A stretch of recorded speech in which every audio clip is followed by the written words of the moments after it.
pants are fitting better. I have new goals, and I'm working towards them with my trainer, Cam, who helps me in the gym and with my meal plan. You can get your own trainer, and they offer over 100 classes a week. O Athletic isn't just a gym, it's a lifestyle. Don't wait for January. Start right now. Check them out now at 767 North Shepherd or on Instagram at OAthletic and oathletic.com. All right, here's the deal, Houston. Nico Nico's just dropped their OPA app, and it's a game changer. Download it, get 100 free points just for joining. Then every bite you take at Nico Nico's earns you more points for free food, drinks, and desserts, even free meals. What's better than that? Nothing. So don't wait. Download the Nico Nico's OPA, O-P-A app today and get rewarded and get your Greek on. It's OPA amazing. If your patio furniture is looking shoddy, Houston Powder Coaters is here for you. Right, Robin? We'll give it a facelift like you've never seen before. Free pickup and delivery at HoustonPowderCoaters.com. 281-676-3888 for all your patio furniture needs. This is ESPN 97.5, brought to you by Zata Jewelers, KFNC, and 97.9 HD2 Mont Bellevue, Houston.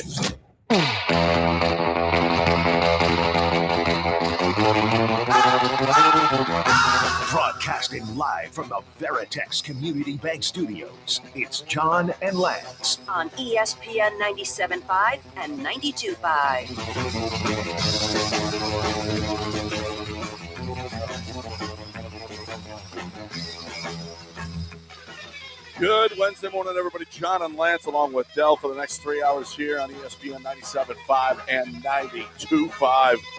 And another. Man, this is getting a little scary now. Against Cleveland the other night, you had a 17-point fourth quarter lead. The game before, Cleveland goes on a 19-0 run. Last night, you had a huge lead. You had a 16-point lead that you let go away, and they got to within one. Yet you were able to hold it off. They had a full court press, Atlanta did, in the final seconds, and the Rockets just passed the ball beautifully for an Alperen Sengun dunk that sealed the win. But it's getting crazy at the end. They can't hold. They build up huge fourth quarter leads only to let it slip away, and yet they win again. I don't know how you can be critical of the basketball team the way that they're playing. Other than that, somehow, some way, you got to turn your volume off, Lance. Somehow, some way, they have got to be able to hold. They could cruise into these games, win by double digits, and yet they always let them slip away and make it crazy at the end. Yeah, I don't know what's like. Yeah, the win's the main thing, but you're seeing a consistent pattern now of like you mentioned, Cleveland. Cleveland, you had the 16-point. Well, the Cleveland game, first of all, was one that was at the first one at home was a really big concern because you should have lost that game.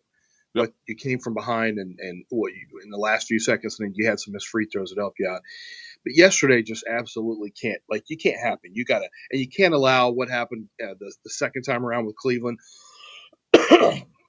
That many points to be scored. Like, this is something Ime has to figure out. What is it that we're doing? Because it's now becoming a pattern.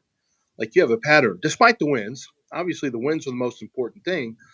But if you want to become a great team, which everything you do should be towards becoming a great team, this is something you have to be closers. And this is the opposite of closing. Yeah. You're winning, but you're not closing. And not only you're not closing, you're literally coming within inches of disastrous losses. Yeah. So that's got to get figured out. But it's so funny at the end. You're not closers, and then at the end, the very end of the game, they find a way. They come up with a big basket. You know, you had Amen the other night. You had Alpi last night. You got guys that, you just make a big play when you have to. Of course, Darius Garland helped you out by missing the free throws. There's no question about that. But yeah, this is they're so good. This team, oh my God, and my goodness, I don't know. I think everybody in the world yesterday was talking about Amen Thompson. Everyone in the world. Now, he came back to earth last night. He was 7 for 7 from the line, which was great. Just 2 for 5 from the field. but he did play. He had assists, a couple of turnovers, but he wasn't Superman last night. But he still has a presence on the basketball court that is huge. Last night was for Jalen Green. Thankfully, Jalen Green woke up after a couple of games in which he had disappeared. I think 3 of the last 4 games, actually, after that hot start that he had in January. Jalen really cooled off. He watched Amen take over. He watched Dylan Brooks take over. And Jalen said, no, tonight is my night. Although he was 1 for 9 from 3. He wasn't shooting that well. He was so athletic and made some moves. Boy, he put Larry Nance Jr. on his butt with a beautiful move down the right side and for the lay-in. And then Jayshawn Tate played a huge role last night. Jayshawn played really well great yesterday. That's all everyone is here in Mobile, Alabama is talking about is Gray Zabel from North Dakota State, the tackle guard, and also Jayshawn Tate is also a big topic of conversation here in Mobile at the Senior Bowl. No, Jayshawn played great. It was almost like Amen was just saying, you know what, I'm gonna let you guys have some stats tonight. Like, I'm gonna let y'all have some rebounds. Alpy, let's see. I'll let you go get back to double-digit rebounds, Alpy. You guys can grab some assists, some rebounds. I'm still gonna grab like 3 steals and and get a block, but I'm gonna let you guys have some stats tonight. So I'm just gonna kind of rest a little bit, and that's fine. That's fine. They get the win. You want it to look a little different, but at the end, the main thing is the Rockets right now are,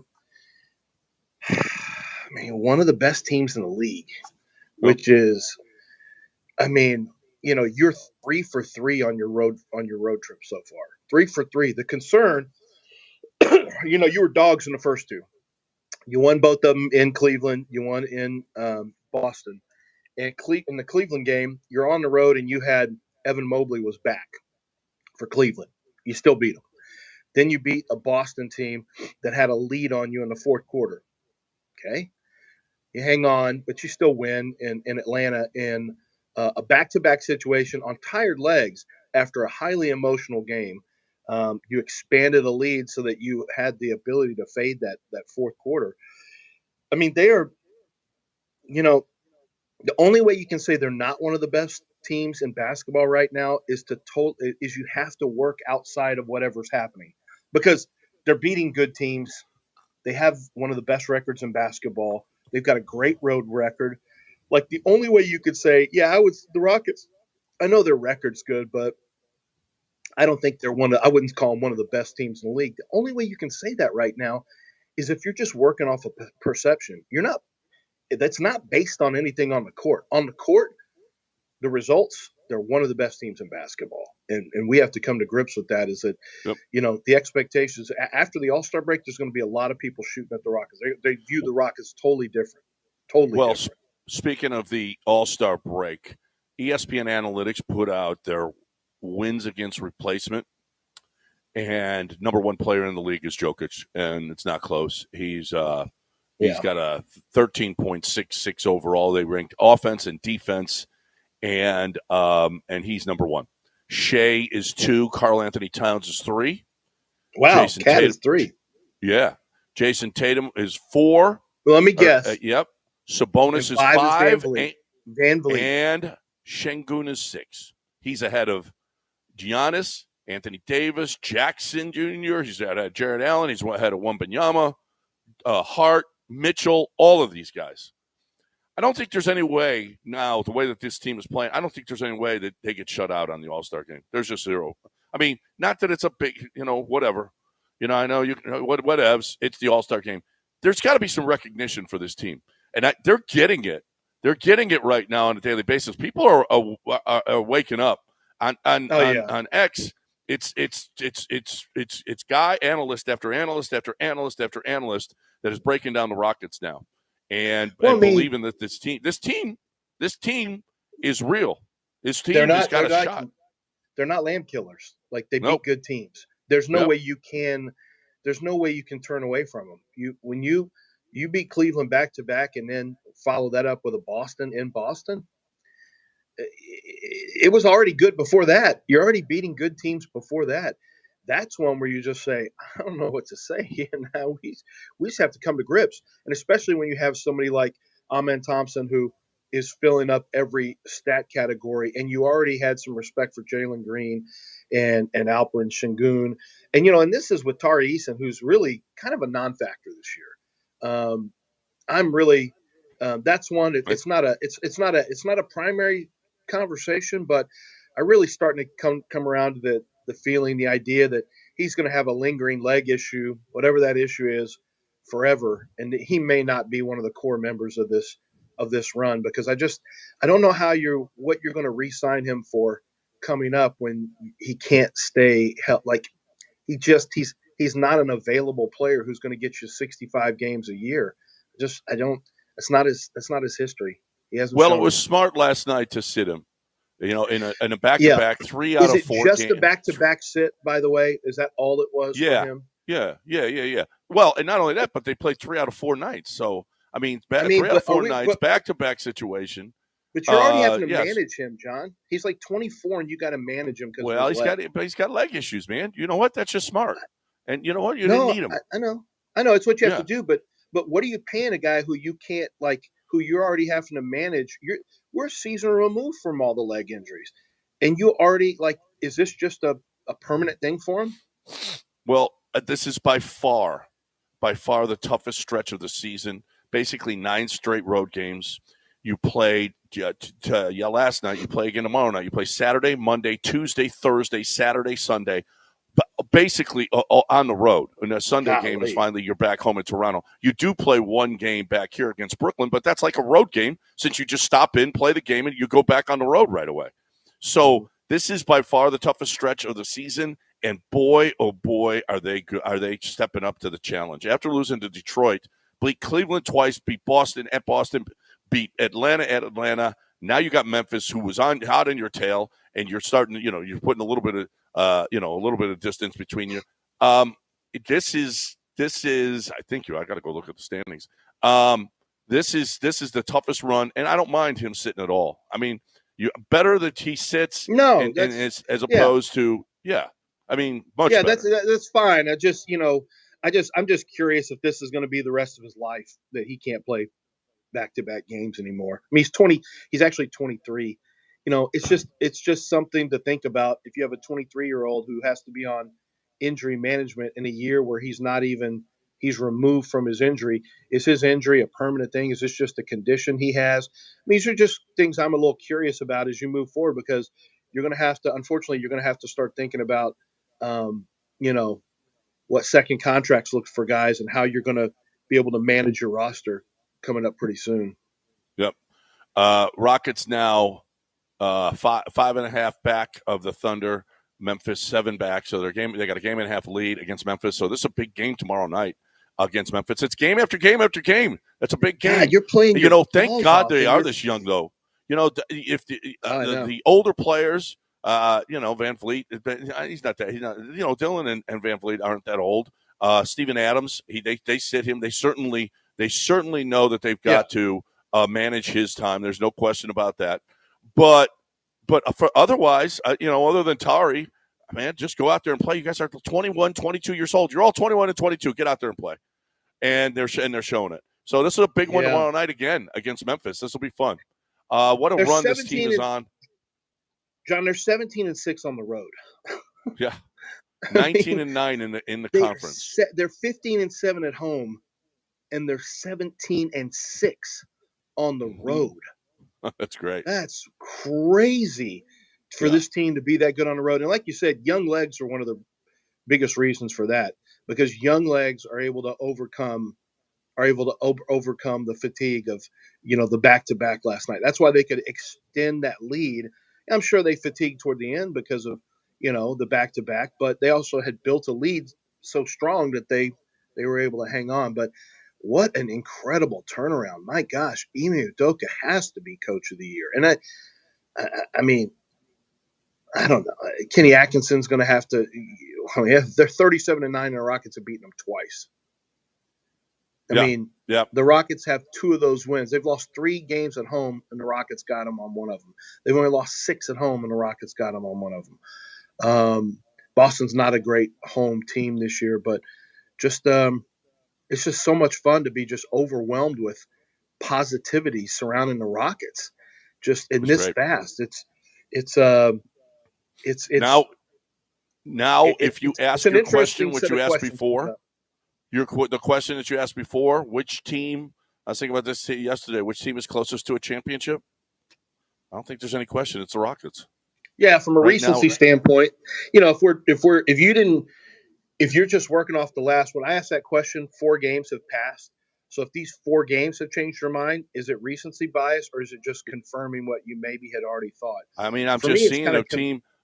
Listen, I'm watching a team. I'm watching a Texans team that kills lambs and can't play against really good teams. So I Right. don't think that they're any closer to a championship than they were last year. They couldn't beat the Ravens last year. Couldn't beat the Ravens again. They got slapped, and can't beat the top teams in the league. Right. The Astros we've seen we've seen them fall off. We'll see what happens with Bregman here, but we've seen that they fall. They couldn't beat the Tigers last year. They couldn't win at home for a stretch. This Rockets team probably is the closest to a championship right now. We see a team that can play against the best of the best. So we've thought the whole time, John, that that there was a similar path that the Texans and the Rockets have been taking because they tanked at the same time, and then their come up came very similarly with draft picks and kind of sudden turnarounds. Although the Texans had more success last year than the Rockets, who they had a big improvement, but they also didn't make the playoffs. They didn't even make the play-in game. So they were still a ways away, even though the product was so much better, and we recognize that. But now I think the thing is you have to start looking at, you're right, one team is proving they can beat the best teams. And is there anyone who thinks right now the Texans have what it takes to get past the Bills and Josh Allen, the Ravens and Lamar Jackson, or the Chiefs and Pat Mahomes? Not right now. I don't think so. No. Nope. I don't know what I don't know what they're. If they still had Slowick, I would give them a chance. But without Bobby Slowick, I don't see how this team is going to be able to manage offense. Oh my God, you're going to hear it now. We got to break it. We're going to hear some. I got to hear some notes from the Senior Bowl yesterday. There's a lot of stuff out there. I want to get your confirmation. You already confirmed about the North Dakota State lineman, so we'll talk about that a little bit. Our head coach and our GM are just standing right next to each other there. D'Amico's out there grinding away, and Nick is right there next to him, and they're putting their work in down there. Well, let's get in there and bother them. Let's go. Get in there and mix it up with them. Let's they may let's not be take a happy quick. with me right now. Let's take a quick one though and talk about Jim Fiume. He's at the top of the list when it comes to windows. Okay, do you need replacement windows? I don't know. Is the installation that you had, is it starting to fall apart? Is it starting to crumble? Are you seeing and going near the window and you're feeling that it's warmer near that window? Yes. All right. If you've gotten, the weather has beaten up your windows and you need new windows, if you just don't have the privacy that you thought you were going to get with the windows that you have, if you need to replace windows, even if it's just one window, you need a bay window replace, whatever it is, Jim Fiume has that window for you. He has that door for you. Do you need to replace the door that was broken? And oh, by the way, that's kind of a big deal, keeping the bad guys out with a good door. Well, Jim Fiume's got the best doors in the market.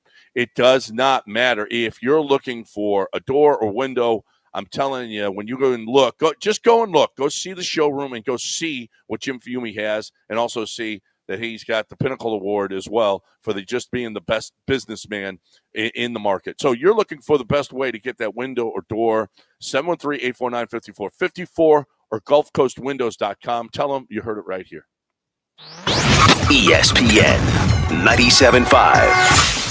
Hey, everybody, John Granato here with Doc Linville. This is a one-stop shop for guys, right? Yeah, you can get your hair placed, and I do all the types of different hair treatments. I'm not just doing NeoGraft and then sending you out. I'm trying to preserve your hair and really think about the longevity of your best care. Also for the skin, for the abs, for fat melting, for overall health. Guys work hard. We do a ton of stuff, and it's okay to look good because then you feel good. We need to quit talking about how it's a bad thing to look good and want to look good. You can do it. 975hair.com. That's 975hair.com. Prescriptions require an online consultation with a healthcare provider who will determine if appropriate. Restrictions apply. See website for details and important safety information. Price varies based on product and subscription plan.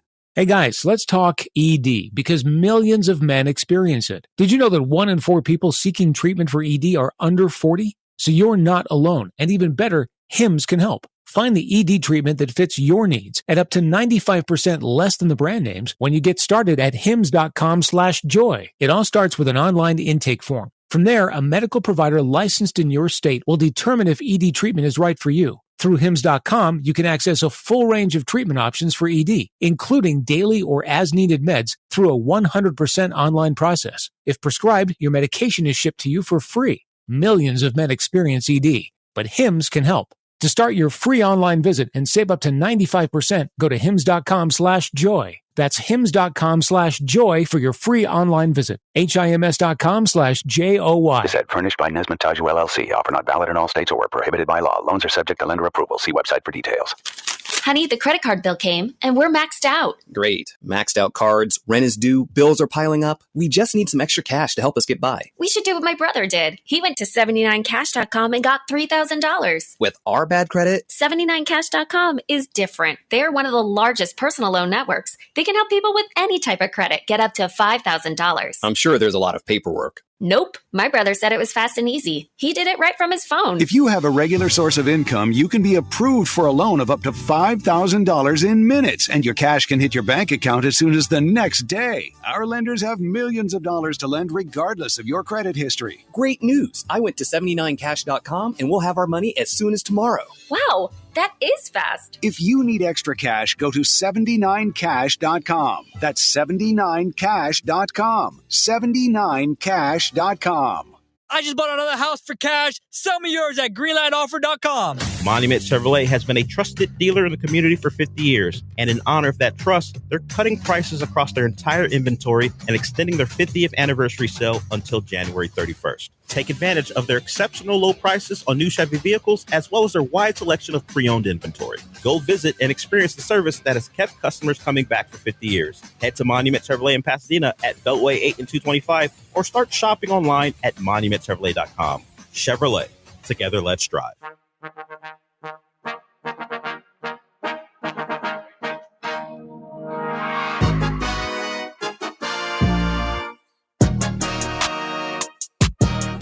You're back in the Veritex Community Bank Studios with John and Lance on ESPN 97.5 and 92.5. All right, welcome back here on ESPN 97.5 and 92.5. Bob Dylan is announcing his tour dates. Kind of want to go. He's see not him. alive. But I want to kind of want to go see him after watching the movie. Bob Dylan's dead. Bob Dylan is touring.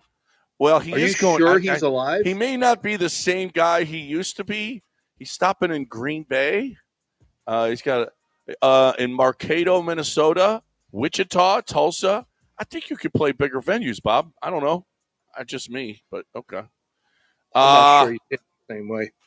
I don't know. Maybe not. He's probably just standing up there.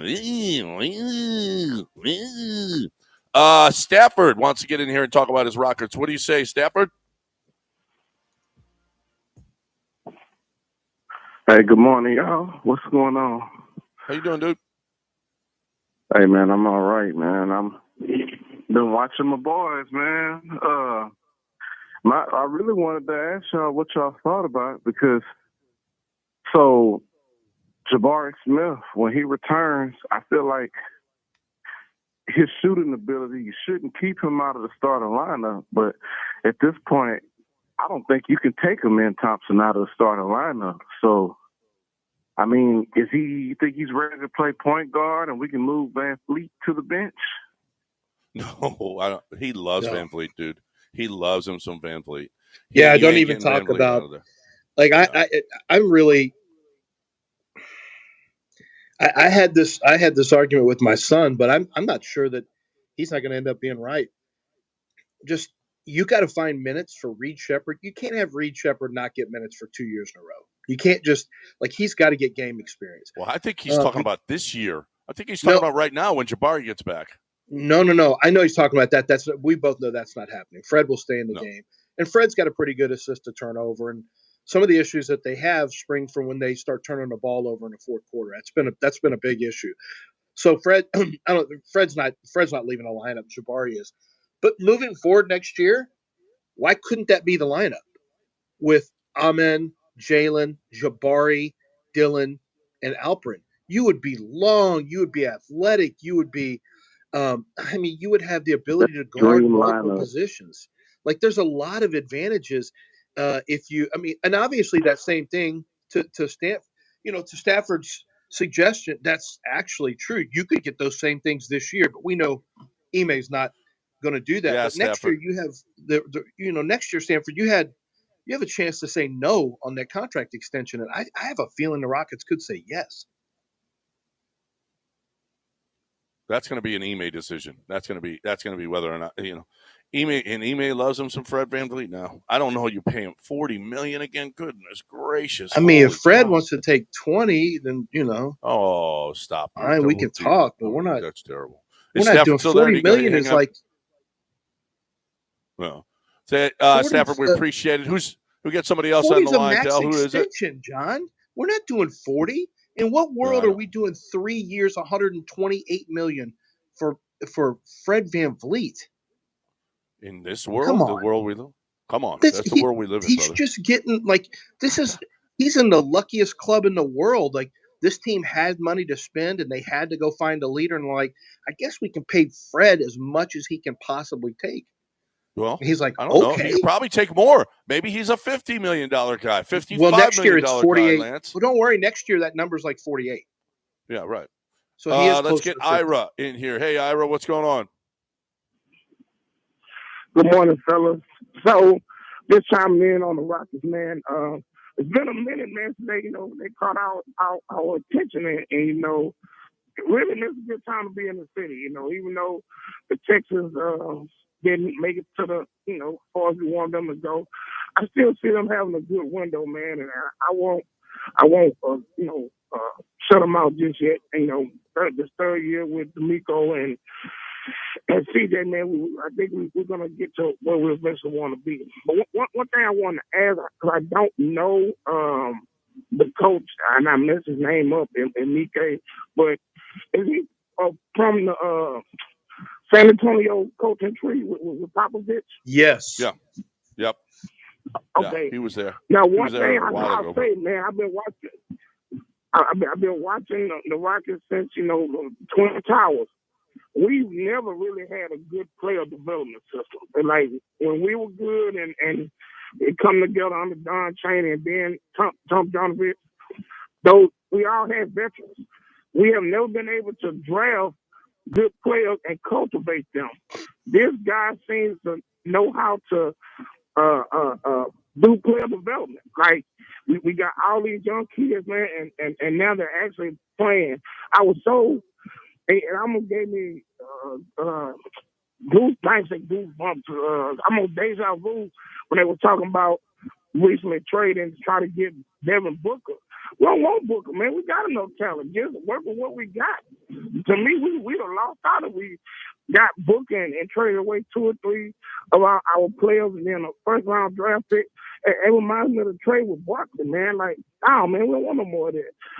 When we were good, the last 2, I'll say we didn't really have much player development. When they came out and they were ready, it was Ori and Cassell.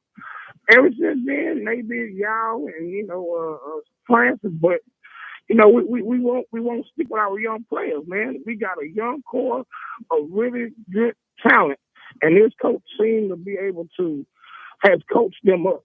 So let's just stick with the plan. I think he's a good coach, and we didn't kick ass in the Eastern Conference these last couple of games, man. Like beat Cleveland twice, beat Boston. Like, man, we're on the roll right now. Yeah, we are. City of Houston, let's wake up. Yeah, you know what, Ira, you're right. We got to wake up for this team. I'm hoping that people are starting to get excited, and I think they will. This is a road trip. Now, if they continue to play this way and they look good the way that they're looking right now, this city is going to wake up to them, because I've always said this city will back a team that they think can win a championship. And you know what? Those Rockets are getting there. They're getting there. This team looks like a champion. They're looking like a champion right now. So we'll see if they don't get out to Toyota Center. And I'm going to tell you what, it's going to be exciting. After this road trip, if they continue to play this way, these home games are going to be fun. They're going to be fun because the crowd is going to be squarely behind Think about that player development thing he just mentioned. I was going back to Sam and Robert thinking, well, wait a minute. It can't be. It can't be that far back. It actually is. He's right. Yao had injuries, couldn't develop. Tracy came from another team. You had David Wesley on that team, John Barry with that Yao and Tracy team. You had Steve, and before that, you had Steve and Catino, who, Catino started to develop, and Steve was just a great athlete, and they moved on from them. And then Daryl just punted completely on young players. Like, Daryl could care less about a draft pick, about young players.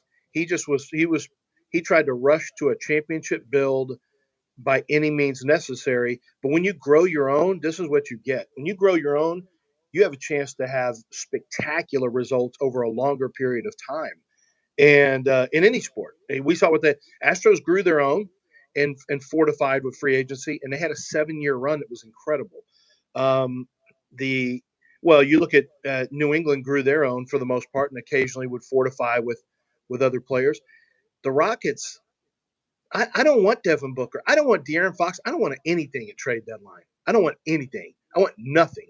Unless you're moving Cam Whitmore for a second rounder and you're just freeing up some minutes for other guys. I have no interest in the draft, in the trade deadline at all. All right. When we come back, we got to get to. I want to get to what you were watching yesterday at the Senior Bowl, and give us a breakdown of guys that you think might fit with the Houston Texans, including Gray that you were watching yesterday. Let's talk right now about MyBookie. You want to talk about a way for you to get to the big game and have some fun? How about these prop bets at MyBookie? The national anthem props. Okay. What'll be higher? UFC 271 total KO, TKO, or the Super Bowl total throwdown TD passes. 59, a big game 59 exotic. Will anyone trip and fall during the halftime show? A big game 59 exotic. Will there be a taunting penalty called? Will President Trump tweet during the game? Which commercial will appear first? Budweiser or Coke? Toyota or Jeep? Netflix or Amazon? You got all of these parlays that you got, and you got an extra leg in your parlay, means a bigger payout, automatically boosted, no rollover requirements. You get boosted parlays, money back, a slot machine for sports bettors. Spin the wheel, and you get crazy odds on props. All of this stuff is going on. Squares, you can play squares, tiered bonuses, live betting and streaming. Everything from big game props to live betting. MyBookie is the ultimate destination for making the big game unforgettable. Encourage your followers now. Get out there and get their own predictions and cash in. Now's the time to jump in. Don't sleep on the sports jackpots either. It's a chance to turn $1 into a massive payday. MyBookie.ag, promo code BET975.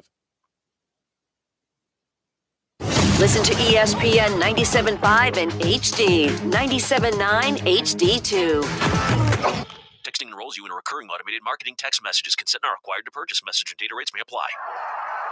The team's looking good this season. I think so. Man, I miss playing football. Being young with unlimited energy to burn. Ever since I turned 40, I just can't find that fire I used to have. Think it could be lower testosterone? What do you mean? All guys lose their edge when they turn 40. The body has less testosterone. That's why I take Nugenix Total T. I've heard about Nugenix. That really works? Since I started taking Nugenix, I'm lifting like when we played for Coach Carter. I feel more energized at work. It's even spiced up things between me and the missus. Are they still giving out complimentary bottles for people to try? Yep, send a text. It's that easy. Text GRIT to 42424 right now for your complimentary bottle of Nugenix Total T. It's the #1 selling testosterone boosting brand at GNC and Walmart. Do it now and they'll also send you a bottle of Nugenix Thermo X, their newest, most powerful fat burner ever, absolutely free. Text GRIT to 42424. That's GRIT to 42424. These statements have not been evaluated by the FDA. This product is not intended to diagnose, treat, cure, or prevent any disease. If you're living with dry age-related macular degeneration or dry AMD, you may be at risk for developing geographic atrophy, or GA. GA can be unpredictable and progress rapidly, leading to irreversible vision loss. Now there's something you can do to slow it down and get it going slower. Izervay is proven to slow GA progression. Izervay gets GA going slower. Izervay or avacincaptad pagel is a prescription eye injection used to treat GA. Don't take it if you have an infection or active swelling in or around your eye. Izervay can cause eye infection, retinal detachment, or increased risk of wet AMD. Izervay may temporarily increase eye pressure. Your vision may be impaired after an eye injection or exam. Don't delay. Ask your doctor about Izervay today. Izervay. Izervay gets GA going slower. Visit Izervay.com. That's IZERVAY.com. Hey, Lance Zerline here for HD. HD is in GMC Heavy Duty Pickup. That's what Gulf Coast Chevy Buick GMC does best. If you're looking for a hardworking truck with serious power, the GMC Heavy Duty truck is here for you. And right now on 2024 GMC Sierra Heavy Duty Denali models, well-qualified buyers can get 5.9% APR financing for 84 months. Now's the time to get to Gulf Coast Chevy Buick GMC in Angleton and pick out your new vehicle. GMC. We are professional grade. John Granato here with Dr. Manavis from Access Vascular Health. Tell me the steps that you're going to take about coming in with an arthritic knee. We'll start off seeing if you would need an injection or benefit from that. Then we'll assess to see if you're getting enough blood flow to and from your lower extremities. And we'll end with seeing if you will be a candidate for geniculate artery embolization or GAE. And the success rate is amazing. Yeah, the technical success rate is 99.7%. So if you're experiencing any knee problems, go to 975prostate.com and click on the knee tab. Follow us at ESPN Houston for behind-the-scenes content. We'll even prank Joel Blank again. Or arm wrestle John Granato. Wait, didn't you say you liked mustaches? Okay, anyways, go follow us at ESPN Houston. They're nice.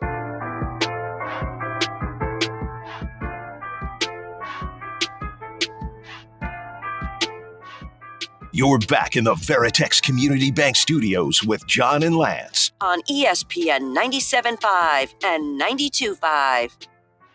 All right, we can't get away from this Rockets talk because I told you guys to call and you're calling. We'll get, as soon as we get through Southwest J here, we'll talk a little Senior Bowl. So let's get Southwest J in here in a hurry. What do you say, Southwest J? What do you think about your Rockets, buddy? Hey, what's up, guys? Quick, I got a Rockets and a coach's question.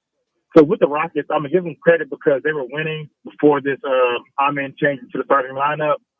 But with that, with what Amen is doing, do we have any idea if this was seen or shown, like in practice or training? And if it wasn't,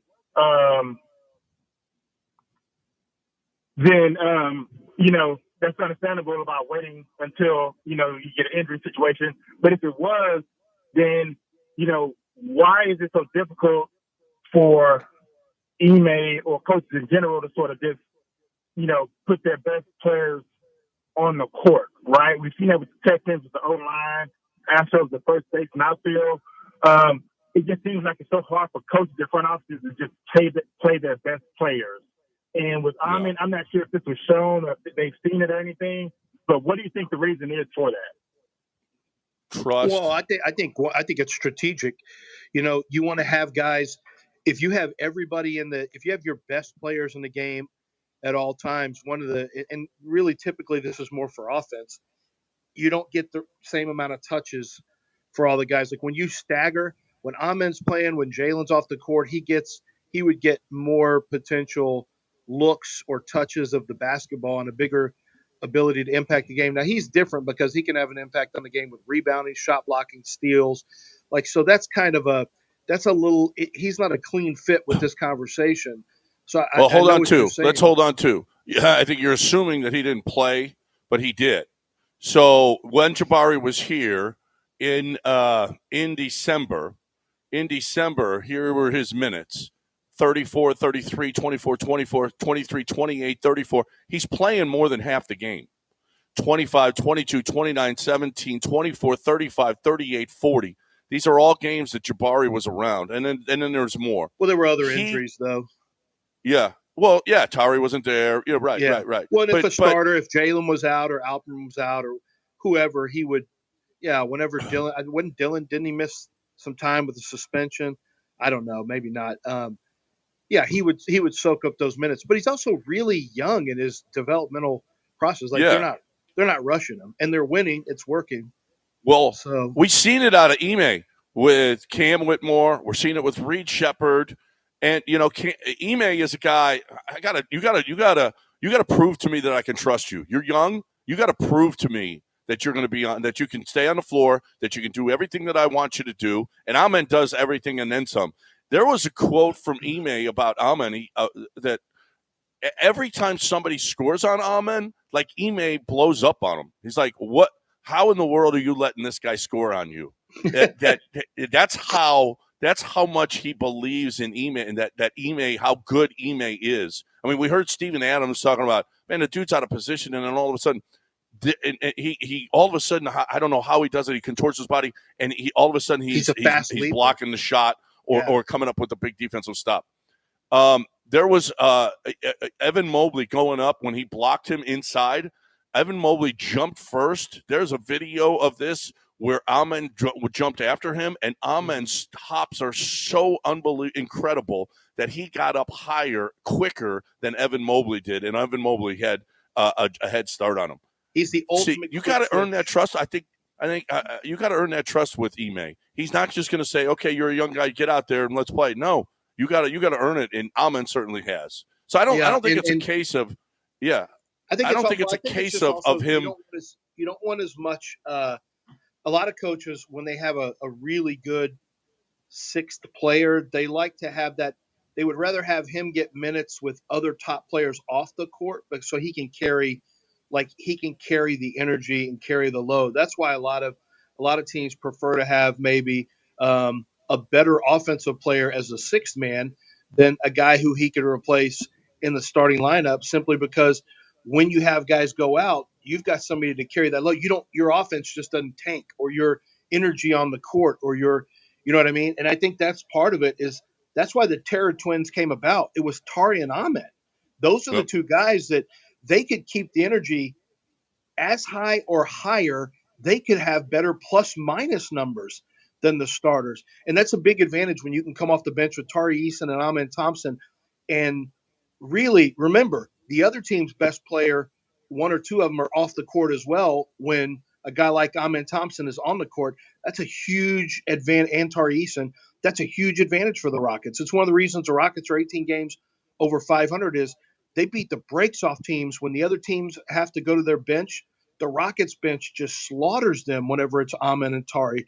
But once you get to the playoffs and the rotation tightens up to about 8, that's when you start saying it'd be better to have all of your best players in playing 34 to 37 minutes a game.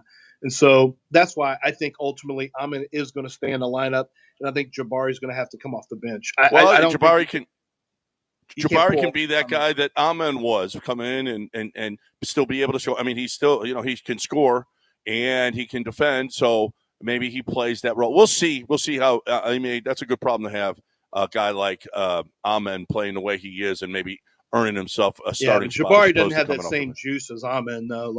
He didn't have the same ability to get points unless he's not really a junk man. He's got to be hitting corner threes or sometime. But he can do that this year, penetrating and hitting mid range, which is actually he can do that though. Game. Not garbage. I mean, he can hit threes. He can shoot. Let's switch it up and get to You mentioned the big offensive lineman from North Dakota State. The way he's looking right now, is he going to be gone before 25? Well, he's a second rounder, really, but he'll probably be gone before you're picking a second round.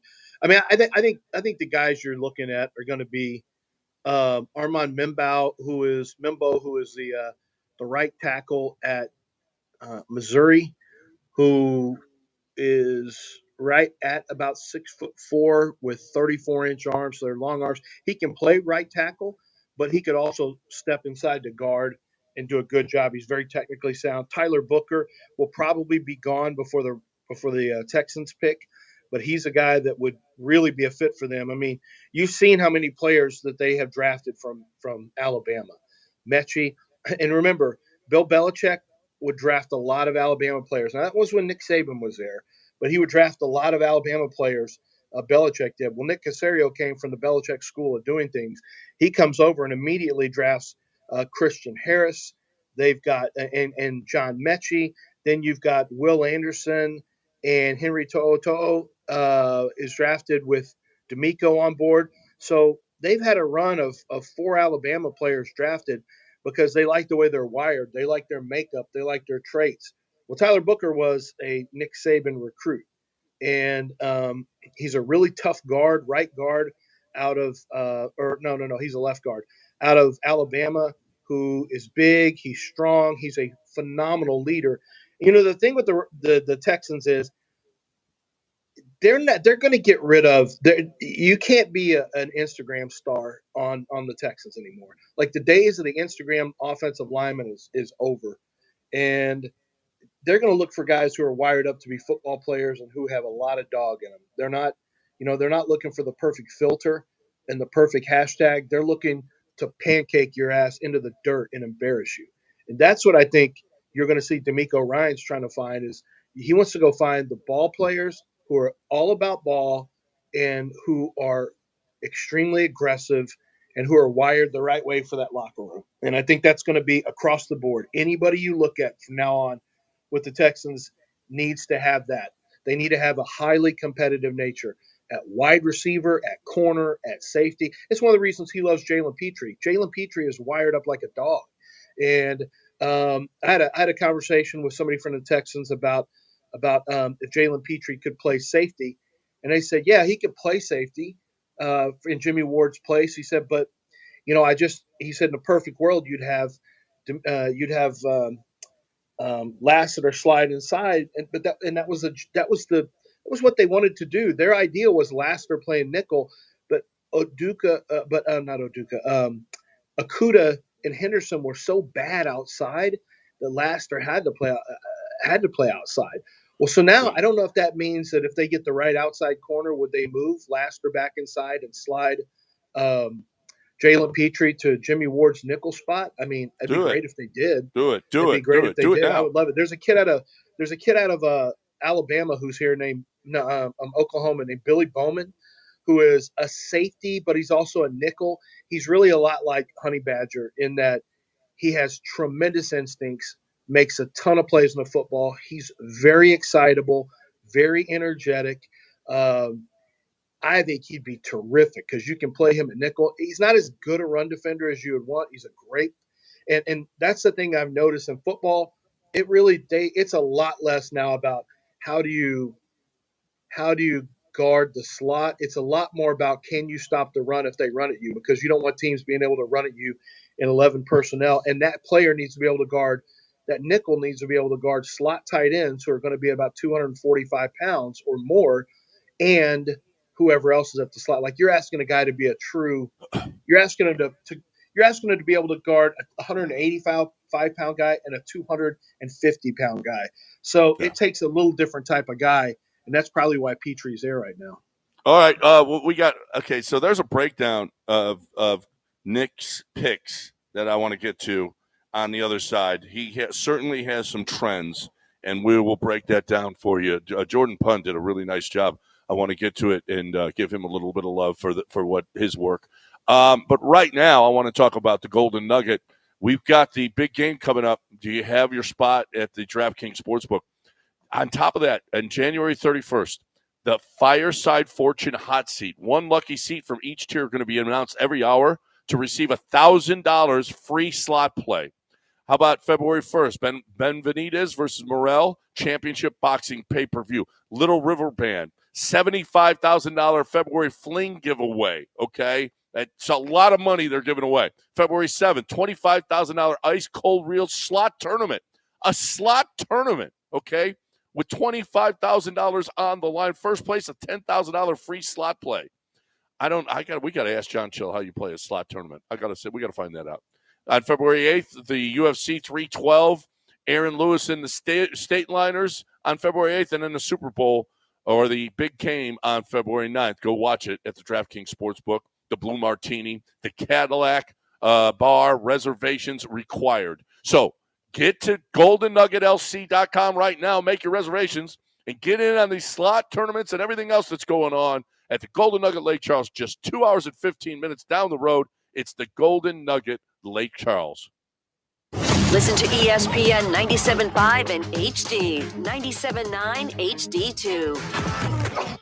Hey, Houston, it's John Granato. When you're shopping for a new truck or SUV, you want straightforward pricing and zero surprises. And that's exactly what you'll get at Chastain Ford. No dealer add-ons, no hidden fees, just a hassle-free experience on the Ford you want, like the tough F-150 or versatile Bronco Sport. Visit ChastainFord.com today and experience the difference of transparent car buying. Chastang Ford, Houston's trusted dealer, ChastangFord.com. This ad furnished by Nesmataju LLC. Offer not valid in all states or prohibited by law. Loans are subject to lender approval. See website for details.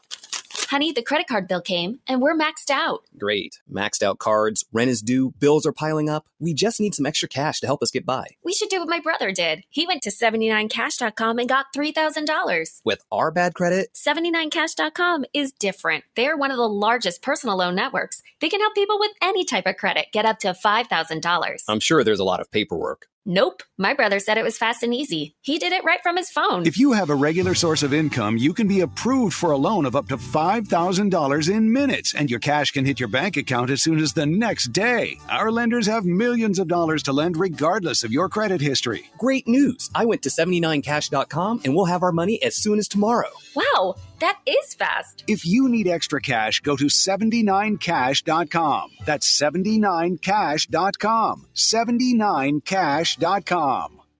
Hey, man, it's Chance McClain. I used to work here, but I got fired. And for the last decade, I've been making epic family documentaries at Heritage Films. Imagine this, your grandkids watching a movie about you or your parents.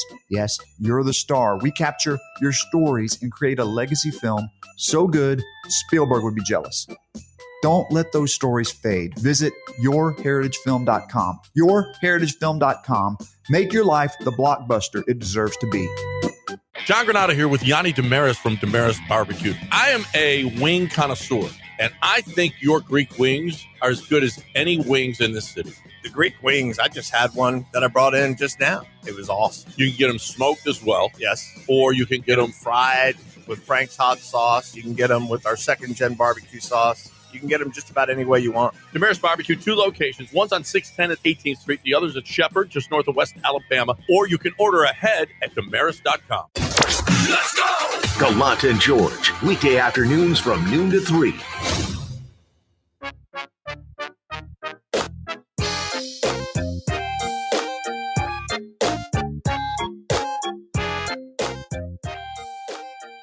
You're back in the Veritex Community Bank Studios with John and Lance. On ESPN 97.5 and 92.5. All right. So Jordan Pun put this out. This was last offseason because he's got only Nick Caserio in his first 3 years. Nick has had 4 drafts. He's drafted 32 players.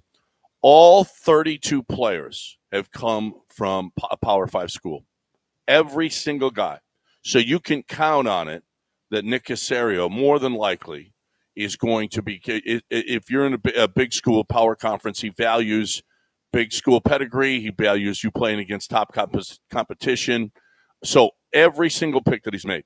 He loves captains of teams. A high percentage of his players were captains on their college teams. And he values game speed. And we saw this. We've seen this with Kamari Lassiter, right? Kamari Lassiter did not run well. Kamari Lassiter is no slouch on the field when it comes. I mean, we haven't seen him getting beat deep, but even though he doesn't have the numbers as far as the 40-yard dash like the other guys do, and yet he's got game speed. And it was a pretty damn good pick. Kamari Lassiter was as good as it gets last year as far as actually he was the best in the league in passes defense. Winning one-on-ones against guys. For the most part, he doesn't like guys who had injuries in college. He's not big on that for the most part. And he also likes guys who were 4 and 5 stars coming out of high school. They got a pedigree. They've been good for a long time.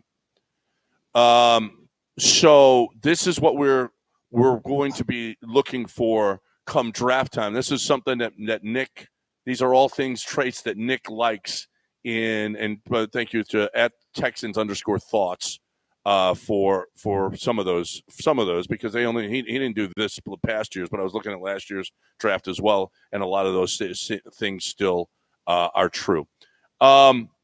You saw so Lance Gray Zabel, he's coming from a smaller school, probably a second rounder, like you said. He's more than likely going to go with the Missouri guy before he goes with that. Do you feel like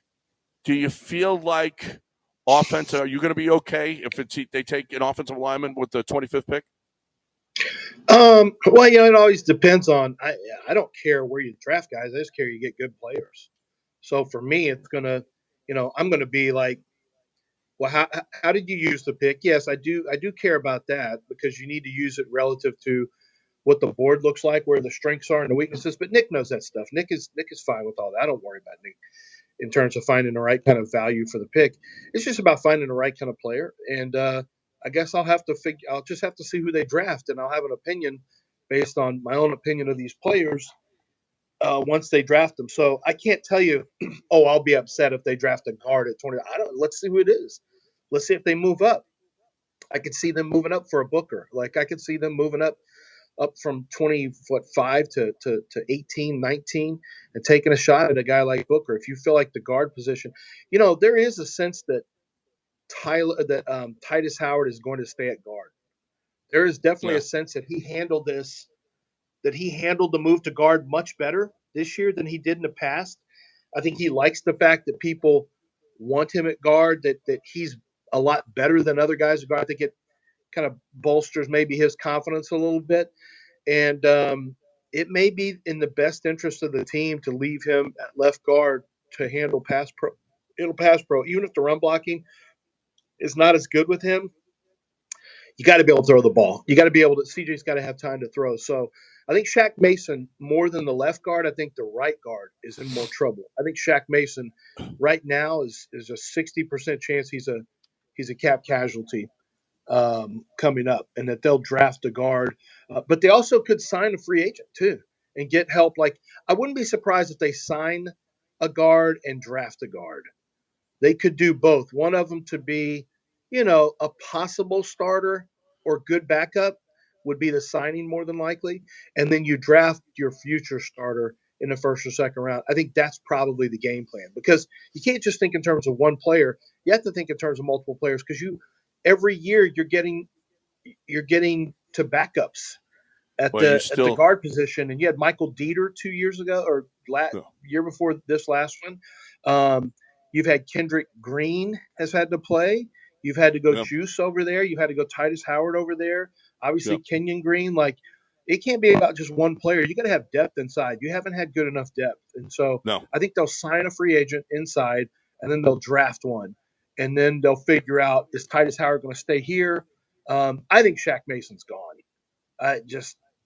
He's just not good enough. He's not worth the money they're paying him. So I think he'll be gone. But I do think that outside cornerback is a must. The Texans got hurt by the fact that they had no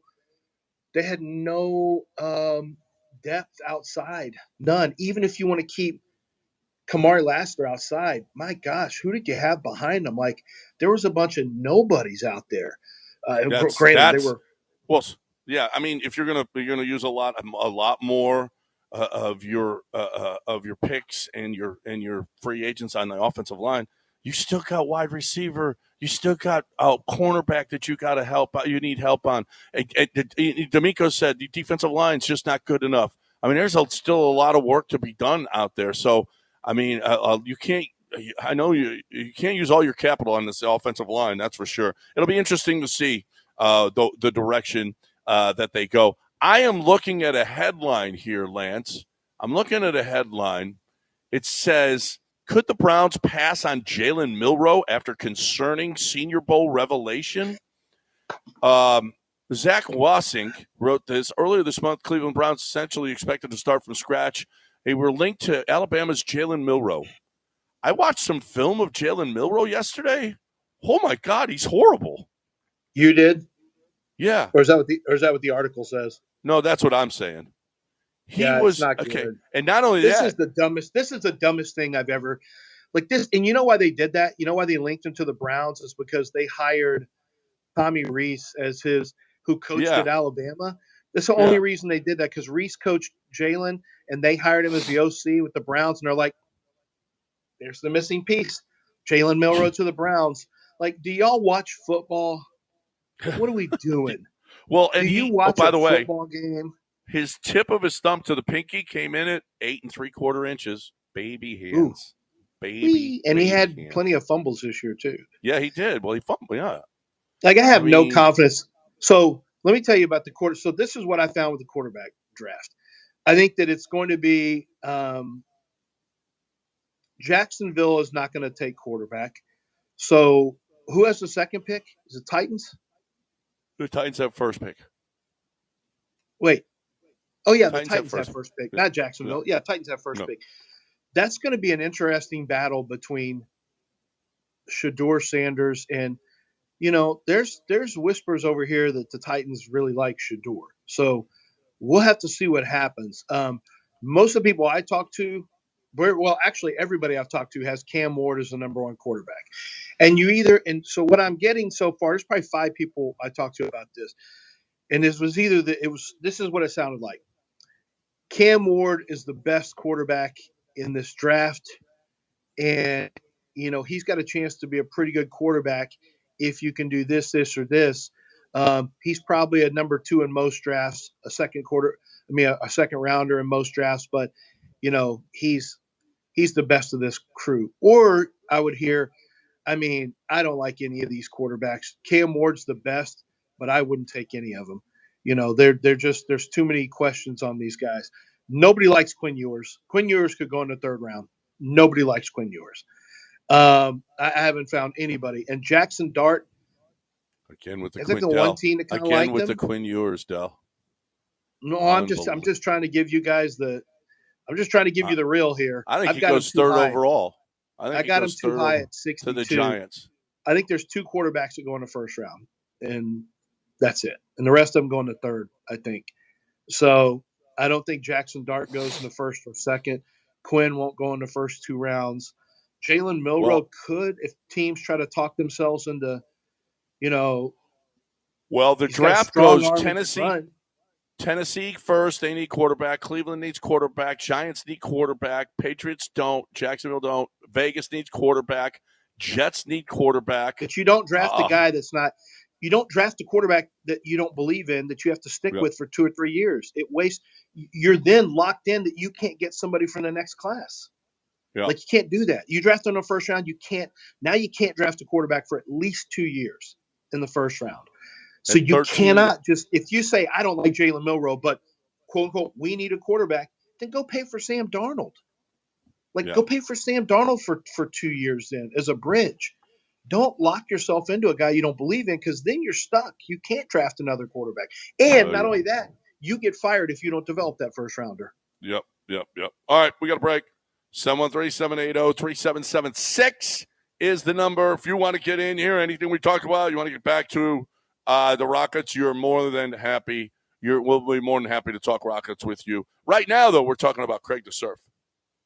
We're talking about not just Craig DeSurf. We're talking about one of the offers he has at Gulf Coast Chevy Buick GMC. And I've spoken for him for a long time, and it's because I'm a big proponent of the way that they sell cars and what they do. But let's not get past the fact that it's really mostly about the vehicles. I mean, the customer service is top notch. But once you know that, once you understand that you're not going to get a better deal or better service, then let's lock in on the prices. And I want to tell you about the Buick Envision. This is the SUV that I bought my son before he went to college, or not before, after his first year of college. It was time for his first car.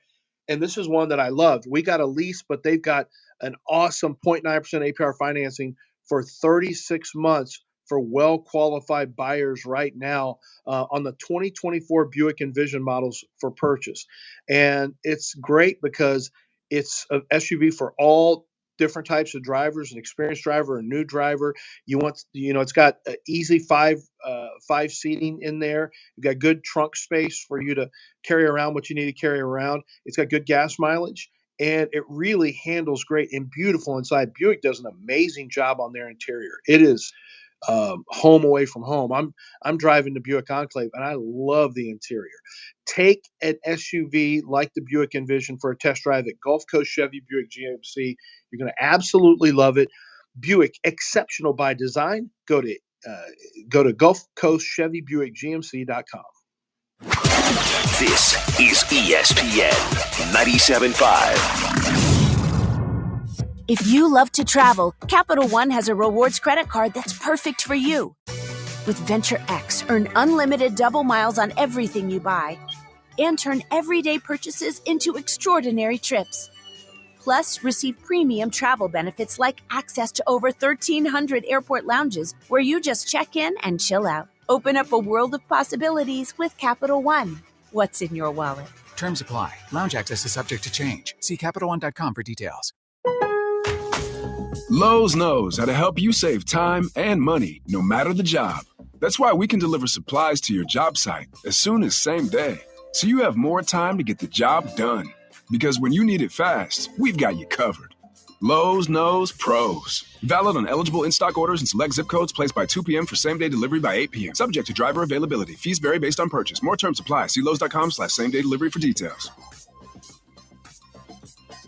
Texting privacy policy and terms and conditions posted at textplan.us. Texting rules for recurring automated text marketing messages. Message and data rates may apply. Reply stop, opt out. Consult a doctor prior to use. Wow, you look amazing. What have you been doing? For New Year's, I wanted to try Ozempic, Wegovy, or other GLP-1 medications everyone's talked about. I found this great company called Zelfie. If you qualify, their providers can prescribe medications like Ozempic and Wegovy and other GLP-1 medications that are 80 to 90% less expensive, all 100% online. I can get GLP-1 medications for 80 to 90% less and do it all online? No doctor's office or pharmacy? Yes, Zelfie can provide semaglutide or tirzepatide, the active ingredients in Ozempic and other expensive GLP-1s, but for 80 to 90% less and shipped directly to your door. How do I get started with Zelfie? Just send them a text. Text DATE to 200-300 to get started this New Year's with Zelfie. Get the same active ingredients in Wegovy or Ozempic for 80 to 90% less. 100% online. Don't wait. Text DATE to 200-300 right now for a link to your exclusive offer. Text DATE to 200-300. DATE to 200-300. The Buzz Williams Show is on ESPN 97.5 and 92.5. Get them. ESPN 97.5, presented by Zata Jewelers. KFNC 97.9 HD2, Mont Bellevue, Houston. It's John and Lance. Do you have is there any intelligence out there at all? Live from the Veritex Community Bank Studios, here's John Granato and Lance Zerline. All right, welcome back here on ESPN 97.5 and 92.5. A couple of things, Del, got to ask you. Elijah Arroyo and Lance, I'm watching him at the Senior Bowl yesterday, the tight end out of Miami. Del, what'd you think of him? Well, he was a promising prospect out of Texas, and then he had a couple lower leg injuries that kind of took him out for a year plus. He finally got healthy this year. He was a big-time seam threat. He's a tight end who can run routes like a big receiver. So, excuse me. So if anyone's looking for that type of player, you're going to love him. You could see him get healthier as the year went on, getting back to what people thought he would be when he was a freshman. So I know there's a lot of clips out there of what he did at practice yesterday. So yeah. I liked him. He just wasn't healthy for a lot of his career. What about Restrepo? He's a typical he's actually kind of like a tough guy wide receiver. He's built like a running back more than anything else. He's squatty. He all-time leader in receptions at Miami, broke all those records.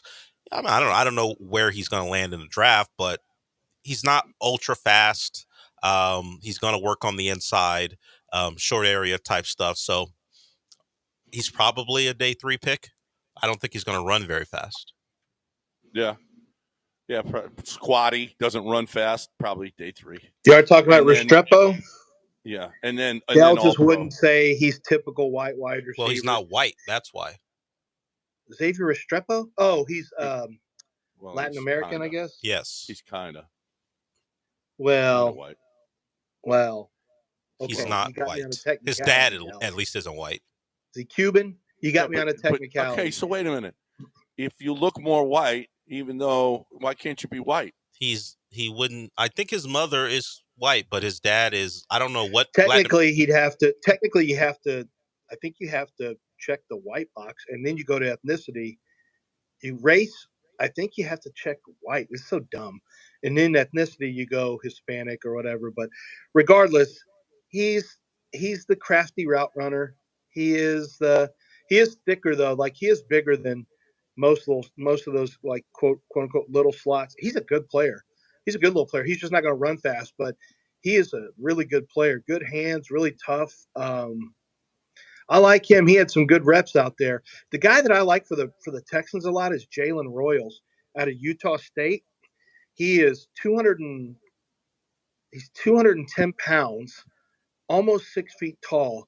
He's built like a running back, like really thick, lower trunk, quads. Like when he catches the ball, he's very strong. So you have a hard time dealing with him. And he's one of those guys that can be a big, strong, physical slot receiver and a matchup problem. He's a possession player over the first two levels. So CJ could What's his find name? him with throws in the slot. Like instead of having the 140-pound slot guy, you could have a guy that's 210 and strong that doesn't get hurt as easily. So that's just something to keep an eye on is Jalen Royals from Utah State as a Jalen Royals. Third or fourth rounder, probably. And what do you and just quickly, what do you think of Gunnar Helm? I like Gunnar Helm fine. He's not a great blocker. He's like an average blocker. People get really hyped up on him, but there's like Mason Taylor from LSU. You've got I like him. Yeah, I like him a lot, man. He's good. I like him a lot. There's He's some really Mason Taylor I've got going in the second round. Colston Loveland, I've got a first round tight end grade on him from Michigan, and then Tyler Warren will be, he'll be one of the top 8 picks, I think. Grant, I think Colston Loveland will be gone probably before the Texans draft, maybe not. And then Mason Taylor's the second round tight end, but I like all of those guys more than Gunnar Helm. And then Gunnar Helm, I think, is more of a third round type tight end. I like him fine. Knows he's a good wide receiver. He'll be a good starter. Needs to get a little bit stronger as a blocker, but he has some reps where he does okay. Like he'd be a big upgrade as a blocker over Dalton Schultz. But if I'm the Texans, back into the third, I'd take a look at Gunnar Helm there probably. Yeah. David wants to know when you see LaCroix Dawson coming off the board. LaCroix Dawson's not a real player, and he knows that he's not a real player. And while the name sounds like he could be an actual player that played at the East-West Shrine game, right? He knows that that's not a player, and he tries to trick me every time with this. Huh. That seems like he would be a real player. I don't know. It seemed like I was going to say I liked him. I liked his tape, but I didn't say anything. Goodness. Oh, here's two other tight ends to keep an eye on for the Texans. One of them is kind of wiry, long. He's 6'6". Thomas Fidone, I think is how it's pronounced, from Nebraska. I talked to Matt Rule about him because he will get after you on tape. And I was asking about him. He goes, this guy is really tough, really physical. So he's 6'4" and 3/8", but he's got the wingspan of a 6'10" player. He's 241 pounds, but he's a tough physical blocker, but he needs to put on about 10 to 12 more pounds. But I think he could be an eventual starter for the Houston Texans if he can get stronger and maybe play the Dalton Schultz role. And then the other one, who's not a blocker at all, really, well, he tries a little bit, is the guy that our guy 5-Star loves. And a lot of people remember him. You saw him, is Harold Fannin out of Bowling Green. Dude, Harold Fannin, it's real weird. He's like got this stiff running. When he runs, he's got these stiff, straight legs, but he's fast and he gets open. And he's the one that had, like, he's 6'3", 238 pounds, but his production this year was off the charts. Like teams couldn't stop him. I think he put it on LSU, if I remember correctly, this year.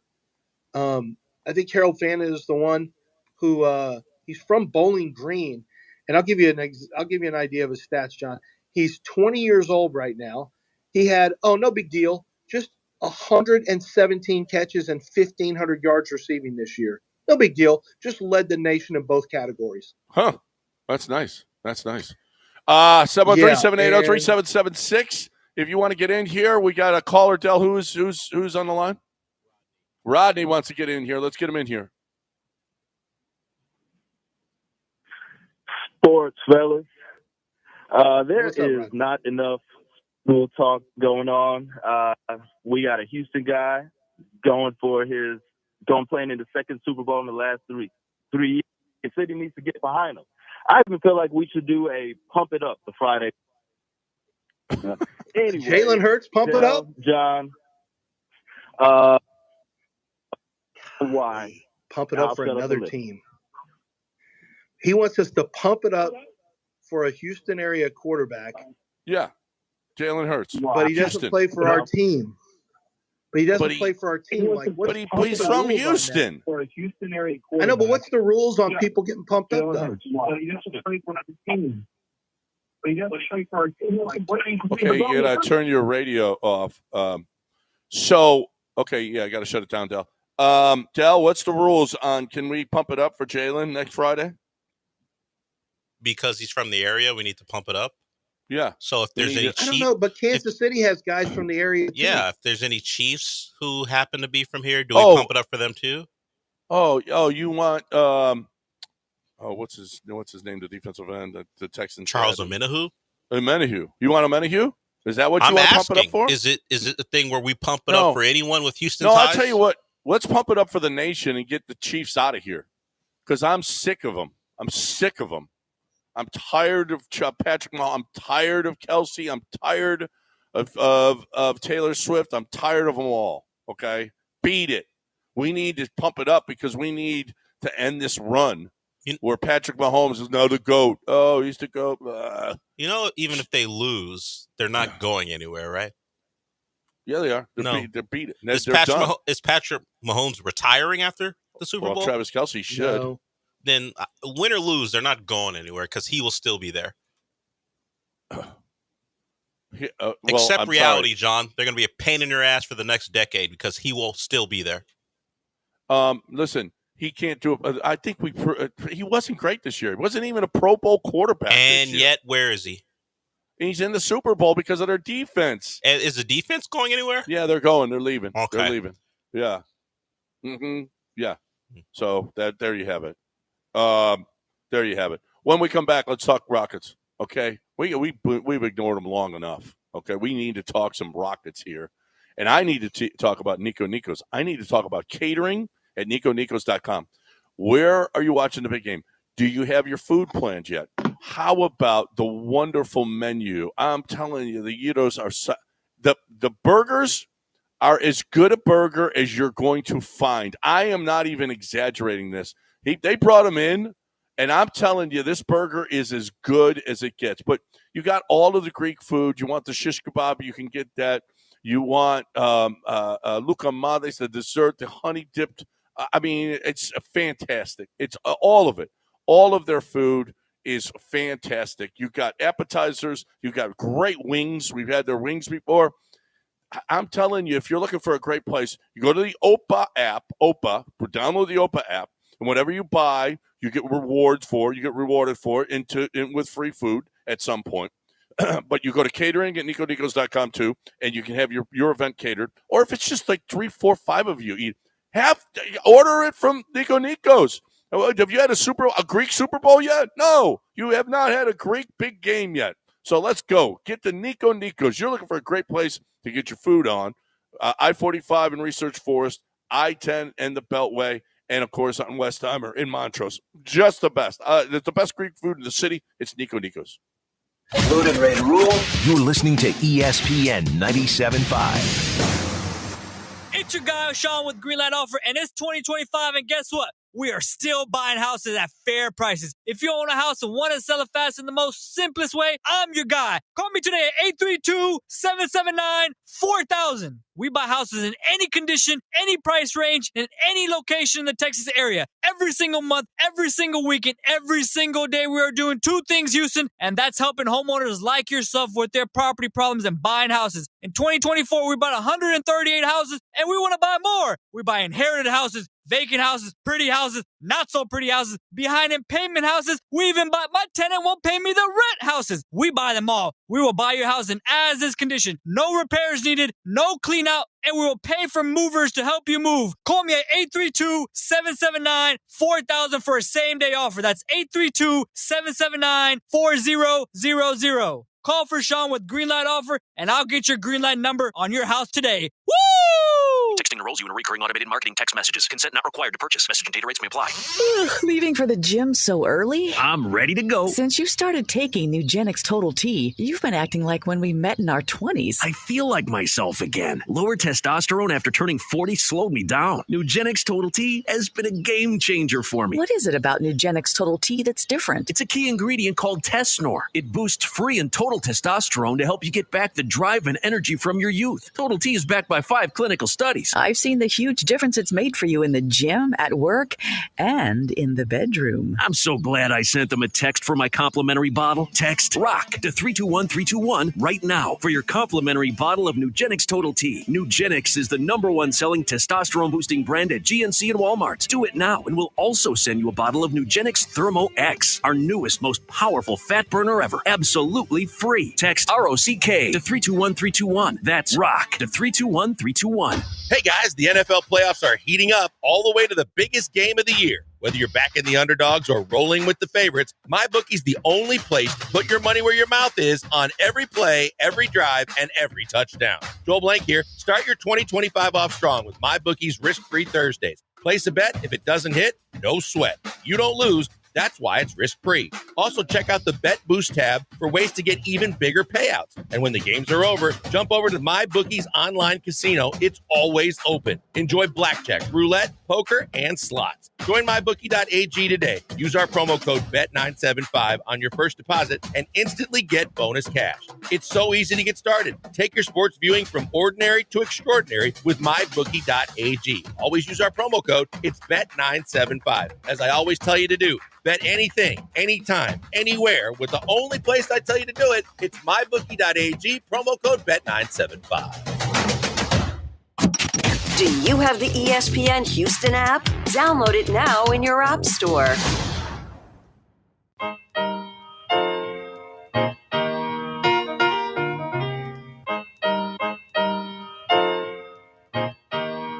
You're listening to Houston's longest-running sports radio morning show. From the Veritex Community Bank Studios, here's John and Lance.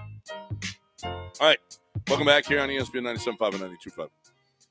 If you're having a hard time hearing us at 97.5 or 92.5, go to 97.9 and then hit the plus button on your radio there, and it'll get you to HD2. And that's a great way. Not even the blip of static on that. So that's the perfect signal. So if you can get the 97.9, get over there. That's the box, but you hit plus on your radio, and you get the best signal in the city. Okay, so there you have it. Rockets last night blow another lead. Man, oh man, they are up by 17 in the fourth quarter, and it comes down to a 1-point game in the final minute. It just has got to. They're so cardiac kids-ish. How at the end of every game, it's like a vital play is needed to win a game, or a missed free throw or whatever. So that's something. If you got one criticism of this basketball team, that's it. But the athleticism on the road, the way that they're playing, they don't care. They're playing in best teams. They're playing. They don't care. It doesn't matter who. Night in and night out, it's somebody different. Last night, Jay Sean played a huge role. The other night, Steven Adams, Dylan Brooks is hitting 10 threes. Amen is doing his.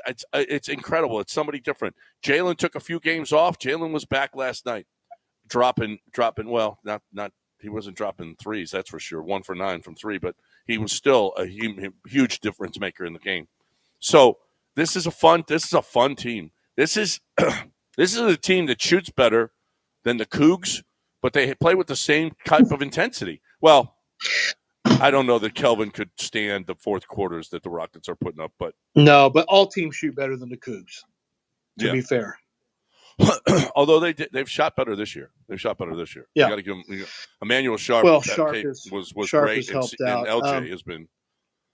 This is a lot like one of those Astro saves from Josh Hader or Ryan Presley, where the Astros have a 3-run lead and then end up winning by 1, and he gets the save.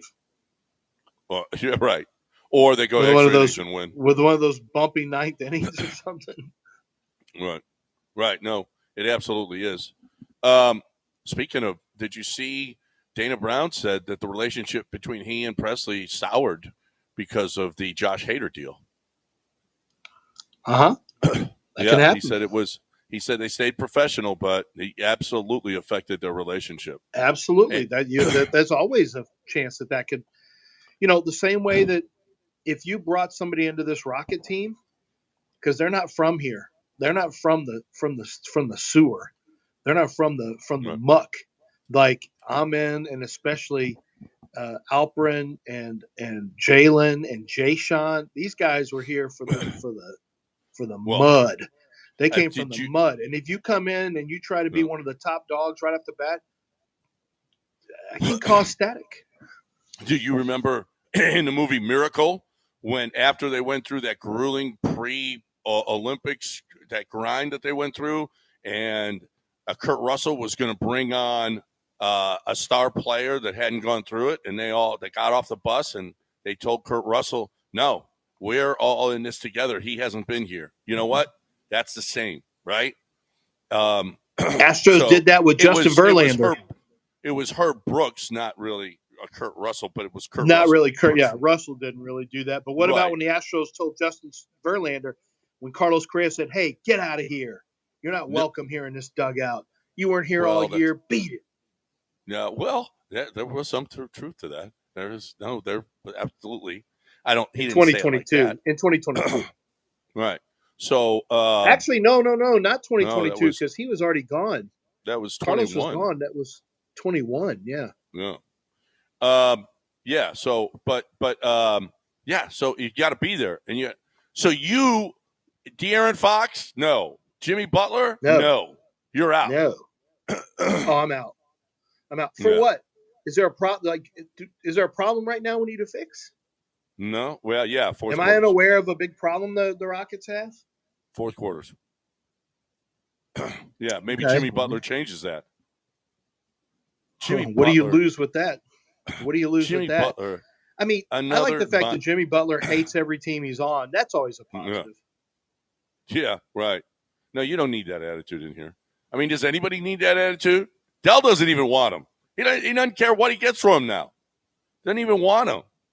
I mean, that's how bad it is. And you know what? Is it getting like that with De'Aaron Fox in Sacramento? It's a foregone conclusion. He's gone. I mean, so that I don't know if he burned that bridge or whatever the case may be, but De'Aaron Fox will not be there. I don't even know that I want De'Aaron Fox instead of Jalen right now. I don't. No. I don't have there is no problem with the Rockets right now. Don't be in a hurry to fix a problem that doesn't exist. That's the worst thing you can do. Just make a move to make a move. Don't do that. Don't do that. No trades. No trades. If you want to get rid of a Rocket to lighten up the minutes forever, that's fine. If Whitmore has to go, he has to go. If you want to move Jayshawn, you can move Jayshawn. But this can't be and if you want to do nothing, that is totally cool. That's totally cool. What you don't do is mess with the core. Don't break up the top 8 guys. Not right now. Yeah, no, do not. No, not for Booker, not for Fox, not for anybody. Nobody. I'm not doing it for anybody. These guys are playing together. They seem to love each other. They play hard. They defend. Let this team cook. Let them cook. Yep. Absolutely. Let this team. Hey, you can't do it right now, that's for sure. Not after this run. No way.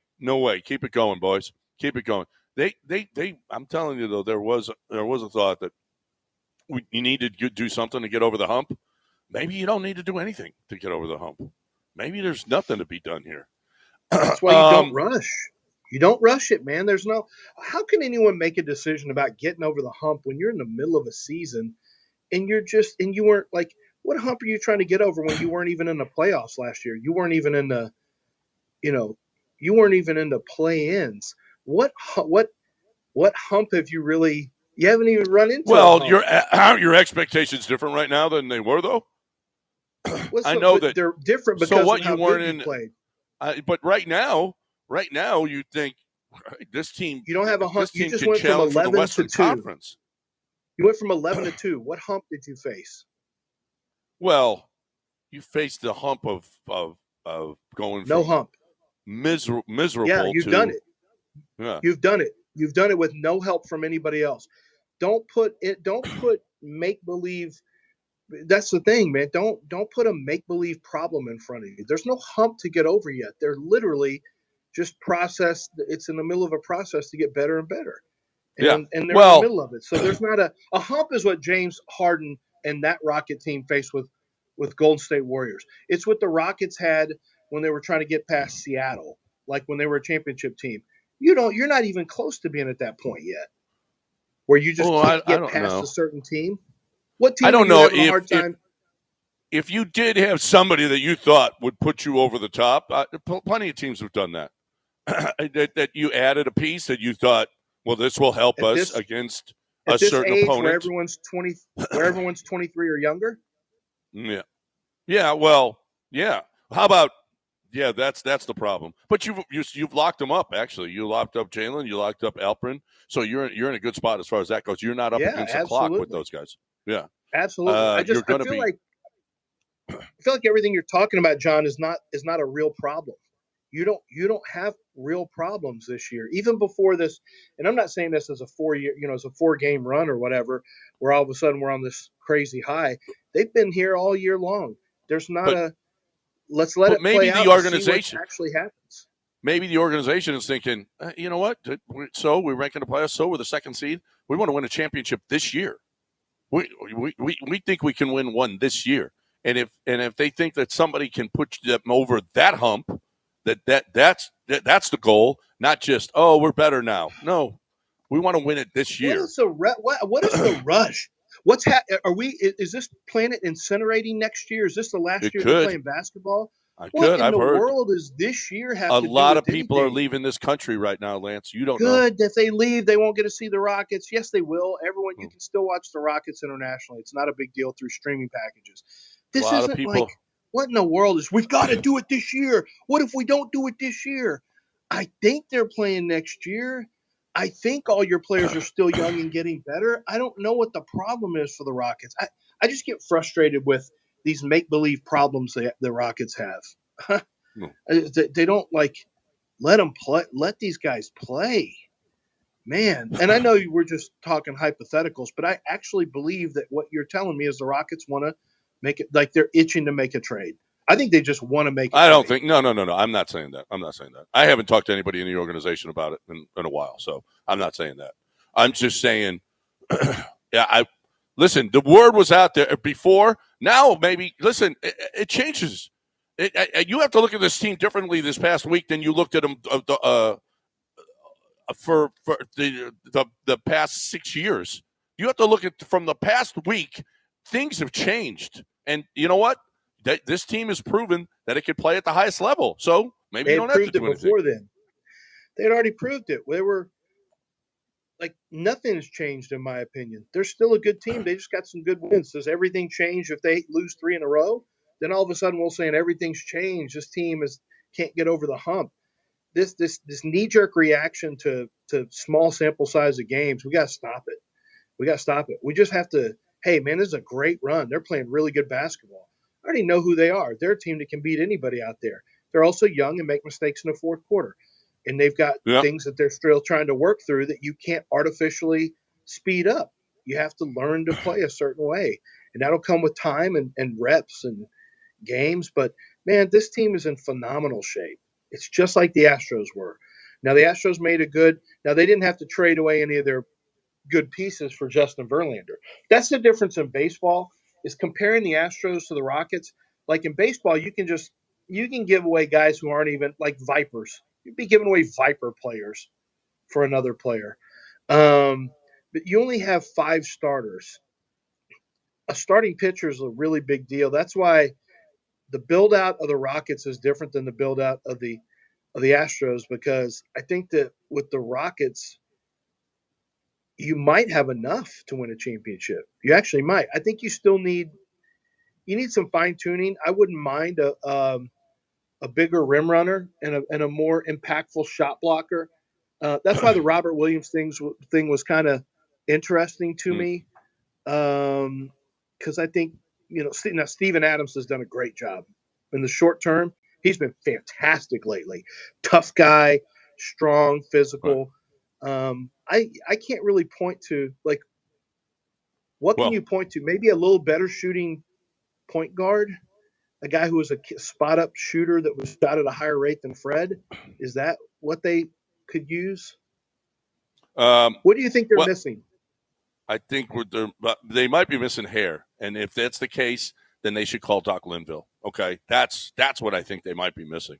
We can continue this conversation on the other side, but right now, Doc Linville is the guy. Doc Linville is, even you're young, and you're starting to see that bald spot starting to get wide. Dude, it ain't going to all of a sudden close itself. It ain't, okay? Just so you know, I did it, and everybody was like, "Ooh, that bald spot's getting bigger. Ooh, that bald spot's getting." Yeah, shut up. Shut your face.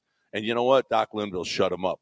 Shut them up, Doc. That's what he does, okay? Because your buddies are all, and then, yeah, you're just not. I don't want to say you're not as attractive without hair, but listen, the ladies love to run their hands through that hair, that thick hair, okay? And if you want it that way, you can stimulate your own growth with the PRP, or you can get the neografting, which is the best process.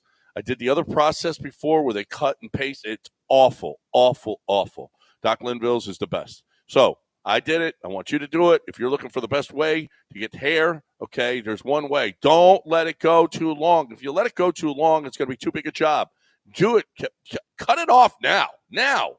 Nip it in the bud right now at 975hair.com. That's 975hair.com. ESPN 97.5. Our foundation is built on love. I admire each of you. Thank you. I love you. And trust. I think it just shows our culture. Hard work. You know, we're going to prove something. We're going to play with that chip on our shoulder. Giga Aggies. Hit the rim. Count it and one. Manny in traffic. The Aggies play here on the Texas A&M Sports Network. Game coverage of Texas A&M versus Oklahoma begins tonight at 7:30 on ESPN 97.5 and 92.5. A Progressive Home and Auto Bundle can protect you round the clock, but we can't protect you from those painful moments in sports. Why would we trade our best player? Well, at least you got to watch him in person when he was here. I named my only son after him. So you'll always remember his name. Yeah, but what do I do with this jersey? Luckily, the company has a great return policy. I wore it for 6 seasons. Well, at least your home and auto are protected with a bundle from Progressive. Progressive Casualty Insurance Company affiliates and other insurers. Not available in all states or situations. Want to have more fun watching the NBA? Try playing daily fantasy basketball on Sleeper Picks. Just pick more or less on at least 2 player stats, and you can win up to 1,000 times your money. And now, Sleeper has a special offer. New users just have to play $5 to get $55 in free entries. Just download the Sleeper app today and use code COURT and get $55 in free entries when you play $5. That's code COURT. Must be at least 18 years old. Promo code, location, and other restrictions apply. Minimum deposit, $25. See terms of use for details. Please play responsibly. Call 1-800-426-2537 for help. Let's hydrate. Grab a Rambler Sparkling Water, the official sparkling water of ESPN 97.5 and 92.5. A Texas mineral blend available in original lemon lime, grapefruit, satsuma, blackberry, and now wild cherry. Get Ramblin', Houston. Taxes was feeling so stuck. Sitting in traffic, squeezing into a parking spot, all to squeeze in getting tax help during your lunch break. Now Taxes is a TurboTax expert who does your taxes for you, while you go about your day getting real-time notifications about their progress and the most money back guaranteed. Now this is Taxes. Intuit TurboTax. Get an expert now on TurboTax.com. Only available with TurboTax Live Full Service. Real-time updates only in iOS mobile apps. See guarantee details at TurboTax.com/guarantees. He's coming. Here he goes. Surprise! Your table saw broke. Also, the warranty expired weeks ago, so you need to pay for a new one out of pocket. At Progressive, we know small business owners don't usually like surprises because they cost you money. But a good surprise that could save you money? Getting a commercial auto quote from Progressive. Oh, and the replacement part you ordered doesn't fit, so it's completely useless. What a waste. Surprise yourself. See if you can save in as little as 7 minutes at ProgressiveCommercial.com. Progressive Casualty Insurance Company and Affiliates. The race is on at Sam Houston Race Park. Come out for College Night on February 7th and Wiener Dog races on February 8th and 9th. Live thoroughbred racing, food and drink specials every weekend, and brunch on Sundays. Only at Sam Houston Race Park. One of the best things we've done to manage our business, outsourcing our human resources, payroll, and benefits administration to HR&P. Hi, I'm Chad Clay, owner of CEP Sorbents, the industry leader in oil spill cleanup products and have dealt with numerous oil spill disasters. Knowing up close what a disaster looks like, we have chosen to avoid them in our offices. So we called HR&P. HR&P guides us through the landmines of HR, payroll, and benefit compliance so my team can focus solely on helping our clients with their problems. Having HR&P just makes sense. Get started at hrp.net. Stand by. Cue announcer. The Del Olaleye Show, weekday mornings from 10 to noon.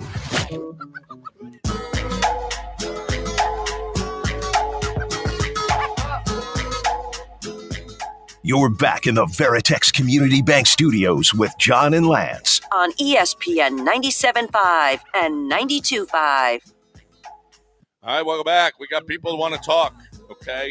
We got callers lined up. If you want to get in after somebody gets on, 713-780-3776 if you want to get in here. So who was first up? David is first up. Hey, David. Hey, man. I just walked in McDonald's. Okay, so bear with me. Listen, real quick. I'm with Lance on don't touch what the team is, because what the problem is that so many people this new generation want everything done overnight. It started with LeBron and all this matching up teams, and you got to win it now, you got to win it now. And you go back to like when Jordan persevered and made it over Detroit. And finally, once they got in, they never let go. You let the team grow together and win together. Stop all this overnight instant oatmeal stuff. Okay, I got to go. I'm trying to get to you. All right, well, that's true. And by the way, I don't want them to change anything either. That's not, I'm just saying, listen, and Todd made a pretty good point with us. He said before the season started, Tillman said, you got to have a couple of stars. You got to have a couple of stars to win a championship. Well, turns out they might have those stars right on the team. He might have 3 stars. Yeah. Yeah. So yeah, it may be that you're finding out, oh, yeah, we do have stars on the team. And they're guys that we drafted, that we put it all together. This is how Golden State did it. But even Michael Jordan, he with 8 years before, it all came together because it came together because Scottie Pippen was added. And, and they put together the right pieces and got it done. But it took a while. And there's some additions that you have to make. But no, yeah, I'm all for it. I want to see this. I love this team the way it is right now. I know Jalen is still inconsistent, but you know what? When he's really good, it's great. It's great. So we'll see. I think they got 1 star for sure and a budding star in Amen. They got Alpi. Alpi is a star. Alpi deserves to be on this all-star team. He's one of the best guys in the league. His wins above replacement is better than Giannis. It's better than Wembanyama. It's better than most everybody because he's 6th in the league and wins above replacement. He needs to be rewarded for that now, right now. He is a star, and that's what. And Tillman, you got 1 already for sure, and I think you got a couple more in the making. Who's next, Del? Gary is next. Hey, Gary. Hey, good morning, guys. Hey, I'm not going to bore everybody with a bunch of CBA and second apron talk, but I agree. Like, I'd like to see this season play out and see what we can do. It looks promising. But the fact of the matter is, like, we have to trade somebody, like, because we can't. It's just not possible to pay everybody. Like, we're not the Dodgers. The NBA system is not set up like that.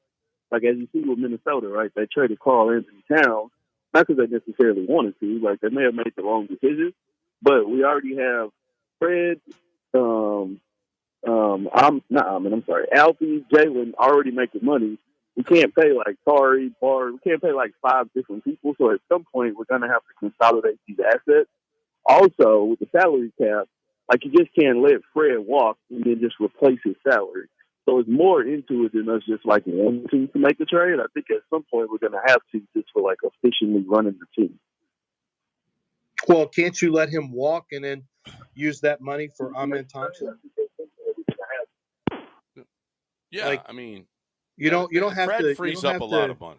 You don't have to replace Fred's money with somebody else making that money. Fred's money needs to to be dispersed amongst Amen, Tari, and those guys.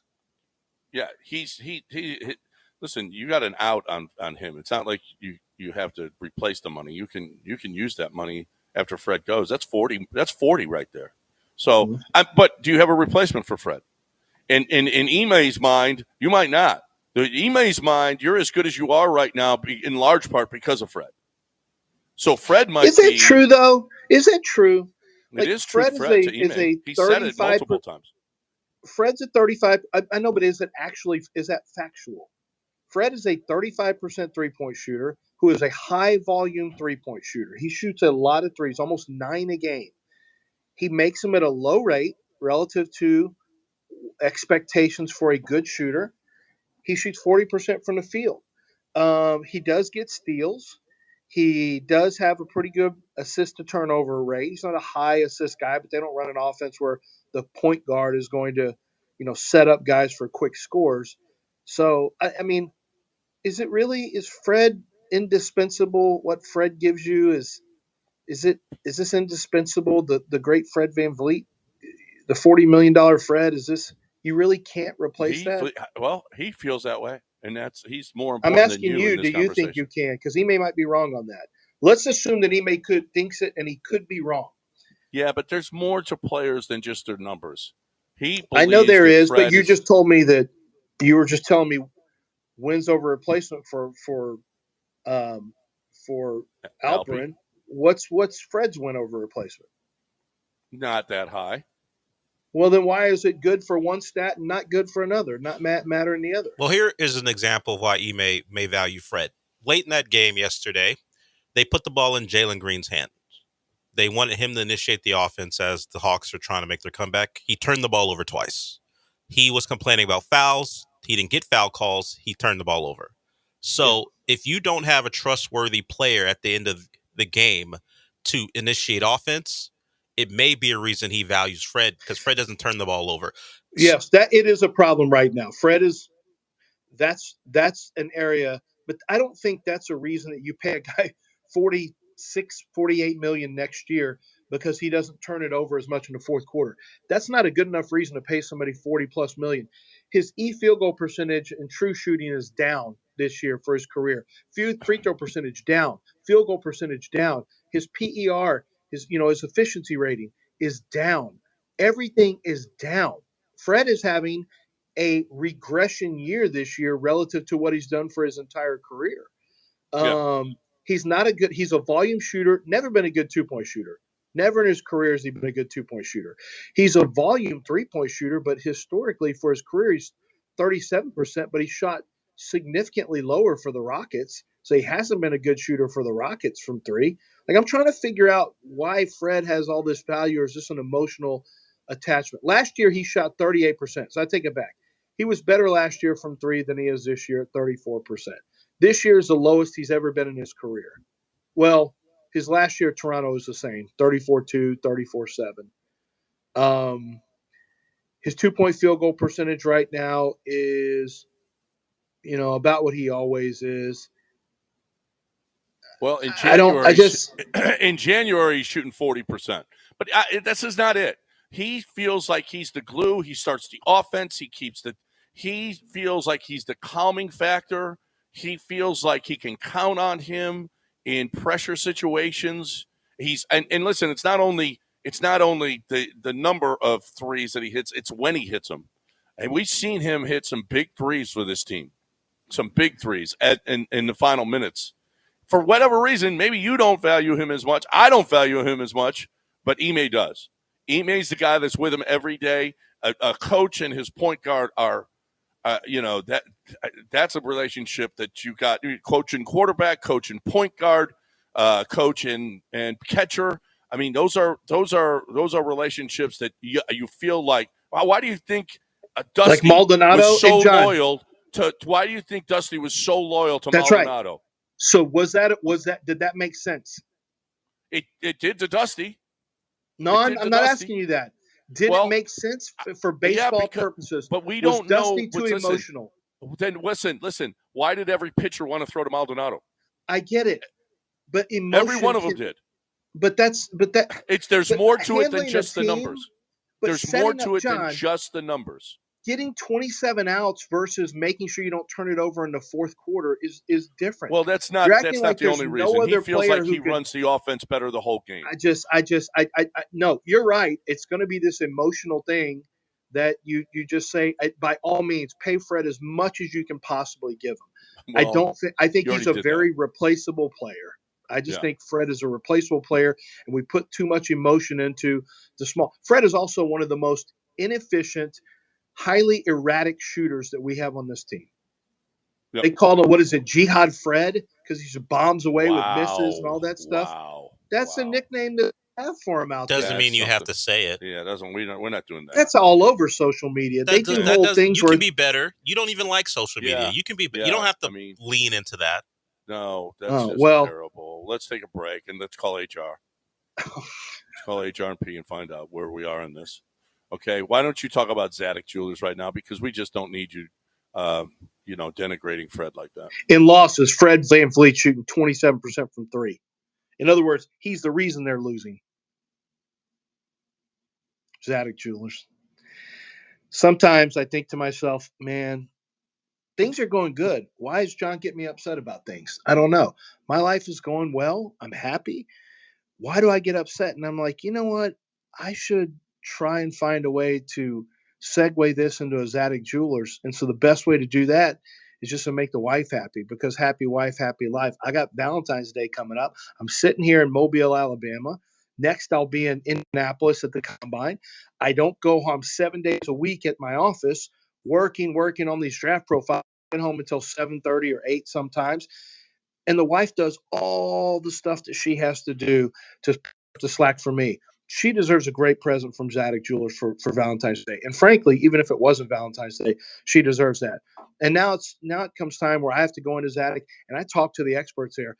What would be a great gift for this? And what are you looking to spend? What is your budget? I tell them, and then they'll show me different things. They'll show me what the hottest name brands are, designers are, and what the designs that are the coolest designs, and what metals are the metals that women really love right now. They do all that. They get you great prices, but most importantly, they get you amazing jewelry at every step of the way. Earrings, diamond engagement rings, necklaces, pendants, bracelets. It doesn't matter. Zadok Jewelers, 28,000 square feet, right there at 1801 Post Oak Boulevard. For more information, go to the website and check them out for yourself at zadok.com. Houston's only FM sports stations, ESPN 97.5 and 92.5. John Renato here with Robin Orlando from Houston Powder Coaters. Robin, this is the time for all those HOA people, and if you have a public pool, this is the time to get the stuff done at Houston Powder Coaters. Yes, because everyone knows pool season opens Memorial Day weekend, so let's get that work done by April. So you need to do it now because it takes some time. Now, because, yes, we do have a line of people trying to get their stuff done, and I want you in line with them. And you guys are bigger and better than ever. You did the bridge in the Woodlands, Herman Park, the benches at NRG. You guys are all over the place. Yeah, even if you think you don't know who we are, you've definitely seen our work. And now Tesla and Samsung, what's going on? Yeah, so we are actually branching out into the Austin market with the tech world. Austin has Tesla, it's got SpaceX, it's got Samsung, and we are there. Wow, we're really smart now, aren't we? We are. We're like Silicon Valley Part 2. That's Robin Orlando from Houston Powder Coaters, 281-676-3888 or HoustonPowderCoaters.com. Call me. More or less? That's it. More or less. Sean Mapes here for Prize Picks, America's #1 daily fantasy sports app.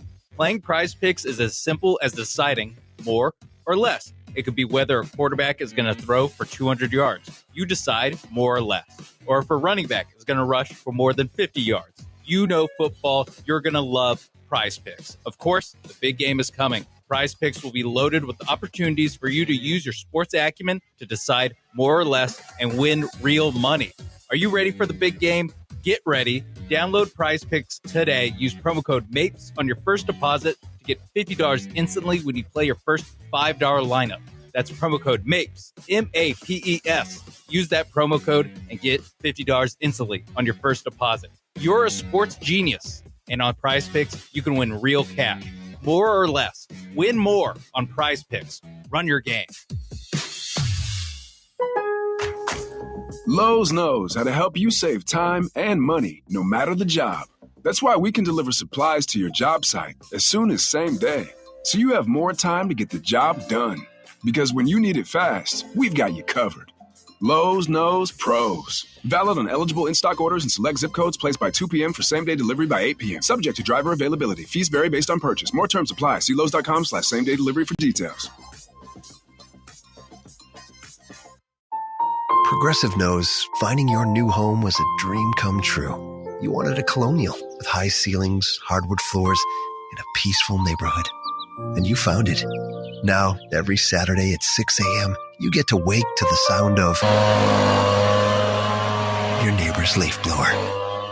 Progressive can't save you from your noisy neighbors, but we can save you money when you bundle your home and auto with us. Get a quote at Progressive.com. Progressive Casualty Insurance Company, affiliates, and other insurers not available in all states. The best in Houston sports talk is ESPN 97.5 and 92.5.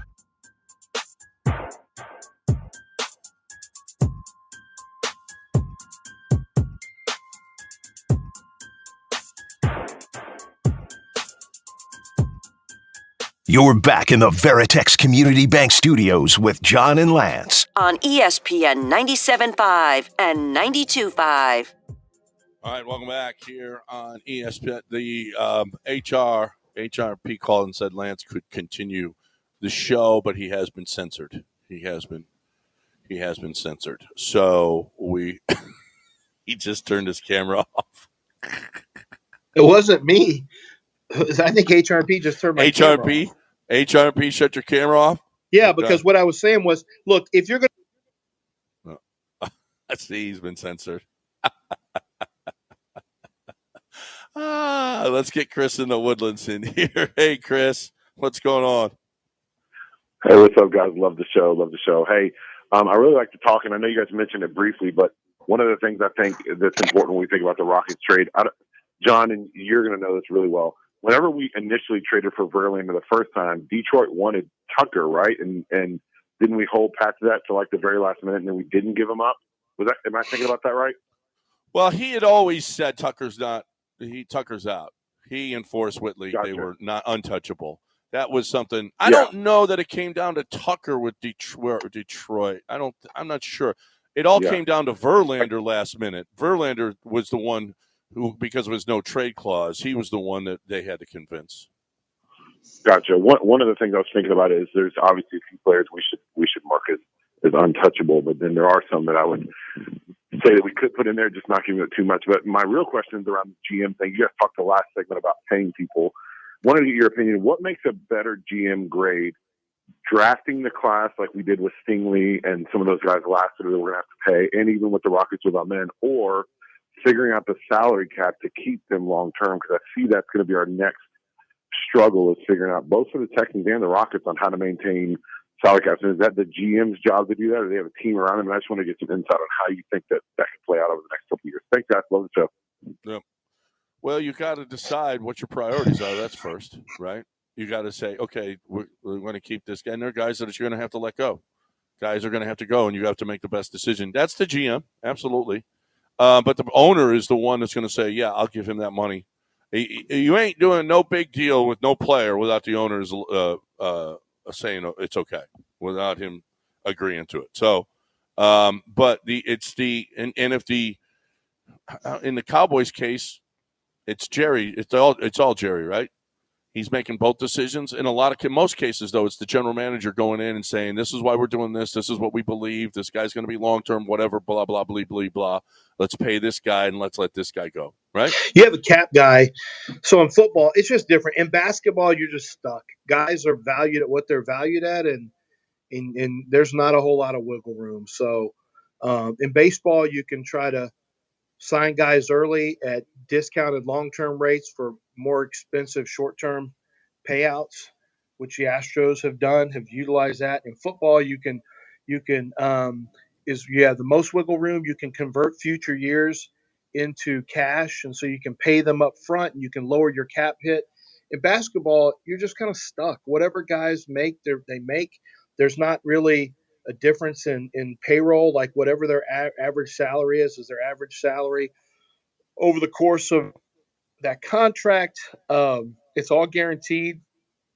So in basketball, to me, it's not about cap. It's about finding the best players and then figuring out who you're going to stick with. In football, a cap guy can really work wonders with the general manager. In basketball, I don't even know if there's a need for a cap guy. Like, your best players get max dollars. I mean, Fred VanVleet got a max dollar contract just because they had money to spend. Like, not because he was a max dollar player. He just happened to be right place, the right time for the right need, which was a veteran performer who could lead a team and all that.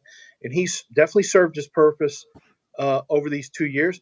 But nowhere in the market is Fred. Like, I was surprised to see, relative to the marketplace, Fred would be worth over $30 million for sure.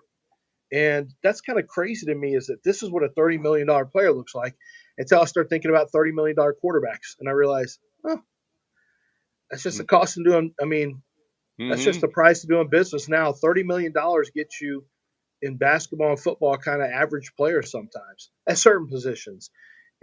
Typically, a $20 million wide receiver is a pretty good player for the most part. Yeah. In basketball, it ain't that hard to get 25, 30 million in basketball. No, it is. No, it ain't. For me, it is, but not for those guys. Speaking of, did you see this Dove climate? Okay, I just want to get off the beaten path for just a second here. Conference championships since realignment in 2002 in the NFL.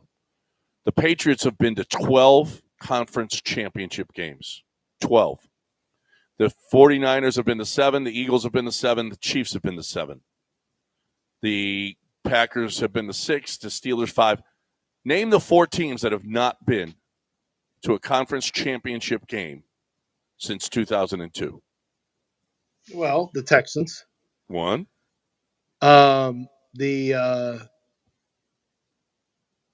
Since 2002. Jaguars? No. Nope, Jaguars. They've been there. The Jaguars since 2002? They went. The Jaguars. Oh, went yeah, 1 the year. Blake Bortles year. Yeah. Yeah, they got their Blake Bortles. Okay, how many teams are there? 4. All right, Cleveland Browns. Cleveland. Jets. Nope, the Jets have gotten there. They got 2.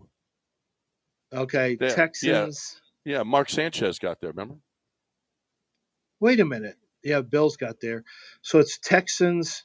Titans have gotten there. Titans have gotten there. Raiders. No, Raiders have gotten there. Raiders have gotten there. Falcons. Nope, they've gotten there. They've gotten there 3 times. Oh, Chargers haven't gotten there. Yeah, Chargers got there once. God almighty. The Giants have gotten there. The Eagles have gotten there. The Cowboys. Oh, Washington. No, Washington just got there. Washington just got there. Well, who the hell's left? Well, you just named one of those teams that you just named has not been there. Who? The Cowboys. Oh, my God, that's right. They have not been. They don't the Cowboys win in the and Dell, playoffs. can you name the other team? Playoff games. Dell, can you name the other team? No, I can't. I don't know the other team. It's the Dolphins. What a The Dolphins haven't won a playoff game since 2002. Haven't won a playoff game. How about that? The Cowboys have not been to a conference championship game since 2002, since realignment. Texans, Browns, Dolphins. We've never gotten the Dolphins or the Cowboys, never. And here they are. I mean, and we talk about, the Texans can't get there. The Cowboys blow. Why do you want to keep comparing yourself to a team who you say sucks? They suck. That's not a bar that you want. I just want Dr. Dre to know. This is an awful bar. We know the Cowboys stink and they run horribly. There shouldn't be the comp. It's like saying, the most expensive team in sports? Who cares? They're spending money poorly. Stop. They're the Cowboys awful. are terrible. They're Stop, bad people. Stop comparing Their your fans are Texans bad to people. them. That's not They're a good bad. comp. They're awful people. You're supposed to be reaching higher than we're better they're than the not Cowboys. Serious. They are not serious people. Exactly. So why is that a bar? Reach higher than the Cowboys. We know they're terrible. Well, I'm just saying, what a great organization. You're just like us. Who says that? You suck. Who says that about the Cowboys? They say that. Who? They Who's love they? themselves, Who's they? Cowboys Who's they? fans. Who's they? Cowboy fan. They just hired Schottenheimer. They don't say that anymore. But they don't even say that anymore. They shouldn't. They're bad. I heard Kyle Brandt. You know what? Kyle Brandt actually made a pretty good point. No one wanted Dion because Dion is too flashy. It's not a real hire. No one wants Schottenheimer because he's too boring. No one's excited. He's the son of Marty Schottenheimer, for whatever that's worth. He's coached under some really good coaches. Like, is the anti-Brian Schottenheimer thing just because he's just a boring hire? I think it is. I think it's mostly like, what's the number one complaint about Brian Schottenheimer? Boring. Or his offense is good? Really good. What? Like, Mike McCarthy called plays for the Cowboys the last couple years, right? I don't know if Brian Schottenheimer is going to be the play caller. So even though he had OC as his title, I think McCarthy. Yeah, but Aaron Glenn's not calling defense. No, but my point is, what's the appeal of Schottenheimer other than Jerry knows him? Like, you ask why people are down. Why he can be his puppet. That's why. Well, that's for Jerry, but he's asking why are people down on Schottenheimer? Why would anyone be hyped on Schottenheimer? It's another puppet coach. That's why. Well, he was an offensive coordinator for Seattle from 18 to 20. How did they do? I don't remember what those offenses look like. I don't either. Yeah. No one does. He Probably was really the Jaguars coordinator in 21. How'd they do? Well, I don't know. Is that when he was a passing game coordinator? I don't know. That's when Trevor first started, so you can't really like that team had nothing. Remember, they were awful, but the next year they actually were pretty good. Then he was a coaching analyst for the Cowboys. Then he was offensive coordinator in name only, and now he's the head coach. That's why. What's he done? I mean, he's going to say, yes, Jerry, yes, Jerry, yes, Jerry. That's great. Congratulations, Cowboys. Congratulations. You're moving forward. Big, nice hire. Big hire. Congratulations. You suck. Time to talk about Aqueduct Plumbing. And if your toilet's not sucking it down, then you need Billy. Okay? All right? That's right. If your toilet, if that brown won't go down, Billy's here for you. Okay? And that's a problem.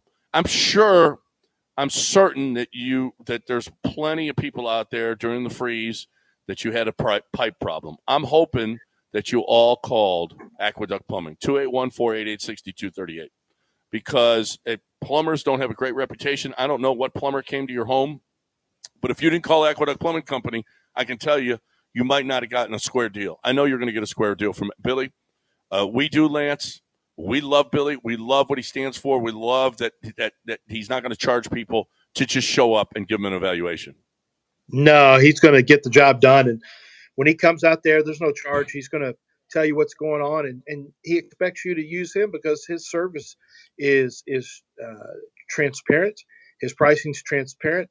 And what he does for you is he gets it done the right way the first time. From the big job to the small job, and all jobs in between. Diagnosing the problem is what they specialize in, and doing it quickly for you. That's Aqueduct Plumbing Company. That's aqueductplumbingcompany.com. ESPN 97.5. Texting enrolls you in a recurring automated marketing text messages. Consent not required to purchase. Message and data rates may apply.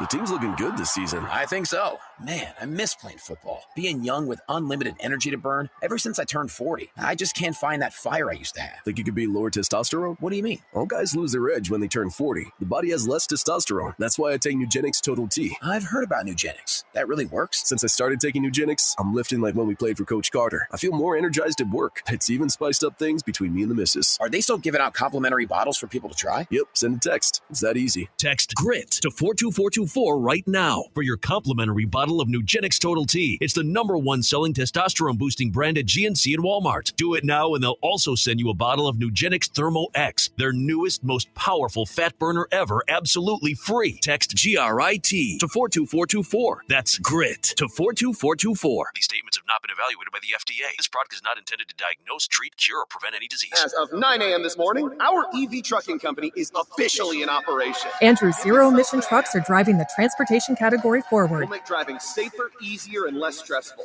Now our technology needs to keep up with demand. He needs to put pedal to the metal on hiring more software engineers. I need Indeed. Indeed you do. When you sponsor a job on Indeed, it's easier for talented candidates to find it, which makes it easier for you to hire them. Visit Indeed.com/credit and get $75 towards your first sponsored job. Terms and conditions apply. Spring forward with real unlimited data from Straight Talk this tax season and get a free Samsung Galaxy A16 5G or Moto G Power 5G 2024 with select plans. So you can stream games during Mad March hours, check the weather for April showers, and watch gardening videos about May flowers.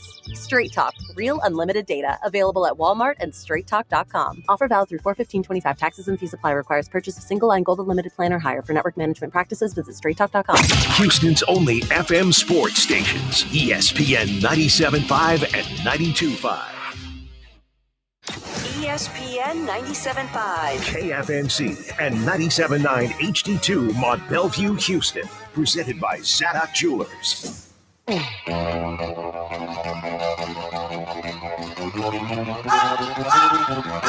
Broadcasting live from the Veritex Community Bank Studios, it's John and Lance. On ESPN 97.5 and 92.5.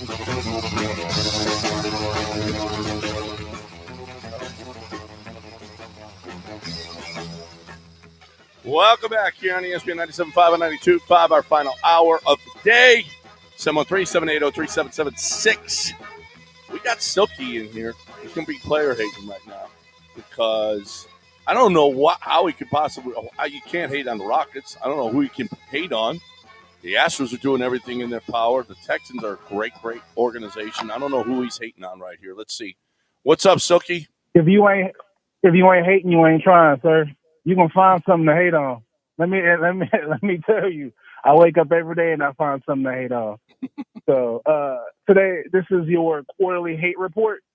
So let's start off by hating on the Los Angeles Dodgers / Jeff Passan by coming out and saying that this deferred money crap that's going on right now is something that every team in the majors can do. Like the Dodgers don't have, over $300 million coming in from their TV deal. Sir, that is not true. That is disingenuous. So I'm hating on that. I'm going to hate on that altogether from start to finish. So second thing I'm hating on Scott Boras. What are we doing, bro? Like, why are you pushing Alex? Alex should have gotten paid already. Obviously, if he is not getting what you are asking for, he's not going to get it. So can we please move forward with this? You're doing the same thing with Pete Alonso. Can we please get something going here, dude? It's almost February. So I'm hating on Scott Boras and the whole Alex Bregman thing. And the last thing that I'm hating on comes from Lance. If what Lance is saying is true in regards to this Bobby Slowick and CJ Stroud thing with them getting into it, you are a grown man getting into it with a kid that's coming out of college trying to get into the pros. If that is true, beat it. You're already gone, but beat it. I hope he never succeeds again in the NFL. Hate. You guys have a wonderful day. He's hating. Well, I think coaches. I think it might have been something that he's trying to elicit from Test him. CJ. Yeah, he was try to testing poke him at to him, see how he responds. What's his reaction? And it wouldn't be the first time that kind of stuff has happened. Yeah, it was. I thought it was an interesting story, and it's one that really, I think is interesting wallpaper in terms of a relationship between the two guys. It seems to have not really been a problem last year, but you just never know after a couple of years what happens. But that's the story is 100% true. I mean, there is no denying. I'll put it on all my kids. If somebody wants to bet their kids' lives against my kids' lives, then let's go. Bet your mom's life against my mom's life. Marcia versus your mom. Let's see whose mom dies first. Oh, that's wow! Wow! Yeah, wow. That's why I'm standing on all the business.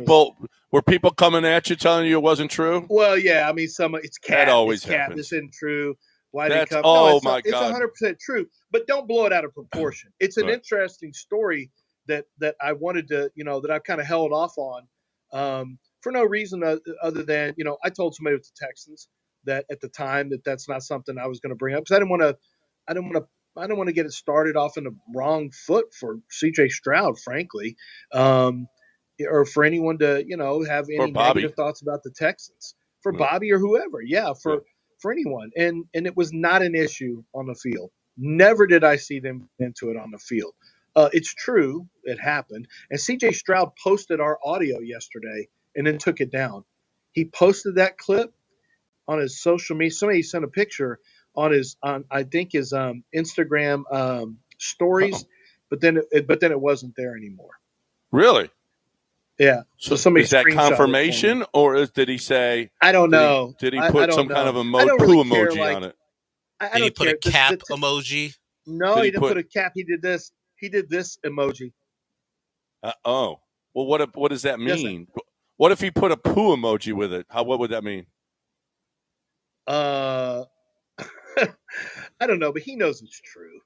I mean, CJ knows it's true. He told.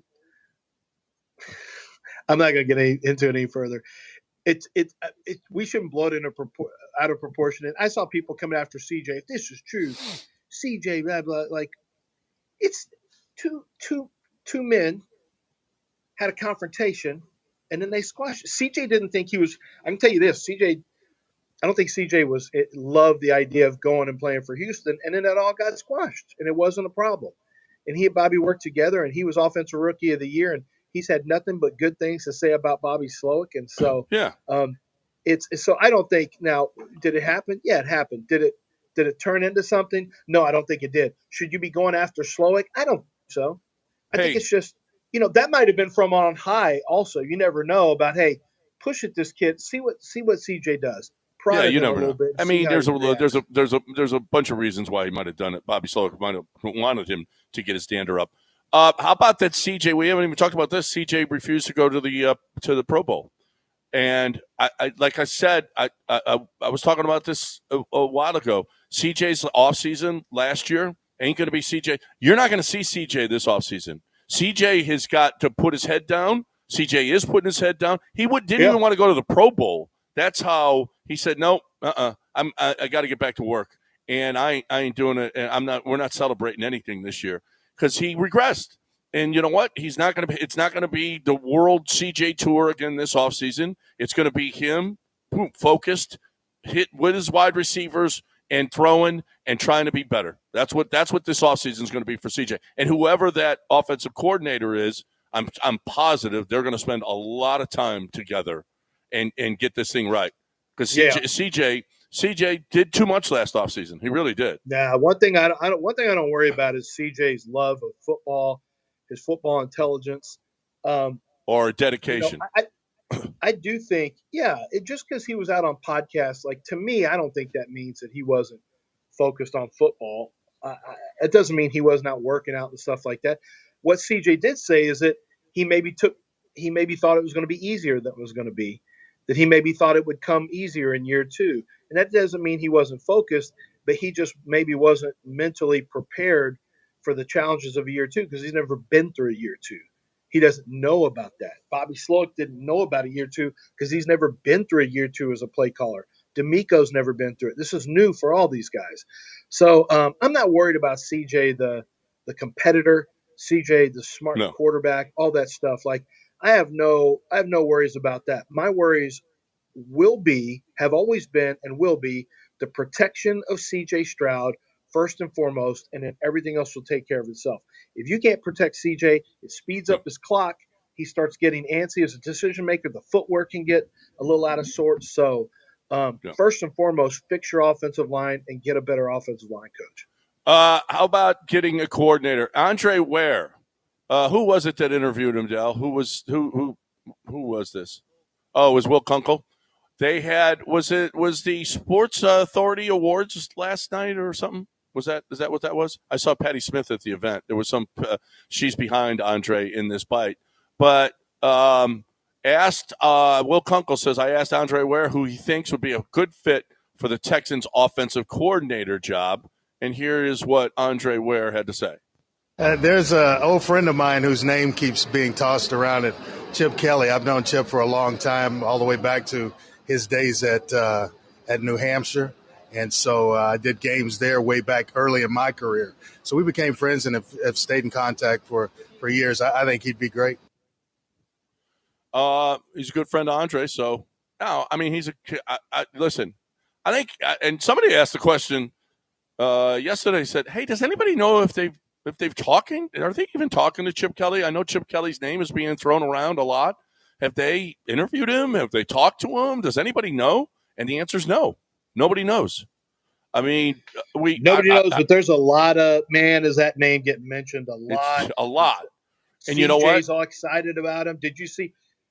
D'Amico's excited. CJ was asked about Chip Kelly, and CJ got all excited about Chip Kelly. This is last year at the Super Bowl. He was talking about CJ going to Chip going to Ohio State. He goes, "Oh man, I love his offense, and when he does this, this, and this, like there are so many ties to Chip Kelly potentially being." Jay Foreman has a podcast. Remember Jay Foreman, a linebacker? Yep. He and another former Texan, I think, or another football Number player 44. have a podcast out of Nebraska, and they said Chip Kelly has that the Texans have turned their attention to Chip Kelly, or they made it sound like it's inevitable. And sometimes these guys with ties kind of talk to the right people and know what's going on. Remember, Jay Foreman played with D'Amico. Yeah. Jay Foreman was there with D'Amico.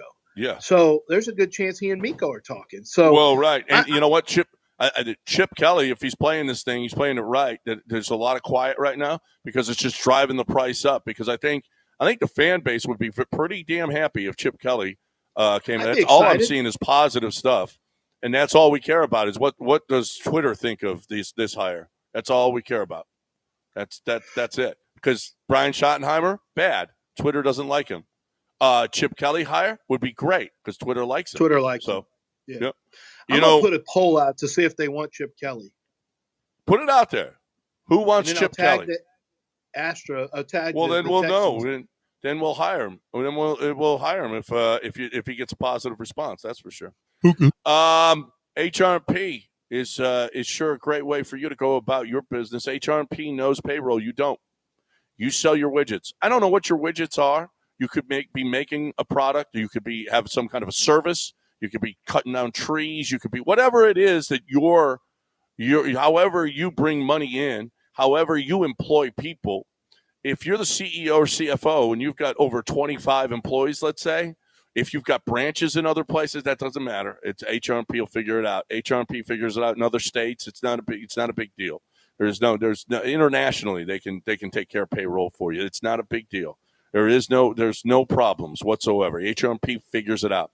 They have proprietary technology that is excellent that other payroll companies are trying to buy from them. And my colleague says, no, I love my product that I've developed, and I love the people that I'm helping. And he does. You become a part of the HRP family. I'm telling you, we go to games with these guys.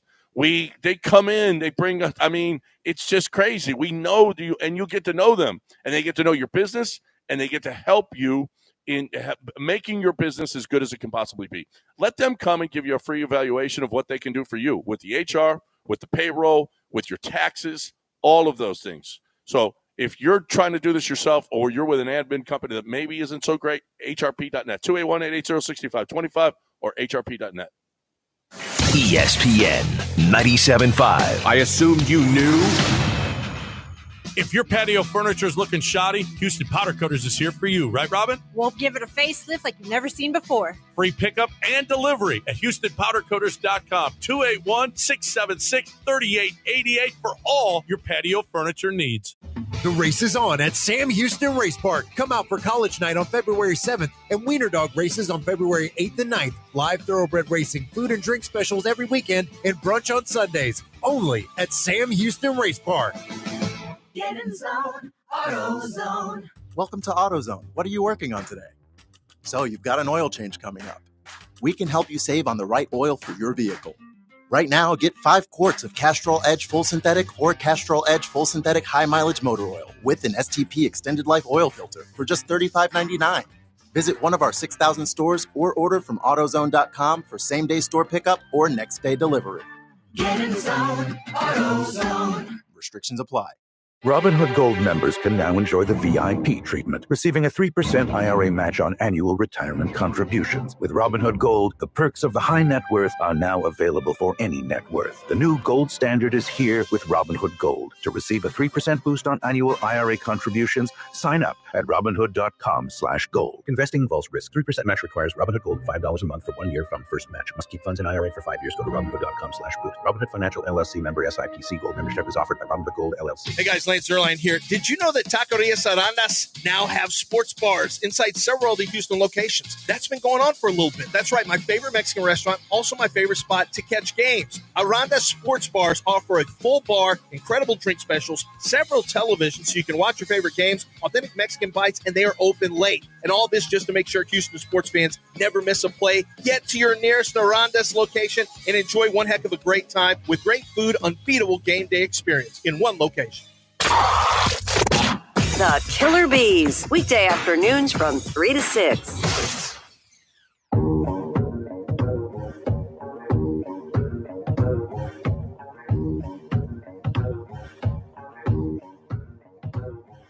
You're back in the Veritex Community Bank Studios with John and Lance. On ESPN 97.5 and 92.5. All right, welcome back here on ESPN 97.5 and 92.5. 713-780-3776 is the number. 713-780-3776. Come hang with us here on ESPN 97.5 and 92.5. All right, some stuff that we may have missed. How about Chuck Pagano? You got some sound. How about What? you got some sound that I want to hear from Ime What? Udoka about our Houston Rockets? Oh, yeah. How about this? We talk about Jalen and we talk about, inconsistencies. There's one thing that Jalen is really consistent at, and that's playing basketball games. 150 straight games for Jalen. 150 straight games. Here's Ime talking about Jalen playing. Oh, you don't have it yet? Well, how about that, though? You talk about Tari, okay, missing games, and we got Steven Adams. We got, Jabari's been out now for a while.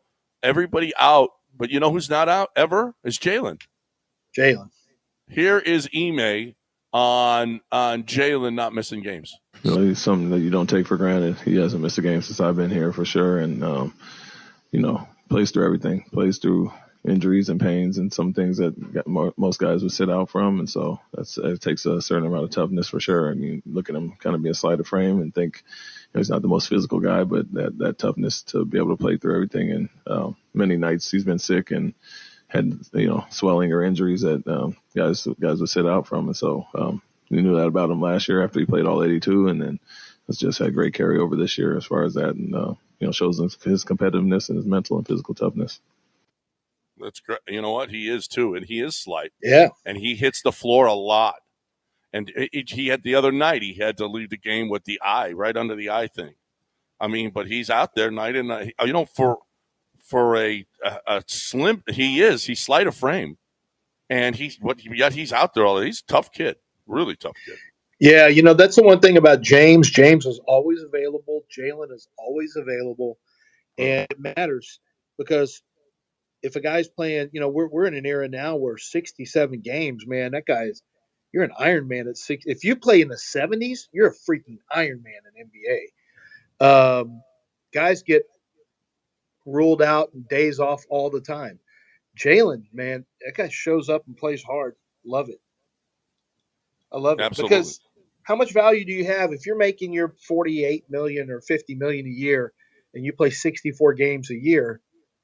I mean, are you really getting your money's worth out of that player if they're missing 18 games a year? And that happens a lot in the NBA. 18 games a year, I mean, you're missing over 20% of the action. That's a big – you miss 20% of an NFL schedule, you're missing over 3 games. That's a big deal to miss 3 games if you're a quarterback or a pass rusher. Like every year missing 3 games in the NFL, teams look at you a certain kind of way. Jalen, man, he shows up every night and plays. Yeah. And, that's great. You know what? That's a guy that you can count on. That's a guy that you can always count on, and he's there. Whether the inconsistencies are there, but they got a pretty good deal with him. Actually, I don't think there's any team that would balk at the money that Jalen is making for the contribution that he makes. I mean, right. But it goes both ways. I mean, he's a $30 million guy. That's great. But he's also a guy that's going to be there every night, and he's going to at times be spectacular. So, no, this is it's funny. If you'd asked me before, would you rather have De'Aaron Fox or Jalen? And there's no question I would rather have De'Aaron Fox. But Jalen is, I mean, I don't think you want to do anything to this. I'm with you. I don't think you want to do anything to this team right now. Nothing. 713-780-3776. Dana Brown. We were talking about Scott Boras. Listen, I don't think that the Astros have been clamoring. The Astros have been on the phone, nail biting about this Bregman thing. As a matter of fact, I'm pretty sure they haven't really even talked about it. They put that number out, the 156, a while ago, and then they just, I guess it's still on the table. Yeah, we don't even know. No. Well, here is Dana asked about whether or not he's talked to Scott Boras. We've talked internally about, him still being available. And so we are definitely having conversations within our front office. We haven't reached back out to Boras.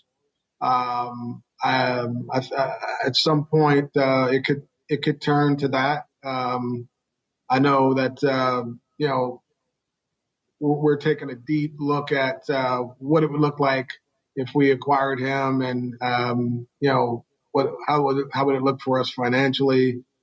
Does it make sense to do it? We know that he's a talented player. We'd love to have him, but I would mostly say it's all internal conversations as to what we would like to do in terms of Bregman. Well, I owe Boras a call. He sent me a text, today, so I'll probably end up getting back to him. But I would leave it at that. There's a lot of words that says, no, we haven't talked.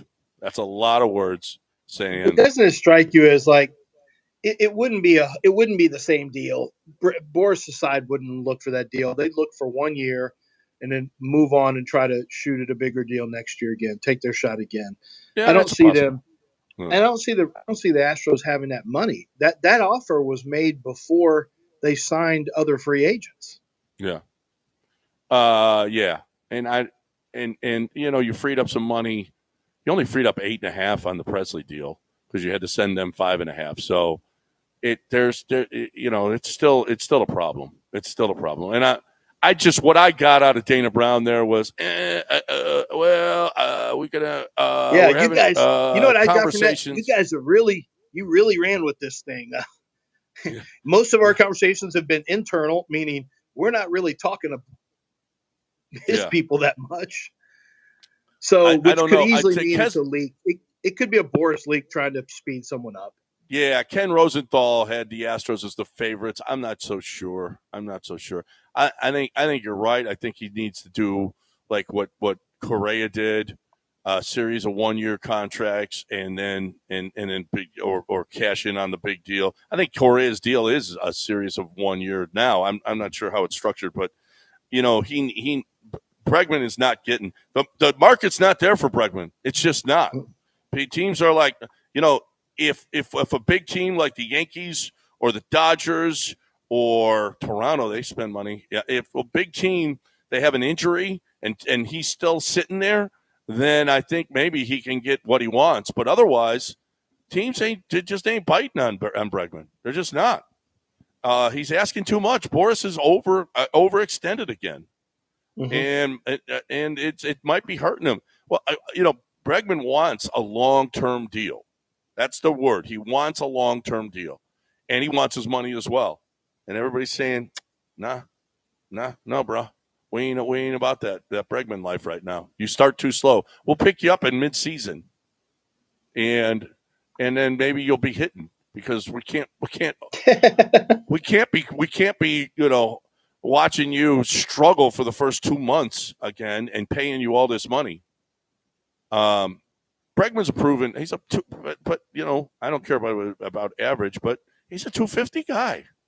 He's been a great Astro, but this market for Bregman when Manny Machado signed that contract with San Diego, and it was immediately, well, this is what Bregman's going to be. I'm like, is he Manny Machado? I don't know that, and I think teams are saying that right now. He ain't Manny Machado. He's not. 713-780-3776 is the number if you want to get in here. I want to talk about Coors Light. I want to talk about cold, clean, crisp. I want to talk about that beautiful water that comes down the mountains in Colorado and flows right to the brewery, and that brewery puts that water in your beer, okay, and brews that. And what I think it's a wonderful combination. How they do it differently than I think their beer just tastes different. It just tastes better. You can tell. I can tell immediately when I'm drinking a Coors Light as opposed to the other ones. They're just not as good. It's cold. It's clean. It's refreshing. I love it. You, my friends, I hope that you're climbing on and drinking that beautiful water from Colorado. I don't know where the other guy's water comes from. That's not Coors Light. It's not Coors Light water, brother. Coors Light is cold, clean, crisp, and refreshing. You keep Texas chill. We're getting warm again now. So let's keep Texas chill with cold, clean, crisp, refreshing Coors Light. ESPN 97.5. Hey, Houston, it's John Granato. Chastang Ford is your go-to dealer if you're looking for reliable work trucks with no dealer add-ons and complete pricing transparency. Whether you need a F-150, Super Duty, or fully uplifted fleet vehicles, Chastang Ford works with businesses like yours to get the job done. No hidden fees, just honest pricing and top-tier service. Go to ChastangFord.com today and let their commercial team handle your fleet needs. That's ChastangFord.com. Tune in Sunday nights from 7 to 9 for the Mean Gene Show. Mean Gene is hosting Sunday's best NFL postgame radio show right here on ESPN 97.5 and 92.5. Listen for interviews, game analysis, and of course, excuses from every loser this NFL season. It's your guy, Sean, with Greenlight Offer, and it's 2025, and guess what? We are still buying houses at fair prices. If you own a house and want to sell it fast in the most simplest way, I'm your guy. Call me today at 832-779-4000. We buy houses in any condition, any price range, in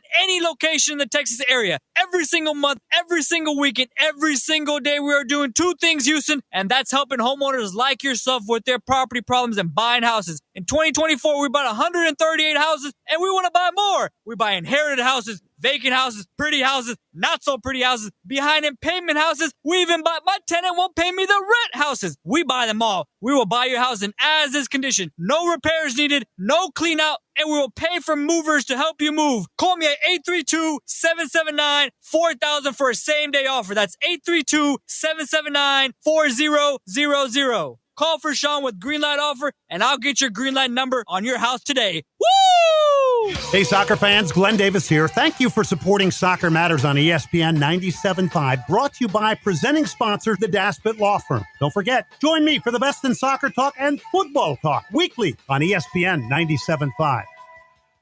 John Granato here for Game Day Health. Are you feeling lethargic, having issues in the bedroom? How about weight gain, muscle loss, even brain fog? You may have low testosterone. Game Day Men's Health are the experts in testosterone replacement therapy, ED, and weight management strategies. They can help you get back to feeling and performing better. With 5 locations, 15 more on the way, book a free testosterone test today at GameDayMen'sHealth.com. That's GameDayMen'sHealth.com. Yeah. Oh, time for me to talk about John Daspit. I'm just sitting here minding my own business, and then all of a sudden I got to tell you about John Daspit. I mean, if you don't know about John Daspit by now, where have you been? This guy is the leader in the city of Houston when it comes to personal injury lawsuits and defending clients who have been injured on the roadway, at the workplace, people who have gone through different types of losses. John Daspit has handled so many cases.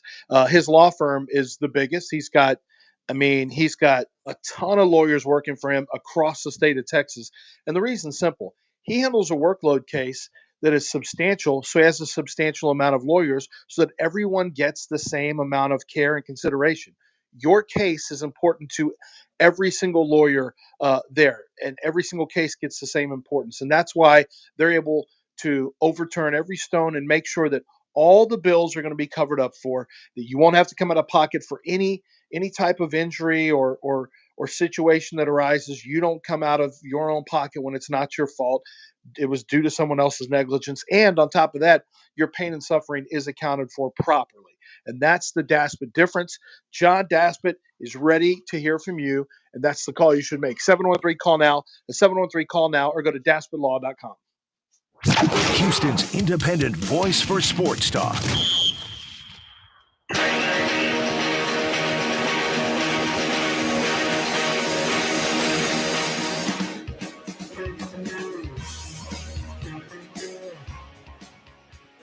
You are listening to Houston's longest-running sports radio morning show. From the Veritex Community Bank Studios, here's John and Lance.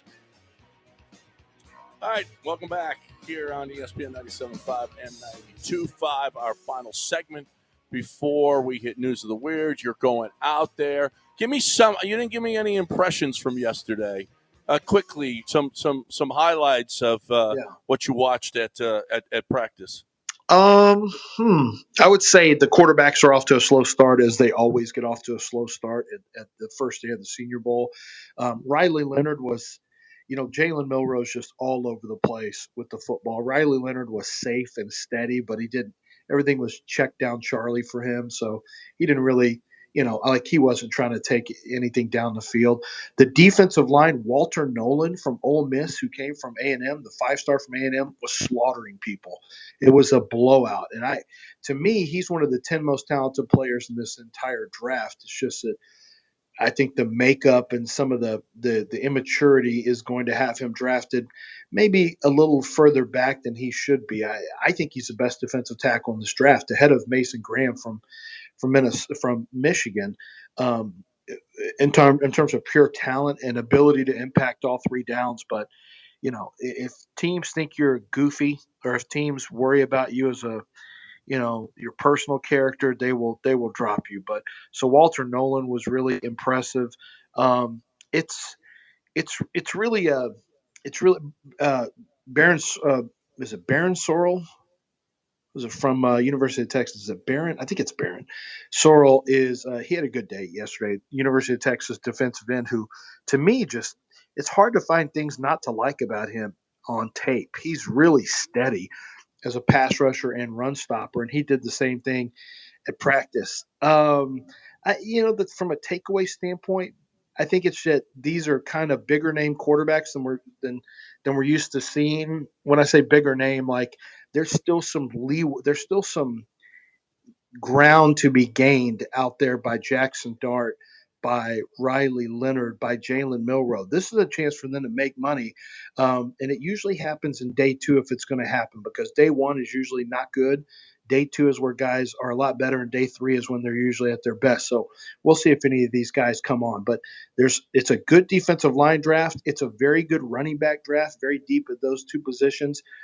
It's not an exciting wide receiver draft at the top end of the draft at all, or in the first round at all.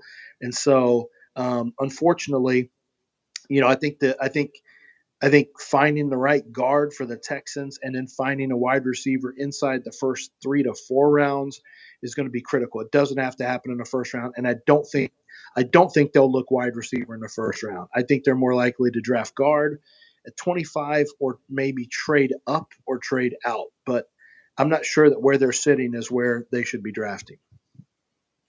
Okay. You don't think at 2025 they're going to get that guy that they really want? No, I don't think so. Okay. You think? And if you're not going Nick to, ain't if you're opposed not to going move to, up then and get down. out. Nick ain't No, opposed if you're to not going to get the guy you want, then move out and choose from it. Look, the strength of this draft, and talking to a couple teams, it was fortified yesterday. The strength of the draft is 20 through 60. So there's a strong belief that whoever you get at 40 could be just as good as who you get at 20. Like, there's not much difference at all. So I think everyone's going to be trying to get out of that first round of the draft.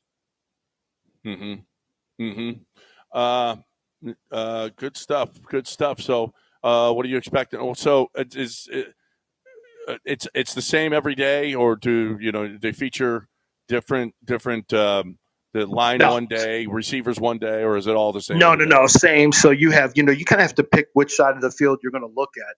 Or I'm going to sit in the stands today instead of get on the field, because on one side it's offense versus your offensive line, defensive line, one-on-ones, for example. Then on the other half of the field, it's wide receivers taking on cornerbacks, or running backs taking on linebackers in pass protection or in coverage stuff, along with tight ends. And then they'll get together, do a scrimmage.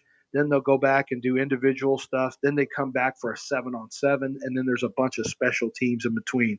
And so what they do is they have one team practices from 9:30 to like 11:30, and then the other team comes on and practices from 12 until about 2, and then they're all or maybe 12:30 to 2:30, and then they're done. So they jam everything in there. We're out there for about 5 or 6 straight hours to get it all taken care of, and it's all done. But it's the same thing every, individual, group work.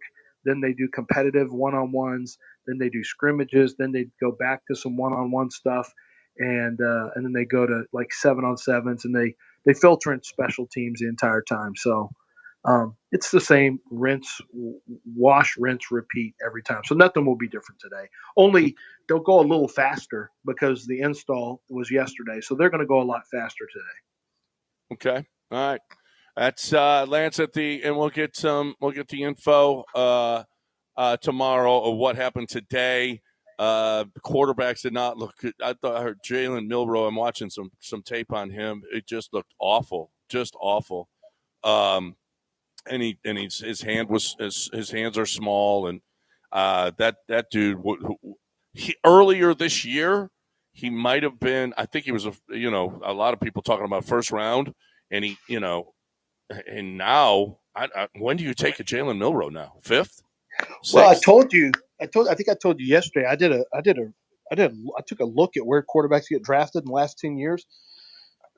There's only been 6 second rounders, and only one succeeded, and that's Kyle Trask is in witness protection, I guess. I've never even heard of Kyle Trask since he got drafted. I don't even know what's happened to him. But Jalen Hurts is the only second rounder to succeed. 35 first rounders, 1 or 6 second rounders, and 13 third rounders. So there's not a lot of the second round's not really the holding area for quarterbacks, because you're getting the dregs of the quarterbacks. And why would you take dregs of the quarterbacks in the second round when you've got really good guards and corners and wide receivers and linebackers who are there, and running backs? Like, you've got number 1s and 2s there and 3s. Why would you take, a quarterback that you don't think can be a starter? Doesn't make any sense. Yeah. No. Yeah. So I don't know. We'll see. It's a long way till the draft, but the Texans are out of it, so that's what we're talking about this off week for the Super Bowl. We got News of the Weird coming your way next, right here on ESPN 97.5 and 92.5. So don't you go anywhere. Lance, you got to talk a little underdog. Or he's so quick to leave that, and he won't look at a rundown, so he doesn't know it's his turn. No. I underdog fantasy time. I just had to reconnect. I tripped on something and accidentally disconnected. Okay. So it's time for me to talk about underdog fantasy. Look, I know you're waiting to play underdog fantasy on the Super Bowl. I know you want to go higher or lower on a lot of those stats. But listen, every night there's college basketball. There's pro basketball. That's always going on. They've got stuff on UFC, on golf. They've got higher or lower opportunities. And what happens in the Pick'em side, you download the app there on the bottom left hand of the app. It's a easy interface to utilize. You go there, and then the world opens up to you. You've got opportunities to make 1,000 times your original play. You've got an opportunity to get rescued if you have an injury. If you have a player injured that would have caused your game, your picks to lose, then they will refund that money and give you a special promo as well, free pick, or a special promo, I should say, if you make a deposit using my promo code Lance. they're gonna have bonus cash of up to $1,000 for you, and they're gonna give you a free pick right now. So it's basically a free winner for you. Why would you not take advantage of that? It wouldn't make any sense. That's the underdog way, giving you a chance to make more money and have more fun watching the games and playing along with the games that you're already watching. It's Underdog Fantasy. Higher or lower, take your pick. Use promo code Lance. You must be 18 or older and present in the state where Underdog Fantasy operates. Terms and conditions apply. If you feel like you have a gambling problem, call 1-800-GAMBLER or go to ncpgambling.org. You're listening to ESPN 97.5. Texting enrolls you in a recurring automated marketing text messages. Consent not required to purchase. Message and data rates may apply. The team's looking good this season. I think so. Man, I miss playing football. Being young with unlimited energy to burn. Ever since I turned 40, I just can't find that fire I used to have. Think you could be lower testosterone? What do you mean? All guys lose their edge when they turn 40. The body has less testosterone. That's why I take Nugenix Total T. I've heard about Nugenix. That really works? Since I started taking Nugenix, I'm lifting like when we played for Coach Carter. I feel more energized at work. It's even spiced up things between me and the missus. Are they still giving out complimentary bottles for people to try? Yep, send a text. It's that easy. Text RIP to 42424 right now for your complimentary bottle of Nugenix Total T. It's the #1 selling testosterone-boosting brand at GNC and Walmart. Do it now, and they'll also send you a bottle of Nugenix Thermo X, their newest, most powerful fat burner ever, absolutely free. Text RIP to 42424. That's RIP to 42424. These statements have not been evaluated by the FDA. This product is not intended to diagnose, treat, cure, or prevent any disease. Did you know the ancient Greeks invented tailgating at the Olympics? True story. And Nico Nikos is carrying on that tradition with the John Granato tailgate menu. Whether you want sliders and wings or you want to go, it's all Greek to me, with gyros, chicken skewers, and pita chips, Nico Nikos has you covered this football season. Give him a call or visit niconikos.com/catering. There's 3 locations, including their newest location in the Woodlands. Remember, there's no tailgate like a Greek tailgate. Next time you're at a bar or a restaurant and you're ordering a beer, choose chill. Choose Coors Light. John Granato here. You know, I'll be choosing Coors Light. It's cold lagered and cold filtered for a crisper, delicious taste. And it's light at just 102 calories. So maybe I'll have another and another. Put Coors Light on your rotation. Just say, "Excuse me, bartender, can I have a Coors Light, please?" You'll be keeping Texas chill and earning my heartfelt admiration. Cold, clean, crisp, refreshing every single time. Coors Light. Climb on, brother. Texting privacy policy and terms and conditions posted at textplan.us. Texting enrolls for recurring automated text marketing messages. Message and data rates may apply. Reply stop, opt out. Consult a doctor prior to use. Wow, you look amazing. What have you been doing? For New Year's, I wanted to try Ozempic, Wegovy, or other GLP-1 medications everyone's talked about. I found this great company called Zelfie. If you qualify, their providers can prescribe medications like Ozempic and Wegovy and other GLP-1 medications that are 80 to 90% less expensive, all 100% online. I can get GLP-1 medications for 80 to 90% less and do it all online? No doctor's office or pharmacy? Yes, Zelfie can provide semaglutide or tirzepatide, the active ingredients in Ozempic and other expensive GLP-1s, but for 80 to 90% less and shipped directly to your door. How do I get started with Zelfie? Just send them a text. Text DATE to 200-300 to get started this New Year's with Zelfie. Get the same active ingredients in Wegovy or Ozempic for 80 to 90% less. 100% online. Don't wait. Text DATE to 200-300 right now for a link to your exclusive offer. Text DATE to 200-300. DATE to 200-300. Missed any of today's show? Then download the podcast now wherever you get your podcasts. Time now for News of the Weird People are weird. with John and Lance. That's real weird. All right, welcome back here on ESPN 97.5 and 92.5. Time to talk a little weird. What is the skill in the new study that women love most in men, Del? What do you think that skill is? Provider? Is that considered a skill?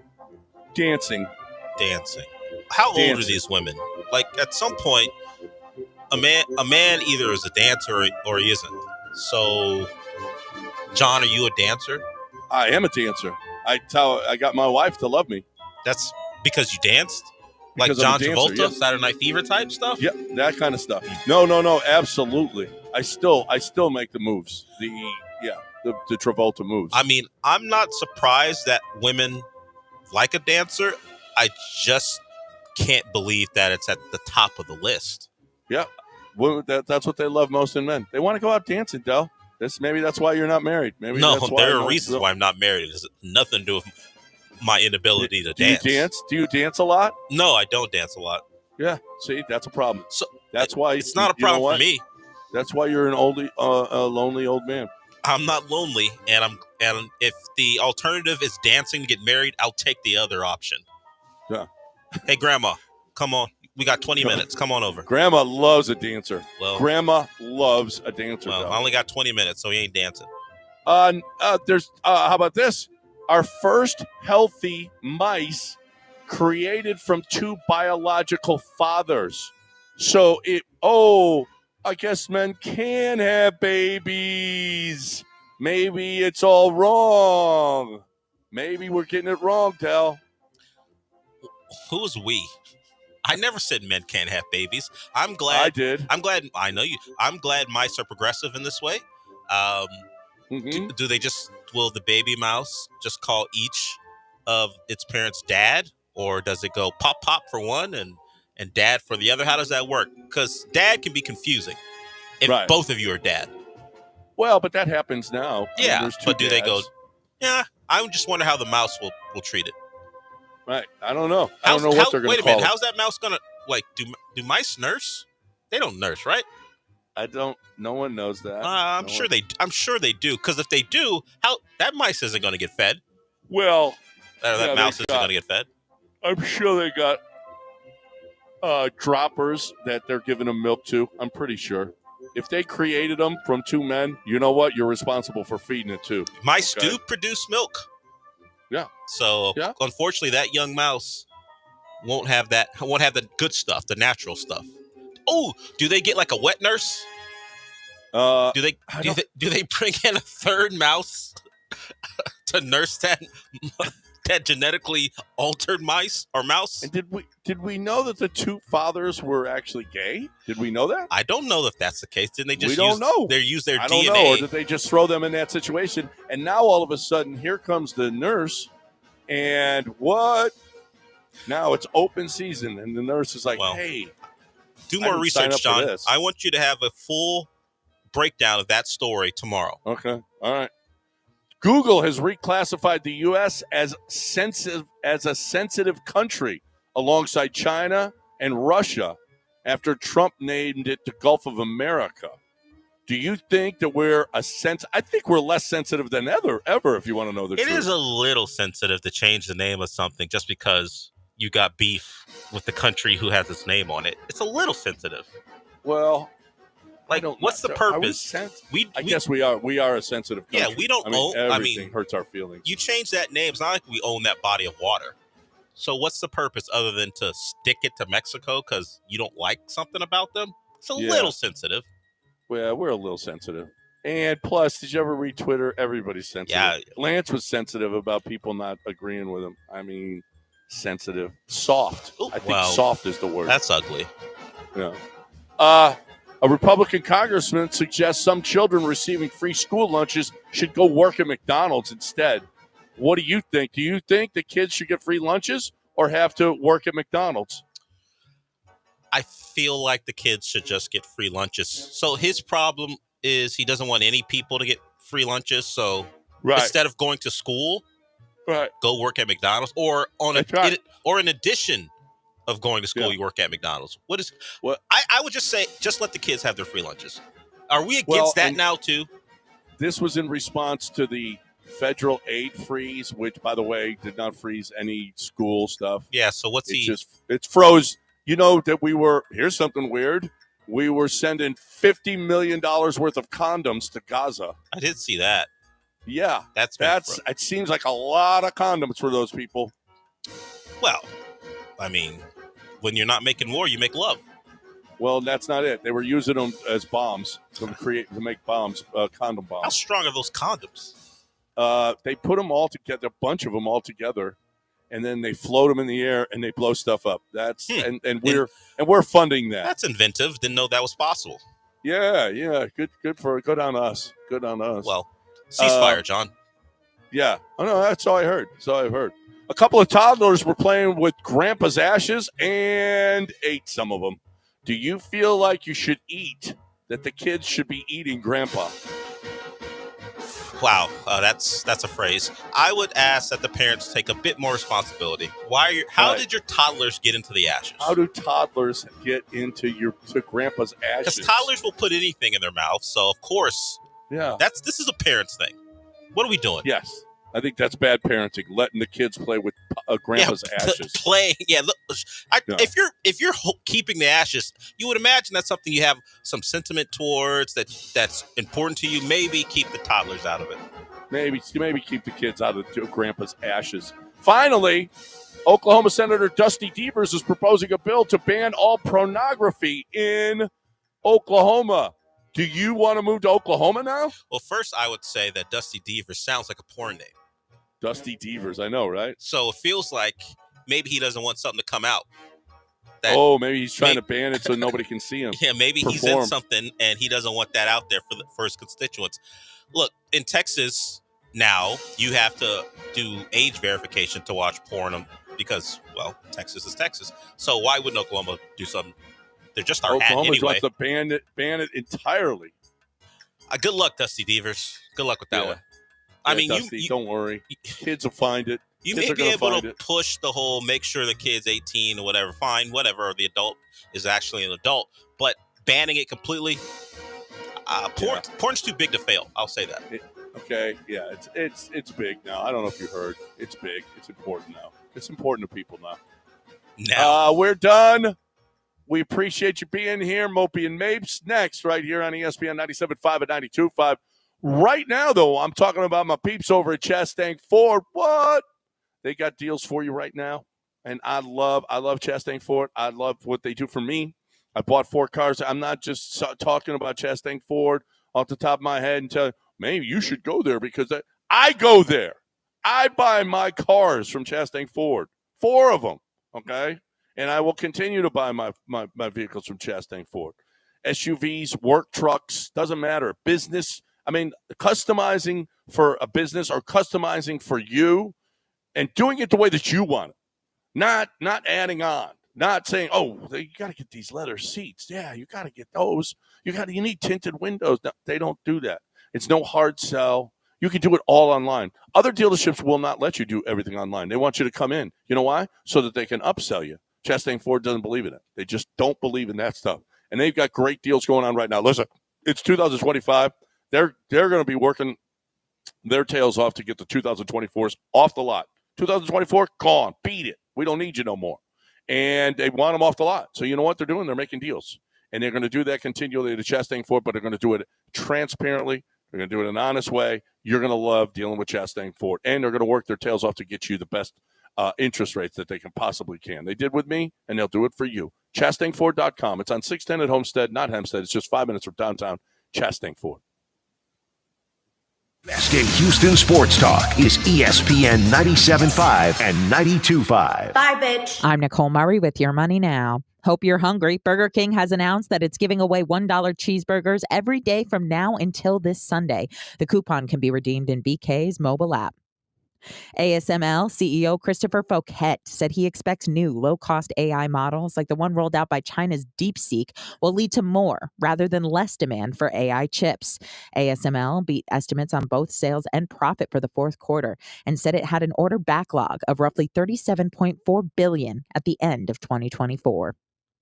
Norway's gigantic sovereign wealth fund posted a full-year profit of $222.4 billion. Norges Bank Investment Management, which manages the fund, said the returns were driven by the AI boom that drove tech stocks higher in 2024. The fund's return on investment came in at 13% for the year.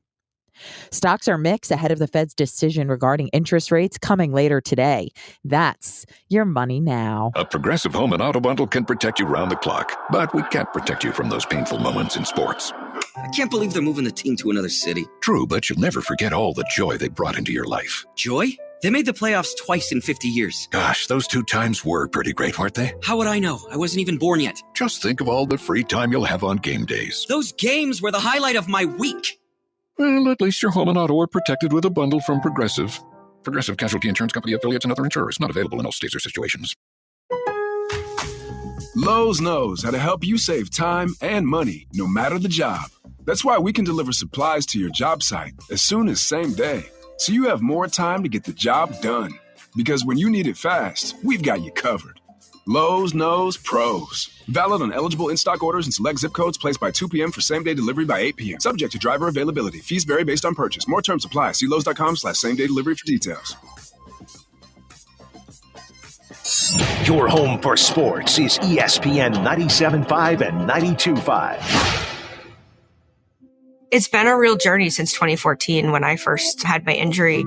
I realized that my home was just not working for me and that it was time to ask for help. Homes for Our Troops is really giving me my life back. The shower allows me to go in and turn around with my chair, pull down storage racks, automated door systems, hours of my morning given back to me.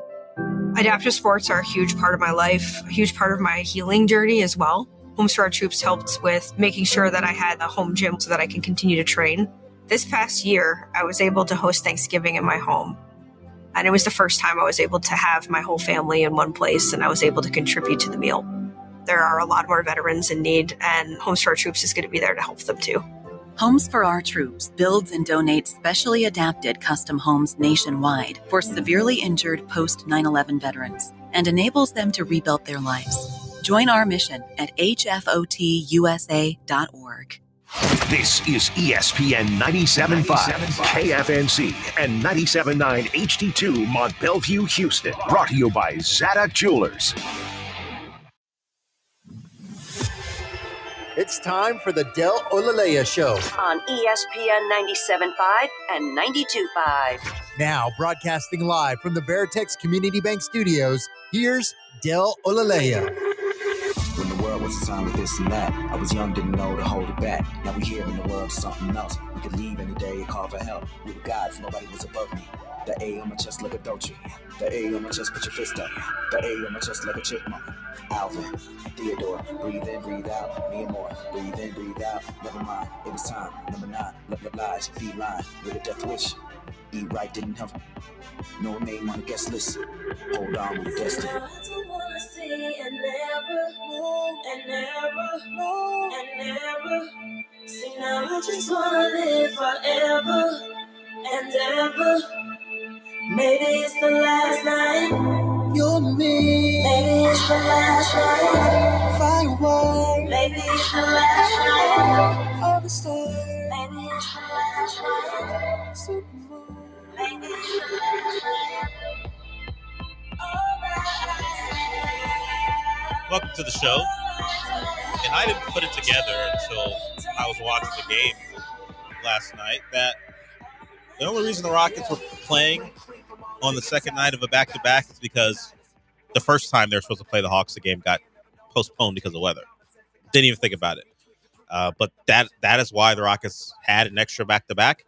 And for the better part of, let's say, 3+ quarters, it did not seem like it was going to matter. The shooting wasn't great across the board, but they had control of that game until they didn't. And a trend is beginning to form. It doesn't matter who they play, where they play. The fourth quarter is going to be nuts. They have come out on the better end of it over the course of the last 4 games.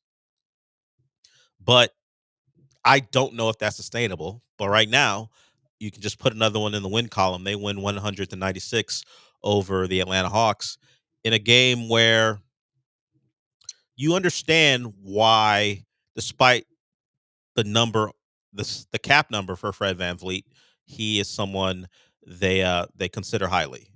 Because there were a couple possessions late in that game as the Rockets were trying to hold off the Hawks where they put the ball in Jalen Green's hands. And at that point, everyone's trying on defense, just how the NBA operates, where 3 minutes ago in the fourth quarter, everyone's going to try. And he lost the ball twice, a couple turnovers. He was complaining about foul calls. And I'll say this. If you think you got screwed on a call on a Tuesday night in Atlanta, just wait until it's May or late April and you're hosting the Suns in a first-round game. You think they're going to call fouls in that situation? No, it's time to get ready for it. We haven't had playoff basketball in a while. Now, the last time this was a playoff team in a playoff city, a certain individual got who got a lot of calls in the regular season didn't get those calls in the postseason. We haven't had to deal with that in a while. That's going to be a thing. You're going to have to play through contact more often than you think, and a lot of the Rockets don't know anything about that. So you might as well start getting prepared for it now. And Jalen Green didn't like not getting those calls. Now, fortunately for the Rockets, the Hawks simply didn't hit enough shots. They had multiple opportunities to either win the game with the DeAndre Hunter shot that rimmed out, or before that, get back in the game, at least trim it down to a one possession game. Multiple wide open threes that they missed, but DeAndre Hunter shot was the one that could have changed the feeling, because a lot of the feelings now for the Rockets is why not us? Why not us? And that's in reference to being a contender, and let's fast forward this thing, and how good can we be now? They have I don't know if it's a fatal flaw because they keep winning games, but they don't, at least right now, handle fourth quarters well. The Boston one's a different story. They came back in that one, but 3 out of 4, they have blown leads. Is that going to be a thing in the playoffs? You certainly hope not. And it's not just unique to the Rockets. The Celtics had that tag on them for a while too. And, well, we saw it against the Rockets. Maybe it's still a thing for them where they're going to blow fourth quarter leads. But the Celtics were a team, as they were continuing to grow, who struggled in the clutch. They might win a game, but they didn't look good doing it. And that stuff kind of went away. We stopped talking about it because you win a title and all your past mistakes kind of go away. Rockets are, I don't think, anywhere near that apex of a real title contender, but it's something to look out for. When the games start to matter more, when they're in the playoffs and the game is close, how will they handle things? Who's going to be their primary ball handler? And I think as long as Fred VanVleet's healthy, he's going to be that guy.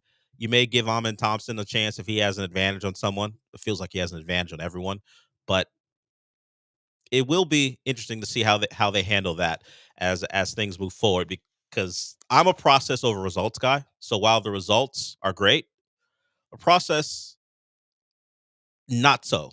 And at some point, I think the coin will flip the other way, and you're going to drop a couple games because you don't handle the late game situations well. But until that point, you now have the second best record in all of basketball. Look at that. You have the Grizzlies coming up here. You've taken 3 out of 4, the 3 out of the potential 4 from them. You see if you can sweep them and get all 4 once you head to Memphis as part of this road trip. So really in a great spot. That was a not a particularly tough environment, but it's back-to-back second night. The Hawks had rest. They had the rest advantage, but it didn't matter. So they are now, I believe, 32-14 on the season. And because they are a team that's a contender, they are thrown into a potential contender. They are a team who's thrown into trades. The Jimmy Butler stuff, the Kevin Durant stuff, all the Devin Booker stuff that's the old stuff, Sean. The new stuff is De'Aaron Fox. He apparently has a house in the area. Now, his preferred destination is San Antonio, but the Rockets aren't a team right now that should be ruled out as far as a team he's interested in. There was a big discussion on the morning show about being okay with this team and not wanting to make a trade. I feel that. I see that.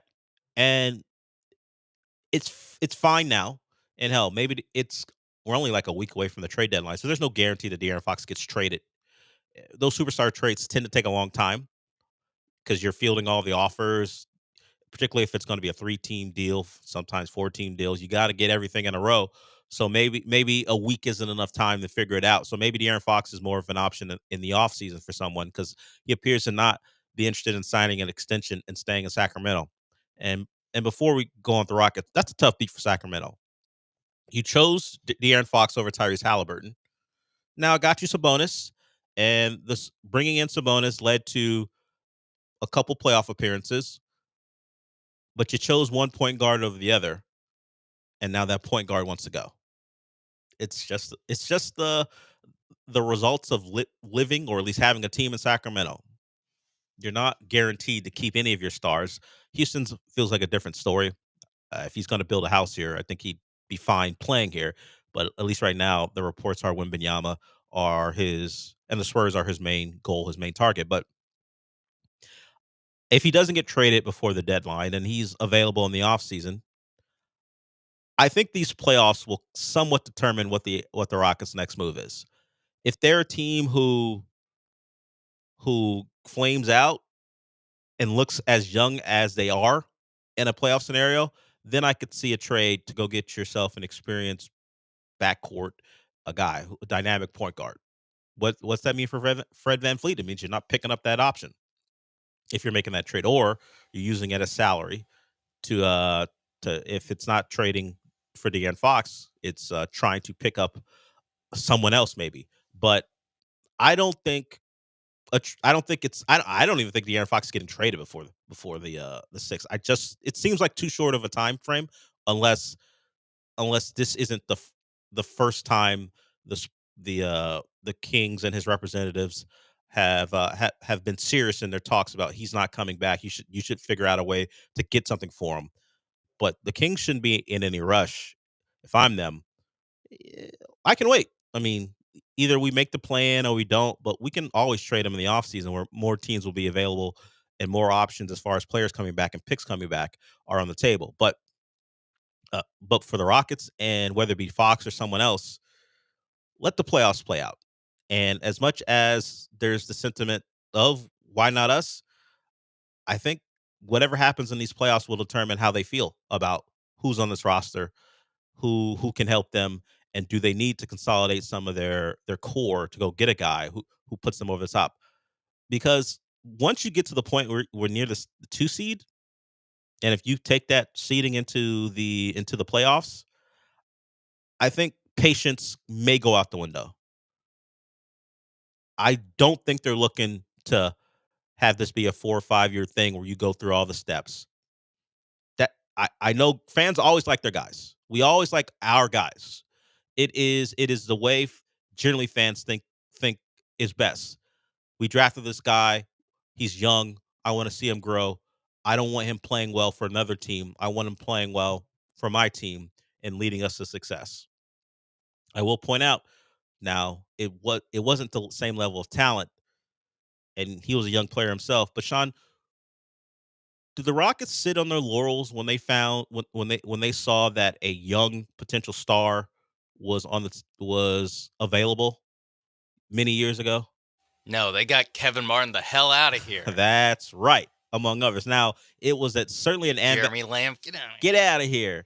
I don't know. I don't want to put Jeremy Lamb on any of these Rockets, but just think, if you were one of those people who, now you probably were very excited about Harden because he was young. He wasn't some 35-year-old or something. But if there is, and maybe De'Aaron Fox isn't James Harden, probably not for this Rockets team, but whoever it might be, if you want to be put over the top, don't rule out a trade. Don't get comfortable with these guys in the offseason. I'm not a proponent of trading for anyone now. Even like De'Aaron Fox, De'Aaron Fox putting you over the top? De'Aaron Fox. Who's De'Aaron Fox ever put over the top? He's never been on a team, and maybe you want to blame him for that, who was a real contender. But if you're inserting De'Aaron Fox into this current Rocket squad, of course, you have to start to do the math of who's going, who's staying. But let's just say you got a lot of picks. You can send picks their way, salary, and an appealing young prospect. Yeah, just to make it easy, it's like, take out VanVleet, take out Jabari since he's not playing right now. It's easy for everyone to just imagine the team that we've seen for the last 2 weeks. And picks. And throw all the picks you want at them. And instead, it's now De'Aaron Fox on this team. Yeah, they probably win last night by 12 instead of 3 or 2. But again, like the Kings, like you said, like they traded Halliburton to get Sabonis. And for any other team in basketball, you're like, that did not work out. But for the Kings, it's like, well, they made the playoffs for the first time in 15 years. They were tired of being bad. Yeah, they needed to make a move to be at least mediocre. Yeah, this is like actually the De'Aaron Fox era is the most successful era of Kings basketball since Vlade Divac and Peja Stojakovic. So, I mean, little insulting you didn't mention Hedo Turkoglu, but it's fine. Hedo Turkoglu, Doug Christie, Mike Bibby. So Chris Webber, probably actually most insulting to Chris Webber because he was the best player on those teams. I'm standing right here or sitting someplace calling the game poorly. I don't know. Actually, I don't know where Chris Webber is right now. But let's ride out this season, see how it plays out, and let the team either have a crazy miraculous run, or maybe it's a flame out in the first round, if you want to call it that. Whatever it might be. Yeah. Let the great Pat Riley used to say, the playoffs tell. It tells a lot about your team. And as much as these regular season wins have been great, and considering where the Rockets have been, I am all in saying, if you're going to beat the Celtics in Boston, beat the Cavs in Cleveland, those are great wins. But I don't think they mean that much over the course of how this team's going, as far as how this team's going to be. Regular season wins, whatever. The Celtics aren't playing great. The Cavs, for whatever reason, those are crazy games, and you've come out on top. I am, if I'm downplaying the results, I guess I am, but I already know the Rockets are good. Yeah, to me, it's more about the fact that they're the 2 seed after 40-something games. They're the entirety of the season is what's impressive to me. Yeah. Not the fact that you went in on a regular season on a Saturday and beat the Cavs, or you beat the Celtics on a Monday. That doesn't mean as much to me over how good you've been since the season started, since October. Since the game after opening night. Since you lost to Charlotte on opening night, yes. Since you have been great since that point. I mean, that means more. Yeah, you're 32-13 since then. That big L. Instead now you're 32-14. Yeah, just think they could be 33-13 if they hadn't lost to Charlotte. Think about that. Oh well. Gonna keep me up at night. Yeah, it's a difficult one to take. Just think if somehow, some way, the Grizzlies, who are like a game and a half behind you, have a 1-game lead on you to close out the year. Just think back to the Charlotte game as the one that got away. But overall, great season so far. The playoffs, not even right around the corner. Still got a couple months to go in the season. But now it's all about building good habits once you make your return to the playoffs. And I would say the priority number one for me is figure out a way to close games out where your giant leads don't dissipate to the point where you're hanging on for dear life. And DeAndre Hunter has a wide open 3 to take the lead. He just happens to miss it. The habits that you've built to get yourself in those spots, great. Now you got to find a way to close these games out in a more efficient way. You know what would be great? Hey, let's get Nate Williams in the game, because you've been up by 15 since it hit the 5-minute mark. Yeah, I was gonna say, just where the game was at the 6-minute mark. Just keep doing that. Keep doing that. So guys, Jalen, who Ime credited for his consecutive game streak, doesn't have to play as many minutes. Fred didn't have to play. Hey, you know what'd be great? You hold on to the lead, Reed Shepherd gets some minutes. Now it's garbage time, but at least Reed Shepherd gets minutes. Yeah, get Jalen Ripken some rest at the end of the game. Yeah, well, we'll hear from Ime about that. As many inconsistencies that Jalen Green has, the one thing you can count on is he will play basketball no matter what. We'll hear from him. We'll hear from Ime on him when we come back. The Dana Brown stuff, the quotes I was reading yesterday, we have the sound from that. We'll get to that as well. The Texans interviewed another OC candidate. So I'll tell you who that is as they try to narrow it down. We know who Andre Ware thinks they should hire. So we'll hear from Andre Ware, who was at some maybe gala last night, was interviewed by Will Kunkel. So we'll play that sound too. We're just getting started here on the show. If you want to get in, you can. 713-780-3776. We have plenty to discuss. We will be back. ESPN 97.5.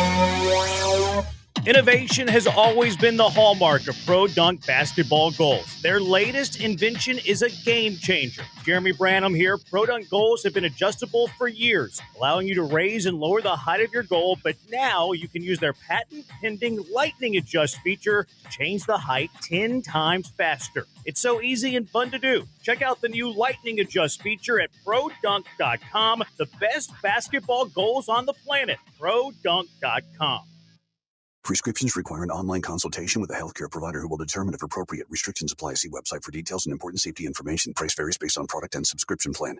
Hey guys, let's talk ED, because millions of men experience it. Did you know that 1 in 4 people seeking treatment for ED are under 40? So you're not alone. And even better, HIMS can help. Find the ED treatment that fits your needs at up to 95% less than the brand names when you get started at hims.com/joy. It all starts with an online intake form. From there, a medical provider licensed in your state will determine if ED treatment is right for you. Through hims.com, you can access a full range of treatment options for ED, including daily or as-needed meds through a 100% online process. If prescribed, your medication is shipped to you for free. Millions of men experience ED, but Hims can help. To start your free online visit and save up to 95%, go to hims.com/joy. That's hims.com/joy for your free online visit. HIMS.com/JOY. If you're drowning in unresolved tax debt, know this. The IRS can place a lien on your home, garnish your paycheck, and levy your bank account. That's catastrophe for you. We interrupt this message to bring you some good news about your tax debt. We're TaxRise, experienced tax professionals who can help you seek relief programs and work directly with the IRS on your behalf. Find out if you qualify with a free consultation. 888-701-5866. Eric from South Carolina owed over $74,000. We helped reduce it to $798. Troy, a disabled veteran, owed over $142,000 and settled at $500. We've helped thousands of clients with their tax problems, and we're ready to help you. So take the drama out of your tax debt and rise above your situation with TaxRise. For your free consultation, call 888-701-5866. 888-701-5866. Results vary, not guaranteed. Client names changed. TaxRise is not IRS affiliated or a law firm. Next time you're at a bar or a restaurant and you're ordering a beer, choose chill. Choose Coors Light. John Granato here. You know, I'll be choosing Coors Light. It's cold lagered and cold filtered for a crisper, delicious taste. And it's light. It's just 102 calories. So maybe I'll have another and another. Put Coors Light on your rotation. Just say, "Excuse me, bartender, can I have a Coors Light, please?" You'll be keeping Texas chill and earning my heartfelt admiration. Cold, clean, crisp, refreshing every single time. Coors Light. Climb on, brother. Hey guys, Joe Blank here for Allstate Windows and Siding. If you're looking to give your home a facelift, forget about painting or staining. Buy siding from Allstate Windows and Siding instead. Allstate has a huge selection of colors, and their product is energy efficient and impact resistant from the wind and the weather, like hurricane season can be. Call today at 832-204-1936. Ask about their $2,500 off a complete siding job. Visit allstatewindowsandsiding.com. Discounts are always available for senior citizens, military, and first responders. Get to Allstate Windows and Siding right now. John Granato here with Dr. Manavis from Access Vascular Health. We talk so much about prostate, but what about people that don't have great blood flow? People with vein symptoms get things like numbness and tingling, all the things that people kind of write off as getting older. And it's a pretty easy process, right? It takes me 6 minutes to do, and patients feel 100% better when I'm done with the procedures. What's the pain like? Almost none. So if you're experiencing any vein problems, go to 975prostate.com and click on the vein tab. Your home for Aggies basketball is ESPN 97.5 and 92.5. Kane is in the building.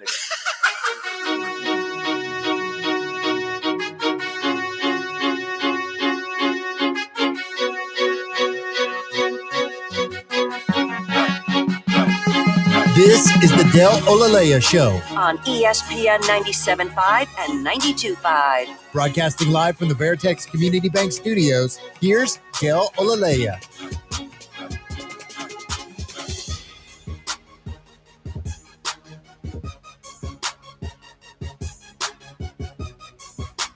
So you called him Jalen Ripken. You like that more than... Yeah, it's better than Cal Green, I think. Jalen Green. I didn't know 150 games in a row is a milestone in the NBA. Mikal Bridges is like, whatever. I don't ever miss games. But Jalen Green, apparently he's played, if you're keeping track, he's played 150 games in a row. Ime Udoka was asked about the durability of his young guard. Here's Ime on Jalen Green. You know, he's something that you don't take for granted. He hasn't missed a game since I've been here for sure. And, plays through everything, plays through injuries and pains and some things that most guys would sit out from. And so it takes a certain amount of toughness for sure. And you look at him kind of be a slight of frame and think he's not the most physical guy, but that toughness to be able to play through everything. And many nights he's been sick and had, swelling or injuries that guys would sit out from. And so You knew that about him last year after he played all 82, and then has just had great carryover this year as far as that, and shows his competitiveness and his mental and physical toughness. Playing all 82 was a big deal for him last year, and it wasn't just like he came in for 5 minutes in that last game of the year. That didn't matter. He played over 20 minutes in that one, as they were getting to 41 and 41. So availability is a pretty big deal, and to know your starting two guards going to be out there every night, and you don't have to worry about it, you got to love it. Considering where they're managing Tari Eason, they don't want to play him on the second night of the back-to-back. We know Jabari Smith is out. Amin Thompson missed plenty of time last year. Steven Adams, who is younger than you think, but he is a guy who they're managing as well. Jalen Green's not one of those guys. It's great to have a guy you can depend on night after night as far as being out there. So that was Ime on Jalen Green. Excuse me. So we played this. We didn't play it. We talked about Dana Brown and his thoughts on the potential for Alex Bregman to come back. He talked about Ryan Presley and how his relationship changed with him after they acquired Josh Hader. And it didn't sound great when he was talking about, I'll probably get back to Scott Boras. The words in a tweet didn't sound like he was being very proactive in the situation for any Astros fans, any Astros fans who thought acquiring or bringing back Bregman was right around the corner. Well, you can hear the words yourself from Dana Brown on his next interactions with Scott Boras. Here's Dana Brown. We've talked internally about, him still being available. And so we are definitely having conversations within our front office. We haven't reached back out to Boras. At some point, it could turn to that. I know that, we're taking a deep look at what it would look like if we acquired him, and how would it look for us financially? Does it make sense to do it? We know that he's a talented player. We'd love to have him, but I would mostly say it's all internal conversations as to what we would like to do in terms of Bregman. Well, I owe Boras a call. He sent me a text, today, so I'll probably end up getting back to him. But I would leave it at that. Dana Brown yesterday. Yeah, this is cooked. I don't see it. The Astros clearly aren't in any rush. Yeah, we keep talking about him being available, but you know what? I'll probably get back to Scott today. He texted me. I'll probably get back. I haven't even really talked to Scott Boras about this. Yeah, that optimism from the weekend, I think, down the drain. We're only banking on the fact that no one comes in with an offer, which is probably going to happen, as far as not coming in with an offer that Bregman likes, and he comes back tail between his legs and goes, you know what? I don't mind being an Astro. But the Astros aren't proactive about it, despite all that buzz from over the weekend. So if you hope for Bregman to come back, I would say hope no one from another team gets hurt, where there's all of a sudden a spot and someone's desperate to add a big time player, and just hopes maybe he's fine doing the deals with the escapes after each year. But the Astros aren't in any rush. I think they say we have our team, and the Bregman thing is just the cherry on top if he comes in at our price. So there that is. It wasn't the only thing he talked about. Sean and I joked quite a bit yesterday about Altuve moving to left field for a Polanco type and saying, what are we doing? Now, Jose Altuve isn't the second the defender he used to be at second base. How does that translate to left field? It is the easiest of all the positions to play. And he has been seen. I don't know how someone was able to get inside, but there are photos of him out in left field practicing. So apparently it is a serious consideration. And for the Astros, it may not matter if you bring back Bregman. It could be Polanco pushing Altuve to left field, or maybe one of the current players doing it. But here's Dana Brown on Altuve playing left. I think for the most part, it would be with an addition.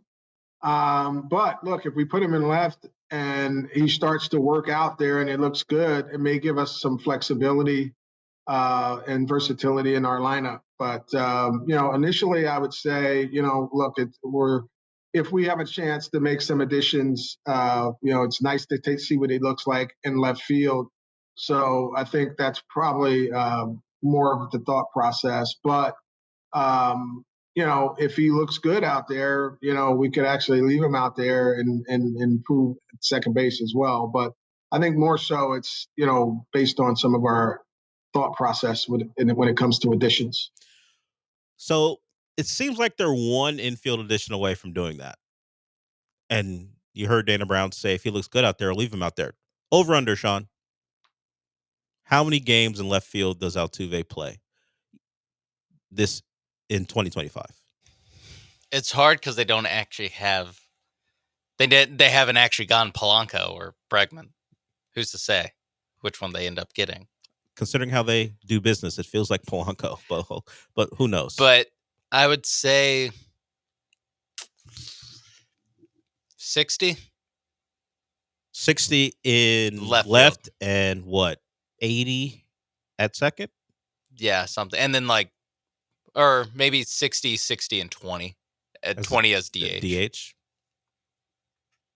Because there's a chance that Yordan misses 20 games and they need a DH. It's true. Might as well just throw Altuve in DH. Yeah. 60. I wouldn't have gone with 60 until I heard Dana Brown talk about it. This isn't just Altuve tossing it out there. This is something we are considering seriously. Yeah. It went from Jose's the best teammate ever to, no, this is a Astros organization thing as well, which surprises me. But hey, if they see the regression for him as a second baseman, if you want to obviously keep Altuve in the lineup, throw him in left, see how it plays out, right? Yeah. I mean, why not? Well, there are reasons why not, but maybe they outweigh the reasons why they outweigh the reasons to keep him at second for 135 games a year. That's more what I mean. It's like he's going to be a bad second baseman, be a bad left fielder. There's a good second baseman already on the roster, Mauricio Dubon. Put him out there. Yep. If Polanco is added, which it's not a definite, but it's something that they're considering. We've said the name Polanco so many times. It is. I can't believe he would be the reason that they sling him out there. It's more about Altuve not being a great or even maybe even a good defensive second baseman anymore. But the impetus for this is an addition, and if it's, I won't say his name, but if it's that guy as the addition, I wouldn't be stunned because it's clearly on their minds. But if you told me that at any point up until the weekend, like, what are you talking about? You're gonna throw some 5'5" guy out there in left field and see how it goes. Everyone's gonna be running on them, but they may think that's less of a problem than a lack of range at second base. I was asked this question by Lance. He asked the show, who do I think is closer to a title, the Astros, the Rockets, or the Texans? And at the time, I said the Astros. Now, this was before this recent Rockets run, and I believe 4 rounds of the playoffs are in basketball very difficult to get through for young teams. So I'm still sticking with the Astros, but I'm less sure. I'm less sure about all of it, mostly because the pitching, which is something that has been under discussed, because whatever, they're always hurt. They're always hurt, and they'll find some good ones. Yeah, but at the moment, Javier, McCullers, Garcia, none will be available to start the season.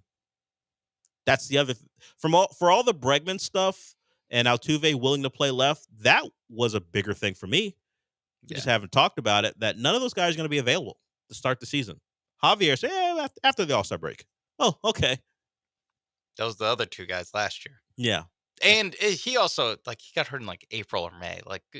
there's no chance he was going to start opening day. No chance. It's more the other two that you're like, wait, what? Why are we're still doing this? You guys are still going to be unavailable? I think part of it is that the Astros just like, they just use 12 months as a Tommy John comeback. And it's like every other team is like, it's more like 18.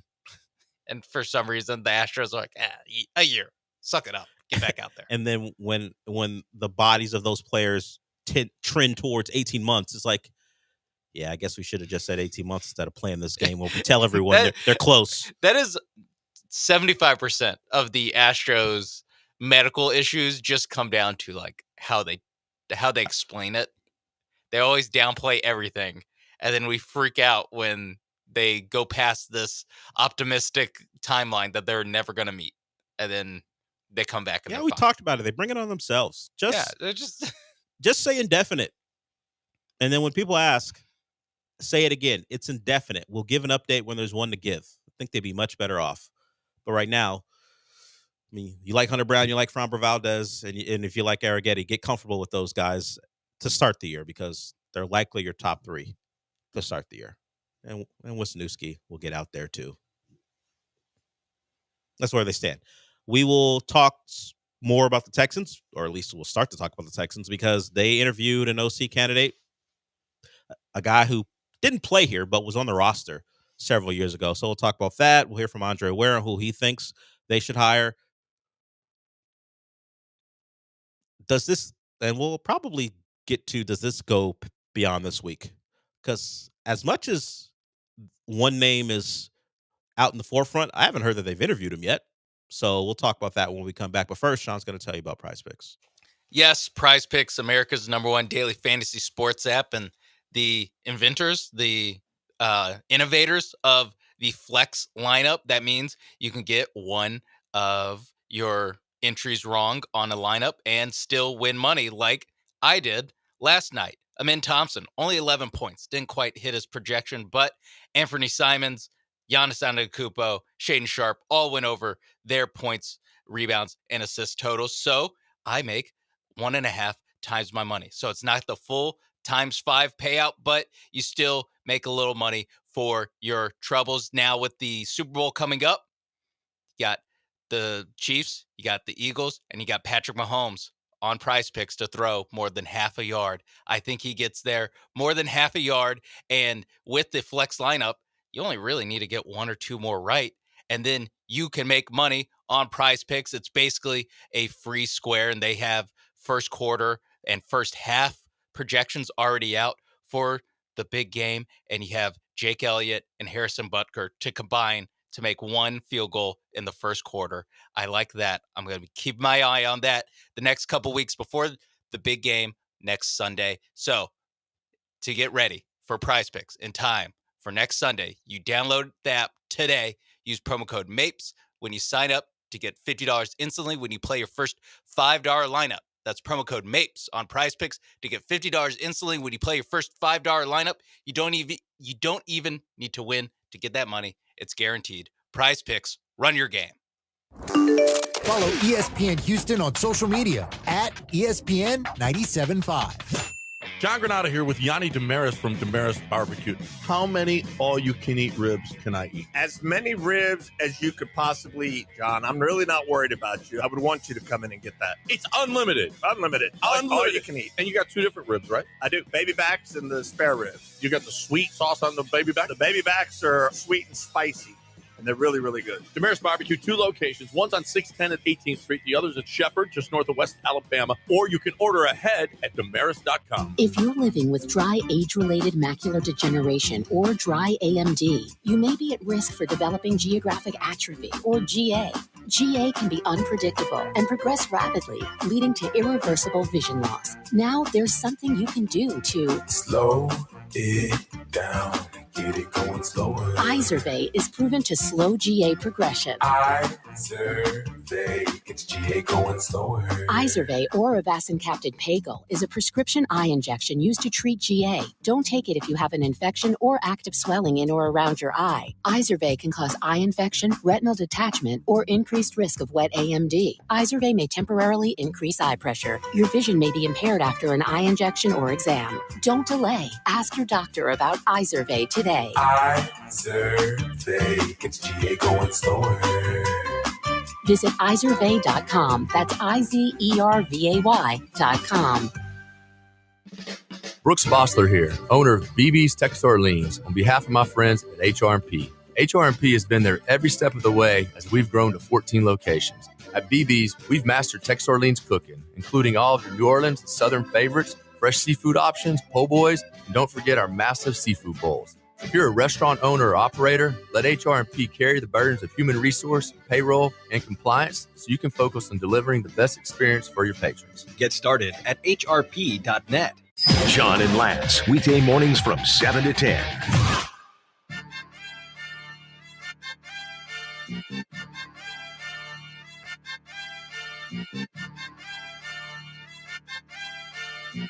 You're listening to the Del Olaleye Show, on ESPN 97.5 and 92.5. live from the Veritex Community Bank Studios. Here's Del Olaleye.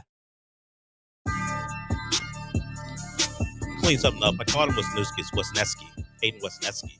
New acquisition could be, at least early, part of the rotation. Before we get to the Texans stuff, this is something I want to get your opinion on, Sean.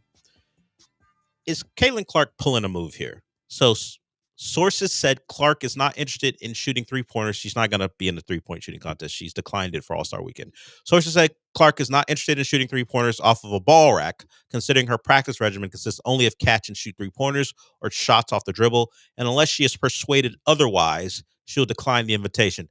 What does persuaded otherwise mean to you? Money? Yeah. Excuse me. Are you aware who I am? I'm not just coming out there for free. What's that check look like? What's that direct deposit look like before I come out there and screw with my regimen? She's got to be pulling a move. Yeah. If Steph Curry can do it, if all the shooters that, hell, was Sabrina Ionescu was there last year, she can do it, cut it out, Caitlin Clark. This is, how big is that check going to be? Yeah, no, this isn't quite the home run derby messing up your swing for the second half of the year. This is just like, no, just pick up the ball and shoot it. I mean, how many workout videos? I mean, we see workout videos of literally every single NBA player every single offseason. How many times are they shooting off a ball rack? They're always shooting off the dribble. They're always getting a pass from Drew Hanlon to take the shot. Like no one practices with a ball rack. That's my thing. It's like, how many times have you seen Steph Curry practice with a ball rack? Yeah. How many times has he wheeled out a ball rack to shoot? And even if she wanted the feel of getting the ball off the ball rack and shooting, she would have to do that for what? A couple sessions, maybe to get comfortable. I guess, yeah. Maybe a week's worth of ball rack to. I was gonna say like a weekend, because really, like once you get the ball, from your right side, once it's to the middle of your body, it's kind of just normal at that point. Now it's just a jump shot. This is definitely Caitlin Clark's price, not the same as Sabrina's price. Yeah, all right. I don't know if you've heard, most popular woman in the game. Well, alive is strong in the game of basketball. Pay me my money, and then we'll have a conversation. Yeah. I respect it, but I'm going to need you not to lie in my face about the practice regimen. When you include persuaded otherwise, don't lie. Don't mention the first part then. Yeah. That's like Dwight Howard being like, I'm only used to catching balls off a pick and roll and dunking it. I don't know how to just run up and dunk it. That's ridiculous. It's not part of my regiment.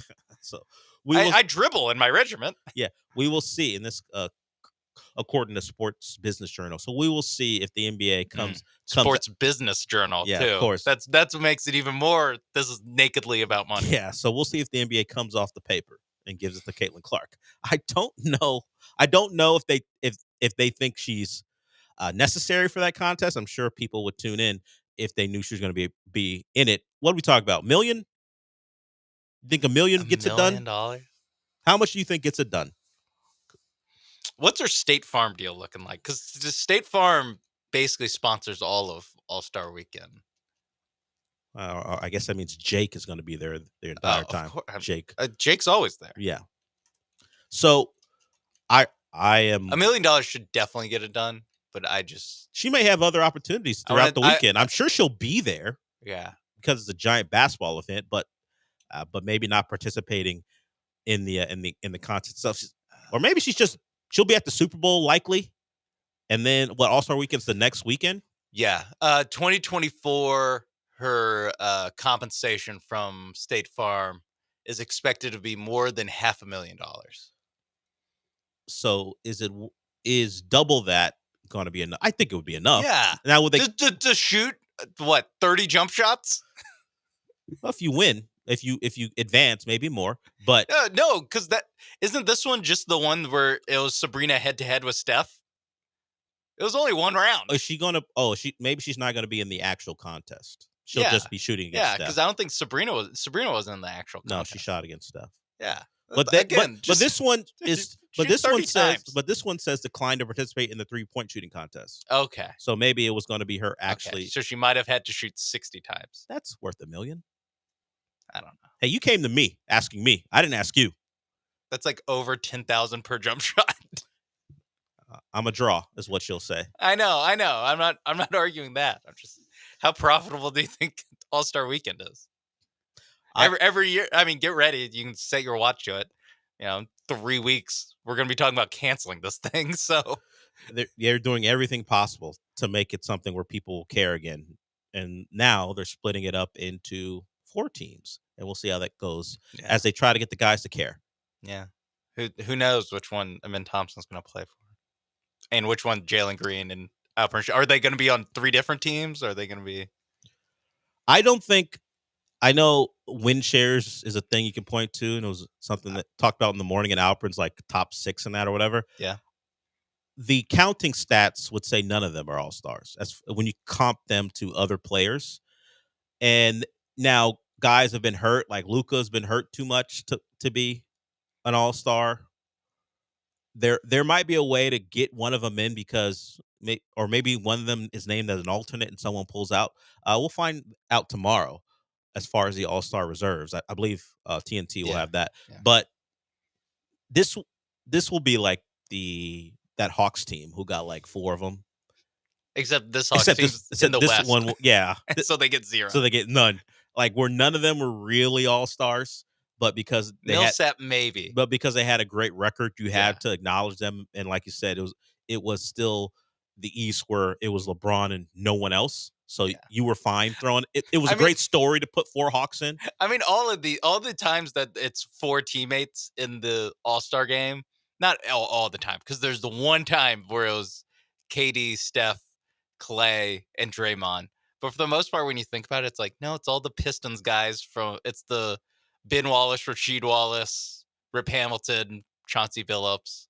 It's the Heat with the big 3.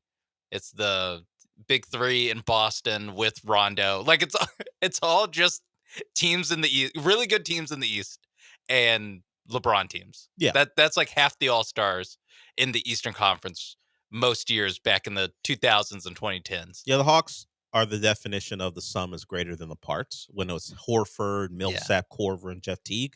Watch, like 5 Cleveland Cavaliers are going to get in. Dean Wade is going to get in from the Cavs. At least is a little stronger than it was back then. It's a little bit better. Yeah, I mean, you have Giannis over there. Yeah. I mean, the Knicks will probably, we know they're going to get Brunson. Yeah. They'll get Towns in there, too. Giannis, get out of the first round. Well, he has won a title. What have you done for me lately, Dale? It's been a little bit. Yeah. COVID rings. Nice. Yes, where we denigrate people winning championships because they happened during a pandemic. And it's only done because we like to hate. Of course. It's only because of this argument I'm in right now. Not even an argument, just this discussion where I want to take a shot at Giannis. For whatever reason. The second he gets traded to the Rockets this offseason. Giannis, my guy. Oh, that's fandom to a T. Like when people say, I got to delete all these tweets.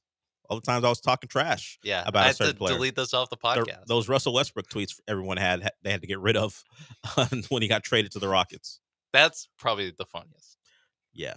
It was in the middle of the who should be the MVP. And I hate Russell Westbrook's not good.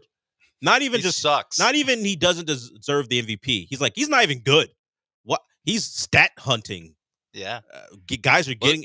Look at this video of Steven Adams letting the ball drop. Exactly. So Those deciphering of Oklahoma City clips of guys getting out of the way so Russell Westbrook can get a rebound. All that stuff had to go away because he was one of your guys. For 8 months. Yeah. Maybe you archive the tweets and then bring them back. I don't know if Twitter allows you. I don't think that it allowed you to do that, but that might not have been a bad way to go about it. From what I can tell, we are way late, right? Yeah, we're just going to combine. Yeah, we're just going to combine. Let's get to the like another 3 minutes. Yeah, Let's get to the Andre Ware clip. Andre Ware, you all know him. Been in the city quite a while. He was at some gala, I believe, some event, and of course, he's just out there in a suit, looking all fancy, and then some reporter comes up, "Hey, who do you think the OC should be?" And he's like, "Oh, okay. I guess I need an answer for this." Here's Andre Ware on who he thinks the Texans OC should be. There's an old friend of mine whose name keeps being tossed around, at Chip Kelly. I've known Chip for a long time, all the way back to his days at New Hampshire. And so I did games there way back early in my career. So we became friends and have stayed in contact for years. I think he'd be great. That's the name everyone is locking in on. And yet I don't remember hearing Chip Kelly's been interviewed by the Texans. He's got time. It's not like he recruits at Ohio State. Their season's over, celebrating a title. So when's Chip Kelly going to get interviewed? They interviewed Thad Lewis yesterday. He was the guy I was talking about who's a former Texan who never played for them. He was on the roster, just never played. Former Duke quarterback. He was pretty good at Duke.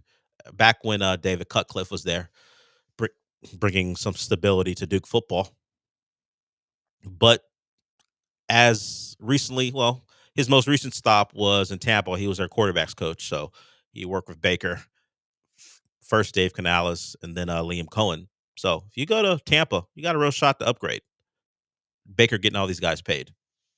We'll see if Thad Lewis gets a real shot to be an OC, and maybe it's with the Texans. But right now, everybody but the guy everyone wants has been interviewed. Hey, Chip Kelly, what are you doing? Maybe he's on vacation. For a week. If you want an NFL job, maybe plan a vacation after you interview for the job. You got time. Yeah. One spring ball. April? Late March, depending. It starts in March. Yeah. Depending on who you are. So he's got time. He can interview for a job. He has not yet. But you know who Andre Ware wants? I know a lot of you guys hear the name Chip Kelly and get really excited. The offensive numbers in Philadelphia were good. What he's going to bring to the Texans if he's hired. Maybe you like what you saw from Ohio State this year. Certainly there was less of the option run game from the quarterback that you saw early in his coaching career, well, at least particularly with Oregon, where he kind of revolutionized what Oregon was doing on the field. You saw some of that with the Eagles and some of their less about the quarterback run, but the option, the RPO stuff that he did. But it wasn't as much that at Ohio State. Will Howard's fine as an athlete, but he's not a guy you're going to lean on to run some of that quarterback option stuff. So maybe you just think the Ohio State connection to that offense, you saw something he'll bring here. We'll see. That interview at some point should happen. It has not happened yet. I know the Jags are interested in Chip Kelly as well. Liam Cohen, I don't think he said whether he's going to call plays or not, but you have an offensive head coach there. Is he going to give up play calling duties to Chip Kelly? I wouldn't think so, because the appeal of Liam Cohen is the fact that he is an offensive mind, or it's because of what he does at press conferences. Duval. That's appealing to me. The fact that is what he wanted to interject. I guess you have to if you're the Jacksonville head coach. It's part of all of their branding. So, Chip Kelly, come on down, please. I kind of want a Chip Kelly version of Duval. Something tells me he won't do it. I don't feel like he's going to do it. Doesn't feel like his vibe. I think that guy just wants to call plays, and he never has to talk to the media. He's cool. Once a week, Chip. That's all. And then no more. All you got to do is once a week here. Hey, Bobby Slowick was actually very open and gave great answers. Didn't help him save his job, but he was actually good in his weekly availability. Chip, you can be as ornery and less than forthcoming as you like. Just take us out of the bottom 10 offenses in football. We'd appreciate it. But he's going to have to actually interview first. So we'll see when that comes. All right, we're done with hour one. If you want to get in on the show, you can, 713-780-3776. When we come back, we are going to play, at least Sean's going to play, some blind audio. Sean, it's labeled Zesty Hooper. Do you know who the Zesty Hooper is? Yes. Oh, I've seen the clip. So it's not that blind for you then. Oh, you've seen the clip. Okay. Yeah. Well, we're going to play it, and we'll tell you who the Zesty Hooper is, because I don't know why he would tell a young man at a Target or wherever the hell they are that's his title. But the young man took it in and goes, "Oh, okay." And then he was funnier than the Zesty Hooper himself. So we'll play that when we come back. Hour two, right around the corner. If you, as I said, 713-780-3776 if you want to get in. But before we do all that, I'm going to talk about my favorite place to get a car, Monument Chevrolet. I've been out there a couple times, shot commercials for them, talked to the marketing team, talked to the sales reps, all great people. And that's part of the deal when you go out there.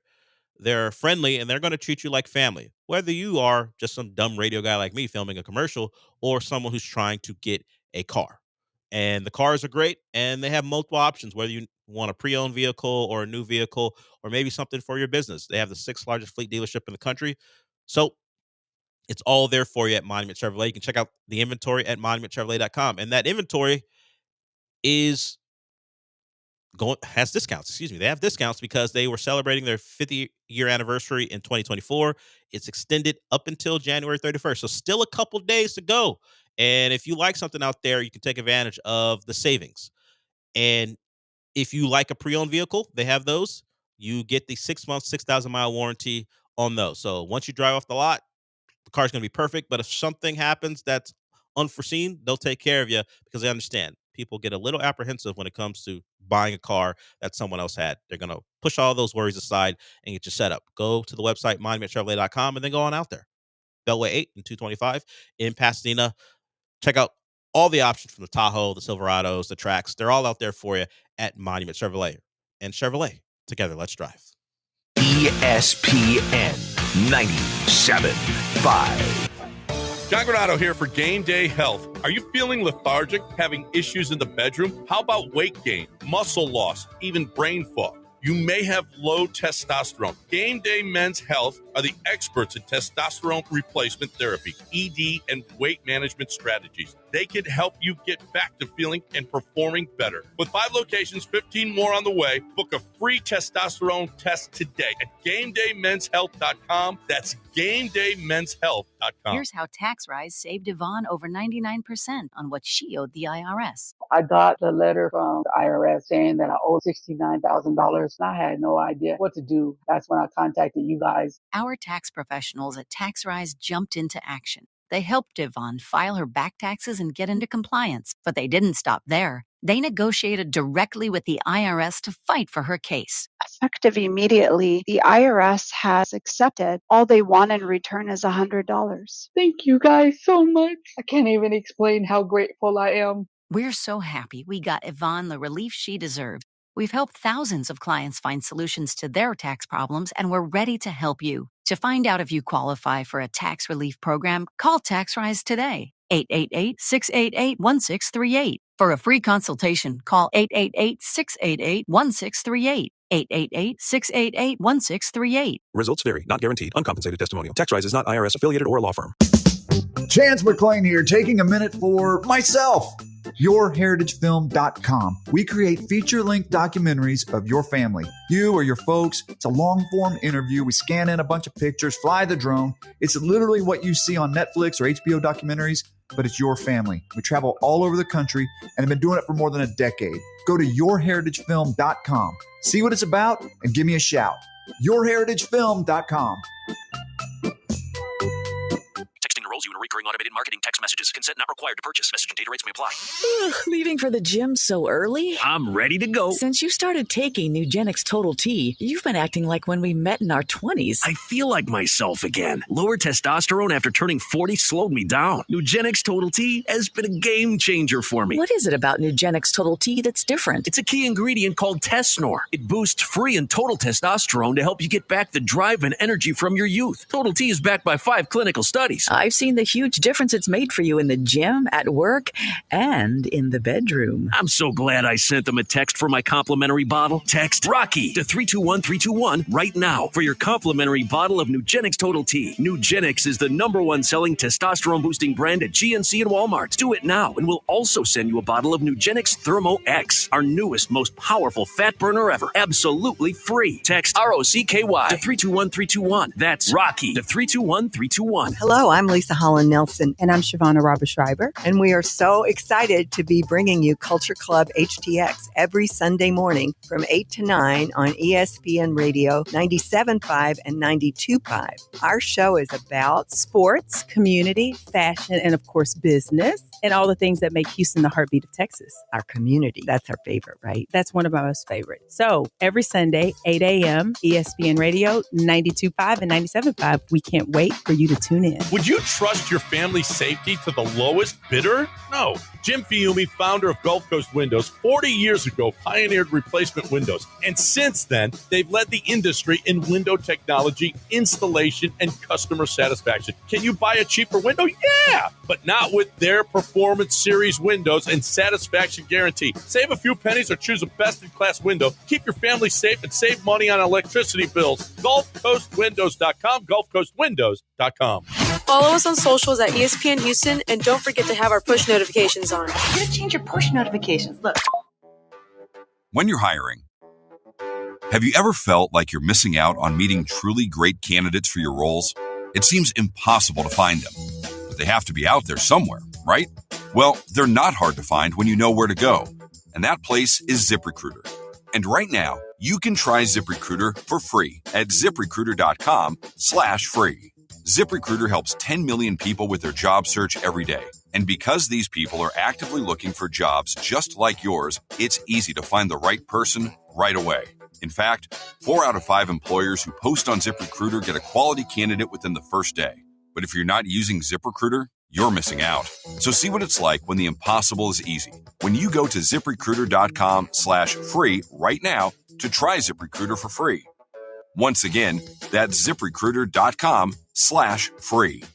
ZipRecruiter.com/free. Never miss out on great candidates with ZipRecruiter. $5,000. That's the average amount of money people in the U.S. are now spending on gas in a year. $5,000. That's crazy. If you drive, you have to download Upside, the free app that gives you cash back every time you get gas. That's right. You can earn real cash back with Upside just by buying the gas you're already buying. You can literally start earning cash back today. I use Upside every time I fill up, and I've already made around $200-$300. You're putting gas in your car anyway. Why not get real cash back? If you like free money, download Upside. I'm saving the cash I earn from using Upside to help pay for a vacation later this year. Download the free Upside app now to earn cash back every time you buy gas. Use promo code EXIT25 to get an extra 25 cents per gallon on your first tank. You can cash out anytime right to your bank, PayPal, or a gift card for Amazon and other brands. Just download the free Upside app and use promo code EXIT25 for a 25 cents per gallon bonus on your first tank. That's code EXIT25 for a 25 cents per gallon bonus.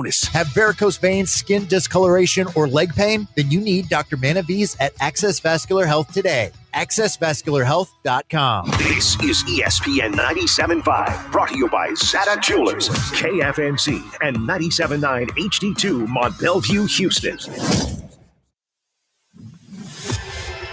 It's time for the Olaleye Show on ESPN 97.5 and 92.5. Now, broadcasting live from the Veritex Community Bank Studios, here's Del Olaleye. When the world was a time of this and that, I was young, didn't know to hold it back. Now we here in the world, something else. We could leave any day and call for help. We were gods, nobody was above me. The A on my chest like a Dolce. The A on my chest, put your fist up. The A on my chest like a chipmunk. Alvin, Theodore, breathe in, breathe out. Me and more, breathe in, breathe out. Never mind, it was time. Number 9, lies, feed line, with a death wish. Eat right, didn't help. No name on the guest list. Hold on with destiny. I just wanna see and never move, and never move, and never. See now I just wanna live forever and ever. Maybe it's the last night. You're me. Maybe it's the last night. Firework. Maybe it's the last. We'll get to the Zesty Hooper stuff at some point. But Sean, your apprehension for this guy getting a look for the Texans OC job didn't stop him, as you deemed him Sean McVay's coffee getter. Nick Caley will interview for the Texans OC job on Thursday. All right. So we got the barista coming in before we got Chip Kelly. All right. Apparently. Now, so D'Amico, do you like it? Mocha? I don't think hazelnut. I don't think Caley was Sean McVay's coffee getter. How much creamer? But any affiliation with Sean McVay is going to get you a look, and Nick Caley's just the latest guy, and the Texans will talk to him. A lot of the guys that the Texans have talked to so far are Chip Kelly related. Thad Lewis has a connection to Chip Kelly. Jeff Nixon has one as well. I don't know what that means. Let's just get original recipe then. If we're hiring, or at least if you're interviewing guys who have a connection with him for the position you want to hire him for, is it just to see it at some point if you hire Chip Kelly, will those guys be part of the staff too? Why would maybe why would Thad Lewis leave Tampa to come work under Chip Kelly? Also, I guess Thad Lewis did coach. Was he on the coaching staff for the 2016 San Francisco 49ers, or was he a quarterback? I forgot what his connection was. He was a quarterback. Is that so? Playing for Chip Kelly is enough. And he coached under Chip Kelly at UCLA. Okay. As an analyst. I was going to say, I saw that part, and I was like, this seems like a flimsy Chip Kelly. Like they interview Darren Thomas next, and he did play Dennis Dixon. Like, how many quarterbacks are we going to get from Mariota? Yeah. Is he available? No. He's what was the Mazzoli? Jeremiah Mazzoli, yeah. Jeremiah Mazzoli, what's he up to? Yeah. I understand that all these guys have connections, but they're interviewing them for the OC job. Unless it's just, let's see what you're like. So if Chip Kelly wants you to come in as a quarterback coach or a passing game coordinator, we know who you are, and we like you. But right now, as you said, original recipe is off recruiting for Ohio State. It looks like sure. Well, he made a visit. I'm not sure how much recruiting he's doing, but he made a visit to a kid. He's playing Candy Crush on his phone while Brian Hartline's doing all the work. Yeah. Do they need to actually interview Chip Kelly? No. Because if the whole idea is that D'Amico Ryan just loves Chip Kelly, he'll just hire him. Yeah, like they don't need to do. So what's your some ideas for your offense? But I think there are procedures you have to go through, and I think one of them is actually talking to him and interviewing him before you hire him. I think it's part of the process. So no, they wouldn't have to. If you think he's the out and out best choice, you wouldn't really have to interview him, but everyone gets the interview. Yeah. I'm just curious what the process is because they have done the Rooney Rule for assistant coaches. They've talked to Thad Lewis and Nixon, the offensive coordinator for Syracuse. So I don't know. Chip Kelly, your interview is, how much money do you want? Do you want to be the highest paid coordinator What in are the NFL? some ideas for your offense? Nah, we'll get to that later. Your office? Yeah, what's your ideas for this money? Give us a number, Chip. Where do you want your parking spot to be? On the right of D'Amico? On the left of D'Amico? He goes, where's cow parking? I want that one. How much do you want me? We will wait and see. Tampa is interested in him. The Jags may take a look. So there is some competition allegedly, but everyone believes the D'Amico Ryans connection will get that job done. If he talks to, especially the Jags, because Liam Cohen at the press conference said that he was calling plays. So Chip Kelly signing up to not call plays for Liam Seems Cohen. unlikely. Yeah. Very unlikely. And so if I see that he has an interview with Tampa before an interview with the Texans, that's where I'm like, because right now I'm operating on the assumption that either he does not want to go to the NFL. He just wants to remain the Ohio State offensive coordinator, which is what I would do. Yeah. But if he doesn't want to do that, if he wants to coach in the NFL, I want the Texans to be the number one choice for him. And he's a guy who can get his number one choice. Maybe this is a ploy. Look, you just won a national title, so your leverage is pretty good anyway, but maybe it's simply, hey, I'll go to the NFL unless you – I know you just paid me a lot of money to leave UCLA as a head coach of a Power 4 school. Yeah. Kind of a Power 4 school. But it's a Power 4 school. Technically, they're a Power 4 school. They don't act school. like it, but no, they are. Not particularly when it comes to football, but they are a Power 4 school. You're going to have to pay me lots and lots of money, and you should want to because I led Will Howard to a national title. So I think he might just be using everybody as a leverage play to get as much money as he can, $2.5-3 million from whatever he can get from Ohio State. And look, we know he's a guy who does things that aren't really normal in the sense that he would leave a head coaching job, to go be an OC someplace. It's happened, but it's rare for a Power 4 coach to do it. To go and to do it within the same conference. Yeah, and not like Dana Holgorsen left West Virginia when they were in the Big 12 and came to Houston before they got in the Big 12. But he did not leave West Virginia to become Iowa State's OC. Yeah, he moved to be a head coach. Yeah, so what Chip Kelly's done is a little unorthodox as it is. So turning down the Texans and maybe Tampa to stay in college, no matter what you think of a job in the NFL, wouldn't surprise me. Yeah. So that's where we are there. We don't know. We hope this is the choice. Now we're just in a waiting game for that. Okay, we'll go to break here, try to stay more on time than we had been in the past. We'll play the Zesty Hooper audio when we come back.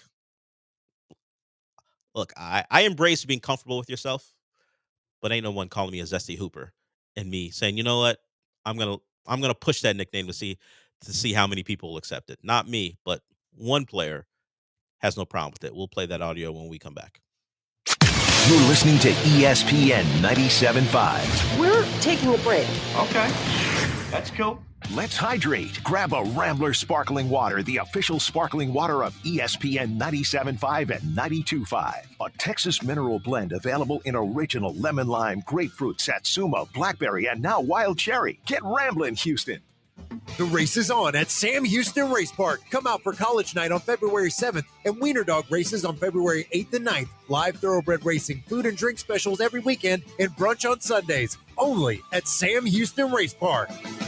This ad furnished by Nesmith Taju LLC. Offer not valid in all states or prohibited by law. Loans are subject to lender approval. See website for details.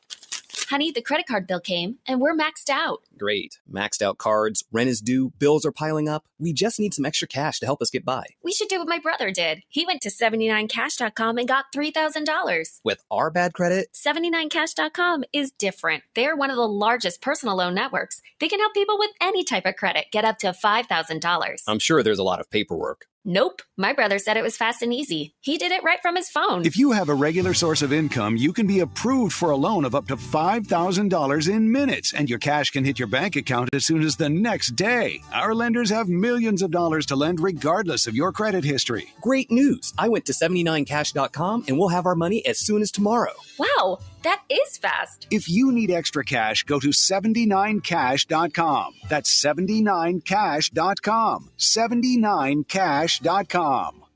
Hey, why do people always put off minor plumbing problems? Are they afraid a dishonest company is going to try to rip them off? Don't be scared. We all done this. So work with Aqueduct Plumbing. They're straight shooters and take care of the 97.5 listeners. Listen, plumbing problems usually start out small and get bigger and then more expensive. So have Aqueduct Plumbing come out to your home at the first sign of an issue. Check them out at aqueductplumbingcompany.com. That's aqueductplumbingcompany.com.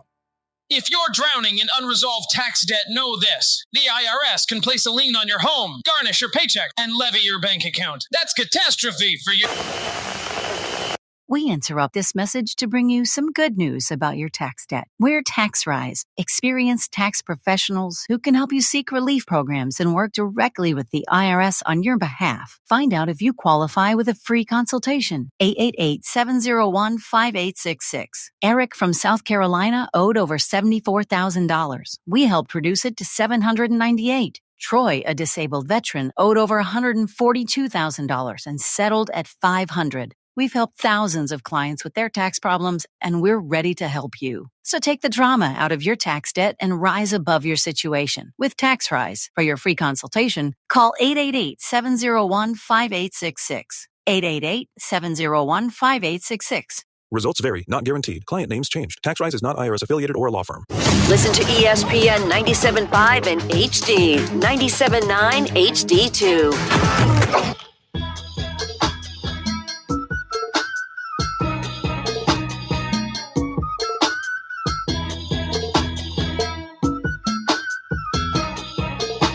Broadcasting live from the Veritex Community Bank Studios is the Del Olaleye Show. On ESPN 97.5 and 92.5. Now back to Del Olaleye. Let's give Lance some credit for going national with the story about C.J. Stroud and Bobby Slowick having a confrontation during the draft process. He's told that story before, but for some reason, someone on Twitter picked it up and then it went everywhere. Troublemaker. Don't like doing the classic move of slandering a man after he loses his job, and the local media then dumps the notebook of everything that makes him classic Lance. Classic muckraking journalist Lance Zierlein. Protecting the Texans at all costs. And he's not even in the city, so he can't feel the brunt. So people can't throw tomatoes at him as he's walking to his car. He's in Mobile, checking out players for his own draft process, as he will write up hundreds of prospects and be completely miserable throughout the process. Yeah, and underrate your favorite player on your favorite team. It's not because he's being fair; it's because he hates your player. Yeah, and your university and you, and most likely you. Yeah, more than anything. So Lance Zierlein went viral.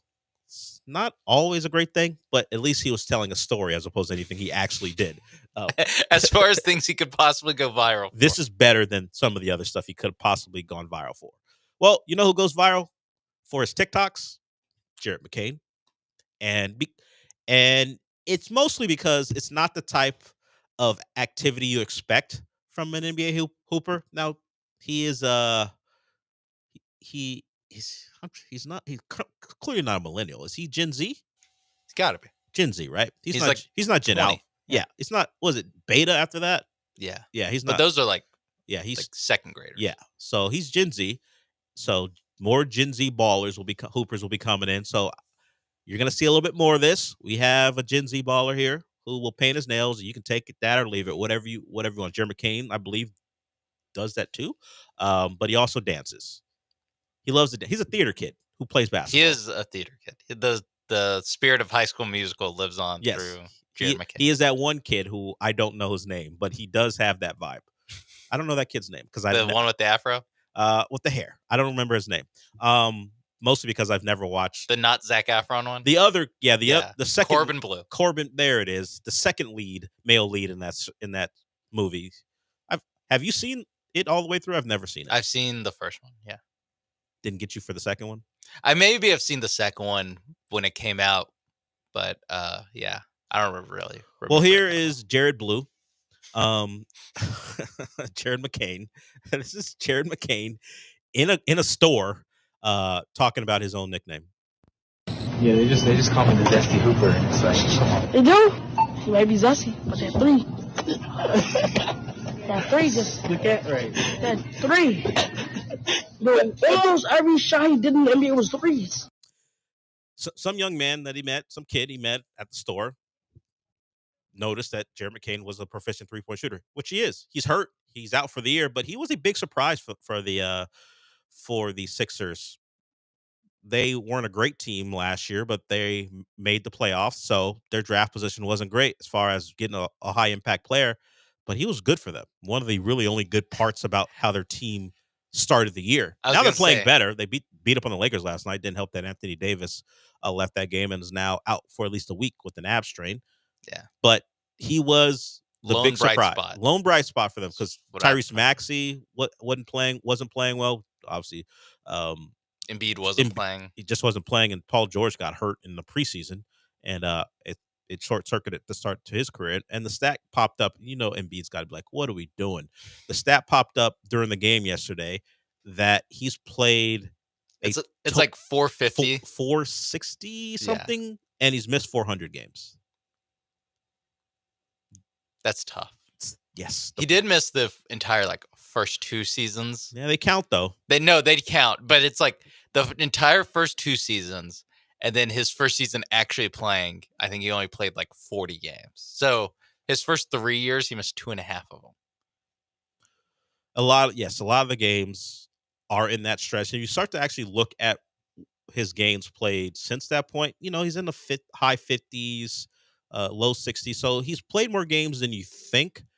He just has injuries at the most inopportune times. He plays enough to complain about not being the MVP until he is the MVP. Yeah. So he plays enough to do that. And then after that, it's a mixed bag. Yeah, since you pointed out the early part of his career, he played 31 games his third year, but 60, 64, 51, 68, 66. Last year wasn't great. He only played 39. And then right now he's only played 13. So we're getting back to form. Well, and also, you have his page up. What's his age? He's 30.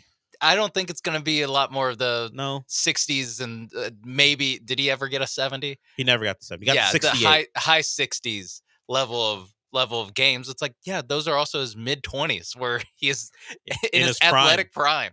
And now it really is probably going to get worse, and you just hope if you're a Sixers fan or whoever employs Embiid going forward that hey, he just, like you said, he gets hurt at the wrong time. He gets hurt in the playoffs every year, which is crazy. Siakam broke his face in a playoff series. Yeah. In a game they were why Doc Rivers still had him in the game. It's crazy.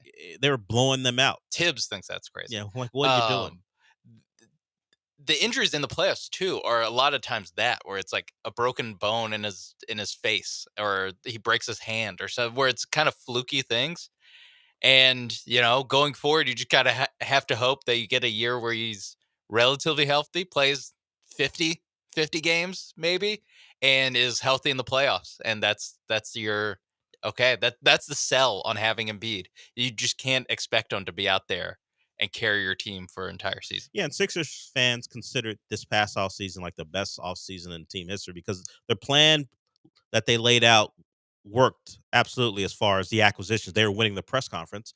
They told Tyrese Maxey to wait because if you wait for us to pay you, then we're going to have money in free agency to go get a max player.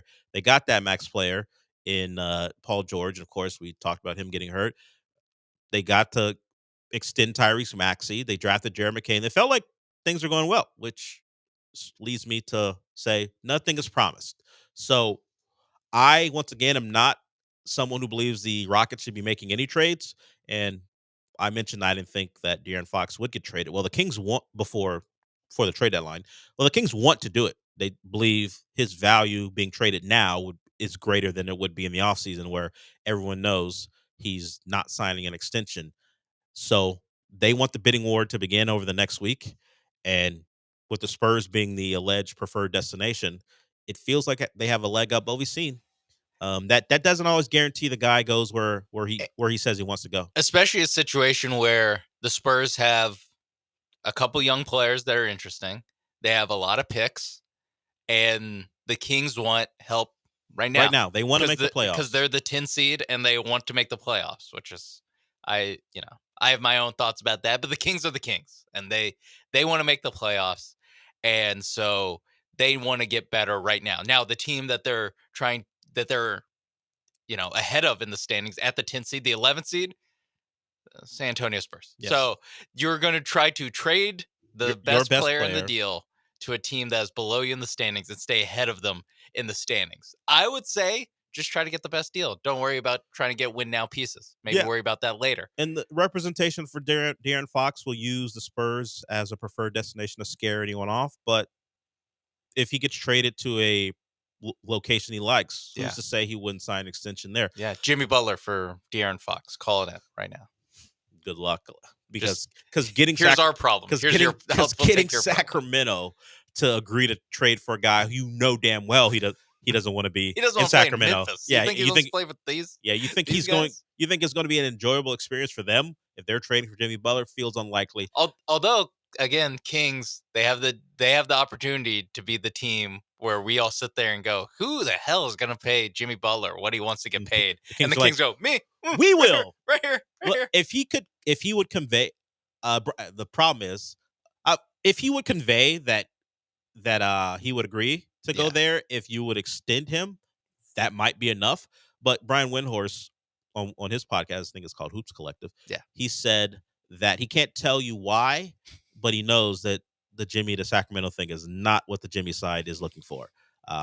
What he knows and how he knows it.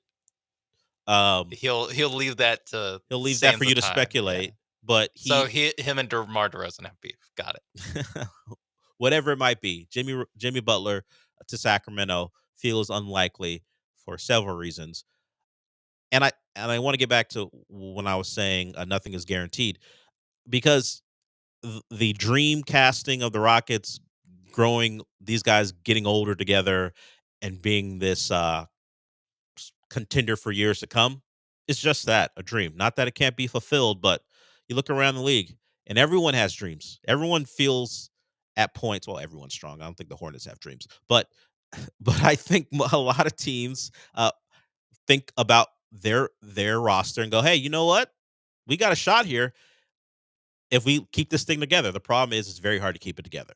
So while, sure, don't mortgage the future for what people consider a star, I wouldn't be surprised the Rockets ignored what isn't really our advice, but more our opinion, and did something. Beyond the fact that you're not going to be able to pay all these guys, there's nothing to say that this will all work out.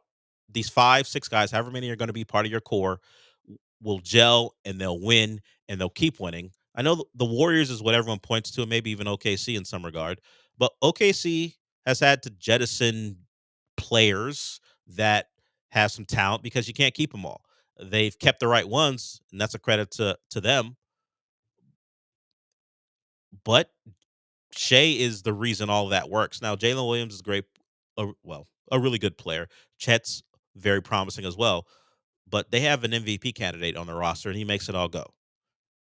Now, we can debate whether Şengün deserves to make the All-Star team because a Rocket should. No one on that roster is at that level. And it's not to say that can't happen, because Amen Thompson is at least a new flavor of guys people are considering a potential top-tier player. But I would not be surprised if the Rockets hear all your objections and go, nah, cut it out. This guy puts us over the top. And it doesn't have to be Fox. It could be someone else. And that's why I'm saying push that off to the offseason. I will say this, though. I don't want De'Aaron Fox in San Antonio. Now, there's a big gap between the Rockets now and the Spurs, but the gap gets smaller. Yeah. If De'Aaron Fox is in San Antonio, I'm not looking for the Spurs to get better. You get a not a perennial all-star, but an all-star caliber player, and you add him to Wemby.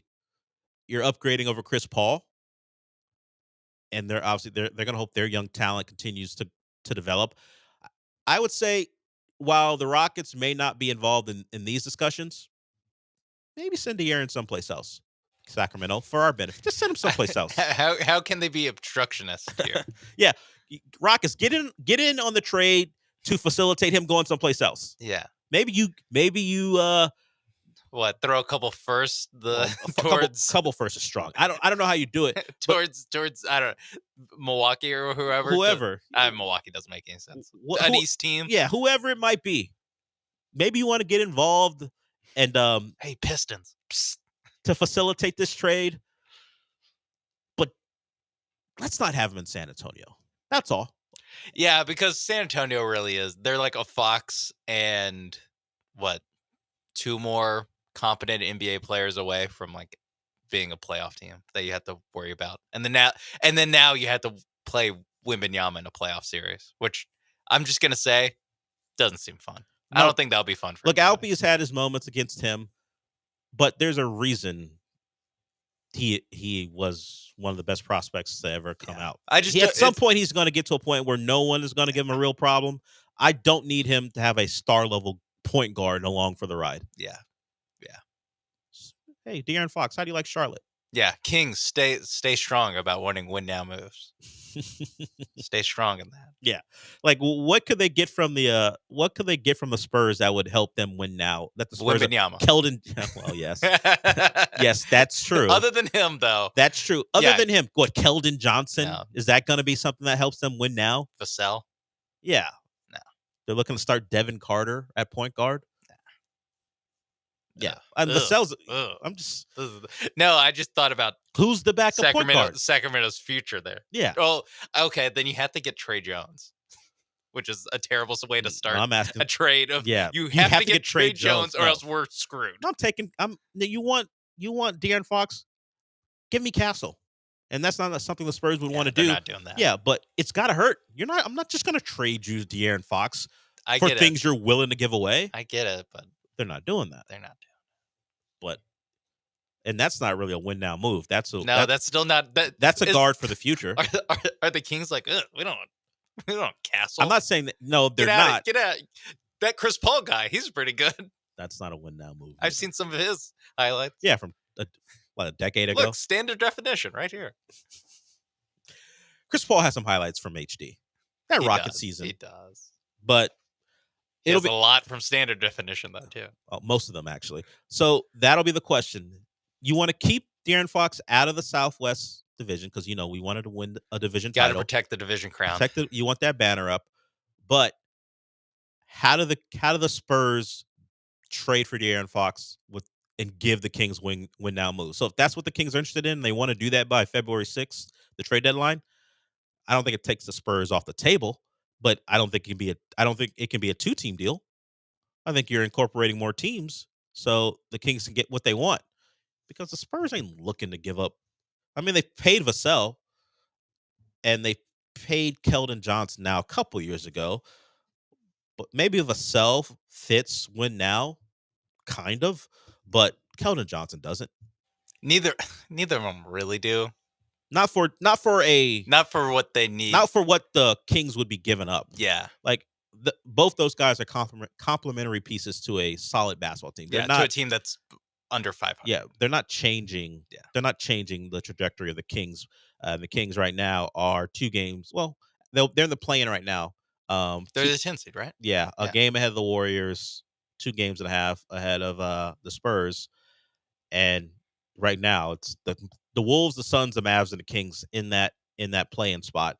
And I'm not giving the Kings much of a chance because by that point, if the Mavs are even still in the play-in, Luka's going to be back. By that point.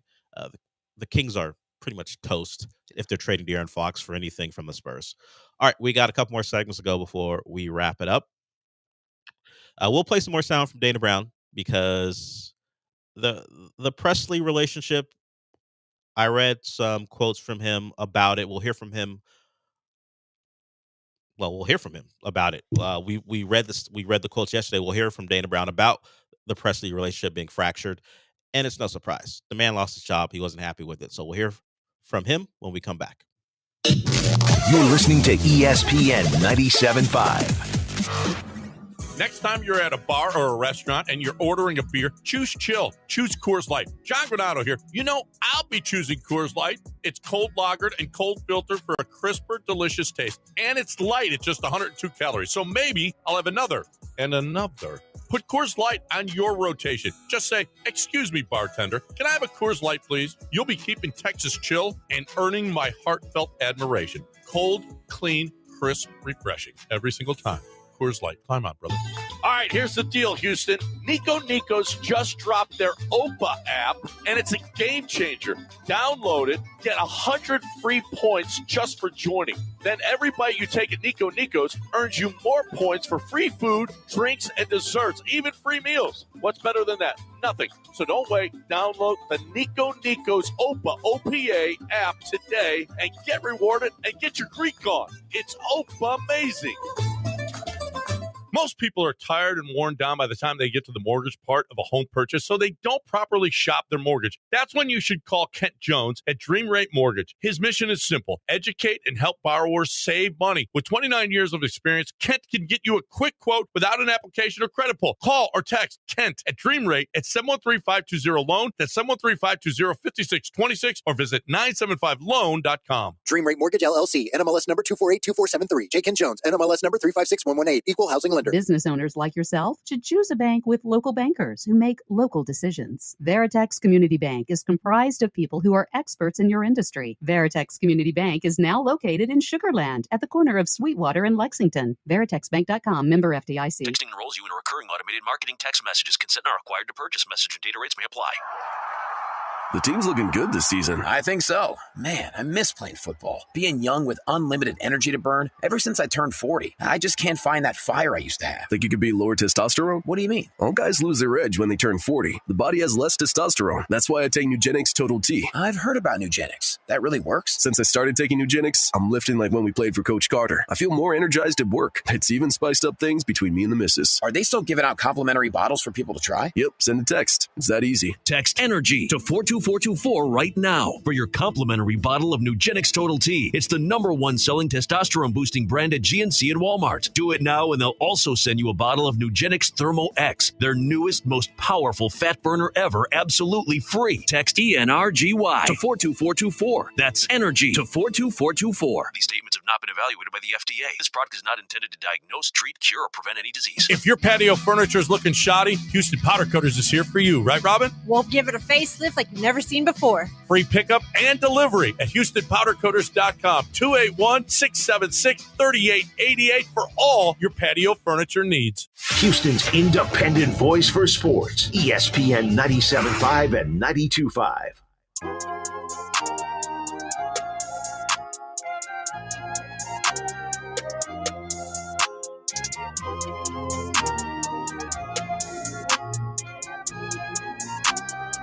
The Del Olaleye Show continues. On ESPN 97.5 and 92.5. Live from the Veritex Community Bank Studios, here's your host, Del Olaleye.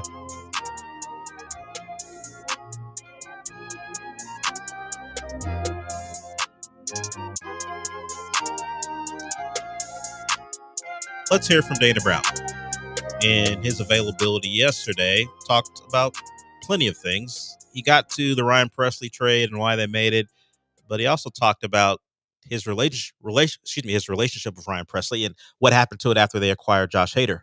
Ryan Presley wasn't the same pitcher in a different role, and now he's a Cub. Here's Dana Brown on how that acquisition of Hader changed he and Presley's relationship. I think the relationship,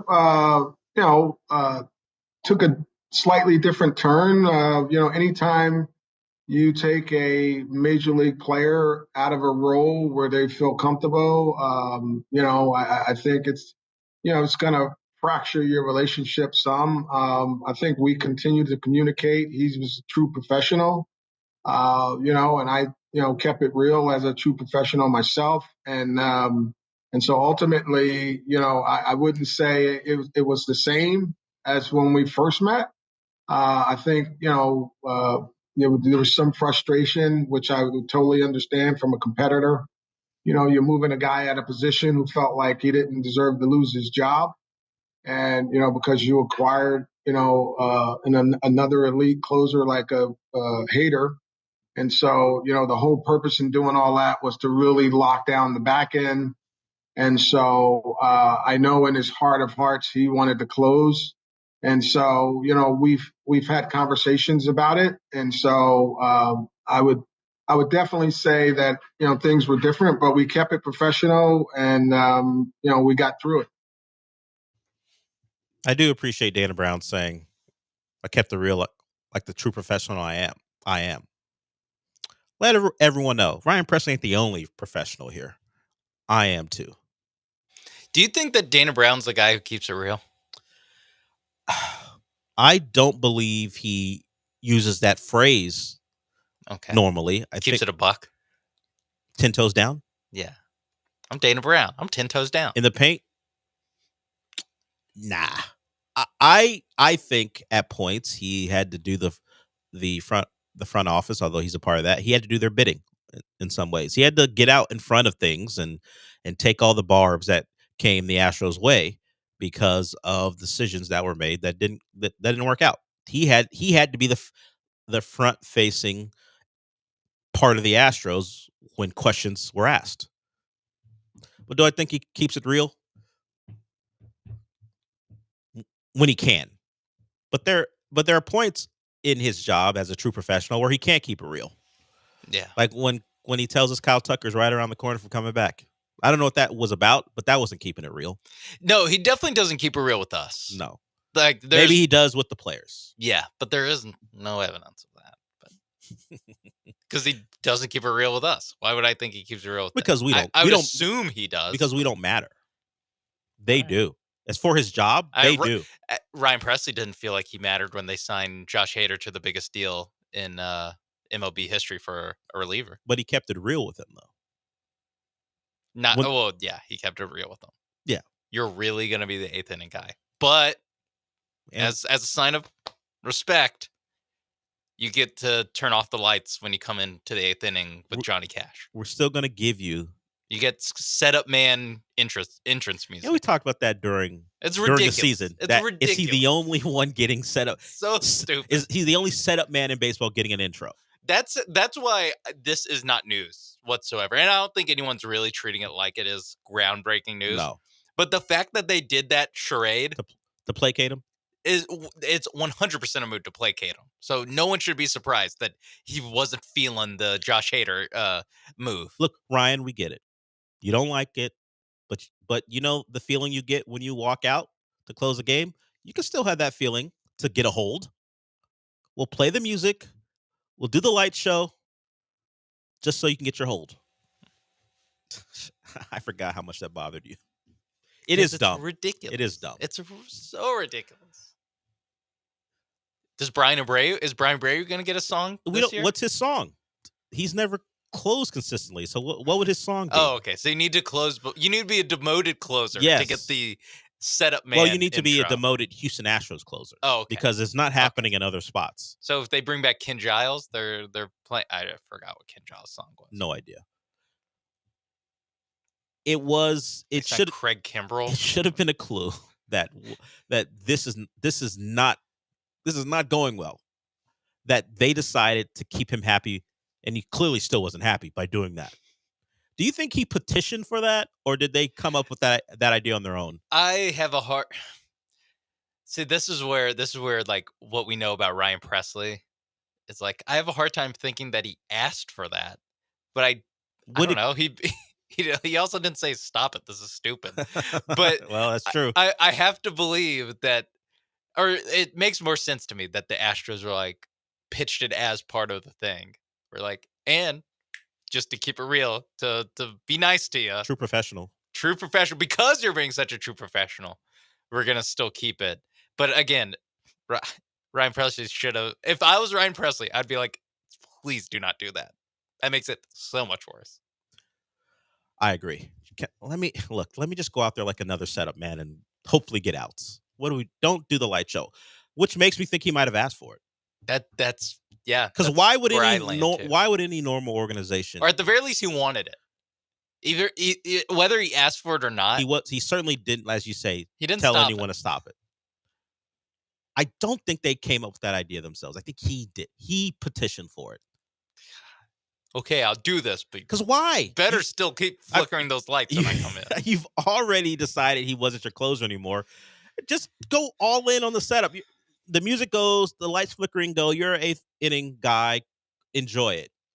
We're not going to do this whole thing where we still treat you like the closer when you're not. I feel like he asked for it. Ryan Pressly, the second greatest closer in Astros history.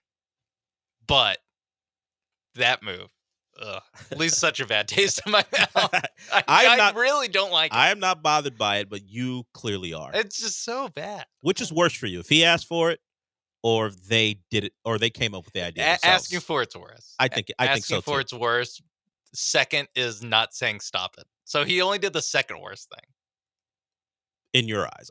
But in my eyes, I think he asked for it, which would make it the worst thing. Yeah. So no matter what the Astros did, it's the third worst thing. No matter what. The fact that Ryan Pressly wouldn't go, no, enough. Yeah. I hope he does great in Chicago. There were very nice words by his family about their time here. Ryan Pressly was a big part of this recent run of success. The only black mark. It really is. That eighth inning nonsense. Because I had to listen to the Man in Black every time he came in the 8th inning. And then have to listen to haters. Just, what are we doing? This is ridiculous. If we're going to do that, just give Abreu something too.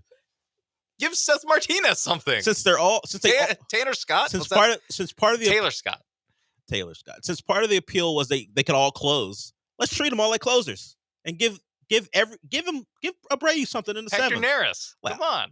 I loved Neris, but no, we're going too far. 2022 World Series champion. Hector Neris. I hope that's the innovation the Astros bring. If you're on the 2022 title team, you get closer music, no matter what inning you're coming in.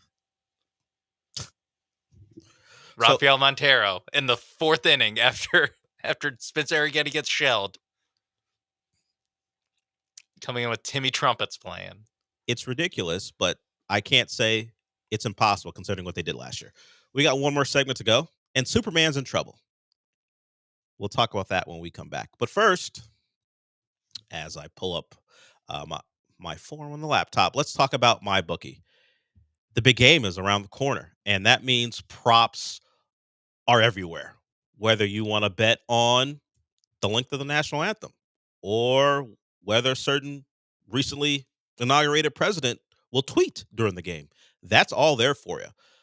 We know that the big game is about props, and MyBookie will provide you the opportunity to place bets on them. So from the game itself to some of the extracurricular stuff like the Gatorade color is all there for you at MyBookie for SB 59. So check out their website at mybookie.ag and take advantage of what they have to offer. From the 50% match up to $1,000 to all the things you can place a bet on, from basketball, college basketball, Champions League, UFC is all there for you because MyBookie understands. You may not just be a football fan. You may have an in and some information on boxing or tennis. You got your shot there. And beyond the betting, they have the live casino stuff too. So if you like cards, that's there for you as well. And the live casino is pretty cool because they have a dealer. So it's not just like some automated thing. You see the cards being dealt to you when you're playing a card game, whether it be blackjack or poker. So MyBookie is a great place to get your fix when it comes to cards. Go to mybookie.ag and remember this: you can bet on anything, anywhere, anytime with MyBookie. Houston's independent voice for sports talk. Lowe's knows how to help you save time and money, no matter the job. That's why we can deliver supplies to your job site as soon as same day, so you have more time to get the job done. Because when you need it fast, we've got you covered. Lowe's knows pros. Valid on eligible in-stock orders and select zip codes placed by 2 p.m. for same-day delivery by 8 p.m. Subject to driver availability. Fees vary based on purchase. More terms apply. See Lowe's.com/same-day delivery for details. Progressive knows finding your new home was a dream come true. You wanted a Colonial with high ceilings, hardwood floors, and a peaceful neighborhood. And you found it. Now, every Saturday at 6 a.m., you get to wake to the sound of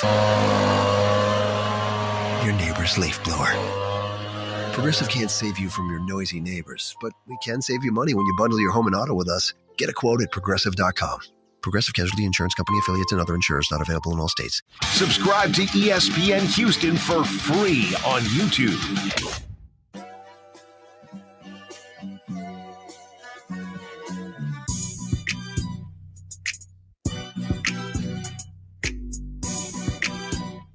The Del Olaleye Show continues. On ESPN 97.5 and 92.5. Live from the Veritex Community Bank Studios, here's your host, Del Olaleye.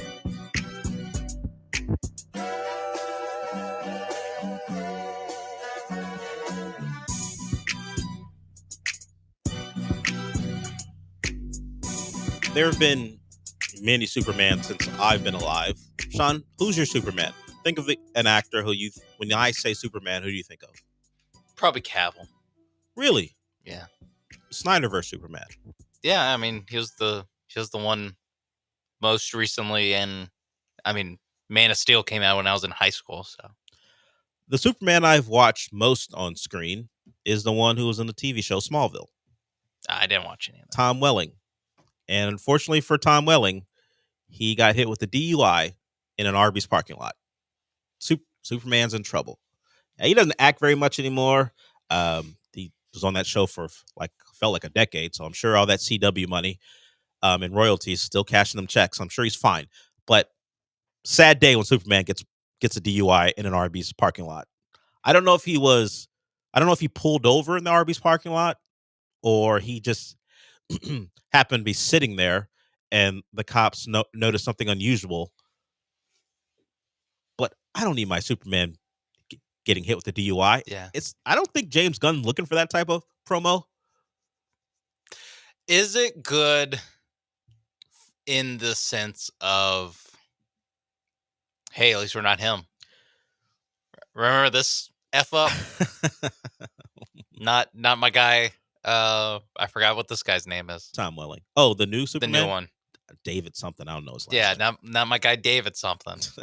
Well, I imagine James Gunn knows his name. But Tom Welling, net worth $14 million, by the way. Who knows if that's real? I just know he was on that TV show for a long, long time. But it's not so much that you're like, impossible. It's like, $14 million.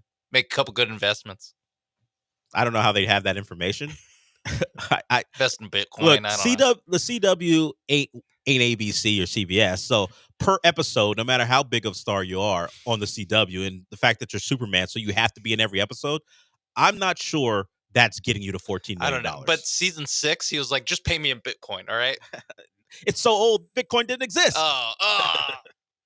So no chance. I have no idea when the show was on TV.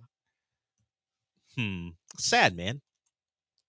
I wasn't watching a lot of CW. I was. Growing up. Watching some Gossip Girl and other stuff. Oh, my God. 2001? Yes, it was on a long... And when did it end? I'm telling you, it was on a long 2011. time. Yeah, 10 seasons of that. Or 11. I don't know exactly how it broke down. 11 seasons of that. Still ain't getting you to $14 million. Oof. Hopefully my childhood Superman is doing okay. I don't know what I'm more bothered by, the DUI or being in the Arby's parking lot. Arby's is tough. Yeah. Arby's is We were talking about a certain restaurant before the show started. When's the last time you've been to an Arby's? Or ever? Like, I don't. Long time ago. I don't remember. Long time ago. I've been to an Arby's once because they got me with hey, come try the sandwich. I've never been back. I don't remember anyone ever suggesting, let's go to Arby's. No. Never. It's never happened in my life that was on the tip of someone's tongue to go there. I think I've been, there's probably a phase where I went a little bit, but it was never like, you know what I could go for right now? Arby's. Hey, Ving Rhames, I appreciate you, but you're not getting me, man. I do appreciate Ving Rhames. Yeah. And he is free to do whatever he wants. I mean, Ving Rhames' net worth, thanks to Arby's, way more than this guy's. More than Mission Impossible? You're thinking Arby's more than Mission Impossible? No. He's been in all of them. Yeah. but it's more than Tom Wellings off the Arby's money alone.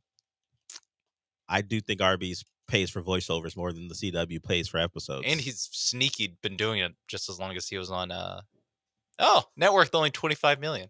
It's a little low for Ving. Hey Ving, what are you up to, man? Make some better investments. Does Marcellus Wallace look like a well, in a part of that movie you did. But you his bounced back. agent is bleeping him like one. Hey, step up. No wonder you're still in those Mission Impossible movies, barely moving. What's going on? Ving Rhames is great.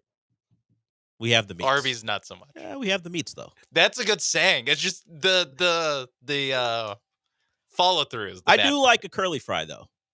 Yeah, you can get those in. That's true, but that would be the appeal. If you love a curly fry, go to Arby's. Anything else? I can't speak to it. It's been years. Arby's or Burger King, Sean? Arby's, because I haven't been there long enough. So you don't... I don't remember how bad it was. I remember how bad Burger King was. Yeah. Sean went for like a breakfast thing. It was like, nope. It looked good. Breakfast, the melt looked good. It isn't. Don't let them get you like they got me. That's Sean's review of the Burger King melt. It isn't. We're done for the day. Gallant George up next, followed by the Killer Bees. Someone just asked me if I'm feeling well. No, I'm not. I'm fighting through the pain. But we're good. Since we're done for the day, Sean, what does that mean? Duval. That's right, Liam Cohen. We'll talk to you tomorrow.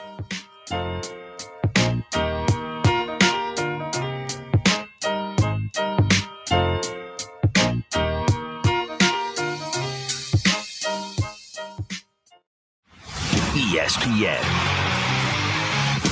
97.5. This is Ron Ansana with your market scoreboard report on ESPN 97.5. Stock index futures are relatively unchanged this morning, though NASDAQ is adding on to yesterday's gains by about 80 points. The Dow a little on the soft side, while the S&P 500 is up just a couple of ticks here in the pre-market action as we wait on the Federal Reserve's decision on interest rates and guidance on the future course of interest rate policy. The Fed is widely expected to leave rates unchanged, and interest rates are roughly unchanged this morning. The yield on the 10-year note just above 4.5%. The dollar is relatively firm. We have oil and gold a little bit softer on the morning as we wait for more information on corporate earnings. We wait for the Fed decision, and we're seeing a little bit of a continued bounce in technology as players reassess the impact of the so-called DeepSeek artificial intelligence development that came out of China over the weekend. It seems that there's a little less pessimism about that, and there's some discussion that some cheaper models could increase demand for computer chips, particularly from places like NVIDIA. So a lot to think about today, but the focus almost exclusively on the Fed. Looking for a quality pre-owned vehicle? Look no further than Monument Chevrolet. Dale Olaleye here. Monument Chevrolet prides themselves on offering the best, well-maintained vehicles. And here's the best part. Every pre-owned vehicle at Monument Chevrolet comes with a 6-month, 6,000-mile powertrain warranty. That means no surprises after you drive off the lot. For new and used cars, fleet sales and service, visit Monument Chevrolet in Pasadena, right off of 225 and Beltway 8. Start shopping at monumentchevrolet.com. Chevrolet. Together, let's drive. It's your guy, Sean, with Greenlight Offer, and it's 2025, and guess what? We are still buying houses at fair prices. If you own a house and want to sell it fast in the most simplest way, I'm your guy. Call me today at 832-779-4000. We buy houses in any condition, any price range, in any location in the Texas area. Every single month, every single weekend, every single day, we are doing two things, Houston, and that's helping homeowners like yourself with their property problems and buying houses. In 2024, we bought 138 houses, and we want to buy more. We buy inherited houses, vacant houses, pretty houses, not so pretty houses, behind in payment houses. We even buy my tenant won't pay me the rent houses. We buy them all. We will buy your house in as-is condition. No repairs needed, no clean out, and we will pay for movers to help you move. Call me at 832-779-4000 for a same-day offer. That's 832-779-4000. Call for Sean with Greenlight Offer, and I'll get your Greenlight number on your house today. Woo! John Granado here with Yanni Damaris from Damaris Barbecue. I am a wing connoisseur, and I think your Greek wings are as good as any wings in this city. The Greek wings, I just had one that I brought in just now. It was awesome. You can get them smoked as well. Yes. Or you can get them fried with Frank's hot sauce. You can get them with our second-gen barbecue sauce. You can get them just about any way you want. Damaris Barbecue, 2 locations. One's on 610 at 18th Street. The other's at Shepherd, just north of West Alabama. Or you can order ahead at Damaris.com. Texting enrolls you in a recurring automated marketing text messages. Consent not required to purchase. Message and data rates may apply. The team's looking good this season. I think so. Man, I miss playing football. Being young with unlimited energy to burn. Ever since I turned 40, I just can't find that fire I used to have. Think it could be lower testosterone? What do you mean? All guys lose their edge when they turn 40. The body has less testosterone. That's why I take Nugenix Total T. I've heard about Nugenix. That really works? Since I started taking Nugenix, I'm lifting like when we played for Coach Carter. I feel more energized at work. It's even spiced up things between me and the missus. Are they still giving out complimentary bottles for people to try? Yep, send a text. It's that easy. Text ENERGY to 42424 right now for your complimentary bottle of Nugenix Total T. It's the #1 selling testosterone-boosting brand at GNC and Walmart. Do it now, and they'll also send you a bottle of Nugenix Thermo X, their newest, most powerful fat burner ever, absolutely free. Text ENRGY to 42424. That's ENERGY to 42424. These statements have not been evaluated by the FDA. This product is not intended to diagnose, treat, cure, or prevent any disease. Listen on the go with the ESPN 97.5 app. Just search ESPN 97.5 and download today. ESPN 97.5, presented by Zadok Jewelers. KFNC 97.9 HD2 Mont Bellevue, Houston, a Gal media station. A radio show host called Paul Gallant. It's Gallant. That's a G, yo, and George. Thanks, Joe. On ESPN 97.5 and 92.5. Live from the Veritex Community Bank Studios, here's Paul Gallant and Joe George.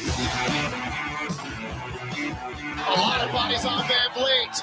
Green to Thompson. Hot potato. Oh, how about that to Şengün? The Rockets just beat the Hawks in their full court press. They do it again. Oh, goodness. That's the difference in his ball club. They have finished these tight games. They have executed down the stretch when called upon. Look at this look by Hunter to give them the lead. Just did miss it. And then the Hawks were pressuring the ball. The Rockets played keep away. Şengün then with the dunk. And they win it 100-96. An ugly win is still a win.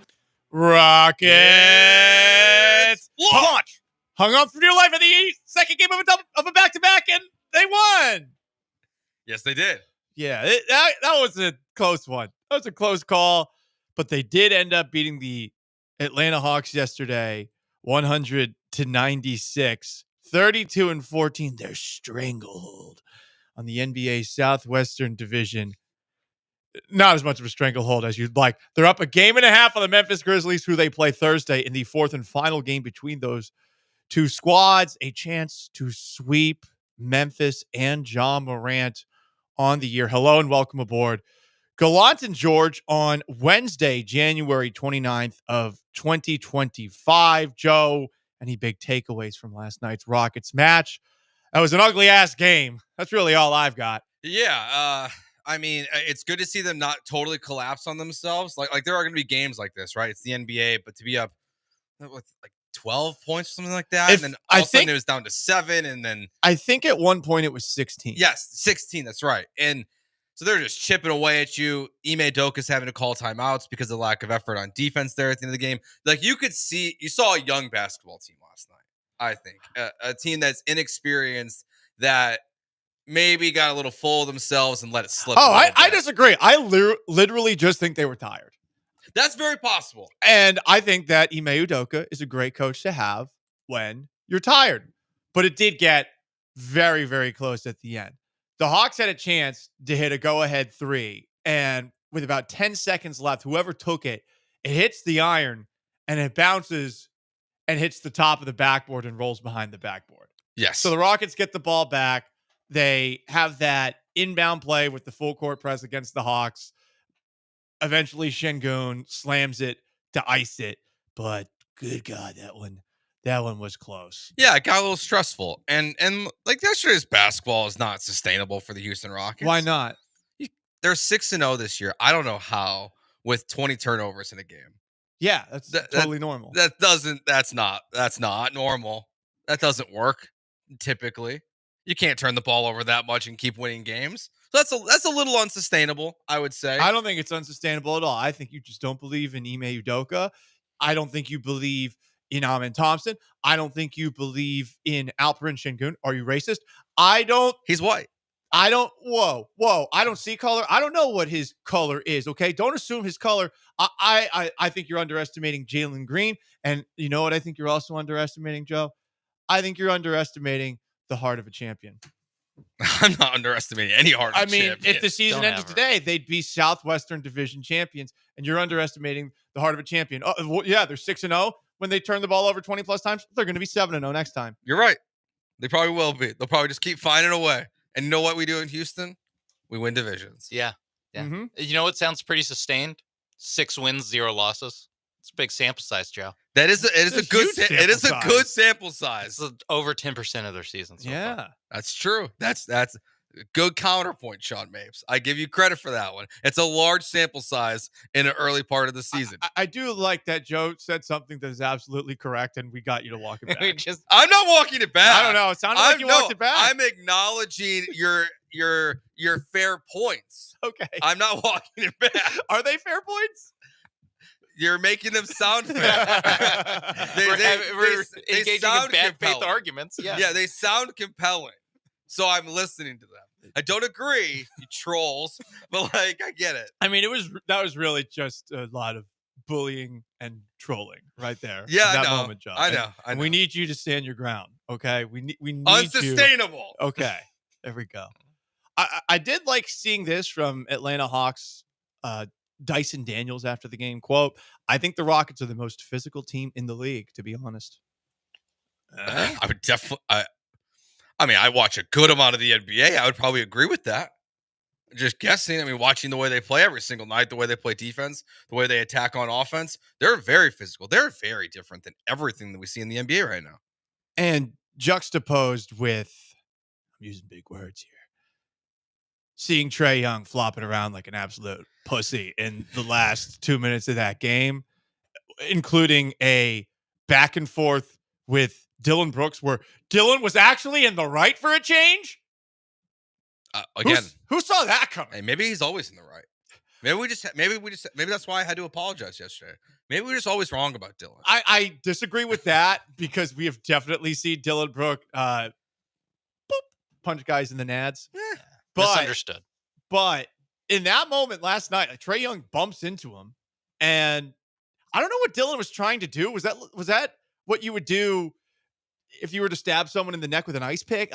He grabbed the back of Trae Young's neck. He grabbed him like that. Was he going to grab him by the scruff like he's a cat? Yeah, That's what I was just picked him up by the. That would have been funny. I mean, there's not much hair back there, so you can. Oh, he's growing some of it back, Joe. Yeah, I guess it's the back of the hair. The back of that he has. He's got some hymns coming. It's the top that's missing. I don't know if he's gone to Turkey, but it does feel like some hymns or some keeps along the way. Eugenics? Yeah, something like that. Once again, I do got to say, Turkish Rockets fans, please, for the love of God, stop. You guys need to stop. So Ime Udoka benched Alperen Şengün at one point early in the third quarter. And every single Alperen Şengün stan, as they're called on Rockets Twitter, or as I'm just going to call them, every single probably Turkish person, sorry to be xenophobic, sorry to assume their nationality, but they were acting like a crime had been done upon him, and were saying that Ime Udoka and Şengün is just not working out. The Rockets must trade him so that he can unlock his full potential. And they believe that Udoka is being, I guess, specifically unfair, if not racist, towards Şengün. These are some of the softest people alive. It's the second night of a back-to-back, and the guy's like 7 feet tall. I am pleading with the Turkish Rockets fan community to chill. It's getting old. This is worse than Jeremy Lin. Because at least Şengün's good. The Jeremy Lin people were crazy. Lin sucked. Like, as soon as I saw Patrick Beverley for the first time, I was like, let's let Lin's sanity die. The guy can't actually dribble the ball. This is driving me crazy. Is it to the point where it's kind of making you dislike Şengün even in the slightest? No, I will not go that far because I do like Şengün as a player a lot. And there's a lot of people that know Şengün that are like, Şengün is like embarrassed by this.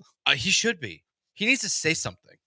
Like he needs to like speak up. Like, guys, shut up. Fall back. Like we don't need this. Just vote me in the All-Star game. After that, shut up. They couldn't even do that. So like, well, then what are you good for? Besides being annoying trolls online. Like you can't even get an entire country to vote for him to get him in the All-Star game as a starter. They're not even annoying because, well, they are, but they're not even trolls. They're just whiners. It's constant whining. And I mean, the team is winning. That's what I really can't understand. He had 18 and 10 last night.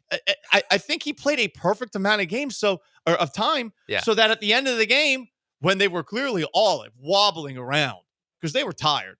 They played the Celtics the night before in a game that went down to the wire.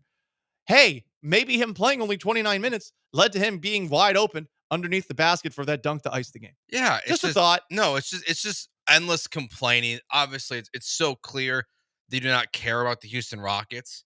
Like they only care about Şengün and they're going to follow him wherever he goes. It's like the only good thing they have going for them apparently is Alperen Şengün and what he does on a basketball court. So they're just going to relentlessly complain, but they're obnoxious.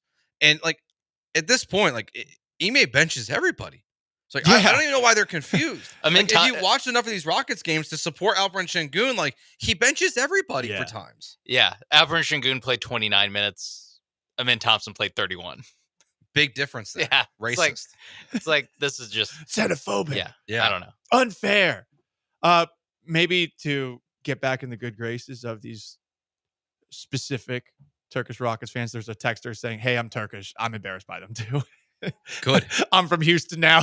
I don't know if he's denouncing his ties to Turkey because of the way that they're acting online, but maybe we show them this clip of Ime Udoka talking about Jalen Green. Did you know that Jalen Green has played in 150 straight games? Well, honestly, that's got to be pretty high up on the streak of current NBA players and consecutive games played. Here is Udoka talking about Green.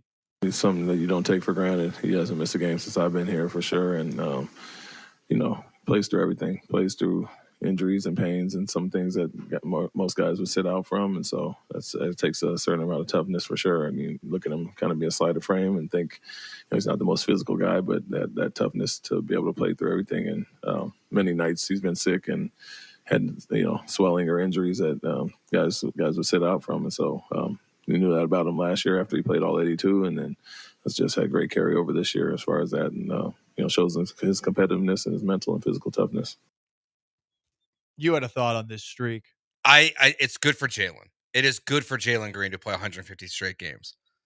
It just makes me sad as someone that does want to love the NBA and used to really, really love the NBA that we have to celebrate this. It's so sad that like this is where we're at, that we have to congratulate the Houston Rockets on playing all their guys in a back-to-back. It's so pathetic.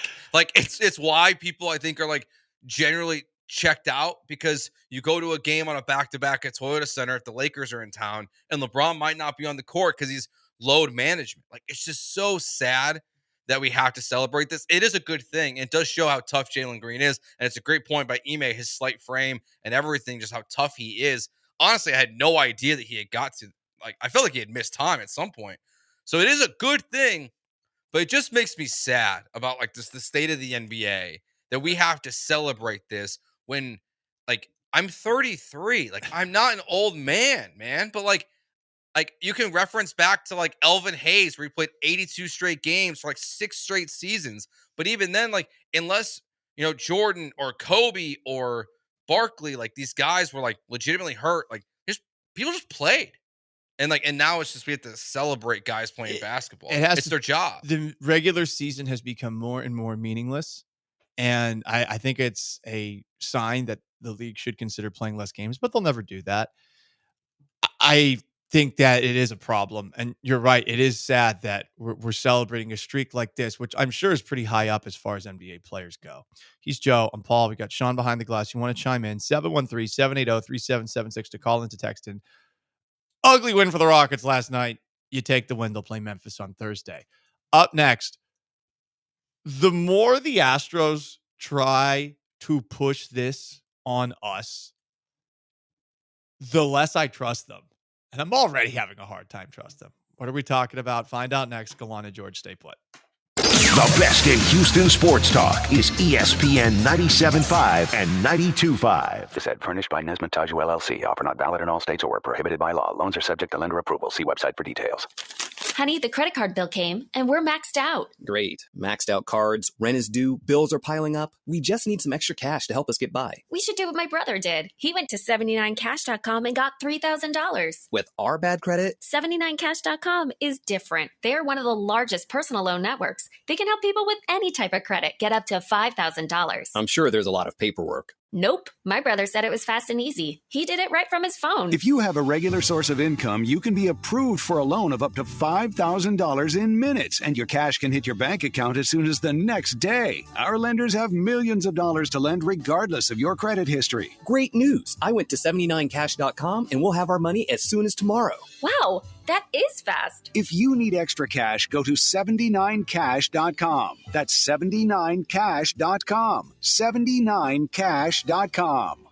Innovation has always been the hallmark of Pro Dunk basketball goals. Their latest innovation is a game changer. John Granato here. Pro Dunk goals have been adjustable for years, allowing you to raise and lower the height of your goal. But now you can use their patent-pending Lightning Adjust feature to change the height 10 times faster. It's so easy and fun to do. The kids will love it. Check out the new Lightning Adjust feature at ProDunk.com. The best basketball goals on the planet, ProDunk.com. Hi, this is Harold Gunn. And this is Bill Olson. Texas Outdoor News is the longest running, most award-winning outdoor radio show in the state for a lot of good reasons. We bring you the latest news and information about hunting and fishing across our great state and beyond. And our guests are who's who from industry, government, and the field. Texas Outdoor News is brought to you by Ford Trucks and your best in Texas Ford dealers. Join us Saturday mornings at 6, Sunday at 7 on ESPN 97.5. Here's how TaxRise saved Yvonne over 99% on what she owed the IRS. I got the letter from the IRS saying that I owe $69,000, and I had no idea what to do. That's when I contacted you guys. Our tax professionals at TaxRise jumped into action. They helped Yvonne file her back taxes and get into compliance, but they didn't stop there. They negotiated directly with the IRS to fight for her case. Effective immediately, the IRS has accepted. All they want in return is $100. Thank you guys so much. I can't even explain how grateful I am. We're so happy we got Yvonne the relief she deserves. We've helped thousands of clients find solutions to their tax problems, and we're ready to help you. To find out if you qualify for a tax relief program, call TaxRise today. 888-688-1638. For a free consultation, call 888-688-1638. 888-688-1638. Results vary, not guaranteed, uncompensated testimonial. TaxRise is not IRS affiliated or a law firm. Your home for Aggies basketball is ESPN 97.5 and 92.5.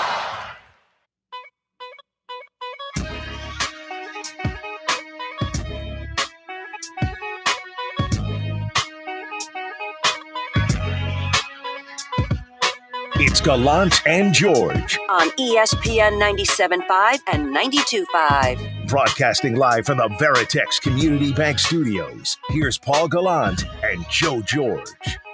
Astros GM Dana Brown had a press conference yesterday to officially announce the trade of Ryan Presley to the Chicago Cubs in exchange for $8.5 million of salary relief. And on top of that, they got a minor league pitcher. Yesterday at said press conference, and we'll dive into more of it at 1 o'clock, Brown was asked about the possibility of Jose Altuve playing left field. For the most part, it would be with an addition. But look, if we put him in left and he starts to work out there and it looks good, it may give us some flexibility and versatility in our lineup. But, initially I would say, look, if we have a chance to make some additions, it's nice to see what he looks like in left field. This led to an article by Chandler Rome in The Athletic and an article by Matt Kawahara in the Houston Chronicle, both of them saying Altuve could split time between second base and left field in 2025. Jose Altuve will see time in left field regardless if Alex Bregman returns or not. And yet, Joe, I hear that clip. I hear Dana Brown trying to sell this to us. And in that quote, he says, if he looks good, it may be something that works out for us. Do not try to sell this on me. In fact, just don't even tell me about it. Just roll it out and keep us in the dark because it is crazy. It's a crazy idea. It's a crazy idea that because you wanted to get underneath the luxury tax threshold so badly, you moved on from Kyle Tucker before you needed to. Yeah, I get it. You might not have gotten anything in return for him after this contract expired. You weren't going to bring him back. But right now, everything you're doing reeks of cheap. And yeah, playing a 5'7" dude in left field who's a terrible second baseman right now as it is, not a good idea. I'm starting to think that this is their plan. And it came to fruition in a way that they were not expecting. That Alex Bregman still being on the market allowed them to put this out there about the idea of Jose Altuve moving to left field. We know what the metrics say. He's not a good second baseman anymore. It is falling off a cliff. It is rapidly deteriorating.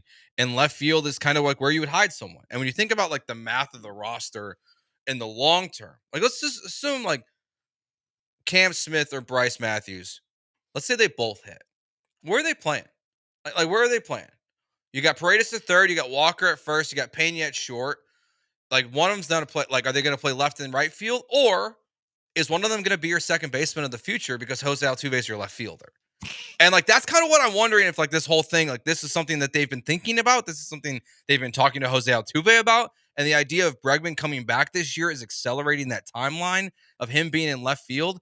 Because the idea that now that they're like, oh well, like he's going to see time in left, and if it looks good, you might see more time in left.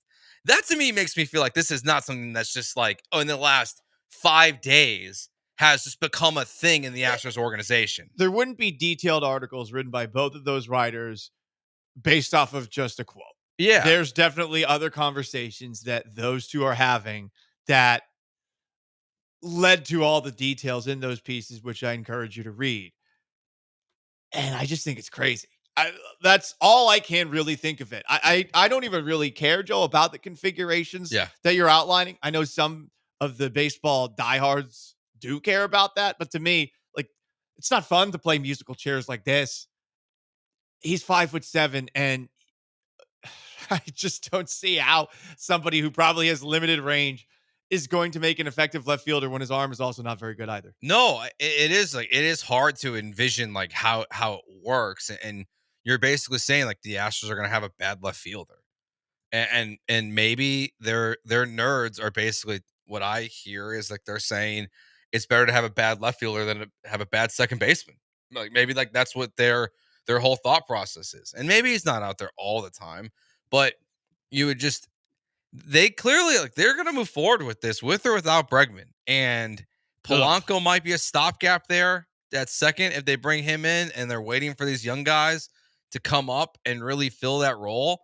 And this is like the only negative to Yordan Alvarez, and it always was, is that you knew it was very obvious that Altuve or someone, specifically Altuve, because of how long he's under contract for, was going to fall off defensively. And because you can't put Yordan Alvarez in left field, the DH position that you're given in the lineup is taken. He's your DH. Because the most logical thing besides this is just putting Yordan in left and making Altuve your DH. But they don't want to do that either. Like Dana Brown's already gone on record multiple times this offseason and in the past that he basically does not want Yordan Alvarez in left field at all. Because that's way more logical. Just say Yordan in left, Altuve at DH. For whatever reason, they seem to trust Altuve more in left, or like the idea of Altuve in left more than Alvarez in left. It's strange, but I think he's going to be out there most of spring training. I mean, I don't even like that. I know. I want Altuve to do almost nothing during spring training. The spring is when Altuve can get hurt, like that one time in the World Baseball Classic. Yes. Was that last year? Was it 2 years ago? I think it was going into the 2023 season. You're right. Yeah, no, there's way more opportunity for him to get hurt. You know, he can't run into the Crawford boxes when he's at second base. He obviously can now. I don't want to see Jose Altuve diving to try to catch a lazy pop-up that he's chasing down. I don't want to see that. I don't want to see him into that weird little nook into the outfield. I don't want him around that. The best solutions for the outfield are players that you are terrified of ever getting injured via the weirdest of things or the simplest of things, running. Yordan Alvarez and Jose Altuve. Oh, I don't know if we can put them in the outfield because if they run, who knows what happens? They're getting up there in age. Altuve. I don't know how old Yordan Alvarez is. Said somebody, not me. It's one of those things where it's funny, but the plan reeks of desperation with the way that they are pushing and trying to sell Altuve in left field right now. And to be honest, it annoys me. No, I understand why it does, but unfortunately, I think it's just our reality now. Because originally it really felt like it was only tied to Bregman, but then for Dana Brown to double down in that press conference, it's just like this isn't a Bregman thing. This is just what they think might be best for the franchise thing. It's just a Bagwell and Biggio thing. I asked that because on the text line from the 409, hey, Biggio made the transition. Debatable. I saw a highlight of Biggio trying to track down a ball in left field. It did not go so well. That's not to say that's a reflection of every single moment of him playing in left field, but I do wonder about the Skull and Bones Letterman Jacket Society, which, okay, Reggie Jackson might be out, but Jeff Bagwell, he's still around. Craig Biggio, I'm assuming he's still around. He's involved. And just be like, well, I did it. Why can't Jose do it? You do. Also, you mentioned that we thought this was just for a Bregman move, and now it's like, actually, it's really just a thing they're planning to do. It's a lot of free good publicity for Jose Altuve to be like, I will do whatever it takes for Alex Bregman to come back. I will move off my position for Alex Bregman to come back. And then turns out it's like, or if they sign Jorge Polanco, I'll also move to left field. Because and even the Craig Biggio comp it doesn't really work, because if you look back, in 1990, he caught 113 games, and he played 50 games in the outfield that year. He played 50 games at left field and center. So when he went back to the outfield in 2003 and 2004, he had at least done it before, and he had transitioned from catcher to second base. Jose Altuve has only ever played second base. He is doing something that he's never, ever done. I am 5'6". I have been short my entire life. Growing up and playing baseball, I always played second base. The shortest player always plays second base. I don't think that's heightsist. Never thought about that. It always just feels like that's the way it is. Wow. Jose Altuve, I don't know if he's ever played in the outfield in his life, in competitive baseball. Where Craig Biggio, at least he played in the pros in the outfield. Before he made a full-time change. Before he was forced to shift. For 2 years. Okay. But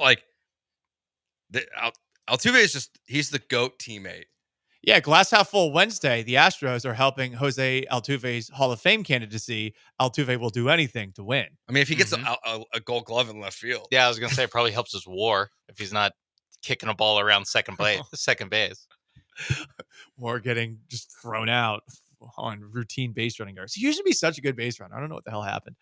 He's Joe, Sean behind the glass. I'm Paul Gallant and George, ESPN 97.5, 92.5, 713-780-3776 to call, to text. Who's been soft in the world of sports, and who is the softest group of fans in Houston sports? I think that Alperen Şengün stands are towards the top, but there is a nominee that I think is going to anger a lot of people that I'm going to plop on the table. Gallant and George, stay put. Soft boys next. The best in Houston sports talk is ESPN 97.5 and 92.5. Hey, Lance Zerline here. If you have low water pressure, dirty or bad tasting water, call Aqueduct Plumbing Company. They're Houston's premier repiping company. If you have a water heater that's over 10 years old, it may be time to look into a tankless water heater. Go to aqueductplumbingcompany.com. That's aqueductplumbingcompany.com. They are the local plumbing experts, and you can trust that they are going to take care of ESPN 97.5 listeners. Make sure that you keep the name aqueductplumbingcompany.com in your phone and ready for action. More or less? That's it. More or less. Sean Mapes here for Prize Picks, America's #1 daily fantasy sports app. Playing Prize Picks is as simple as deciding more or less. It could be whether a quarterback is going to throw for 200 yards. You decide more or less. Or if a running back is going to rush for more than 50 yards. You know football, you're going to love Prize Picks. Of course, the big game is coming. Prize Picks will be loaded with opportunities for you to use your sports acumen to decide more or less and win real money. Are you ready for the big game? Get ready. Download Prize Picks today. Use promo code MAPES on your first deposit to get $50 instantly when you play your first $5 lineup. That's promo code MAPES, MAPES. Use that promo code and get $50 instantly on your first deposit. You're a sports genius. And on Prize Picks, you can win real cash. More or less. Win more on Prize Picks. Run your game. Texting enrolls you in a recurring automated marketing text messages. Consent not required to purchase. Message and data rates may apply.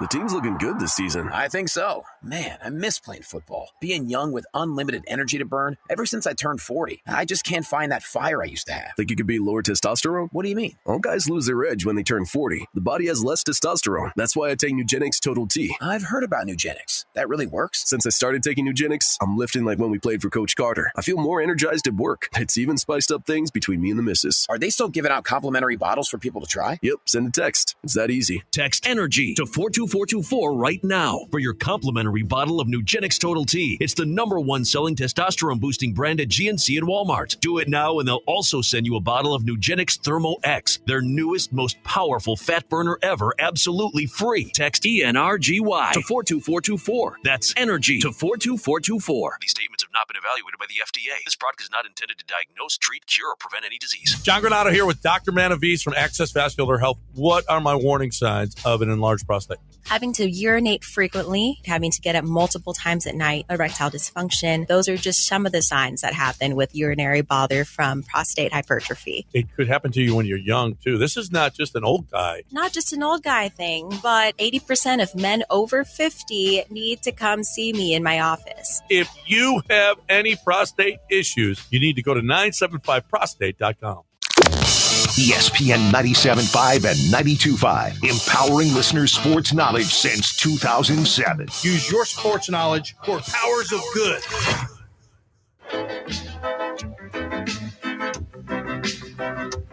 Soft boys, in a tough sitch. Ime Udoka thinks you're a bitch.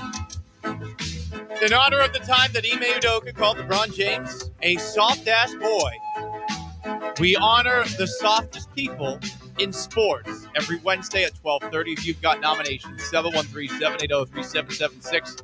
To text, to call on YouTube at ESPN Houston, on Twitch at ESPN 975.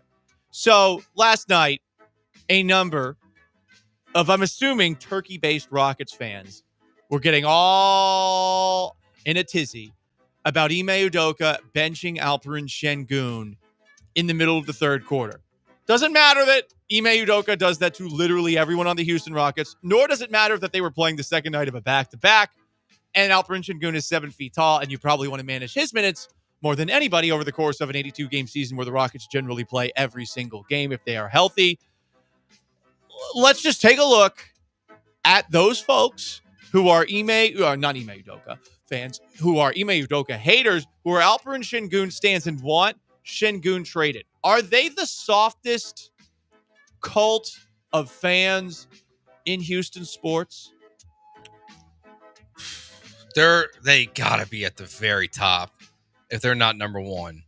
I got really turned off by the Texans fans that were telling people not to boo the offense at the end of the year. Like, it's such soft, pathetic behavior. It's like, stop booing our guys. They sucked. They deserved to get booed. The offensive coordinator got fired. The quarterback, everyone on the offense, they didn't like the offense. That's why he got fired. The fans were right.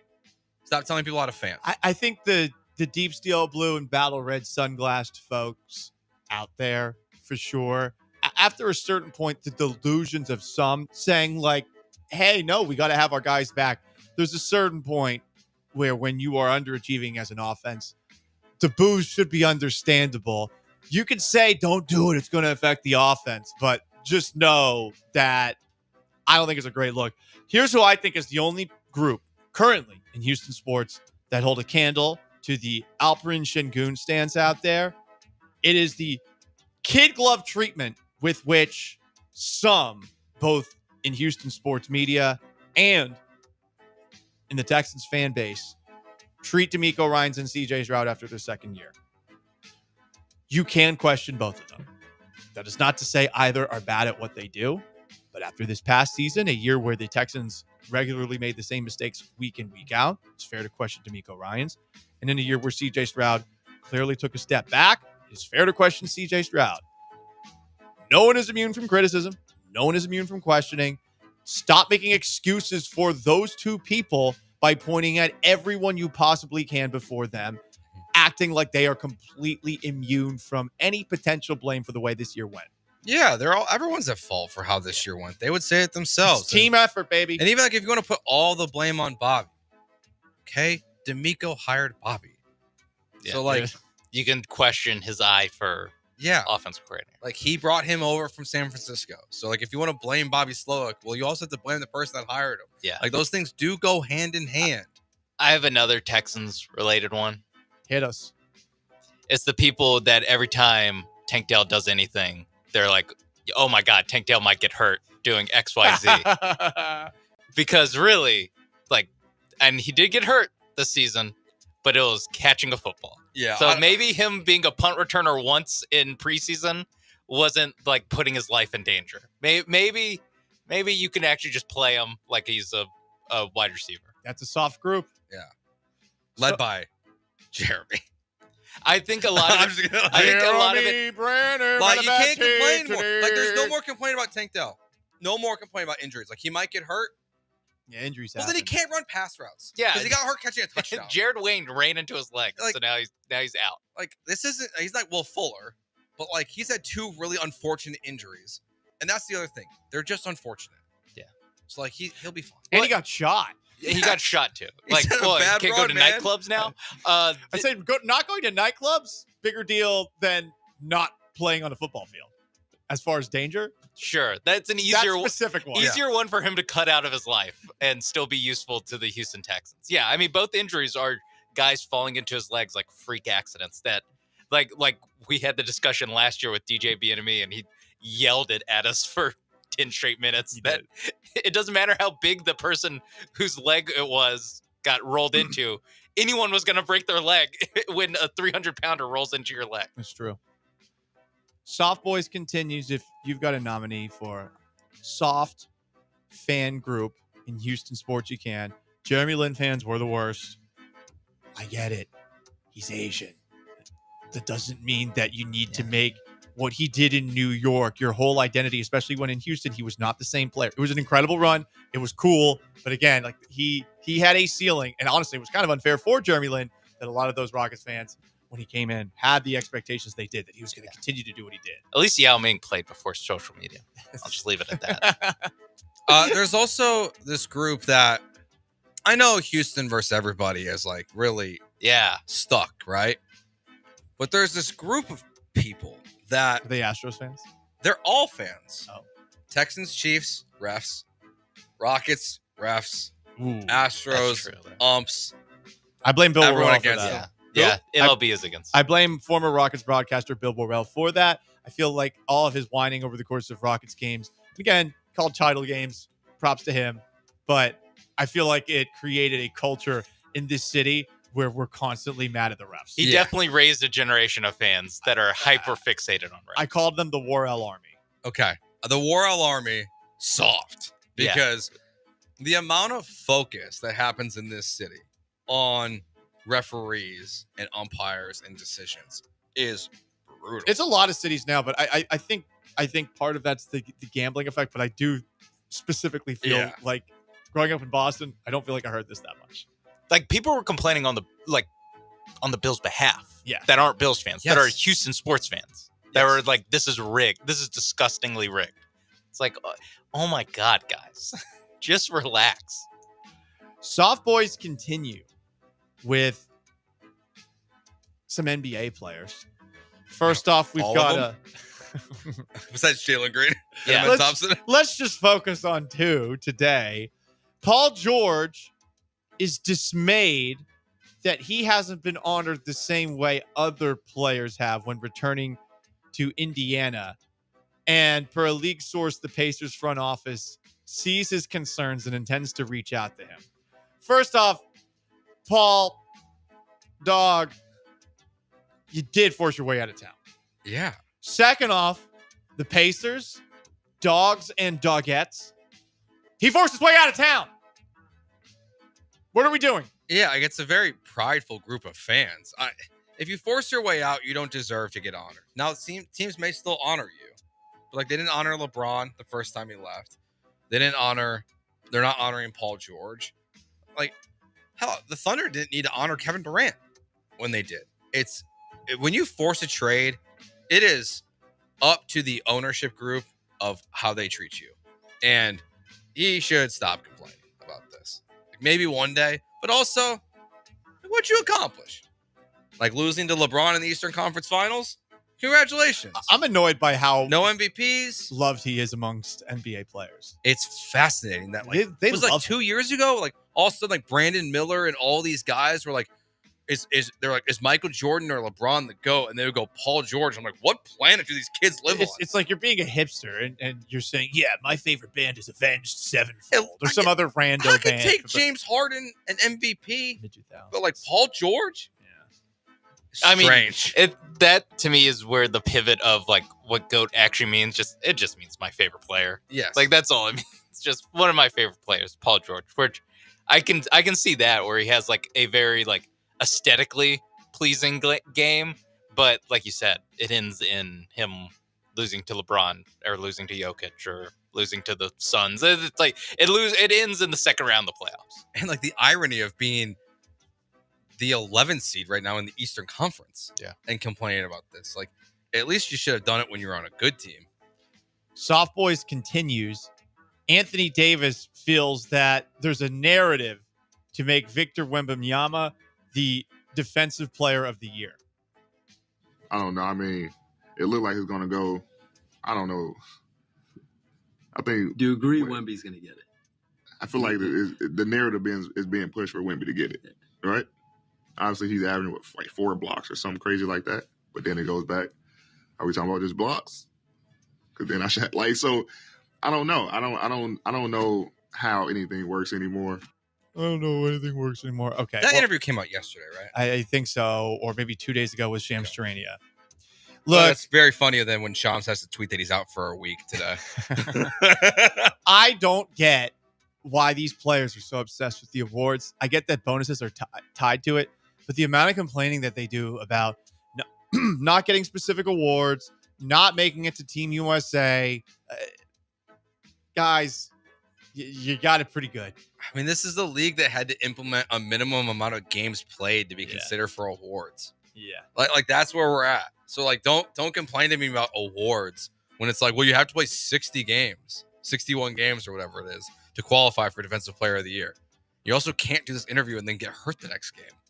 Well, I mean, he can't control that. I mean, he's hurt all the time. He can't control that.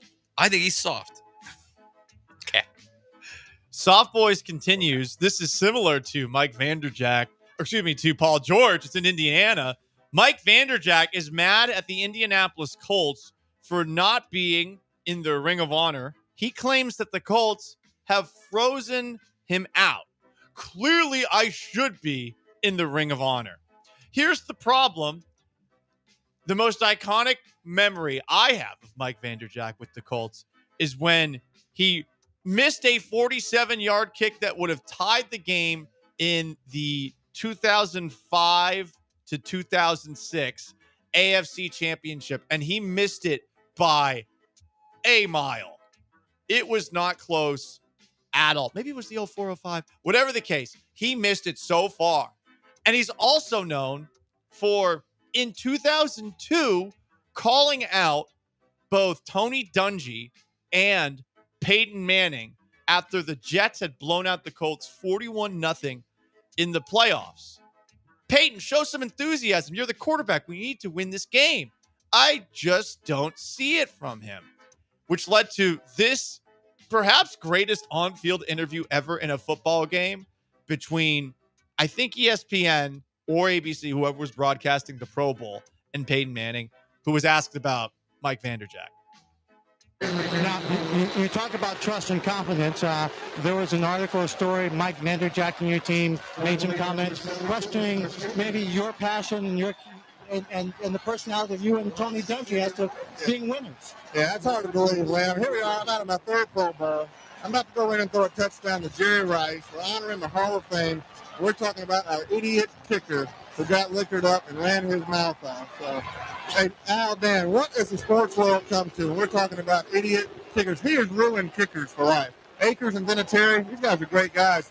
They've been getting killed all week because our idiot ran his mouth. So when I get home, I'll deal with it. Tony and I talked about it. It's kind of funny, really, when you think about it.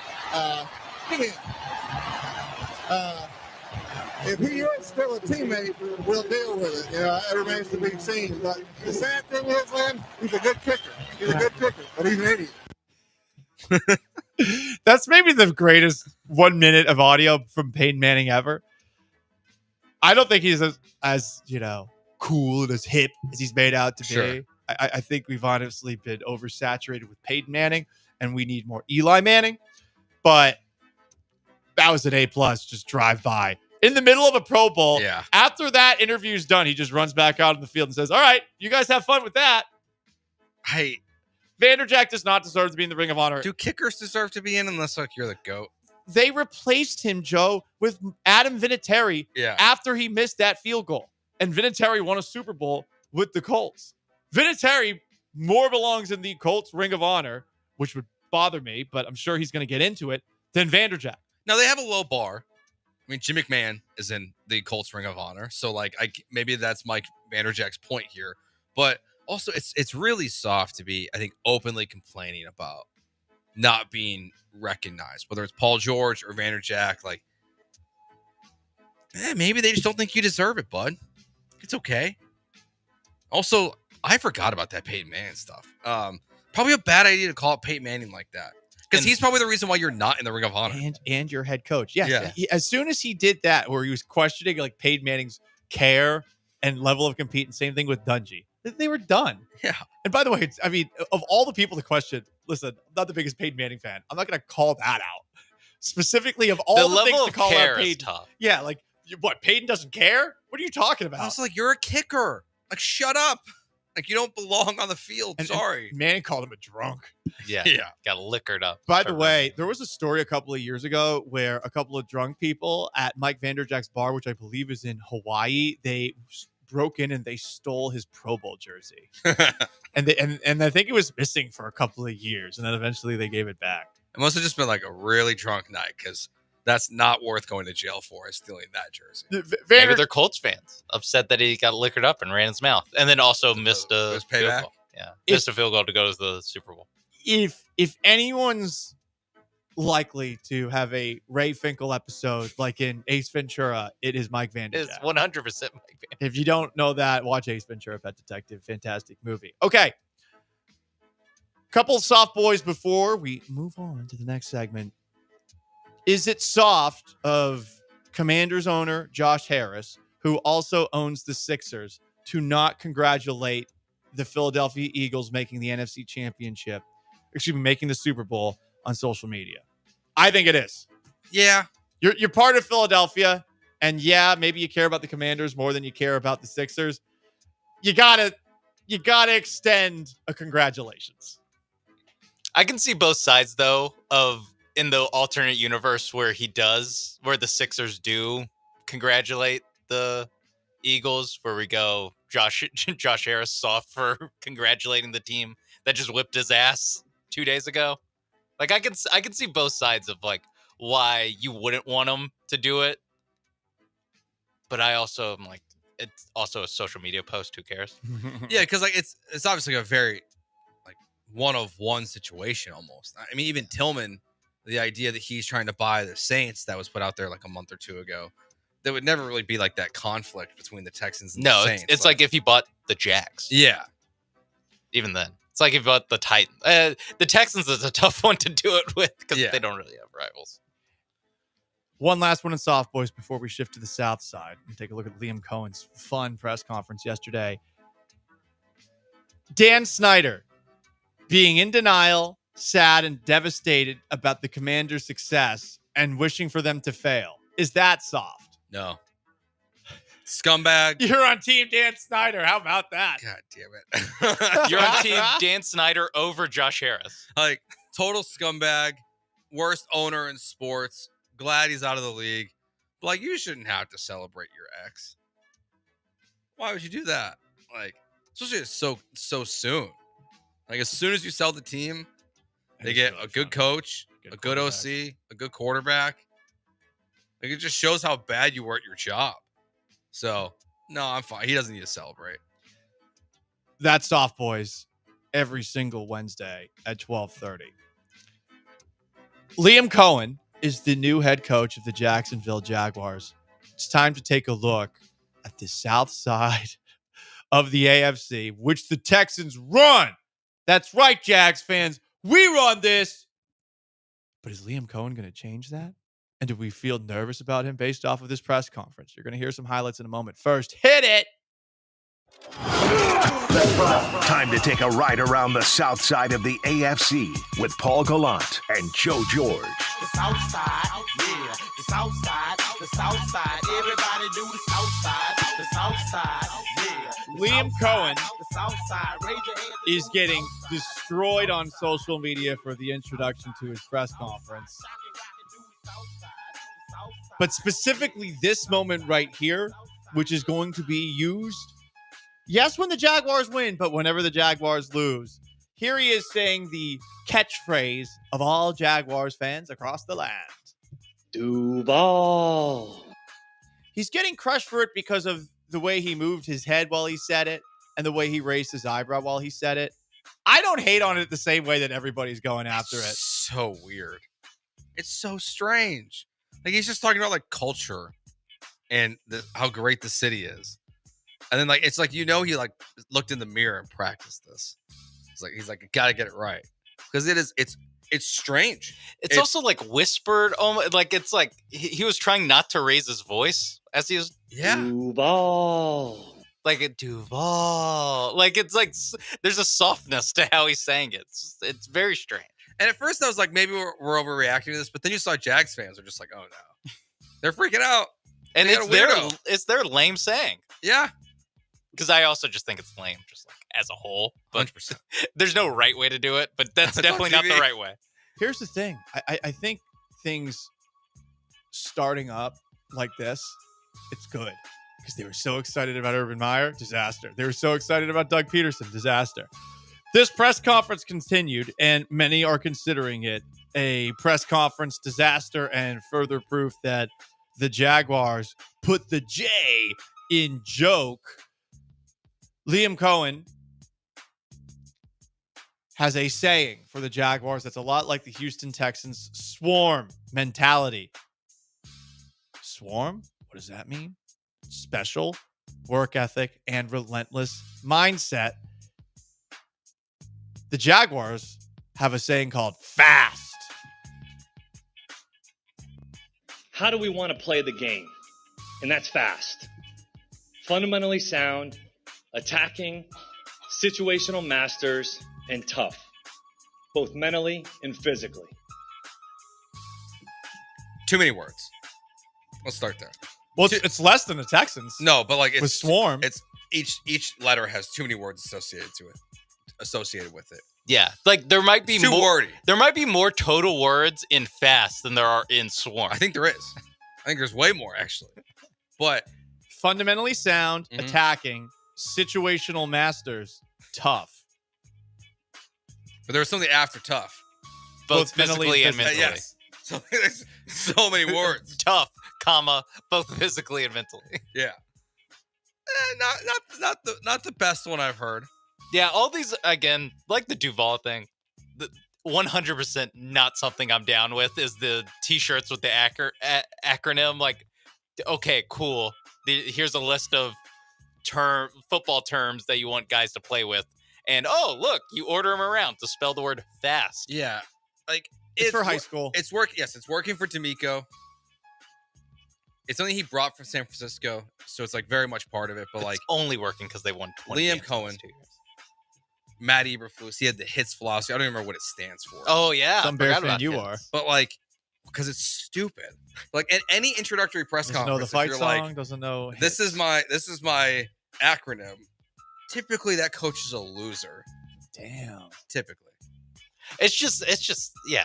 It is very high school stuff. It's stuff that I would have rolled my eyes at in high school, and I can't imagine being a millionaire being like, oh, tough both physically and mentally. That's what coach wants. We got this AFC South now. We're gonna be fast.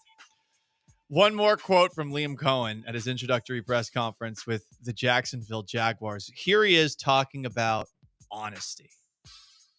And that's really what this is going to come down to is honesty.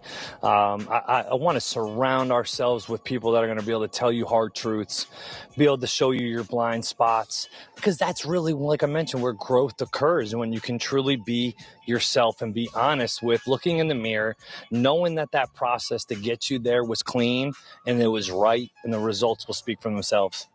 A little Jack Easterby-ish. Also, hypocrite. He lied about his kid being sick. And he's talking about... We don't know that for sure. But, like, he's talking about, honestly being the best policy, like, for the Jaguars. And he lied to the organization he was just with. Here's the thing. He has a track record where, in the past, he has talked about his kid being sick in a way where it was during a time where he was looking to get an interview. And he did that when the Buccaneers had no idea what he was up to. After he had turned the Jaguars down, but then the Jaguars fired Trent Baalke. They couldn't get a hold of him, and he said, I was dealing with a sick kid.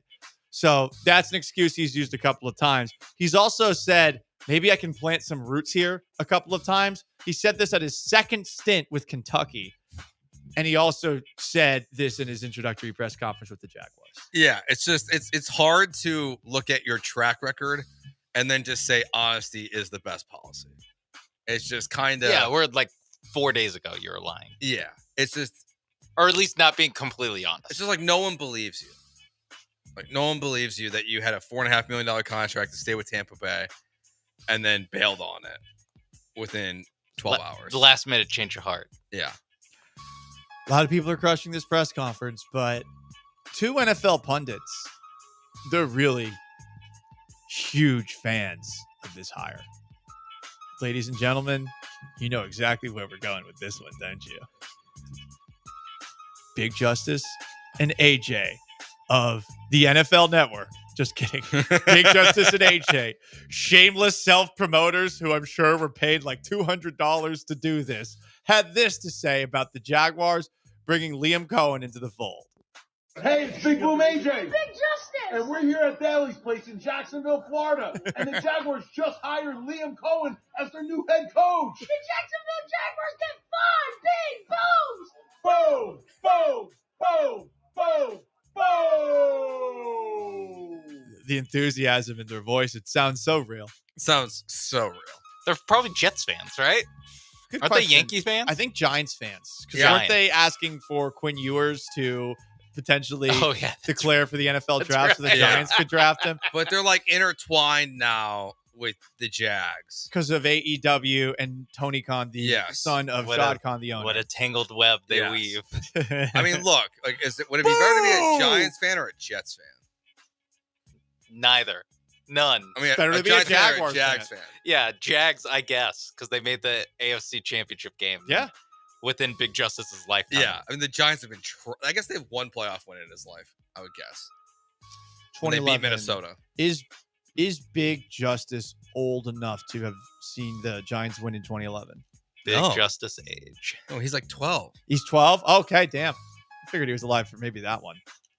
He's a large 12-year-old. I've seen the softball, No, I mean like tall. the baseball big. highlight. Oh, yeah. He's a big kid. Born April 2013. Damn. He was born a month before Giants' dark ages. Oh no, 2 months before Odell Beckham was drafted, right? Yeah. Sounds like it. All right. That is the south side of the AFC. Liam Cohen.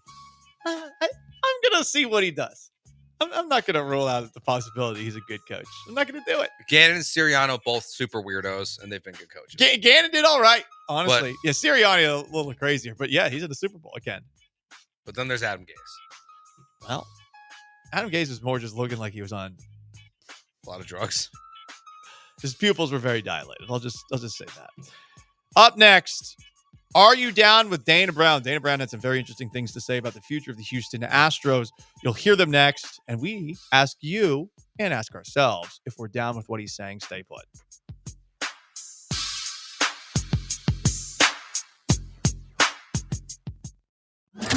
ESPN 97.5. If you're drowning in unresolved tax debt, know this. The IRS can place a lien on your home, garnish your paycheck, and levy your bank account. That's catastrophe for you. We interrupt this message to bring you some good news about your tax debt. We're TaxRise, experienced tax professionals who can help you seek relief programs and work directly with the IRS on your behalf. Find out if you qualify with a free consultation. 888-701-5866. Eric from South Carolina owed over $74,000. We helped reduce it to $798. Troy, a disabled veteran, owed over $142,000 and settled at $500. We've helped thousands of clients with their tax problems, and we're ready to help you. So take the drama out of your tax debt and rise above your situation with TaxRise. For your free consultation, call 888-701-5866. 888-701-5866. Results vary, not guaranteed. Client names changed. TaxRise is not IRS affiliated or a law firm. Hey guys, Joel Blank for Allstate Windows and Siding. I changed the windows at my house, and I'm glad I went to Allstate Windows and Siding. First of all, the overall curb appeal and the overall look of my house was upgraded by a bunch. Secondly, I saved big time money on my energy bills. Third and most importantly, I went to the experts that have been doing this for over 40 years. They are absolutely fantastic. Go to Allstate Windows and Siding right now or call them 832-204-1936. 30% off windows, free estimates available. Best in the business, Allstate Siding and Windows.com. Hey, one of the hottest vehicles going right now is a Chevy Equinox. Lance Zerline here. This sporty, confident SUV looks great and offers long-term dependability. It's ideal for any driver in the family. And Gulf Coast Chevy in Angleton has a vast selection to choose from. If you're looking to finance your 2025 Chevy Equinox, well-qualified buyers can get 2.9% APR financing, plus enjoy no monthly payments for 90 days when you finance with GM Financial. Find your new Chevy Equinox at Gulf Coast Chevy Buick GMC in Angleton. Chevy, together, let's drive. John Granado here with Yanni Damaris from Damaris Barbecue. How many all-you-can-eat ribs can I eat? As many ribs as you could possibly eat, John. I'm really not worried about you. I would want you to come in and get that. It's unlimited. Unlimited. All you can eat. And you got two different ribs, right? I do. Baby backs and the spare ribs. You got the sweet sauce on the baby back? The baby backs are sweet and spicy. And they're really, really good. Damaris Barbecue, two locations. One's on 610 at 18th Street. The other's at Shepherd, just north of West Alabama. Or you can order ahead at Damaris.com. Like celebrity pics? Yeah, neither do we. So follow ESPN Houston on Instagram instead. Hey, Lance Zerline here. You know I'm a numbers guy, and I like the numbers that Daspit Law Firm is putting up for their clients. The super team at Daspit Law handles a full range of personal injury cases, and they are getting results from their clients in big numbers. Car accidents, truck accidents, industrial accidents, construction accidents, maritime accidents, offshore accidents. These are all areas where if it's you or someone you know, I encourage you to get a free case review from John Daspit with the Daspit Law Firm. Call 713. Call now. That's 713. Call now. The race is on at Sam Houston Race Park. Come out for College Night on February 7th and Wiener Dog races on February 8th and 9th. Live thoroughbred racing, food and drink specials every weekend, and brunch on Sundays. Only at Sam Houston Race Park. Hey, everybody, John Granado here with Doc Linville. Doc, we talk so much about the hair, but let's talk about the other things that you can do for guys. So I have a thing called Morpheus, which is microneedling with some radio frequency. What that's going to do is tighten your skin. So if you have acne scars, if your skin just looks bad, I like to say the topography looks rough. This is going to change that. It also tightens skin. It can melt a little fat, and it's the best thing on the market right now. Doc Linville is here for you. 975hair.com. That's 975hair.com. Tune in Sunday nights from 7 to 9 for the Mean Gene Show. Mean Gene is hosting Sunday's best NFL postgame radio show right here on ESPN 97.5 and 92.5. Listen for interviews, game analysis, and, of course, excuses from every loser this NFL season. Do you have the ESPN Houston app? No? Then download it now in your app store. ESPN 97.5. KFNC 97.9 HD2 Mont Bellevue, Houston. Presented by Zadok Jewelers. A radio show host called Paul Gallant. It's Gallant, that's a G, yo, and George. Thanks, Joe. Yeah! On ESPN 97.5 and 92.5. Live from the Veritex Community Bank Studios, here's Paul Gallant and Joe George.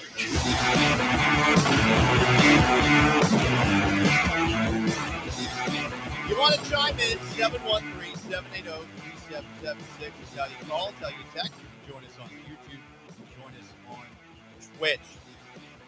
Ryan Presley is being introduced with the Chicago Cubs right now, and there was a thought that Presley would only waive his no-trade clause to go to a team that would guarantee him the closer role. But per Megan Montemurro, a Cubs beat writer for the Chicago Tribune, Presley was told he will close some games for the Cubs, adding that he's going into camp competing for that ninth inning role. Porter Hodge, I guess, is going to compete with him, and they're going to be a dynamic duo in the back end of the bullpen. So I think that lends itself to the idea that the Astros successfully shamed Ryan Presley out of town. Also, further confirmation that the Astros bringing in Josh Hader pissed Ryan Presley off, which I know for a fact happened. Yeah.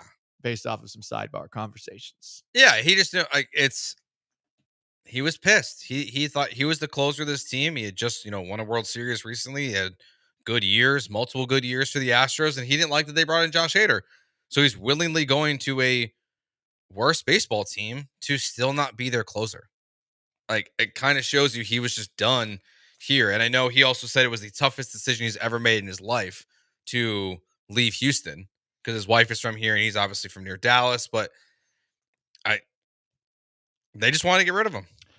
They wanted to save the money. They wanted to get below the collective bargaining tax. Like, that's what this all was about. This is not about baseball strategy or what they tell you or prospects in future.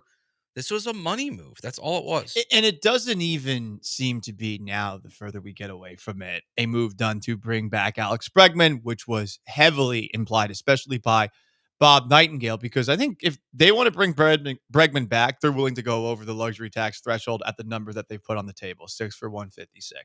They're just not willing to go anymore. And this extra money that they saved, they're not going to add any of this $5.5 million of savings to that Bregman deal to sweeten it. Yeah, I guess it can keep them away from the second, penalty if they pay Bregman a little bit more than what the original deal was. But it seems so far-fetched when they haven't even talked to Scott Boras officially. We don't know if they've actually talked to Scott Boras yet. We think they have now, based on what Dana Brown said, that he owed Scott Boras a call after receiving a text from him. But we don't even know if that's happened. So right. They're not connected. It was misrepresented reporting at best. Yeah, it's fan porn. Yeah, that's all it was. Fan porn for clicks is at least the way that it looks right now. Now, if they bring in Bregman, sure, but these moves were not linked. Yes. In any way, shape, or form. Anyway, we heard from Dana Brown yesterday, general manager of the Houston Astros, and we do this whenever we hear Dana Brown speak for an extended period of time. Are you down with Dana Brown? We decide. You decide. Hit it.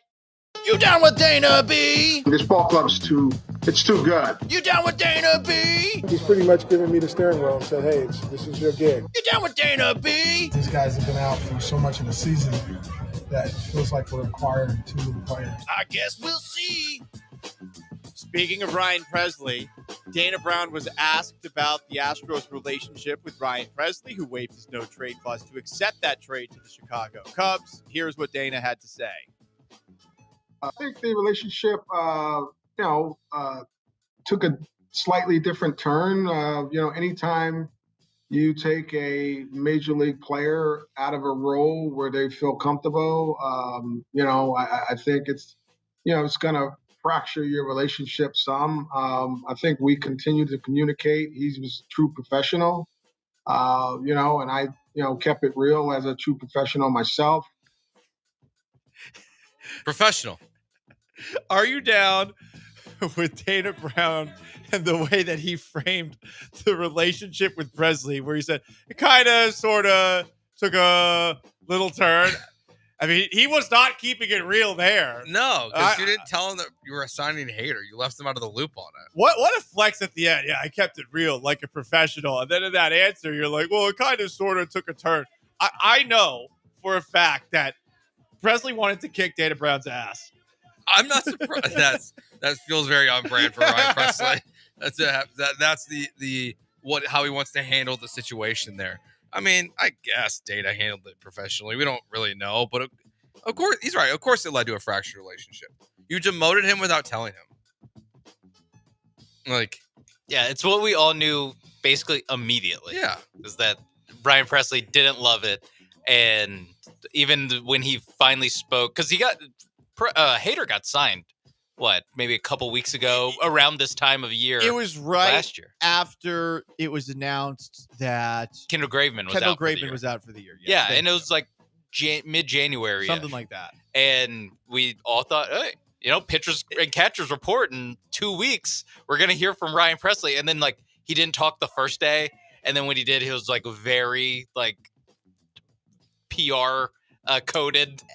Right, and during the limited amount of days we're allowed to have Chandler Rome on the air, Chandler came on, and Chandler basically heavily implied Presley's effing pissed without saying it. I mean, like they let him have the Johnny Cash intro for the 8th inning. Man, we didn't like even play that. That should have told you everything you need to know about how pissed off he was. That was some sort of like olive branch, either Presley asked for or that the Astros offered as like, please don't be too mad at us. Well, you're still a closer in our hearts. Didn't they, they even stopped doing the 7th inning stretch. They stopped playing Deep in the Heart of Texas just so that they could play the Ryan Presley intro song. I'm kidding. That didn't actually happen, but you're right. That was seemingly like a really lame olive branch, like because he was clearly pissed. We're talking about Mike Vanderjack and Paul George being pissed that their numbers aren't retired or they're not getting a Ring of Honor. Like Presley was the only 8th inning guy in the league last year that got intro music. Definitely. Do we think it was Presley's idea or the Astros? The Astros for sure. But also, like, baseball players are weird. Baseball players are weird, and Dell and I talked about this. At a certain point, if you're Ryan Presley, you have to be like, I'm not doing it. Like, stop doing But this. once you start the season, like, if you have it opening day, if you drop it at some point, you're basically admitting, like, I suck. No, you're superstitious and you want to change things up. You're like, I'm not the closer. Only use it when I'm coming in the 9th. Because he did close some games for the Astros. So it's like...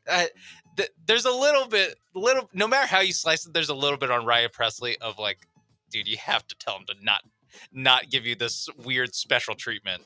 But if he is not the everyday closer in Chicago, and he comes out to Johnny Cash in the 8th inning, that will be strange. Because Hayden, whatever, is I taking get his it job. here. I get it in Houston. You were the closer. If you don't earn the straight up closer job, you can't have it in the 8th in Chicago. It's also you lost your closing job to Josh freaking Hader, not to this random jabroni I've never heard of. That is going to be a dynamic 1-2 duo with Ryan Presley. I don't know about the dynamic part. He might be dynamic. Presley, we'll see. More from Dana Brown. Are you down with Dana Brown? The Astros, after getting Ryan Presley to waive his no trade clause, did give themselves about $5.5 million or so to spend before they cross over that next collective balance tax threshold, which the Dodgers have really gone over. Talk about that at 145. Dana Brown was asked if there's anything that he wants the Astros to add with that moolah. As I mentioned before, it'd be nice to get a left-hand bat. That would be sort of a priority. But we are weighing all the options on the free agent market, and we're taking a real close look at it, taking a deep dive. I feel like he's been asking about a lefty bat for a while. So am I down with Dana Brown saying they need one? Yes, especially if he's an outfielder. Am I down with Dana Brown saying that they're looking? I do not buy that for a second. Yeah, priority, don't buy it. Because then it'd be done. it'd already be done at this point, right? Like, if Altuve is willing to play left field, then can't you get like other guys to play left field so you can stay at second base, or a right fielder or a center fielder, because your whole outfield sucks. Don't tell me it's a priority. Yeah, it was a priority at the trade deadline too. Yeah. It's always a not always, but it's been a priority for a while. And yeah, like you get Alex Verdugo's still out there. They're doing left-handed outfielder, but they're doing a deep dive, really deep. AKA, how deep into spring training can we go to pay these guys $1 million, and that's it. Yeah. Is Jorge Polanco left-handed? He's a switch hitter, I believe. Okay. So I guess he kind of counts. He counts. He counts. Why Counts would he count? half the time. Well, because maybe he'll only play as a lefty. I don't know what his splits are, but until he actually signs, I will not look up his splits. I just Even feel like even then, I probably still won't look. I looked at his fan graphs and I thought to myself, nah. This out. guy stinks. Yeah. All right. I don't know much about this crazy sport you call baseball. I do declare I don't understand much, but I reckon that man's numbers are not good. They're no bueno. Based off of fan graphs and based off of that other website where we saw that Jose Abreu looked like he was 72 years old. All right, one last one. Are you down with Dana Brown? Here's Dana Brown talking about some potential options in the outfield for the Houston Astros that include, Jose Altuve. For the most part, it would be with an addition. But look, if we put him in left and he starts to work out there and it looks good, it may give us some flexibility and versatility in our lineup. But initially, I would say, look, if we have a chance to make some additions, it's nice to see what he looks like in left field. Altuve in left. It's happening. It's happening. How much it happens remains to be seen, but you will see Jose Altuve play in left field based off of all the reporting after that press conference where you saw Chandler Rome, you saw Matt Kawahara, amongst others. I'm sure Brian McTaggart, all digging a little deeper and hearing behind the scenes. Yeah, he's going to be out there. And of course, we saw the picture of a smaller looking man in the outfield. Was it Altuve? Was it a plant? Who knows? I guess I'm not down with this, but I'm accepting this, that he's going to be in left field. Accepting it. It's going to be so strange. I'm excited for it. I'm down for if it's Bregman. I'm not down if it's for Polanco. That's true. No, yeah, that's definitely true. But it is. It'll give me a reason to watch. What if it's Duvall? Give me a reason to watch early in the season? That's not a good reason to watch necessarily, though. I mean, this is like car crash potential. This is like watching that new musical that just came out starring Zoe Saldana, right? Do you know what I'm talking about? I've heard about that. Oh, okay. Movie Twitter's big mad about this. Apparently, it's about like a cartel person who becomes trans and also a good person after becoming trans. And there's literally a song about like turning a Ramalama Ding Dong into a hoo ha. There's a song about it. But it and Zoe Saldana's singing it and like not very well. It's something else. Critics and audiences agree this movie sucks, but somehow it has like 12 Oscar nominations. Well, the Oscars are stupid. They've been stupid. I think it has more than Wicked. It has like I think it tied the same amount that like Oppenheimer got last year. It has crazy. It has way more than Dune 2. I think Dune 2 should win Best Picture. I thought it was the best movie of the year, but agreed. I'm down with that. I'm and down Dana with that. Brown would agree too. I don't know if Dana Brown would agree. No, he might like this. We need to get Chandler Rome to ask him his thoughts on Dune 2. It's Gallant George, ESPN 97.5, 92.5. 713-780-3776 to call in, to text in. You can join in on YouTube at ESPN Houston, on Twitch at ESPN 975. Houston Texans offensive coordinator search. Nick Caley of the Los Angeles Rams, he's their passing game coordinator, is going to interview with the Texans tomorrow. Meanwhile, they have interviewed Bucs quarterback coach Thad Lewis, in addition to current quarterback coach Gerard Johnson. So we're still waiting for like a big name to be interviewed. I don't think Chip Kelly's happening. I think that they should back up the Brinks truck, as they say, to try and lure Chip Kelly here. I think the Texans have the money to do it. I think they have actually the balls, the gumption to potentially do it. But I don't think that they're going to do it. I think they're going to have to throw a stupid amount of money at him. Maybe we're talking double his salary at Ohio State. And I wonder if they'd be willing to give that to a coordinator. So it does feel like whatever hire is made at offensive coordinator, given that Mike McCarthy's taken off coaching this year, Doug Peterson wants to be a head coach again. It feels like whatever hire is made is not going to knock anyone's socks off. Yeah, you have like these three options. Like right now, the guys you've interviewed or are going to interview. Thad was a quarterback under Chip Kelly. So like there's some kind of connection there, I'm guessing, between D'Amico getting recommendations from Chip Kelly. Like Chip Kelly might be involved in this process in a way of just like, hey, what do you think about these guys? Like guys that you've coached, worked with in the past. Like that's very logical that D'Amico could rely on, and honestly would be wise for him to do that. Nick Caley is connected to Nick Caserio. Obviously, Gerard Johnson's in the building. But I kind of disagree just on the idea of like blowing people's socks off, because it seems like people have like very excited in the morning for Nick Caley. I don't quite get it. Like, I don't quite get what people are getting excited about with these interviews. Who's getting excited about him? Stutzy. A bunch of people are like, I want Nick Caley to be the offensive coordinator for the Houston Texans. Based on what? Like, I just don't. Isn't this what Bobby Slowick was? Offensive passing game coordinator for the San Francisco 49ers. And people are just making these large assumptions that because he worked for Kyle Shanahan, that he was going to work out here and be a great hire. Like, that's exactly what Nick Caley is. Well, he draws plays for Sean McVay. Sean McVay or Kyle Shanahan. I mean, if we're doing a watch Wednesday, I would assume that Kyle Shanahan, given the way this year went, could theoretically be a nominee and all of his coaching tree during this hiring cycle. Totally might be on the table. So it's not like it's not the exact same because he's not from Shanahan. But I get what you're saying. Yeah, Shanahan offense is on Watch. I think that's what it is. But I don't think McVay offense is on Watch. But see, I think not McVay. It's McVay. McVay's offense does seem different to me. Like it does seem to be much more effective. Thus the excitement. But we just don't really know anything about these guys. So I just don't get like he's going to be a great hire. Like based on information I am open to him being a good hire. Yes. I have no expectation that he's a good hire just because he got coffee for Sean McVay. This time of year is very frustrating because predicting whether or not a head coach will succeed, it really is based off of press conferences. Mm-hmm. And does this sell a fan base a little bit of hope?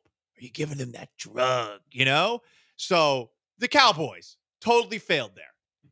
The Jaguars, to a degree, failed there.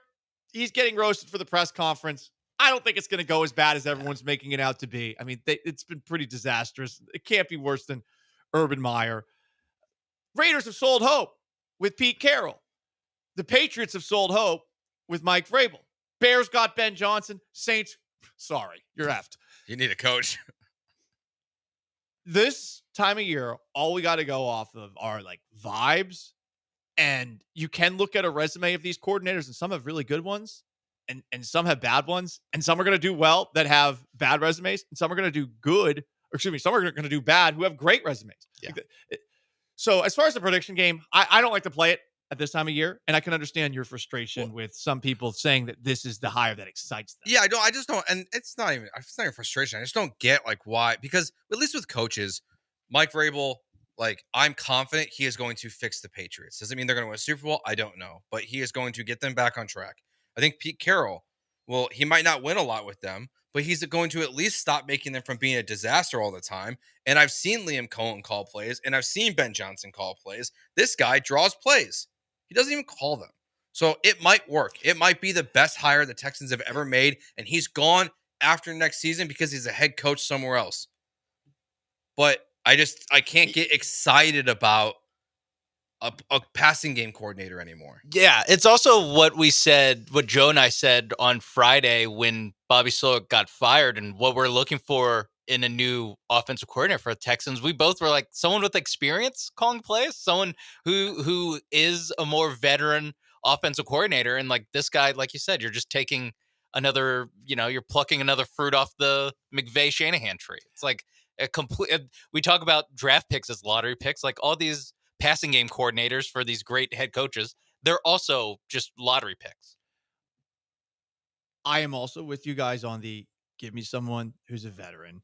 This is not going to sell anyone on hope, but of all the candidates interviewed to this point, Jeff Nixon intrigues me the most. Am I willing to put a prediction out there and say, hey, he's going to be good or bad? No, I'm not. All I know is with a Syracuse football team that had a tiny offensive line, he helped Kyle McCord have some of the best numbers in all of college football, despite the guy being under pressure all the time. Yeah. He made it work there. And what did he do for Syracuse? He called the plays. Like Yes. we've at least, it's different because it's college, it's the ACC, it's not the NFL. But at least like we know that he can call plays. We know that he can call a good offense. He called one of the best offenses in college football last year. Again, with Nick Caley, like I don't know. I don't know if he can do that. I don't know if he has more than just here's some good ideas for an offense. It's the actual act of calling plays and knowing when to call what play and how to set up a game plan and how to set up how you're going to call plays throughout a game and respond in real time. I have no idea how he does that. I know that Sean McVay likes him. That's all I know. And it's worked for a lot of the McVay guys. Like he's got a ton of guys who have coaching or head coaches. Like the tree is lengthy at this point. Yeah, I mean the success is probably KOC in Minnesota, and then Zach Taylor. I mean, KOC is probably the crown jewel of it because of what he's done with the quarterbacks that he's had, and Taylor has Joe Burrow, so it might totally work. I'm not saying it can't work. I'm not going to pretend like between now and the start of the season, like to try to sell people on hope of something that we have just no proof or real basis besides the approval of Sean McVay. I mean, like Sean McVay also, to be fair here, pounded the table for Thomas Brown to be the next head coach of the Chicago Bears. He's the passing game coordinator for the Patriots now. Like, we don't have to take the gospel of the word of all these genius coaches either. So I have more reservations than I think some do because I've never seen him do it before. He's Joe. I'm Paul. Sean behind the glass. We'll see what happens with the Texans offensive coordinator gig. Coming up next, we go around the NFL with the 10-minute drill. Has CJ Stroud done something that'll help the Houston Texans out next season? Many are saying yes. Are they taking crazy pills or are they actually onto something here? We'll discuss. First, let me tell you about my friends at MyBookie and MyBookie.ag. Promo code BET975. The big game, it's right around the corner. That's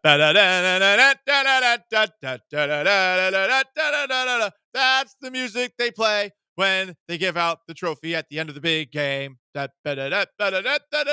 Chiefs or the Eagles? Who you gotta bet on? Eagles currently are not the favorites. MyBookie.ag, promo code BET975. It's a shame the game's not taking place on Thursday because on Thursdays, guess what? You got a risk-free bet kind of day. That's tomorrow. But there's tons of awesome prop bets like will Trump tweet during the game? Will the Gatorade shower be orange, blue, or purple? How long will the national anthem be? You want to make the big game experience a little more fun. Sign up for MyBookie.ag today. Go to MyBookie.ag, click on bonuses, use promo code BET975. Bet anything, anytime, anywhere, only with MyBookie.ag. ESPN 97.5. I assumed you knew. Innovation has always been the hallmark of Pro Dunk basketball goals. Their latest innovation is a game changer. John Granato here. Pro Dunk goals have been adjustable for years, allowing you to raise and lower the height of your goal. But now you can use their patent-pending Lightning Adjust feature to change the height 10 times faster. It's so easy and fun to do. The kids will love it. Check out the new Lightning Adjust feature at ProDunk.com. The best basketball goals on the planet, ProDunk.com. This ad furnished by Nesmith Taju LLC. Offer not valid in all states or prohibited by law. Loans are subject to lender approval. See website for details. Honey, the credit card bill came, and we're maxed out. Great. Maxed out cards, rent is due, bills are piling up. We just need some extra cash to help us get by. We should do what my brother did. He went to 79cash.com and got $3,000. With our bad credit? 79cash.com is different. They're one of the largest personal loan networks. They can help people with any type of credit get up to $5,000. I'm sure there's a lot of paperwork. Nope. My brother said it was fast and easy. He did it right from his phone. If you have a regular source of income, you can be approved for a loan of up to $5,000 in minutes, and your cash can hit your bank account as soon as the next day. Our lenders have millions of dollars to lend regardless of your credit history. Great news. I went to 79cash.com and we'll have our money as soon as tomorrow. Wow, that is fast. If you need extra cash, go to 79cash.com. That's 79cash.com. 79cash.com. Hey, Lance Erline here for Buick Envision. You want a refined vehicle that stands out, a vehicle that gives you great satisfaction as you drive it? That's the Buick Envision. Take this SUV for a test drive at Gulf Coast Chevy Buick GMC. You're going to love it, and you'll also love the 0.9% APR financing for 36 months for well-qualified buyers on the 2024 Buick Envision models. Let's go. Gulf Coast Chevy Buick GMC in Angleton. Check them out for yourself. Buick, exceptional by design. John Granado here with Yanni Damaris from Damaris Barbecue. I am a wing connoisseur, and I think your Greek wings are as good as any wings in this city. The Greek wings, I just had one that I brought in just now. It was awesome. You can get them smoked as well. Yes. Or you can get them fried with Frank's hot sauce. You can get them with our second-gen barbecue sauce. You can get them just about any way you want. Damaris Barbecue, 2 locations. One's on 610 at 18th Street. The other's at Shepherd, just north of West Alabama. Or you can order ahead at damaris.com. Hi, this is Harold Gunn. And this is Bill Olson. Texas Outdoor News is the longest running, most award-winning outdoor radio show in the state for a lot of good reasons. We bring you the latest news and information about hunting and fishing across our great state and beyond. And our guests are who's who from industry, government, and the field. Texas Outdoor News is brought to you by Ford Trucks and your best in Texas Ford dealers. Join us Saturday mornings at 6, Sunday at 7 on ESPN 97.5. The Bullpen, Saturdays at noon on ESPN 97.5 and 92.5. John Granado here with Robin Orlando from Houston Powder Coaters. Robin, now you're branching out into concrete. What's going on? Yes, so we can do your patios, we can do your driveways, we can do your sidewalks, and not just concrete, but we can stain it, we can stamp it, we can give you that curb appeal that gives you so much added value to your home. So you get your patio furniture done and you get the patio put in as well. Yeah, let's make your backyard look like Pinterest. Let's get to the patio furniture. We're not going to be sitting out nearly as much now as we are in the spring and in the summer. So let's get it done now. Yeah, because you don't want to do it when everyone else is doing it. You want to do it now with a quicker turnaround time. How about free pickup and delivery? Oh, you know we'd have to do that. Anywhere, right? We go anywhere from Conroe to Galveston, from Fulshire to Baytown. I don't know if I need new patio furniture. How will I know? So we would recommend emailing us your photos at sales@houstoncoaters.com, and then we can determine if it's best to go ahead and get it coated or if we need to scrap it. That's Robin Orlando from Houston Powder Coaters, 281-676-3888 or houstonpowdercoaters.com. Hi, this is Sean with Greenlight Offer, and I buy houses cash. If you own a house and want to sell it fast at a fair price, I'm your guy. Call me at 832-779-4000. I can pay cash and close in as little as 3 days. I buy houses in any condition, any price range, and any location in the Houston area. I'm a local real estate investor who buys several houses a month, and I want to buy more. I buy inherited houses, vacant houses, behind in payment houses. I even buy my tenant won't pay me the rent houses. Do you own a house that is trash and needs thousands of dollars in repairs? That's fantastic, because I love buying junk houses too. Skip all the hassle and headache of listing, dealing with agents, showings, and who knows what else. If you own a house and want to sell it fast, give me a call today. Sean at Greenlight Offer, buying houses. Call me at 832-779-4000. That's 832-779-4000. Call for Sean with Greenlight Offer, and I'll get your Greenlight number on your house today. Woo! Your home for Texas A&M athletics is ESPN 97.5 and 92.5. Kick 'em. We're ready for some football, baby. Tackling the biggest news in the NFL. This just in. With Paul Gallant and Joe George. The 10-minute drill starts now. Football time. We have major breaking news for one of the biggest weekends of the NFL season. because unfortunately, CJ Stroud is once again standing on business and standing away from the Pro Bowl. CJ Stroud declined his invite to the Pro Bowl. Now, he was not initially invited to the Pro Bowl because it was supposed to be Josh Allen and Lamar Jackson. But since Josh Allen's out and Lamar Jackson's out and Patrick Mahomes is in the Super Bowl and Bo Nix has a transverse back fracture, it's going to be for the AFC in the Pro Bowl. Joe Burrow, Russell Wilson, of course, he accepted it, and Patriots quarterback Drake May. Oh, congratulations. Thank you. I appreciate to Mr. that. Unlimited for making the Pro Bowl this year. Well, I appreciate the congratulations for the true greatest of those three quarterbacks. Just kidding. I can't say that about Drake May over Joe Burrow yet. But CJ Stroud has opted out. He's declined his invite. He's serious about 2025. Yeah. Now, to be fair, he doesn't Some have an people are offensive saying coordinator yet. Yeah. So he's going to focus on the coordinator search. Yeah, he doesn't want to waste his time playing grab ass with the rest of the Pro Bowlers. he just knows. Back to business. I mean, Joe Mixon's going to be there to recruit players. CJ doesn't have to. He's got it. Hey, Later.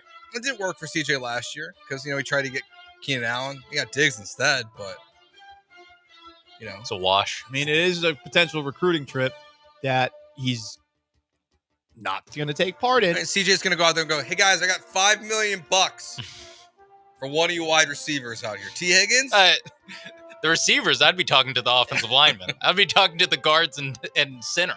I think it is really funny that this is being framed as CJ is going to be more focused on this coming season because he's taking a week off of a fake football game. It's so stupid. Some are actually running with that. Well, okay, that's step one, I guess. Step two is don't be at Radio Row pushing a product. I was going to say, he's good. Instead of being at the Pro Bowl, he's instead going to be at Super Bowl radio. That's how we know he's serious, is if CJ Stroud doesn't just decline the Pro Bowl. Don't say opt out. He declined the Pro Bowl. If CJ Stroud is doing off-season interviews, whether it's at Radio Row pushing a product or making the rounds across the world with Micah Parsons, going to China and selling state secrets about American football to those dirty commies, or going to Japan and sumo wrestling and risking injury, if we know he's not doing that, then I might believe that next year, 2025, 2026, year 3 for CJ Stroud could be year... damn, I can't think of anything that rhymes. Year Heem. Even if he just limits the interviews and just stays away from calling himself a top 5 quarterback, let's do what's the podcast number for CJ? What are we okay with this offseason? 3. 0. Oh, I was going to give him 3. I was going to set it at 1.5. If he does 1, I'm going to do a take, and I'm going to sound like I'm completely serious, and I will be sarcastic, but I will do a take that sounds like I'm incensed, and then I will post it on social media, and I will see what the people online do, which is probably call me racist like they did when I merely asked the question if DeMeco Ryans would ever be one of the top coaches in the NFL. Because he's black. Yeah, that was crazy that you said that. Also, Jaden Daniels, he pulled out. He got further in the playoffs than CJ Stroud. I was going to say his mom's happy, but no. No. He pulled out the Pro Bowl. Stop. His mother says that he can't date anybody, and that's fair. He's focused. They gotta let him live a little. Nope. Jaden Daniels is off season. Come on, Mom. Jaden Daniels, more committed perhaps than CJ Stroud. Speaking of Jaden Daniels, his jersey sales #1 in the NFL this past season. Would you trade CJ Stroud for Jaden Daniels straight up? I'm not answering that question. You can go first. Why not? No. There, I said it. No. Not right now on January 29th, 2025. Do it for another year, Jaden Daniels. Yes. You know who else was good his rookie year? CJ Stroud. I would do it. I would trade. I would do it too. Wow. I would do it too. Look, think about it from this perspective. It's nothing against CJ, but this is worse than Paul's racist D'Amico. The Commanders are a worse team than last year's the Texans are this year, and definitely than the Texans last year. I think the Texans had more to work with The Commanders are just, in my opinion, Terry McLaurin. That's it. The defense for the Commanders, terrible. And they did it with Dan Quinn as head coach. And I'm sorry, I don't really think that highly of Dan Quinn. Credit to Because him. he's Irish? No. I Because assume of he's Irish. the Super Bowl that they blew with Oh, 28-3 oh, lead. that- Do I that get little Cliff? thing? Do I get Cliff in this trade? Ooh, good question. No, Bobby Sloan. No, it's just straight up. It's just straight up. I'm gonna stick with CJ. Oh, I'm a reverse course. I'm gonna back down. Mr. Flip Flop himself. Backing down. So I will back down. Hey, baby, your take was better than mine. Joe. Yeah. Yeah, I'm gonna back off that one. I'll stick with CJ. Look, here's how I look at it. You got him one more year under team control. Okay, yes. From a logical standpoint, that does make sense. That 1 year is going to be the sophomore slump. Yeah. Ooh. That's what I'm saying. Like, we got to make sure Daniels doesn't have a sophomore slump first. Damn. Ask me again next. And he's 180 pounds. That also comes into my mind. I will say, like, his 3 worst games, he had like a minor boo boo on his ribs, and he was not good. Whoa, minor boo boo. We don't know how minor. How do you know that's a minor boo boo? They said it wasn't like he said he wasn't hurt that bad. Yeah, because he's probably flexing and be like, nothing He's phases just me. so skinny. Like, there's no way he survives keeping playing like this. I don't know. Maybe he does. They definitely didn't say the word boo boo. He should bulk up a little bit. That would be nice. But the guy's got the demeanor of a serial killer, which I like. Stroud's got a great demeanor on the field too. Okay, this is a fair trade, actually. No, straight up. You're just doing a swap. I think most we're just being swingers. QB swingers. Washington would say Daniels. Most of Houston would say CJ. Yeah. And recency bias, I think most people would take Jaden Daniels. I mean, CJ Stroud said Jaden Daniels had the greatest rookie season of all time. So maybe CJ would take Daniels in this deal too. Continuing to go around the National Football League, Pete Carroll was introduced as the head coach of the Las Vegas Raiders earlier this week. This clip where Pete Carroll was trying to talk and an intruder interrupted his press conference, thought there were only Big J journalists allowed in this press conference hall, stopped Pete in his tracks. With our guys, I know that we have a good draw for people from out of town. There you go. That's what I'm talking about. Hey, Mark, settle down a little bit. That was Marshawn Lynch in the background of that press conference. Very interesting to see Marshawn, who is originally from Oakland, I think did have a cup of coffee with the Raiders for a bit, who supposedly had zero relationship with Pete Carroll and was so pissed at Pete Carroll for the way that Super Bowl 49 ended, where they did not hand the football off to him. Russell Wilson throws the football. It gets intercepted by Malcolm Butler, blah, blah, blah, blah, blah, blah. I think it's very interesting that was his, I guess, reaction to Pete Carroll, that he is excited to be a part of the Raiders because Pete Carroll's in the fold. Yeah, it's they must have just mended fences at some point, and Pete gave a big old "my bad." I'm guessing, like, sorry, whoops. Like, I trusted Mr. Unlimited. Yeah, had to keep him happy. Just like you don't think I wish I had given you the ball? That's probably what you have to say. It's like, I made the biggest mistake of my life. I'm sorry. Pete also said that, speaking of Russell Wilson, despite reports that a reunion could happen, which I'm guessing were coming from Russell Wilson's very loud and annoying camp, Pete Carroll basically said, yeah, that was his general answer, just like that. Yeah. Then that's how Marshawn and Pete Carroll mended fences. They're like, you know who sucks? Russell Wilson. I mean, it does feel like Russell Wilson. That's how all the Legion of Boom guys are coming back together. All the Seattle Seahawks from those times, whatever they said about each other, they can always bond over the mutual, like, can you believe that guy? Yep. You would think, like, I really feel like I can just see this happening, where they're having a reunion of the Super Bowl, the team that won the Super Bowl, and it is a full-on party.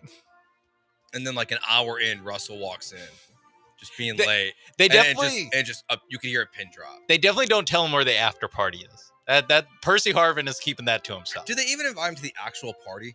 Like, do you celebrate the Super Bowl without inviting Russell Wilson? I think he's there in 2033 when they're doing the 20-year reunion. I don't think he's invited to wherever Martellus Bennett, or no, Michael Bennett and Cliff Averill are hanging out. Yeah. Probably not. Bobby Wagner, no. But he did go to Pete Carroll's sort of retirement. I got pushed out as head coach of the Seahawks party. So it seems like they're at the very least publicly cool with one another. Tom Brady's going to have a major voice in Raiders, everything that they do. I love that. I think it's really funny because of the Tuck Rule game. Suck it. Also, I can't get over the Raiders general manager's name. His name is John Spytek. Mm-hmm. That's how you know Brady is involved. That's true. A lot of people are saying that. Connect the dots. Mark Davis, owner of the Las Vegas Raiders, had some very interesting comments about Pete Carroll taking over, believing he brings stability that has been missing since John Gruden had something unfortunate happen to him. Back in, I guess it was 18, with John Gruden. He was somebody that I brought in and really expected to be that person on the football side that would bring stability to the organization. He had a 10-year contract and all that, and his head was chopped off. And we were put in a really bad position as an organization. His head was chopped off. I did not know John Gruden was decapitated. I thought he was working for Barstool Sports Yeah, it's now. weird. I thought I saw him like doing a case race or something like that. He must have a twin. But also to say, like, clearly you could tell he's still pissed that Gruden got fired. The Raiders love playing the victim card. They've been doing this since their inception when Mark Davis's dad, Al Davis, was the only person who would always vote against the league in what were generally nearly unanimous decisions.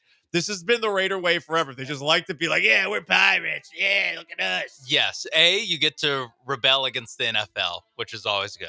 B, which is probably what him and Tom Brady bond over. Definitely not P.F. Chang's. B, I do kind of think, I mean, I don't stand by anything that John Gruden said, but he did get screwed over. That his emails got leaked and no one else's got leaked. 100%. Like that is a legitimate gripe if you're Mark Davis and you're of the belief that John Gruden would have, been the figurehead for the Raiders organization. They wouldn't be going through these dark times right now if Gruden never got fired. He is right that he got thrown in front of the train. Dan Snyder, I mean, the guy was ruthless. He did anything he could to stay alive. I'm glad he's crying into his Guinness right now. I also don't think like Gruden thing goes the way that Mark Davis is trying to represent it. No, I also don't think that. But if you think it's going to work out, you got screwed over. I think this might work for them, though.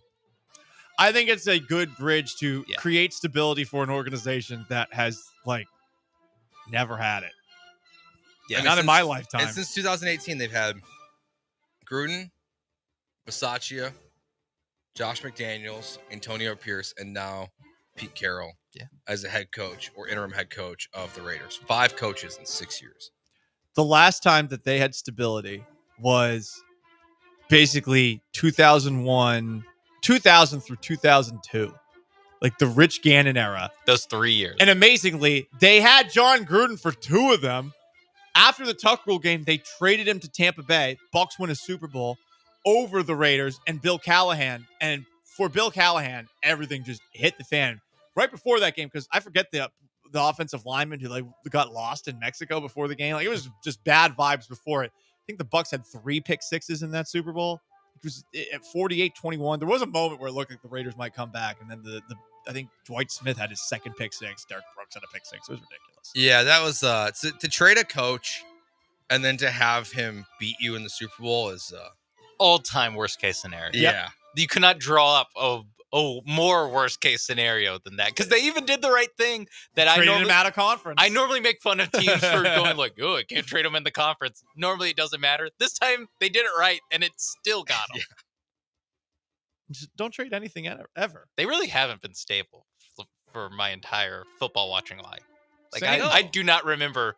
I grew up with the Jamarcus Russell Raiders and the Lane Kiffin PowerPoint presentation on why he sucked from Al Davis. That's the Raiders I'm used to. I remember them taking Terrell Pryor in the supplemental draft. Oh yeah, and making him a wide receiver. Yeah, hell yeah, dude. God, those are the days. Cool jerseys though. Great jersey. I mean, say what you want about what the Raiders have going on. When Pete Carroll is standing in front of the backdrop holding the helmet I'm like, hell yeah. I believe. Yeah. I believe in this 75-year-old man is going to bring this franchise This to glory. division's crazy. Sean Payton, Jim Harbaugh, Andy Reid, Pete Carroll. Like it's Someone's going to finish absurd. last. Someone's got to finish last. Sorry, Pete. That's probably you. That's the 10-minute drill. Getting closer and closer to Astros pitchers and catchers reporting to spring training in West Palm Beach on February 12th. Are we 14 days away? Good God. Give me that bone. It's always Astros time in Houston. Are you ready to play? A lot of people were wondering what it was going to be like if the Astros didn't win the division. I guess we'll never know. We're counting you down to the Astros pitchers and catchers reporting to spring training in West Palm Beach. We did get health updates on Astros pitchers at FanFest on Saturday. Christian Javier is targeting a return after the All-Star break from his Tommy John surgery. JP France mentioned potentially after the All-Star break as a return date for him, dealing with his shoulder injury. And Lance McCullers might not be ready for opening day. In fact, he will not be ready for opening day. But this is very important. This is a medical official update, quote, in a good place, end quote. Okay. It's in a good place. He's in Houston, so he's in a good place. Hell yeah. Luis Garcia also not ready for opening day. If there's any Astros fans out there that like want to believe that Christian Javier and JP France are coming back after the All-Star break, like what else can I sell you? Well, they're definitely coming back after the All-Star break. Yeah, but not this season. Yeah, not like maybe not Christian, in time like, for the I don't know. Like September? This is what they told us last year. Yeah. This is like I don't have time. I don't want to do this all year again. I can't do it. We did last year with McCullers and Garcia. The two guys, brutal. The two guys that are still not ready. The guys that aren't ready for spring training. Now Garcia is concerning because he had a setback when they thought he was going to come back last year. Yeah, he actually did. Setback. Didn't he do a rehab start? Yes. Yeah. And then he had a second setback, like recently, that's going to push him back. Like McCullers, whatever, mythical creature at this point. Cool Instagram videos. Damn, dude, that's so harsh. That's I way would- harsh, Joe. He's a businessman. I would love Lance McCullers to come back and contribute to this team. I'd love him to contribute to this station and join us on ESPN 97.5 and 92.5. Totally agree. Not on this show with this guy. Yeah, we can't. I like Lance. I don't know, dude. We text. We used to. What a flex. Yeah, I know. Wow. Shameless name dropping. What was the last text you sent? Bum, get off the IL. What time do you want me to drop off these toys? We used to work with his charity. Another humble brag. I did charity with Lance McCullers. All right, so we can get him on the show. Breaking your arm, patting Probably yourself not. on the back. If you want him on the show, you got to go to Lance and John. Because I remember Lance brought the trophy in 2018, in the early part of the year after they won the World Series. But I'm concerned about Luis Garcia. 2 setbacks is not great. Lance McCullers, I'll believe it when I see it. Christian Javier, I'll believe all of them when I see it. JP France also like okay. I'm going into this year acting like none That's of the them Space are pitching. Cowboys update, not Astros update. Hey, No, dude. by the time he's healthy, they'll desperately need the extra arm. JP France said, I only buy American-made gloves. That guy is America first, and here's Joe I know. being JP France last. I do appreciate him being America first. Yeah, shout out to him. I hope he wears Under Armour. It's cleats then and not Nikes. Are the Dodgers ruining baseball? Yes. Okay, I'm not even kidding. At this point, with all the guys that they've signed this offseason, I truly don't know if we've talked about them signing Kirby Yates yet. They have. I We don't haven't. remember. I don't Okay. think we have.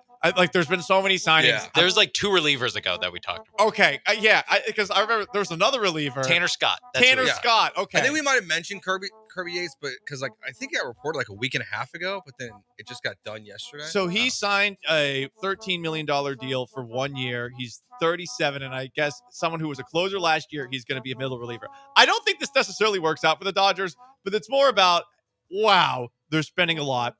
Jeff Passan of ESPN wrote a column saying the Dodgers are a stress test to see if baseball's economic system works. Basically, Rob Manfred is probably hoping the Dodgers lose this year so that people still think there is some parity in baseball. It would be kind of funny to see, I don't know, like Angel Hernandez reemerge for the Dodgers World Series. He just comes out and everyone's actually rooting for That would Angel be Hernandez. incredible. His redemption arc is complete, where he comes back to go umpire and rig the World Series against the To Dodgers. be the Tim Donaghy of Yeah. MLB. I kind of hope that happens. Look, the Dodgers have a lot of money. I found it very funny, though, and we didn't get to touch on this. Did you see what Buster Olney had tweeted about one of the reasons why everyone's signing with the Dodgers? No. He tweeted this about 10 days ago. The Dodgers have a lot of money and will always be in a strong position to bid for players. But they also have an excellent culture that players love. It's a group that has a lot of fun together and a lot of success. And they have the Jackie Robinson history and resulting tradition no other franchise can match. So are they like telling players while they're offering them stupid contracts? Are they saying also, we were the first to integrate when we were in Brooklyn? We were the first to integrate. Yeah. It's also like, he's right. No one else can match that. No one can match Forever. it. We had the first black player. And I'm sure all these Japanese players they keep signing really care about Jackie Robinson. The way you said Japanese. Yeah. It's so stupid. Hate in your heart. Such a stupid take. Such a stupid take. I love to see Buster Olney put that. I was like, I think it's because their payroll is like $500 million right now, and I'm not even exaggerating. No, it's crazy. With the luxury tax, I think it's close to $500 million. And they're good every year. Yeah. Like that you can hand wave like, it's not just that they're good every year and they have unlimited money. I'm like, no, I think it's because they're good every year and have unlimited money. That's most of the, I don't think Roki Sasaki cares where Jackie Robinson made his debut. And it's also like I get why fans are upset because it's almost like they're acting like they lost the World Series. And they're just like, well, we're just going to spend so much money so it doesn't happen again. Well, it's also because like whatever team you're a fan of is trading Ryan Presley to save like $3 million. Yeah, isn't signing. And the Astros are top 10, top 5 in payroll, and they make moves where it's like, well, we can't go over the competitive balance tag. No, I mean, there's teams that like you look at like their revenue versus because these are all public numbers. You can see like their revenue versus their payroll, and it's there's a $200 million gap in the black.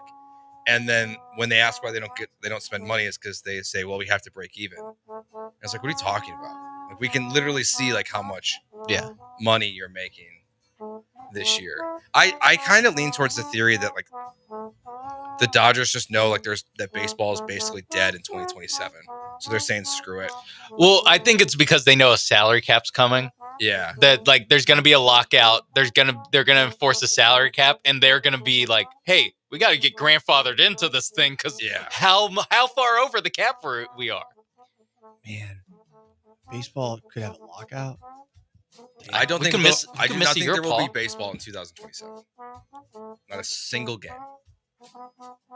Man, that'll be so hard. I mean, what are we talking about? Shoot. I mean, Stranger Things should be wrapping up by then. Excuses, hint of a reason, stuff with a lie. You know, that's an excuse. It's not even an election year. So, well, we're not going full conservative talk radio. It's just when I talk. Oh boy! Hey, he's Joe. I'm Paul. Sean behind the glass. Gallant and George. ESPN 97.5, 92.5, 713-780-3776 to call in, to text in. The Rockets squeaked one out last night, and a lot of talk about potential trades the Rockets could make. Who is untouchable on the Houston Rockets? We'll discuss. Stay put.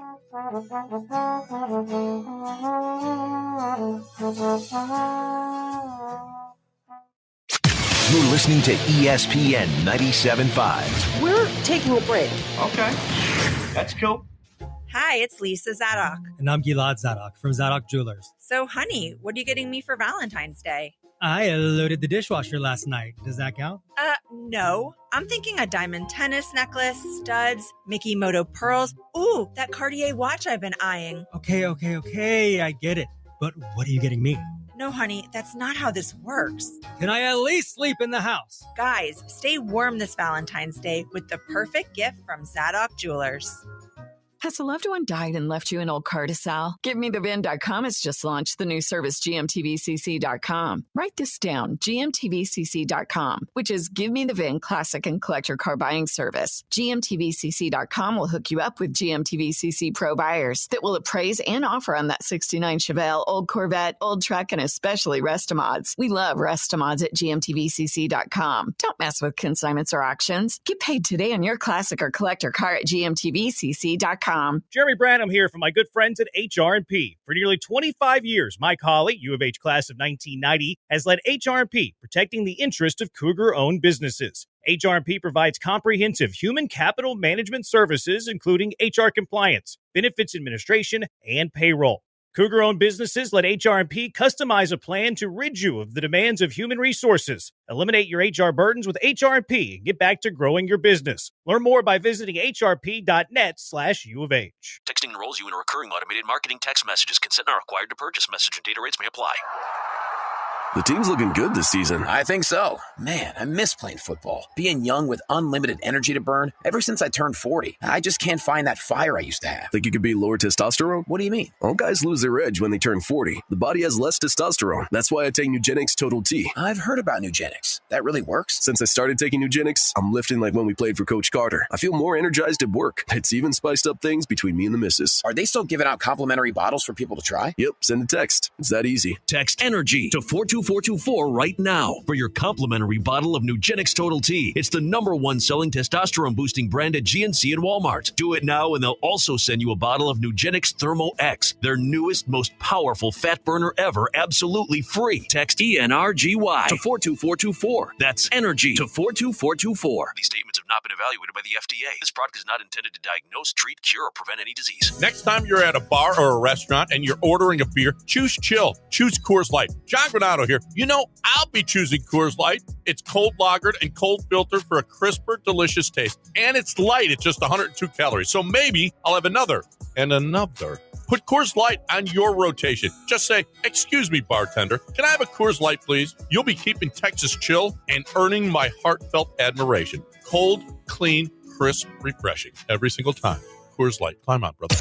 Gallant George, weekday afternoons from noon to 3. Hey, you looking for somewhere to catch the big game? The all-new DraftKings Sportsbook at the Golden Nugget in Lake Charles is the place to be. Louisiana's largest sportsbook is the only place you'll want to watch, wager, and win. Immerse yourself in over 3,200 square feet of LED screens in the sleekest setting with the best odds. Order some game day bites and sip on an award-winning cocktail at your big game headquarters. Only at the DraftKings Sportsbook at the Golden Nugget Lake Charles. Must be 21 or older. Gambling problem? Please call 1-877-770-STOP. Here's how Tax Rise saved Yvonne over 99% on what she owed the IRS. I got the letter from the IRS saying that I owed $69,000, and I had no idea what to do. That's when I contacted you guys. Our tax professionals at Tax Rise jumped into action. They helped Yvonne file her back taxes and get into compliance, but they didn't stop there. They negotiated directly with the IRS to fight for her case. Effective immediately, the IRS has accepted. All they want in return is $100. Thank you guys so much. I can't even explain how grateful I am.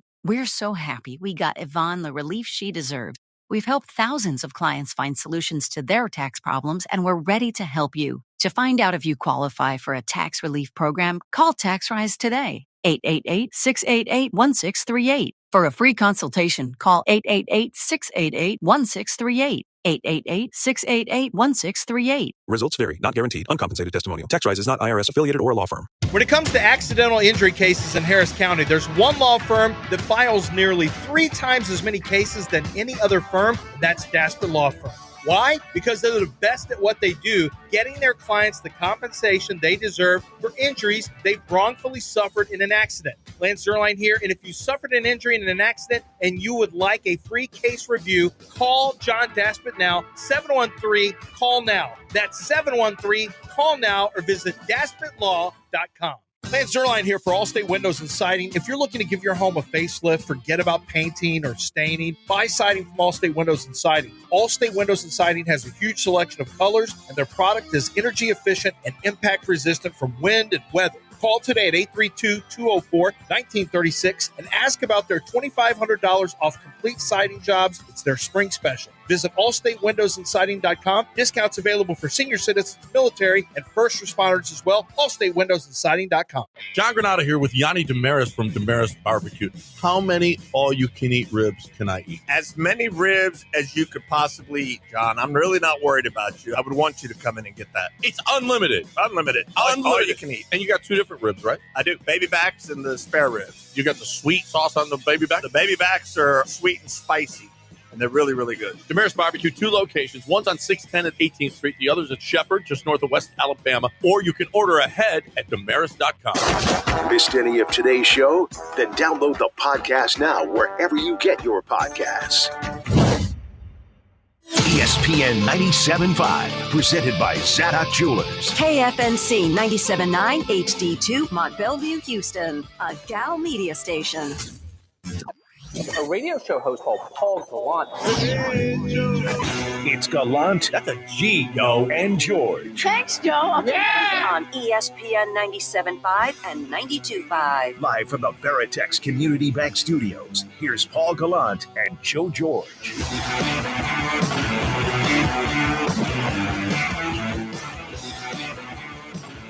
Nice win for the Rockets last night from this perspective. They were tired. They were very sloppy for a long period of time. But the basketball gods smiled upon them, their defensive effort, and they took down Atlanta 100-96. They have a 1.5 game lead in the Southwestern Division, and they play the Grizzlies for the 4th and final time this year on Thursday. They have won all 3 games to this point against Memphis. Sloppy game. A win's a win. I thought that they showed some grit in it. They clearly looked tired from the start of the game. There was a lot of carelessness. There was a stretch where they seemed like a boa constrictor. They had squeezed all the life out. But then afterwards, much like a boa constrictor, for those who don't know about this kind of snake, not a venomous one, but a boa constrictor, these animals can swallow humans whole. They can swallow just about anything whole. And here's the thing. Once they swallow something, they're just going to sit for a really long time while they digest you. So they just like sit there for like... Oh, yeah. So they like can't do anything. Coma. And the Rockets seem to be in a food coma after that little boa constrictor run that they had in the third quarter. Damn, Paul, you're such a great illustrator of what happened. I think you really did. You painted a nice picture. And then they were kind of gassing at the end. Yeah, I mean, they were a missed off the iron, off the top of the backboard, 3 away from potentially losing that one. But they did what they had to do. And I think they deserve credit for pulling one out here, because that would have been tough after having beaten Boston. In years past, I feel like they might have completely overlooked Atlanta. Well, there were moments in this game where you could say, yeah, they started overlooking pretty Atlanta. Slow, I thought this was all things considered, a satisfying win, even if it's ugly. And even if they would have lost, like on that final 3, the decision making of Ime Udoka was the right process. Was don't let Trae Young beat you. Let someone else take the 3. Like, I'm not gonna let Trae Young have an open 3 to win the game. Like, it's one of the best 3-pointers in the league. Like, we're going to double team him, trap him, like not let him get the shot off, and he's going to pass it off to someone else who bricked it. So like, it was the right decision in that moment too. And I do love the final play, like to get the ball up court that fast without getting fouled, just so moving it was a very impressive play. I mean, Amen Thompson, like it was like a jump pass, and they could have called a foul there if they wanted to, because there was contact made, but even that play was like sneaky underrated from last night. It's a little bit of like, so it's just a small version of like why the Rockets are so fun, is because it is the young guys kind of bouncing the ball back and forth to each other. Yes. You see a little bit of the quickness, you see the basketball IQ, and then it ends up wide open dunk for Şengün to ice it. And it's also nice to just root for a team if you are a Rockets fan, or if you are feeling a little frisky. You think, I mean, listen, I'm never going to give up on the Celtics, but can I be a Mormon? Can I have multiple teams? I mean, I flipped. Okay. I watched my trash ass team every night, but I'm kind of required. Well, yeah, really? Chicago Bulls, like they abuse you, so that's understandable. But you can't jump off before the Buzelis era, right? But like, I definitely care way more about the Rockets than I do the Bulls right now. It's not even close. If they trade Nick Vucevic, then you have my permission to jump off the Bulls bandwagon. As I said yesterday, though, as a Celtics fan watching this, it's fun to watch this team in a very young, nothing to lose phase, because you're just going to enjoy every single game that you watch, especially from here on out as football season is pretty much done. This is a very satisfying entertainment option to have for the next couple of months, and we'll see what they do in the postseason. And you don't have a bitch like Trae Young on the court. Fact. You don't have a James Harden-esque character out there. And I get it. Some people enjoyed James Harden. I feel like you didn't watch as many games as much as you might have had him in fantasy basketball, or you just like looking at his statistics and then trying to make him the MVP. He was never my MVP. I'll just leave it at that. But speaking of, hey, James Harden, that used to be a franchise centerpiece, a man who was acquired via trade when Daryl Morey, right before the beginning of the 2012 season, was able to steal James Harden away from OKC for basically nothing. It was a hell of a trade. And it worked out pretty well for the Rockets until they gave all the power to him and then he quit. But it's not about that. Let's talk about the future of the Houston Rockets. There's been a lot of chatter about trade for the Rockets of late. So De'Aaron Fox seems like he wants out and he's trying to get traded somewhere. A couple of weeks ago, I think everyone would have said, man, Houston's an intriguing possibility because people want trades to happen and they want a good team who's fun to make a trade. But for just about every single basketball reporter, Mark Stein, Tim McMahon, Kelly Iko from here in town, the Rockets are not interested.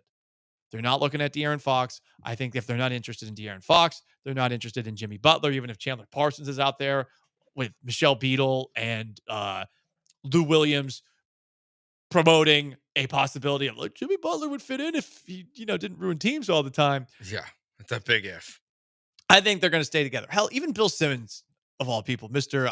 This trade would be fun. I'm going to talk about it on my podcast, is saying that the Rockets should keep it together. Yeah, I think it's the right move to keep it together. Like they should add to their team. Like they should make a move here at the deadline. They should move Jock Lawndale or something like that for a reserve player, another center on nights when Steven Adams is not available, or you just need another depth piece, like someone that like Lawndale was fine last night, I guess, but I'd rather see Robert Williams out there. I'd rather see Jalen Smith is someone that I would look at from the Bulls. Like he would make a lot of sense here. But like I don't know. He's trying to pawn this off. He's a good player. He came from the Pacers. How many good players do the Bulls have? He's a good bench player. Okay. Yeah, well, he's a good player. He's a good role player. But like I don't need them to trade for anything big right now. And I don't hate the idea of De'Aaron Fox. I understand it, but I'm just not ready to make that move right now. Like I want to see what this team does. Let's keep Tillman Fertitta in Italy at least till the trade deadline, so that Patrick doesn't pull the trigger on De'Aaron Fox. I don't think it matters where Tillman's at. I think Patrick just says what he wants. Okay. Well, I hope that Ime Udoka stands over him. And it's pretty easy to stand over Patrick Fertitta. I can stand over Patrick Fertitta. Can I? I don't know about that. Okay. I just didn't know. I don't know. I'm now just picturing Ime Udoka putting his standing in front of Patrick Fertitta and putting his hand on his shoulder like he's Bane in Dark Knight Rises. Do you feel like you're in charge? Yeah. I feel like that's Ime and Patrick Fertitta's relationship. But with all this trade talk, it got us thinking, who on the Houston Rockets are untouchable, and what level of untouchable are they at, given that this is very soon going to be a loaded roster that does not have enough minutes to give out to everybody out there? Who are the Houston Rockets untouchables?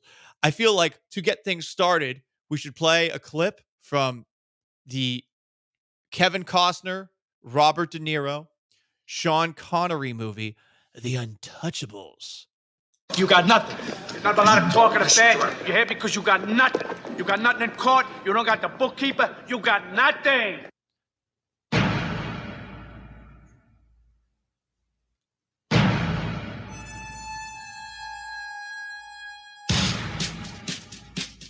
I love this theme song. The whistle in the background gets a little bit annoying, so apologies in advance if it starts to get a little repetitive. But we had to set the mood. Who are the untouchable Houston Rockets? So let's just take a look at the Rockets roster and slowly move through it. Okay? We're not going to start off with, the obvious best players here. Let's start. Jock Landale. Trade him. Touchable. He is very touchable. Sounds kind of weird when you say it like that. That's why I laugh. A little strange.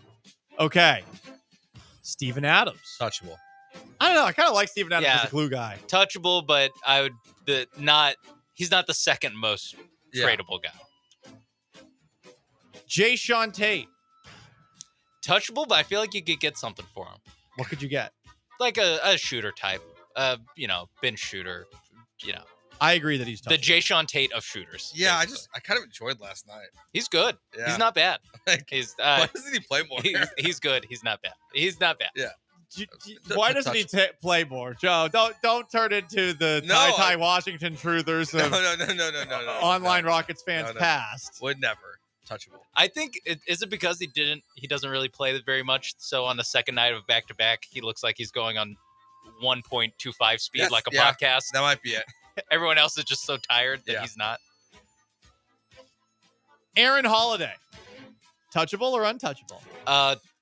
I think he's untouchable right now. Yeah, you need someone who can handle the ball. This is like you only have two guys who really you trust to do it: Fred VanVleet and Aaron Holiday. Touchable for an upgrade. If you're getting a better Aaron Holiday, Yeah, like an Aaron Holiday, Jayshawn Tate combo trade that gets you an upgrade at backup point guard. Lonzo Ball. Yeah. Whoa. Good player, right? Actually, very much so. He's good. Yes. He just doesn't play it. He plays a lot now. Oh, he does? Yes. Okay. Plays 24 minutes a game. Okay, that's about all we need. Well, he didn't play for 3 years, so it's a huge progress. Yeah, that's why I didn't think he played still. Yeah. Quick complaint last night when it comes to ball handling. Jalen Green, that one moment. A little sloppy. At the very end. And then the give up. Yeah. That was rough. That was rough. Again, they were tired. And Jalen Green's played in 150 straight games. So yeah, Aaron Holiday. That adds up. He's the most tired. Yeah. He's very tired. Okay, so I mean, to this point, we've gone through players who seem rather expendable. I'm not even going to mention Jeff Green, Jack McVeigh. Untouchable. It's a guy on the roster. He's an Australian friend of Jock Landale. Is he here to keep Jock Landale happy? Yeah. All right, let's start to talk about some real movable pieces, like Nafale Dante. I'm just kidding. he's untouchable for the Summer League squad. Okay, let's start with Cam Whitmore. Because Cam Whitmore clearly has a lot of talent. Maybe not the most enthused coming off the bench, but this team is winning. You would think that he will slowly appreciate that he's with this team that is winning, even if he wants to perhaps spread his wings somewhere. I'm a peacock. You got to let me fly. Is Cam Whitmore touchable? Right now, for me, it's a no. Because I want to see if he can buy in the way that Jalen Green is bought in defensively. And because if he does that, then Amen Thompson and Cam Whitmore might be your two best players in the roster. So I would not move Cam Whitmore right now unless Ime Udoka thinks that that's not possible for him to buy all the way in. Like, I got to – it's coach's choice right here. If he's ready to pull the plug. Yeah, like if he thinks that he'll never buy all the way in, then yeah, he's tradable for sure. I'm going to make a Celtics comparison here. Cam Whitmore reminds me of Terry Rozier. Terry Rozier has some really fun moments with the Boston Celtics, and I think he thought, especially once he started getting called Scary Terry, I think he thought he was the guy. And then he explored options elsewhere eventually. I think it was the Charlotte Hornets that he went to, right? Yeah, he went to the Hornets. So that's someone I think of. I think Cam Whitmore is touchable. 100% think he is. I get it. There's a lot of upside there. But if you are looking at yourself in the mirror and thinking, we got to add somebody, I feel like of all the pieces in the rotation right now, Tari Eason is my sixth man. Yeah. That's the thing of the young guys. He's probably the most touchable. It's probably, I don't know. It's hard to keep him out of a trade if you're going to make a De'Aaron Fox type trade. Obviously, we're not saying they should do it for De'Aaron Fox or do it before the deadline, but in the offseason, like if you're making one of these big swing trades, he's kind of the young guy that you feel most okay being a sweetener in that deal. Yeah. I mean, and obviously, like right now, like you can't trade Jalen and Alpi, which is, I think, a huge part of why they're for sure going to be quiet at the deadline. But yeah, I'm with you. Like he's the guy you add in with picks. And he's not like the headliner, but he's in there. Yeah. Those fans will be very excited that they got Cam Whitmore when they watch the highlights. Or if he's somehow not, then he's rising up these rankings and you're happy that he's in here taking the minutes that whoever you did trade has just opened up. What Houston Rockets are untouchable? If you want to play along, 713-780-3776 to call, to text, YouTube at ESPN Houston, Twitch at ESPN 975. We'll read some of your comments in a moment. Jabari Smith, I think he's touchable. Yeah, sorry, man.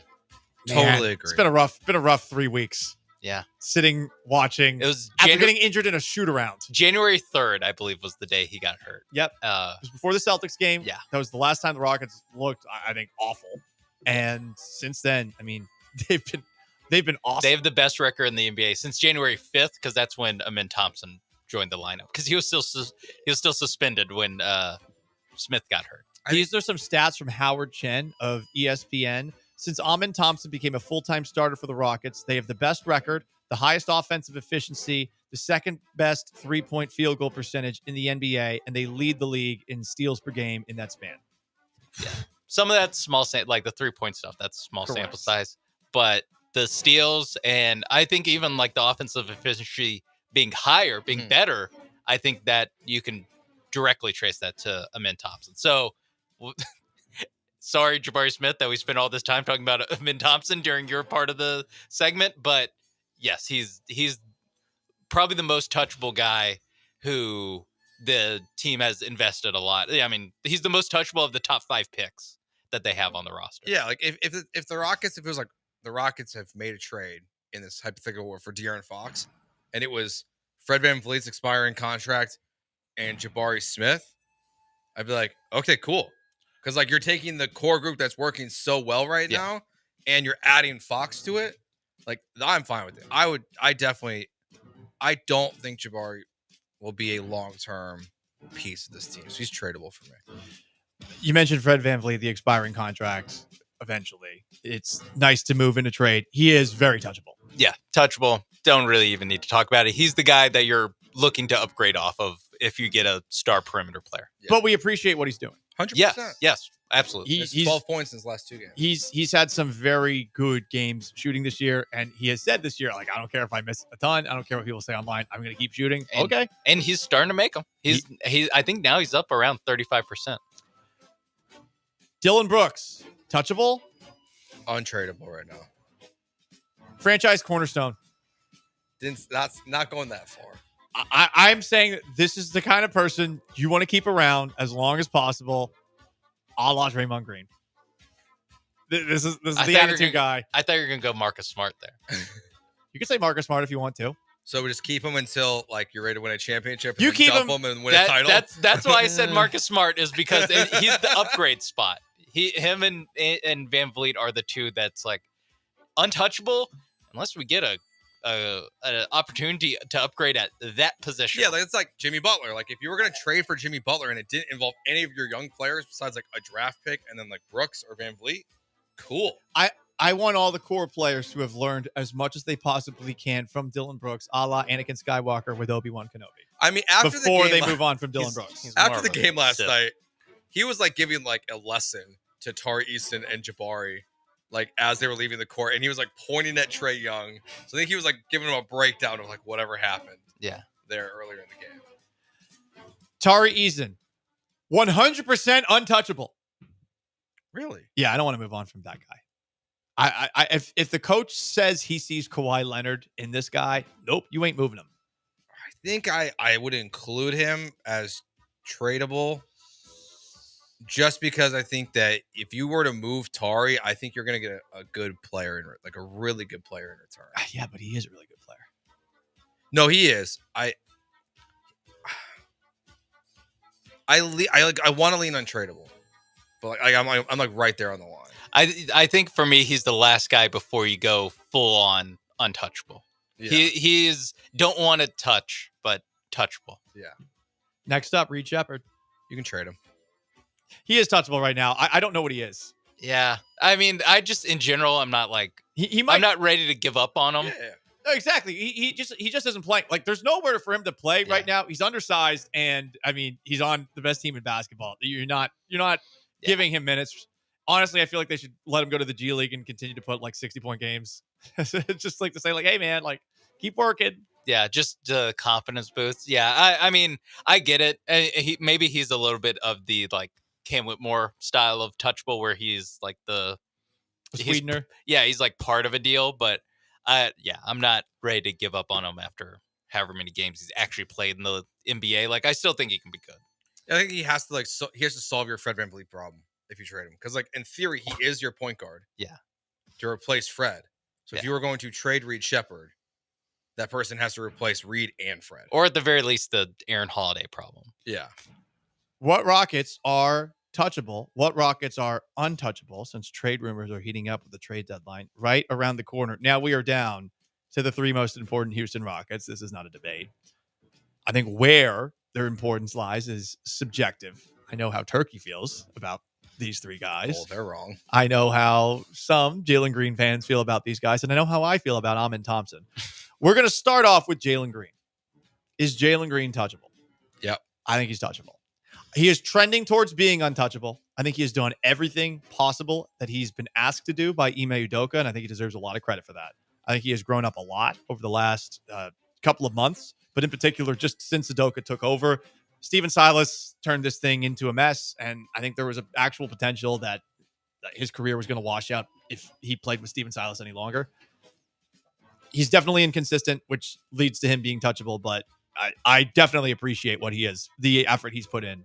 Yeah, I think it's just the standard of trade for Jalen Green would be much higher for me right now. The player I expect in return, if you were going to move him, I expect Jalen Green to be part of a Giannis or, Devin Booker style conversation where it's him, another piece plus draft capital equals elite player. I wouldn't move Jalen Green for De'Aaron Fox because I'm still kind of curious what's left in the tank to learn offensively. So he's tradable for me, but the asking price is high. Yeah, that's the same thing. He's touchable for 15 guys in the league, like the top 10, 15, 20 guys in the league. That's where he becomes touchable. Other than that, he is untouchable. Because you get to the playoffs this year and you're going to need a big shot. Like they've been going to Amen Thompson these last two games in clutch moments, but Jalen's going to have the ball. Yep. Because he's going to be the most fearless guy on the court. We saw some of the attacking last night. Sometimes it's bad fearlessness, but he's going to be you're going to need Jalen Green to score effectively to win playoff series. Yeah. And just depending on how, the next two guys that we talk about, how the offensive hierarchy kind of settles in, maybe him being the secondary option to one of these guys is more beneficial for him. Alperen Şengün, touchable or untouchable? I say untouchable. There's one guy in the NBA who can do what he does. I feel like when you have something that unique, that sets you apart from 95% of teams in the league, I think you keep this guy as long as you possibly can. I lean untouchable because the defense has improved significantly. Yeah, I think that part's been big. And again, if it hadn't, I'd be like, it's not going to work. I know a lot of Turkish basketball fans, specifically Turkish Rockets fans, who view apparently Alperen Şengün the same way that we view Michael Jordan. That's something Ime Udoka actually said a week ago or so. I don't know if I think that's accurate, but hey, okay, it's our countrymen. I side with them from this perspective, though. Having Udoka as a coach, it's going to be hard, and he's going to have to continue to learn it. I mean, this is a guy who, when he first came onto the scene, he was whining and crying a lot on the court. He would get pissed off about a lot of different things. He's gotten a little bit better at it. He has to keep getting better at it. And I think really the big issue that could make him touchable is that maybe he and Ime Udoka aren't a fit together. That is possible. If this keeps happening, I can't understand how some people that are getting mad about it would say, oh, well, maybe Udoka is too much for him and he gets sick of him eventually, the same way that Tom Brady eventually got sick of Bill Belichick. My biggest question with Alperen Şengün is, now that this is a playoff team, is when the playoffs start and they start attacking him defensively. Let's say you match up with the Spurs in the first round of the playoffs. They're going to get Chris Paul on him as much as humanly possible, or De'Aaron Fox when they trade for him. If he becomes a liability to where you have to take him out of games, like Rudy Gobert would get taken out of games, then he becomes tradable for me. But for now, he's untradeable.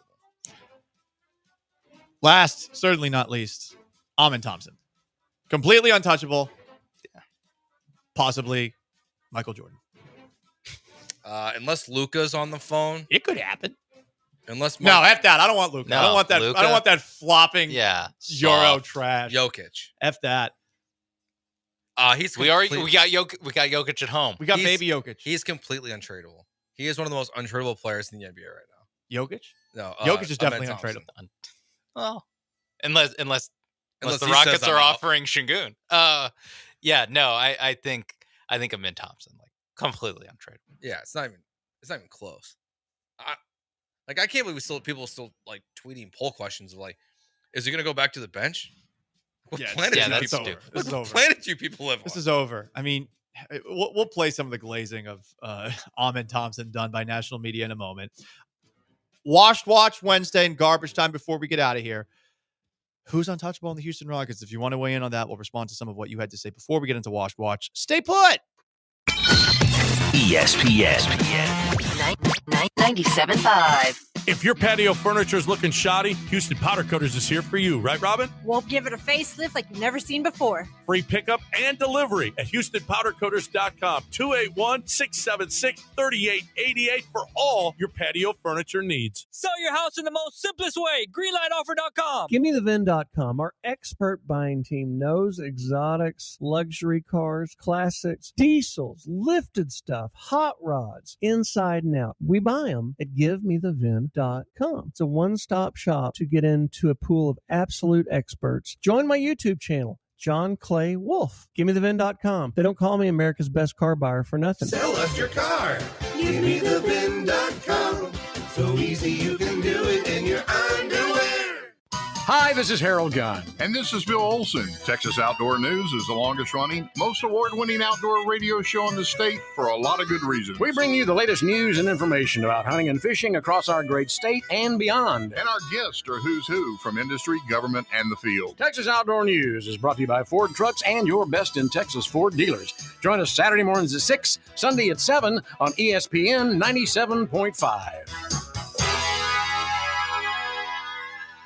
John Granato here with Dr. Manavis from Access Vascular Health. Tell me the steps that you're going to take if I come in with an arthritic knee. We'll start off seeing if you would need an injection or benefit from that. Then we'll assess to see if you're getting enough blood flow to and from your lower extremities. And we'll end with seeing if you will be a candidate for geniculate artery embolization or GAE. And the success rate is amazing. Yeah, the technical success rate is 99.7%. So if you're experiencing any knee problems, go to 975prostate.com and click on the knee tab. Country music superstar Morgan Wallen is coming to Houston for his 2025 I'm the Problem Tour. Join Morgan Wallen at NRG Stadium for a two-night show, June 20th and 21st. Tickets go on sale this Friday at livenation.com. Texting enrolls you in a recurring automated marketing text messages. Consent not required to purchase. Message and data rates may apply.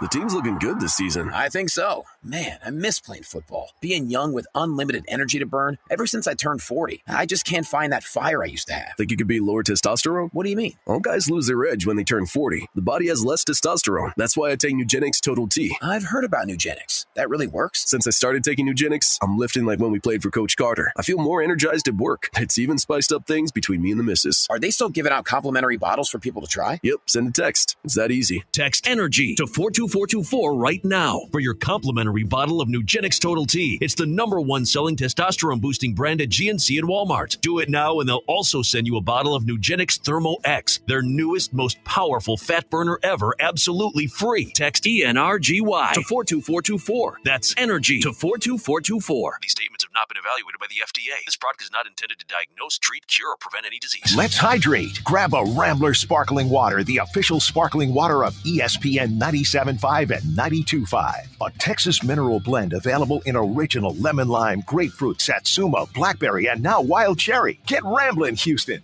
For over 50 years, Allstate Windows and Siding has helped homeowners reduce outdoor noise, enhance the appearance, and increase the energy efficiency of their homes. Call at 832-204-1936 or visit allstatewindowsandsiding.com to schedule an appointment today.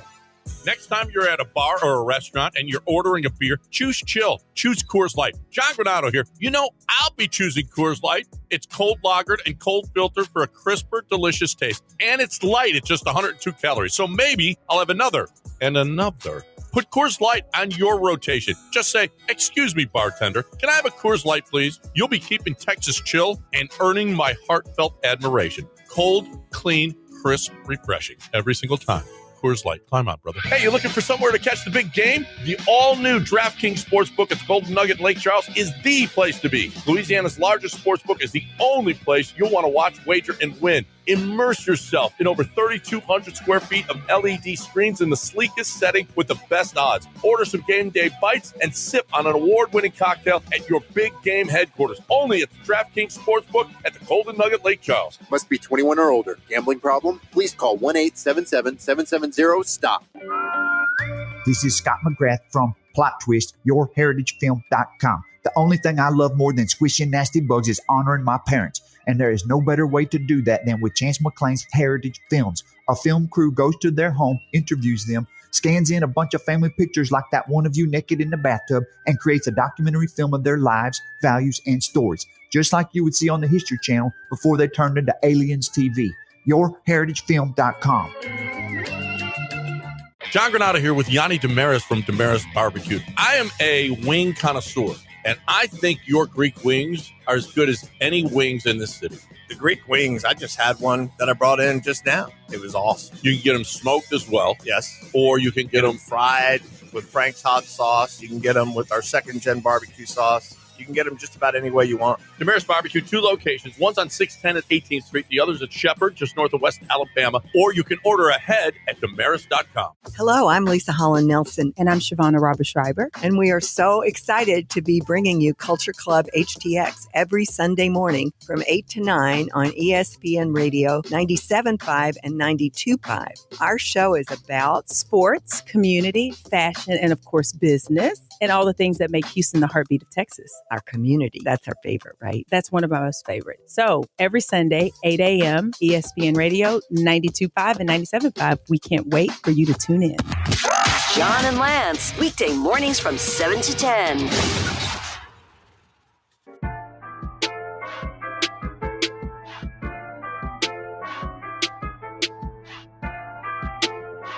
Broadcasting live from the Veritex Community Bank Studios, it's Gallant and George on ESPN 97.5 and 92.5.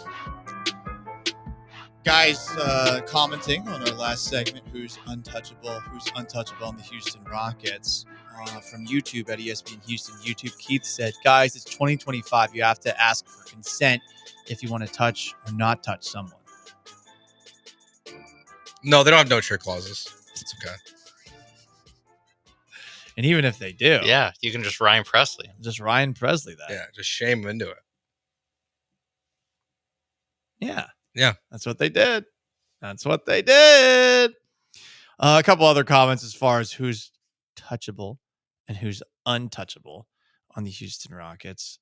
Someone asked if there are rumors about the Rockets trading anybody. For the sound of things, there are no rumors. In fact, they are saying we are standing pat at the trade deadline, and I think that's the way. Yeah, it's the only real one we have is like the Robert Williams with Portland. The De'Aaron Fox thing, it is going to be challenging to like differentiate like what is opinion and speculation versus what is reported. Because the Houston Rockets are going to be the first team mentioned in any trade scenario going forward. We've already seen it this year with Jimmy Butler and now with De'Aaron Fox. Like any one time, because they have the draft capital, the players to make all these deals happen. But like De'Aaron Fox reportedly, like there's mutual interest in San Antonio, which like makes a ton of sense for them.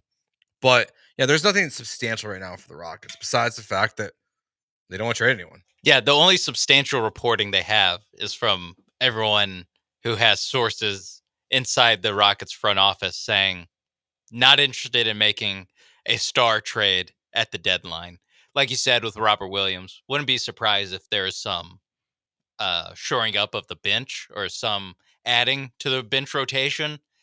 But as far as a star, as far as any changes to the starting lineup, I think Amin Thompson moving into the starting lineup is the last one that they're making for this year, barring any injuries. I am curious if things would be different if you could trade Jalen and Alpi right now. Like if that would change to me, the calibration of it. To me, it's more of a supply problem than a demand problem. Yeah, because there's Fox, and no one wants to be in the Jimmy Butler business. Yeah. Like there is a way the Rockets could acquire Jimmy Butler without trading a young player or giving up good draft capital. I would hate that. But if that's if he's not with the Heat, I think too. I think Pat Riley is not going to back down on this one, right? I feel like he might be kind of backed into a corner at this moment in time, just given how bad things have got.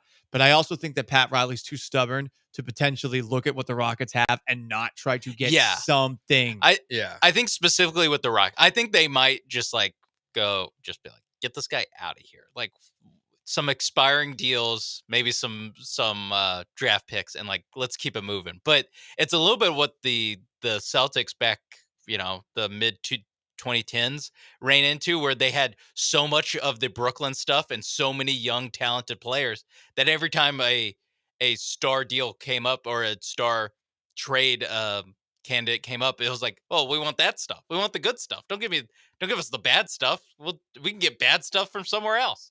And that's what happened. Basically, the Celtics just wouldn't make a trade. Danny Ainge wouldn't sacrifice what he thought was high level assets to make one of these trades. So yeah, I don't think that you're gonna get a secondary star kind of trade. I think it's gonna be a home run or little moves around the edges. Yeah, the only wrinkle I over the next, like 7 days or whatever it is now at this point, between today and next Friday or next Thursday, is if Jimmy Butler can't be traded to Phoenix, which is where he wants to go, because the problem is Bradley Beal, who has the no trade clause, who no one wants in the league. It's probably the worst contract in the NBA right now. There could be a pivot from Phoenix, but not Devin Booker. Like Kevin Durant could become available. I think there's a chance. I think that's because if the pivot were to happen, it would happen by now. Yeah. Durant, nah. I think that's an offseason after they lose in the play-in tournament or lose in the first round. Whoa, don't put that evil on them, Ricky Bobby. Or unless you're talking about the Suns losing the Suns tournament. Yeah. Okay. No, the Suns are going to have to throw in, like, just going to have to fold their hand at some point, because throughout this whole Kevin Durant experience, they haven't done anything. Right. Yeah, I don't think, in this off seasons where, there could be more movement, but also like Sean said with Boston, like there also might not be. I mean, this new second apron thing, it causes a wrinkle that makes all of this way more challenging. Last season, Jimmy Butler could have been traded to any team in the NBA, and it wouldn't have mattered. Now, over half the league, like he pretty much can't go to. So it's really complicated, like how all this stuff is going to play out. And if I was the Rockets, like I'm firmly waiting, because like whether it's Booker or Giannis or Steph Curry, like I would just rather bet on this core group and waiting for a bigger domino to fall. I will make an exception for Giannis. Oh, I just mean like right now. Like I will make an exception for Giannis right now. That is it. And that's another team that, hey, they lose in the first round, they're gonna blow it up. Yeah, they could blow it. So there's a lot of teams that are kind of teetering, and that's why I think the offseason is more of the hunting time for the Rockets. Not just it makes sense, it's also like, yeah, there's just not. It doesn't just make sense on the Rockets side to see what you got. It's also like right now, those guys aren't available because they haven't failed in the playoffs yet. Yeah, I think we'll be able to tell too by like which teams make moves, like who's the most desperate. Like if the Warriors pulled off a Jimmy Butler trade, or Milwaukee trades for Zach LaVine, or like these moves that are being like reportedly and like are close, or people are talking about, like it seems like teams that are all very desperate. Yeah, it's all the teams that like very desperate. This is the last move before they blow it up. Yeah. I got a kick out of this report yesterday from NY Post Lewis. I don't know who that person is. Don't care to know. The Brooklyn Nets are reportedly more interested in pursuing Giannis Antetokounmpo than De'Aaron Fox or Jimmy Butler. And, I think I'm the same way. I would rather pursue strong, independent woman Sydney Sweeney than what is available on Hinge.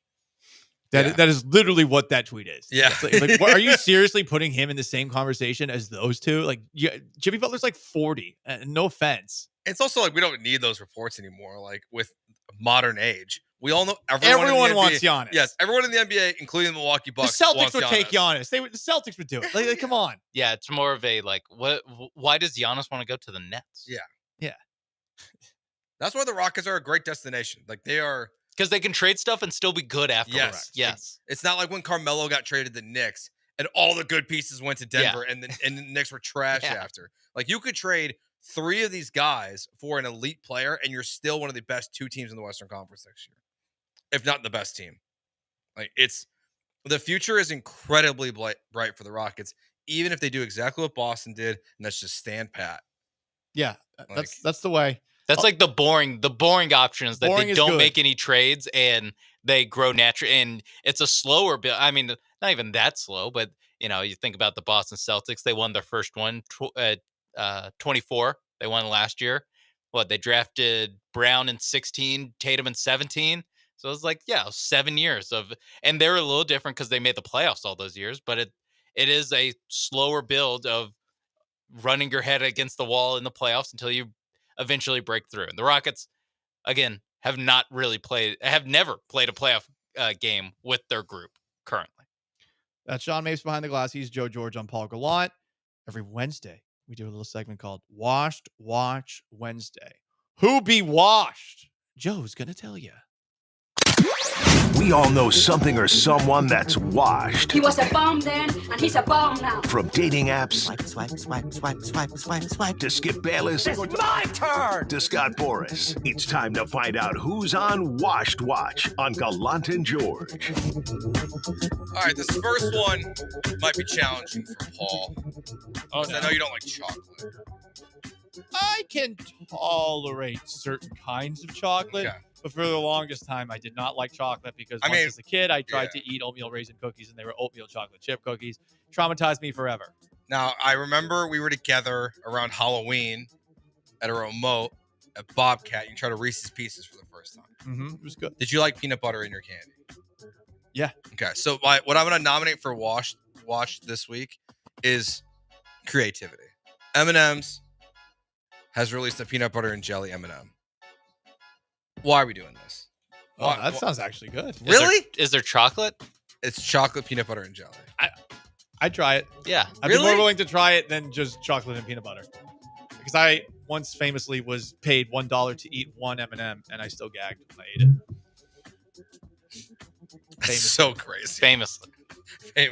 It'll be the start of his memoir. 7th grade I wish I got paid $1 to eat an M&M. Yeah. Every M&M that was when $1 I could choke down. $1 could get you a soda. And we're not talking a 12 ounce. We're talking a 20 ounce. You can't even buy sodas in the schools anymore, apparently. I didn't know that. Change back. Yeah, get a vanilla Coke for $1. Vanilla Coke is so great. In the vending machines. They used to have it in the vending machines.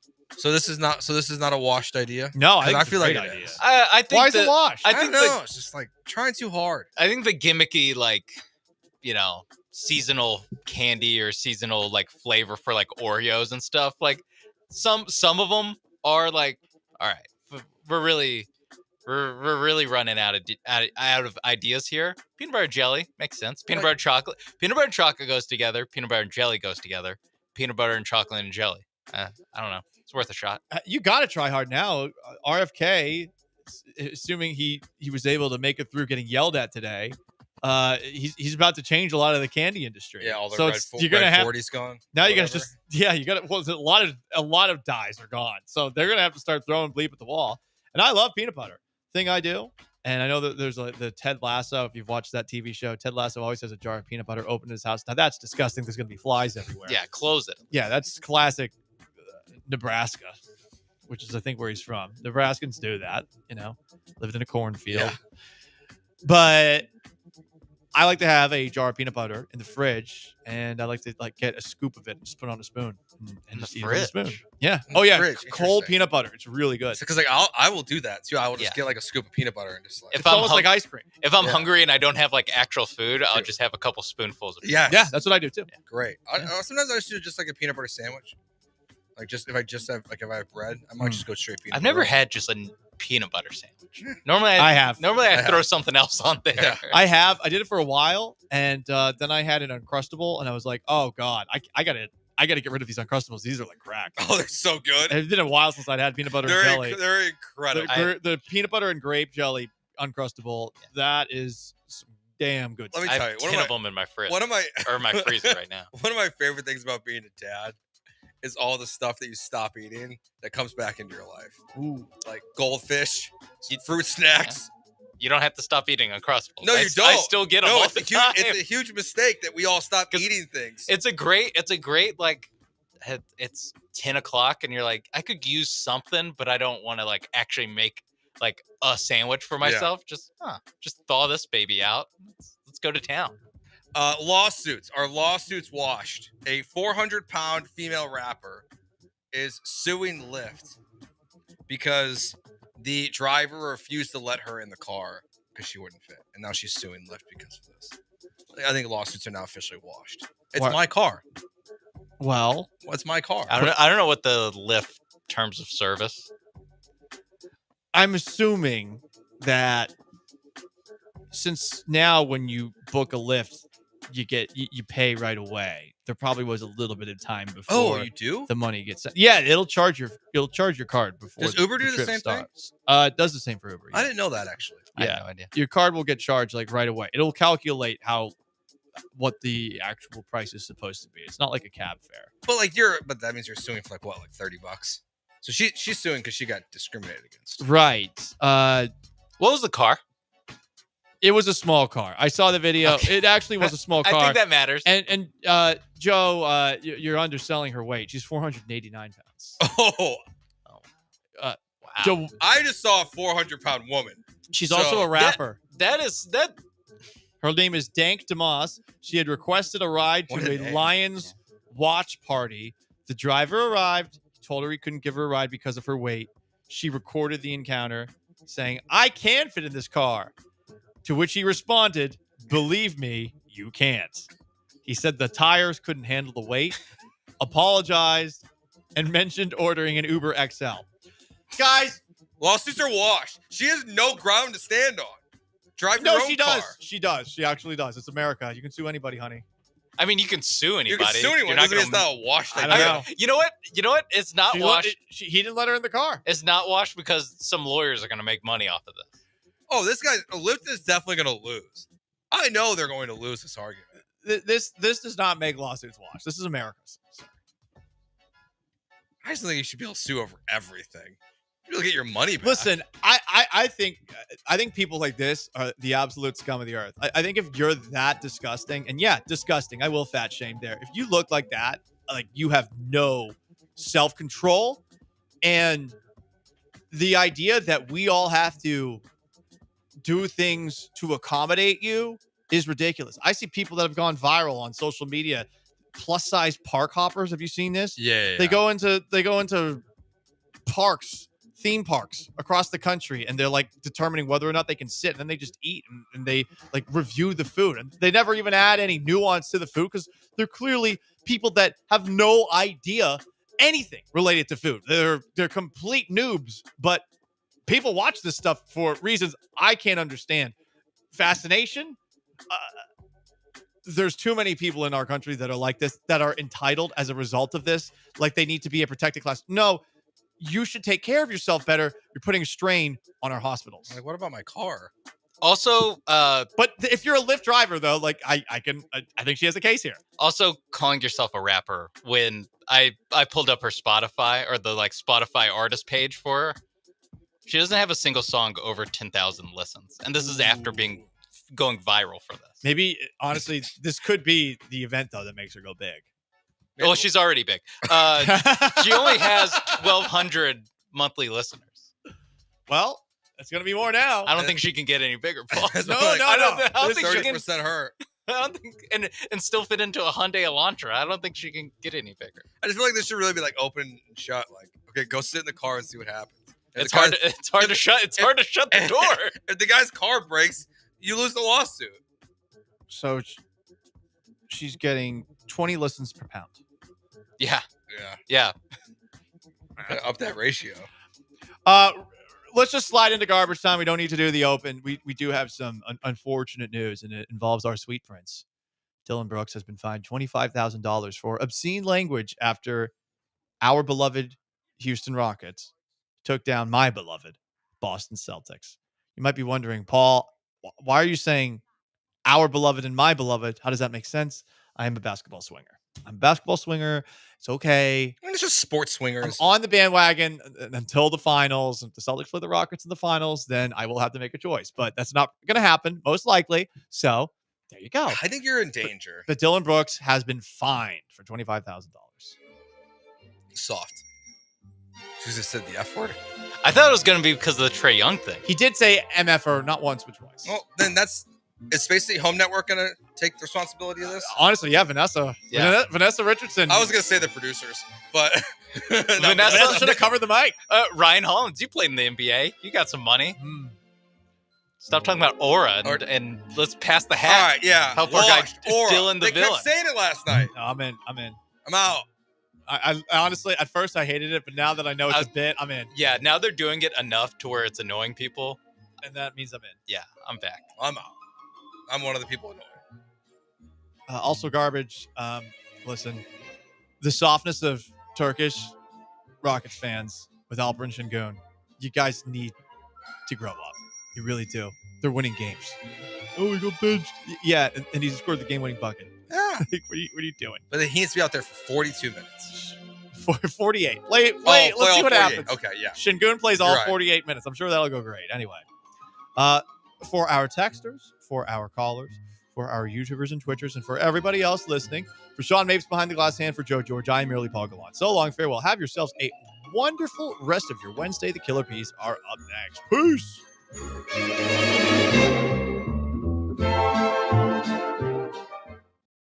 Houston's only FM sports stations, ESPN 97.5 and 92.5.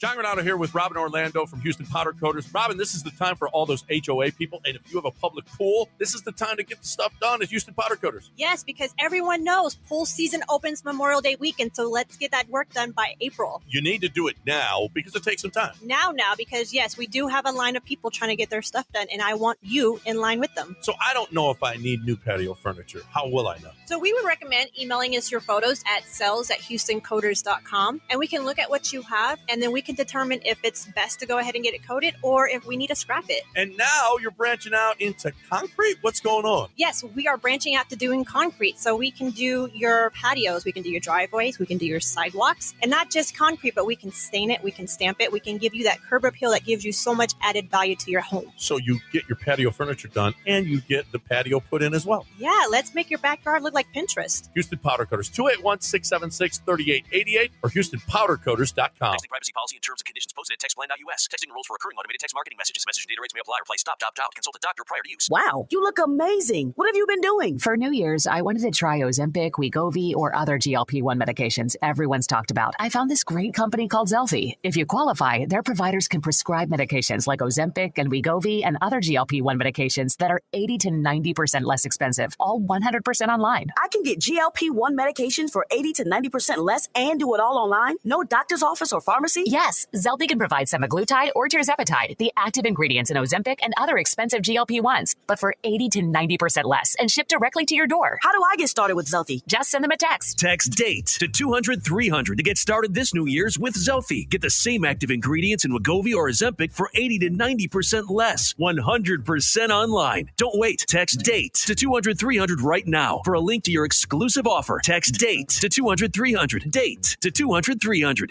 Hi, this is Harold Gunn. And this is Bill Olson. Texas Outdoor News is the longest-running, most award-winning outdoor radio show in the state for a lot of good reasons. We bring you the latest news and information about hunting and fishing across our great state and beyond. And our guests are who's who from industry, government, and the field. Texas Outdoor News is brought to you by Ford Trucks and your best in Texas Ford dealers. Join us Saturday mornings at 6, Sunday at 7 on ESPN 97.5. Hey everybody, John Renato here with Doc Linville. Doc, the ab treatment that you've got is really, really cool. Yeah, the ab treatment is pretty sick. It's called Evolve. Okay, so there's a thing called Transform and there's a thing called Evolve Tone, but one of them melts some fat. So you can actually tighten the skin and melt fat without any surgery. And the tone builds up your muscles. So the most common things for guys would be like the glutes or the abs especially. And then I can even come back and hit it with some of the Morpheus I was talking about. Doc Linville is here for you. 975hair.com. Listen to ESPN 97.5 in HD, 97.9 HD2. 6 months after joining O Athletic in the Heights, I'm already down to my pre-pandemic weight. Joe George here, and I'm not slowing down just because my pants are fitting better. I have new goals, and I'm working towards them with my trainer, Cam, who helps me in the gym and with my meal plan. You can get your own trainer, and they offer over 100 classes a week. O Athletic isn't just a gym, it's a lifestyle. Don't wait for January. Start right now. Check them out now at 767 North Shepherd or on Instagram at OAthletic and oathletic.com. This is Eric Roberson with Roberson Mortgage, Inc. Planning a home improvement or managing high-interest debt? Inflation have your expenses out of control? Consider a home equity line of credit. A HELOC lets you borrow against your home equity, offering a flexible line of credit with manageable interest rates. For more information, call 832-251-9100 or visit RobersonMortgage.com. Roberson Mortgage, Inc. We are your lending specialists. NMLS number 266465, an equal housing lender. If you're drowning in unresolved tax debt, know this. The IRS can place a lien on your home, garnish your paycheck, and levy your bank account. That's catastrophe for you. We interrupt this message to bring you some good news about your tax debt. We're TaxRise, experienced tax professionals who can help you seek relief programs and work directly with the IRS on your behalf. Find out if you qualify with a free consultation. 888-701-5866. Eric from South Carolina owed over $74,000. We helped reduce it to $798. Troy, a disabled veteran, owed over $142,000 and settled at $500. We've helped thousands of clients with their tax problems, and we're ready to help you. So take the drama out of your tax debt and rise above your situation. With TaxRise. For your free consultation, call 888-701-5866. 888-701-5866. Results vary, not guaranteed. Client names changed. TaxRise is not IRS affiliated or a law firm. Hey, man. It's Chance McClain. I used to work here, but I got fired.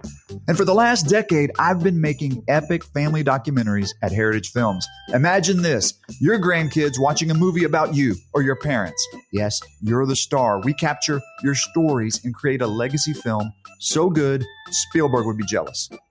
Don't let those stories fade. Visit yourheritagefilm.com. Yourheritagefilm.com. Make your life the blockbuster it deserves to be. Hey, Houston, it's John Granato. When you're shopping for a new truck or SUV, you want straightforward pricing and zero surprises. And that's exactly what you'll get at Chastain Ford. No dealer add-ons, no hidden fees, just a hassle-free experience on the Ford you want, like the tough F-150 or versatile Bronco Sport. Visit ChastainFord.com today and experience the difference of transparent car buying. Chastain Ford, Houston's trusted dealer, ChastainFord.com. What's your name? ESPN 97.5, KFNC 97.9, HD2, Mont Bellevue, Houston. Presented by Zadok Jewelers.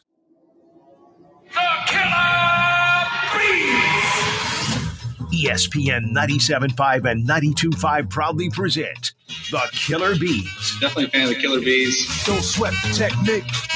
Now from the Veritex Community Bank Studios, bringing you the fastest 3 hours in Houston sports radio. Here's Joel Blank and Jeremy Branham. Ooh, what up, H-Town? Hey, how we doing? It's a Wednesday hump day edition of the Killer Bees, because Barry is here. He's still a honorary Killer Bee. He's also the Rolls Royce of radio announcers now, because we don't talk, we don't chat, we don't do anything, but as Brian and I, because Brian is still here behind the glass as always, Brian and I were walking into the studio, and I said, have you heard from Barry? He said, no. Have you heard? I said, no. I said, okay. And Brian goes, well, he's probably still going to do his fashionably late roll in. I go, yeah, we're used to it by now.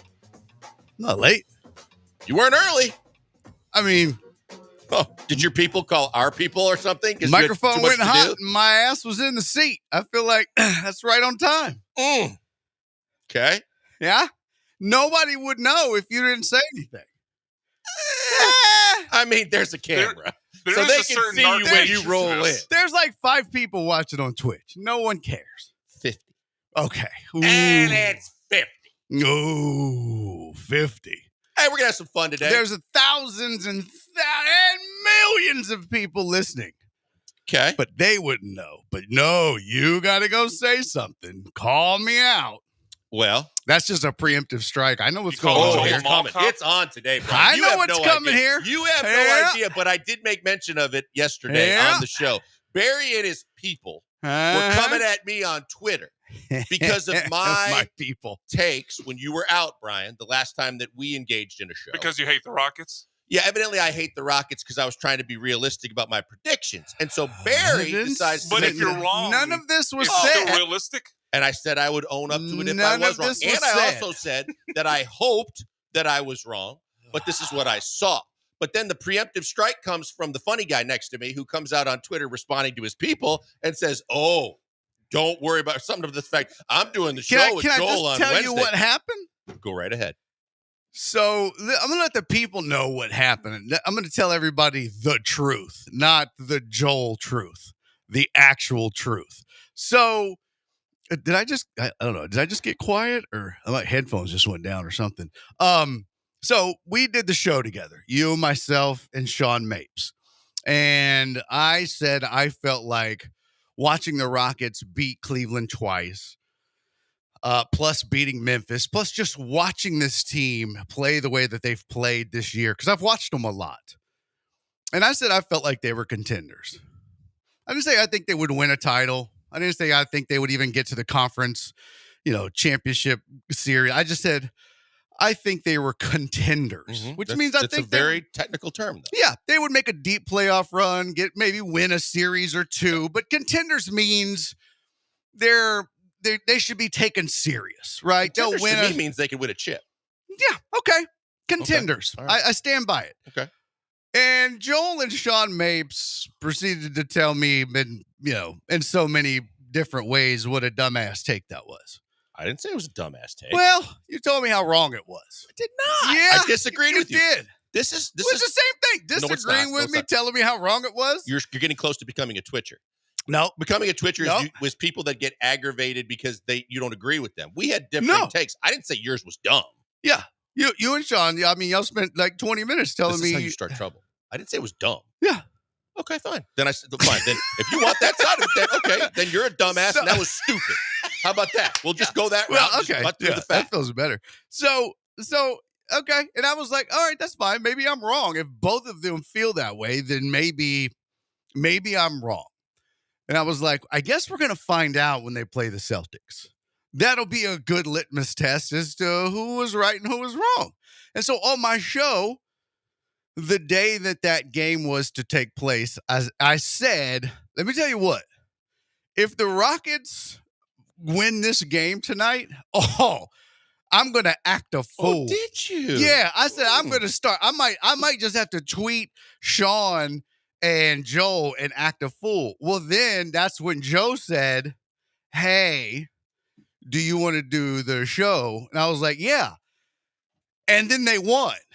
And that's when I was like, oh, then people started tweeting you because I had made the statement that if they won that game, I was going to act a fool.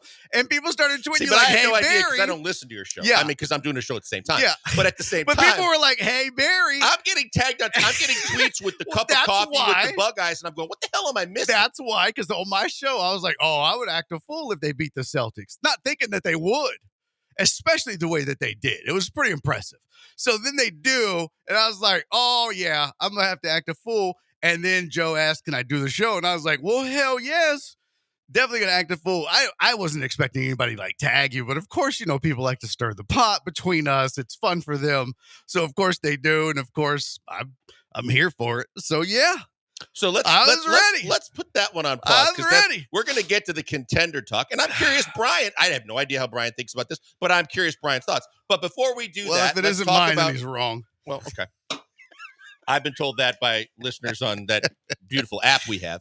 The Rockets won another big win last night. Look, at a certain point, you're playing a game that had to be rescheduled. You're playing a back-to-back. Easy to come have a letdown after the biggest win of the season to date yet again. And yet they find a way to win. And not only did they find a way to win, but they found a way to win different than they did the night before. And you know what? They kept saying during the broadcast, well, the Hawks are on a back-to-back as well, so that's no excuse. Yeah, but the Hawks weren't on a back-to-back beating the defending world champs the way that they beat them after they just beat the Cavs. This was a different kind of back-to-back on two different teams going in two different directions, and it meant two different things. They're both back-to-backs, but one of them was emotionally and physically exhausting and draining. You know what I mean? If they would have lost to the Hawks I wouldn't have even thought twice about it. I would have been like, yeah, that makes sense because that's a big win against the Celtics. And you kind of expect a young team to have an emotional letdown after a big win like that. That's part of the learning curve. So to get the win was even more impressive. I'm with you. So we'll do the good, bad, and the ugly because there was a lot to kind of unfold and unwrap and talk about here. The good to me was the fact that coming off a men's big game, the fact that Jalen wasn't having his best night, but they have other options. So Alpi gets them going. Alpi kind of consistently is the guy that's getting them through. But then even from a bench perspective, we talk about how deep this team is. A lot of people in the league don't know how deep this team is. But then you see the fact that you're going to sit a couple of guys, and yet you're still deep as ever. Guys crazy. Stepping up, guys doing their jobs. That's the beauty of this team right now. And it's one of those things where they're deep, but if you asked people around the league, name 3 guys off the Rockets bench, they might now be able to name Amen Thompson. But 2 weeks now all of a sudden ago, everybody in the league is talking 2 about, right? weeks ago, they couldn't. Right. 2 weeks ago, they couldn't name one person. Now they could name Amen, but I guarantee you they couldn't name anybody else off this Rockets bench. But it is very deep. Yeah. And the guys that nobody else could name are really good basketball players. And by the way, isn't it wild that Jason Tate is the oldest tenured Rocket, or the longest tenured Rocket, I should say? Yeah. That is crazy to me. Okay, so good, bad, and the ugly, That's right? crazy. Okay, so the bad to me, and there's one ugly that I'm teetering on. And no, it's not you, King of Twitch. I was about to say, Brian's right here, bro. See, Don't Brian's say not that ugly. He about gets him. a haircut, but he's also disclosed that he doesn't like to get them too frequently because he doesn't like to talk to the hairdresser. Oh, don't go now. Oh, I mean, you can't that's just a sidetrack, but it's true. Oh, you can't just throw that nugget to me and then talk about, oh, no, you can't. Brian, you got, I mean, that's a whole segment for me, bro. First takes on the game last night. Anything else? I think it was just impressive. I mean, for all the same reasons you guys talked about, but coming back off on a back-to-back, not just back-to-back, but I mean, not cross country, but Boston to Atlanta, it's not exactly in state, right? There's a little bit of travel there.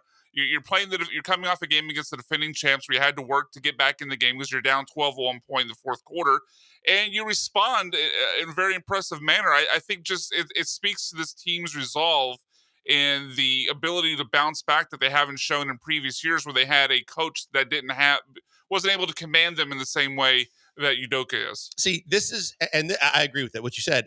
My big thing is, this is why I was tweeting even during the Boston game. I didn't even know the outcome of the Boston game. And I was saying, don't you dare do a thing.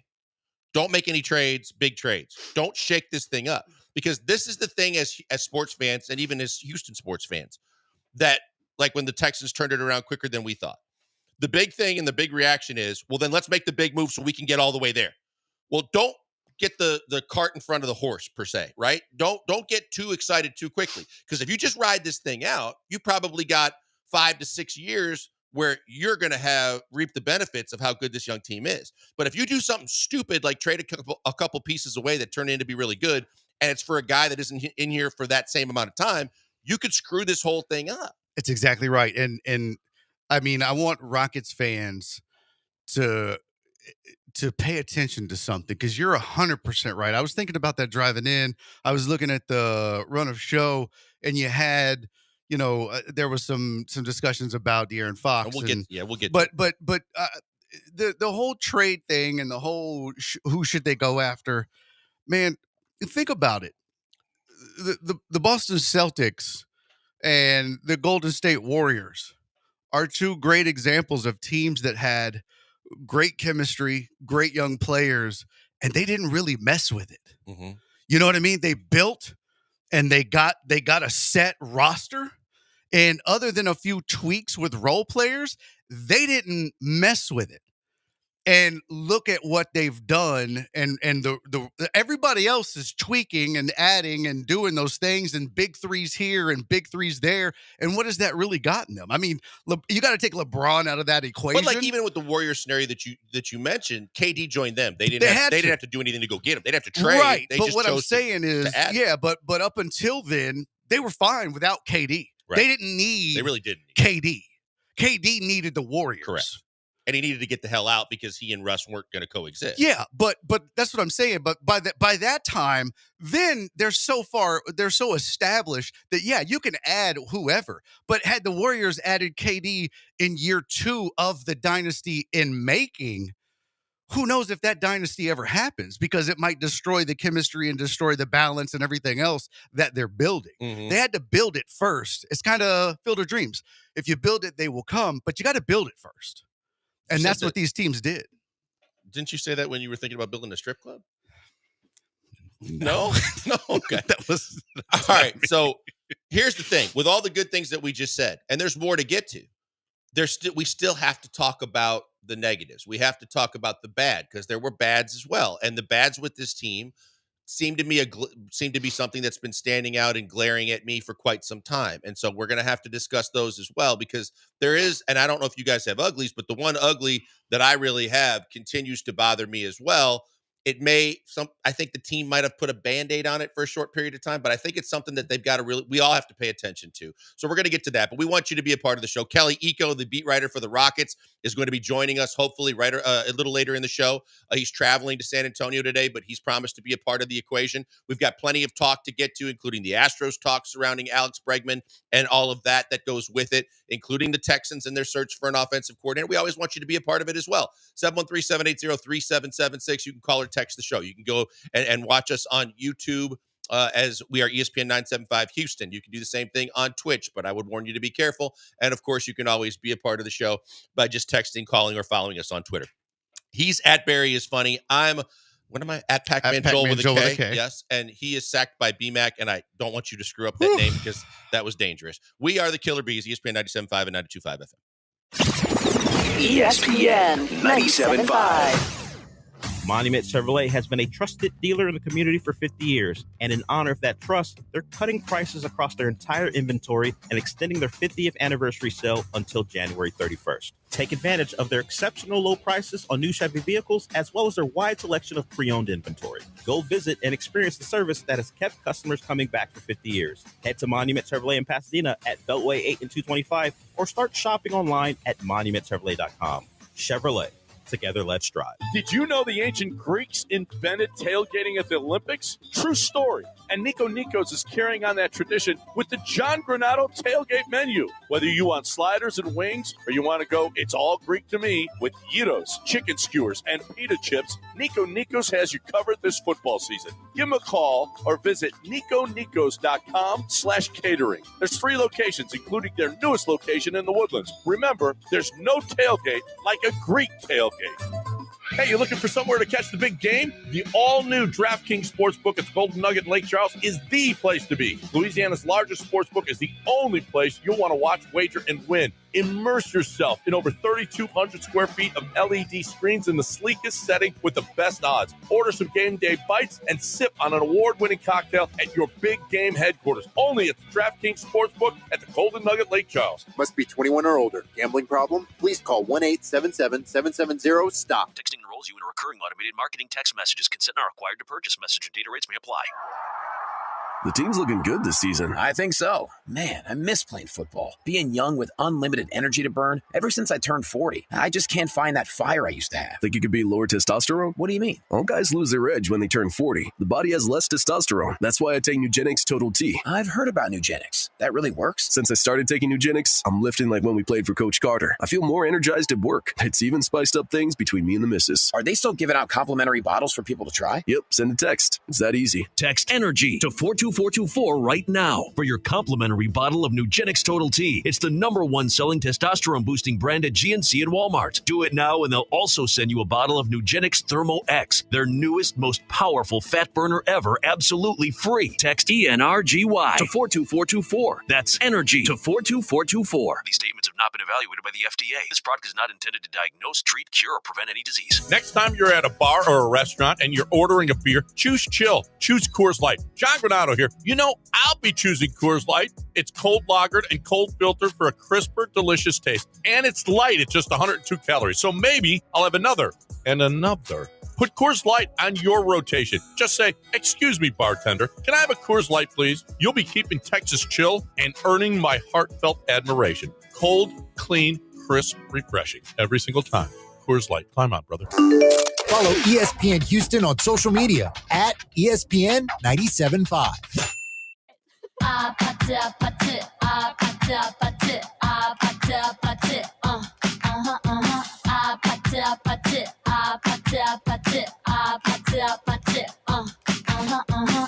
You're listening to the Killer Bees with Joel Blank and Jeremy Branham. On ESPN 97.5 and 92.5. Broadcasting live from the Veritex Community Bank Studios.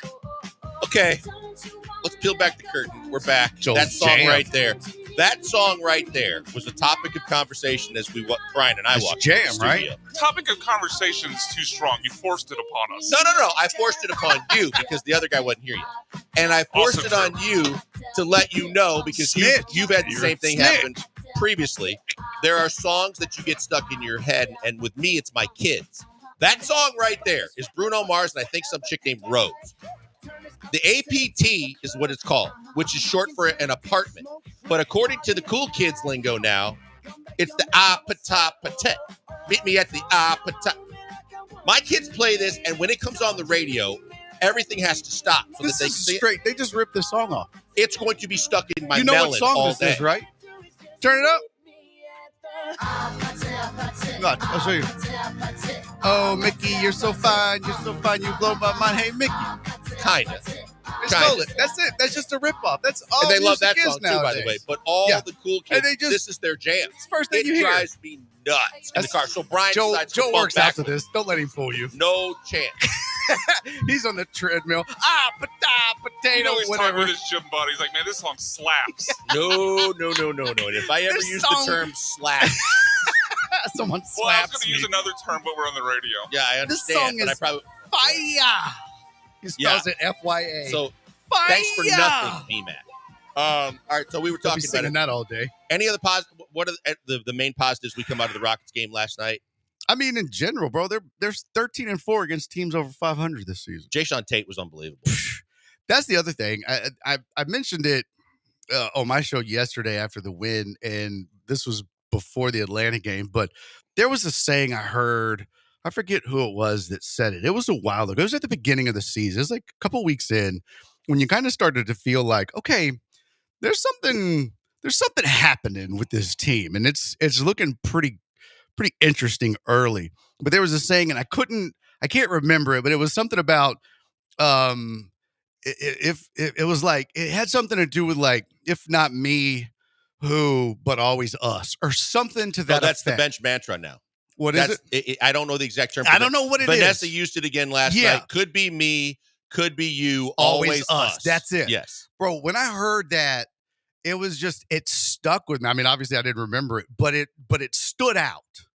And when you watch and listen and hear these guys talk, last night, Jayshawn Tate went off, and guys like Tari Eason couldn't be happier for this dude. Everybody couldn't be happier for this guy. You gotta love it, man. I was talking about, I mentioned it to the guys yesterday. Like, the big thing to me is, and it's going to be really hard. This is like the early stages of the first OKC run when they had Harden and Ibaka and Russ and KD and all the different guys that they had. It's just like anything else. At a certain point, you're going to have to pay them all. Yep. But for now, while you can keep this group together, it is rare that it is this tight-knit of a group. You always have the Hardens and the outcasts and I go back to the teams I worked with, and the Harden had his, it was like, whose team are you on? Team Dwight or Team James? You couldn't be on both. That's crazy. You had to pick one or the other, and it ended up separating our locker room. These guys are so tight. They want everybody else to succeed, and you're right. That's the thing that stood out to me in all the post-game interviews. It's like what OKC does. One guy does the interview. It's mandatory that the team agrees. The rest of the team surrounds the guy doing the interview. Not to the same level with the Rockets, but it's a couple other guys that are going to chime in and support him and say, this dude, Genuine whatever, joy. drop an MFer that's going to get you a $25,000 fine if you're Dylan Brooks. But it's all part of the kind of togetherness this squad has. Yeah, that's awesome. And I really believe it's a culture thing, but that's an Udoka thing in my mind. Yeah, Ime Udoka is letting they said last night on the broadcast that what allows Dylan Brooks to go off like he did and drop 10 threes. And he said it's because the coaching staff allows him to be himself. They're not trying to be like, hey man, you can't be hard-headed. You can't be, Dylan the villain. You can't do that stuff. They let him be him. And he said it lets him play free, and that's the result. And that's the beautiful thing about what he does. And I think that's why guys love playing for Ime Udoka is that it's like he's Mills Lane, firm but fair. You know what I mean? Guys love that. He commands so much respect because he gives so much respect. And I think it's awesome, dude. It's tough because a lot of guys like James Harden didn't respect Kevin McHale, but at least with Kevin McHale's name, it wasn't hard to figure out Kevin McHale played in the league. Mm-hmm. But you get some of these guys that have never made a name for themselves as a player. And Udoka he was a role player. He played for a lot of teams, a lot of guys. He was a glue guy. They loved having him, but no one really knew who he was. Mm-hmm. And then because he worked under Pop, because he got experience, when he finally got his job and his chance, you played and you worked for Pop and you paid your dues, I can respect that. And then right out of the chute, he goes to the finals. So not to mention he looked like he might just whoop your ass if you. Oh, I think he sounds like he ain't afraid to throw. Oh if no, he looks like if you step to him in practice, he'd drop you. Steven Silas looked like a guy that if you snorted at him, he might run for the hills. But Udoka looks like he might be about that smoke. Steven Silas looks like he would do your math homework. Yeah, exactly right. Udoka looks like he'd be like, meet me by the flagpole. But I'd have to borrow my glasses out. and a pocket protector before he can handle it. That's why I was also tweeting. I'm like, this team never does the kind of things that they do, including late game execution, if Steven Silas is still their coach. No. Not even close. He tried to be their friend. And I think that was part of the problem. And it sucks for him because he was trying to, everybody's different, and I feel bad for Silas, but he was trying to do things his way, a certain way. But Ime Udoka had experience coming from Boston, but he's not trying to be your friend. If you're friends, great. But he's trying to be your coach and he's trying to make you a world champion first.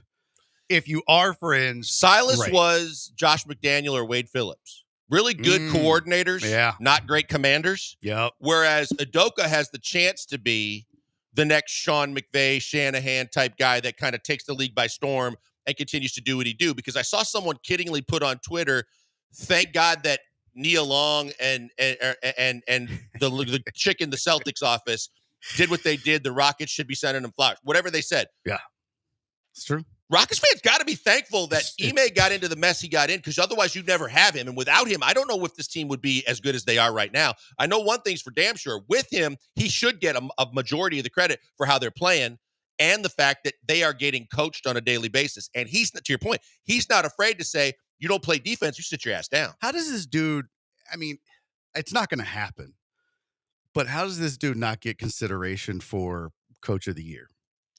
Every year, it's like Kenny Atkinson this year, and God bless Kenny Atkinson. I love him. He's a great dude. He used to be on our staffs with the Rockets as a player development guy. But the fact is, he gets all the credit in the world. He's got the Cavs playing great basketball. If he didn't, Udoka should be in the running yet again. But every year, there's that Cinderella story that kind of trumps what the consistency of Ime Udoka is. But you're right. He should be in the top 2 or 3. And I would say that aside from Kenny Atkinson, he should be your Coach of the Year. I would agree. I'm looking at the odds right now. This is, I don't know how old this is. I'll have to find you here. Bet MGM. This has got to be updated. January 27th. Okay. This has been, this has changed quite a bit then from when I last looked at it. Mm-hmm. Kenny Atkinson is minus 500. Ime Udoka is plus 650. He's second now. That's good. Yeah. That's exactly where he JB should Bickerstaff is third at plus 1600. JB's another ex-Rocket coach. He's done a hell of a job. Jamal Mosley is fourth with the Magic at plus 1800. Yeah, so that I think Ime should look the other night in Boston. That's good because that was not the case. The inbounds play, the inbounds plays, and the way that Ime executes down the stretch is what's up. Yeah, it just even when you saw against the Hawks last night, it was like anyone but Trae.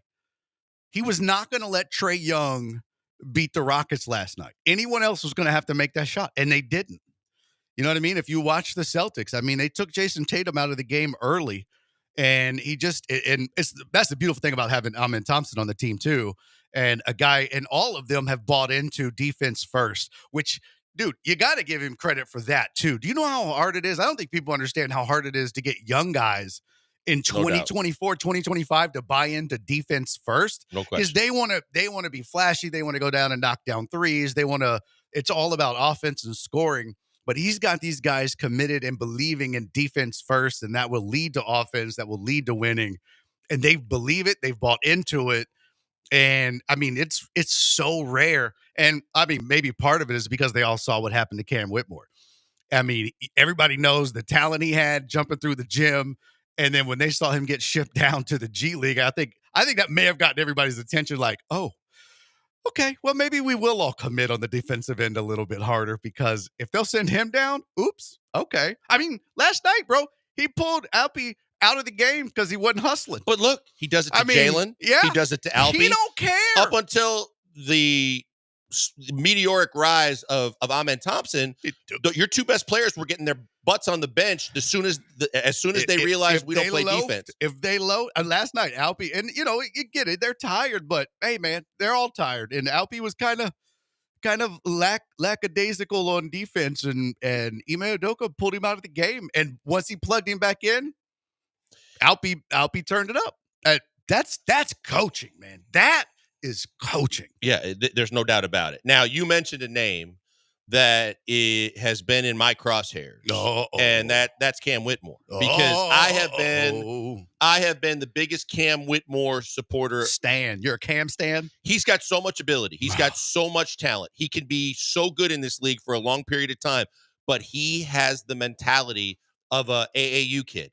He believes he has to be the man, and when he's not, and he's not scoring, that he's ticked off because that's not how he's supposed to play. That's not supposed to happen. And the harsh reality is, when you get on a good team and you're drafted by a team with other good players, at a certain point when you get to the league, you're not going to be the best player anymore. Yeah. You might not be one of the best three.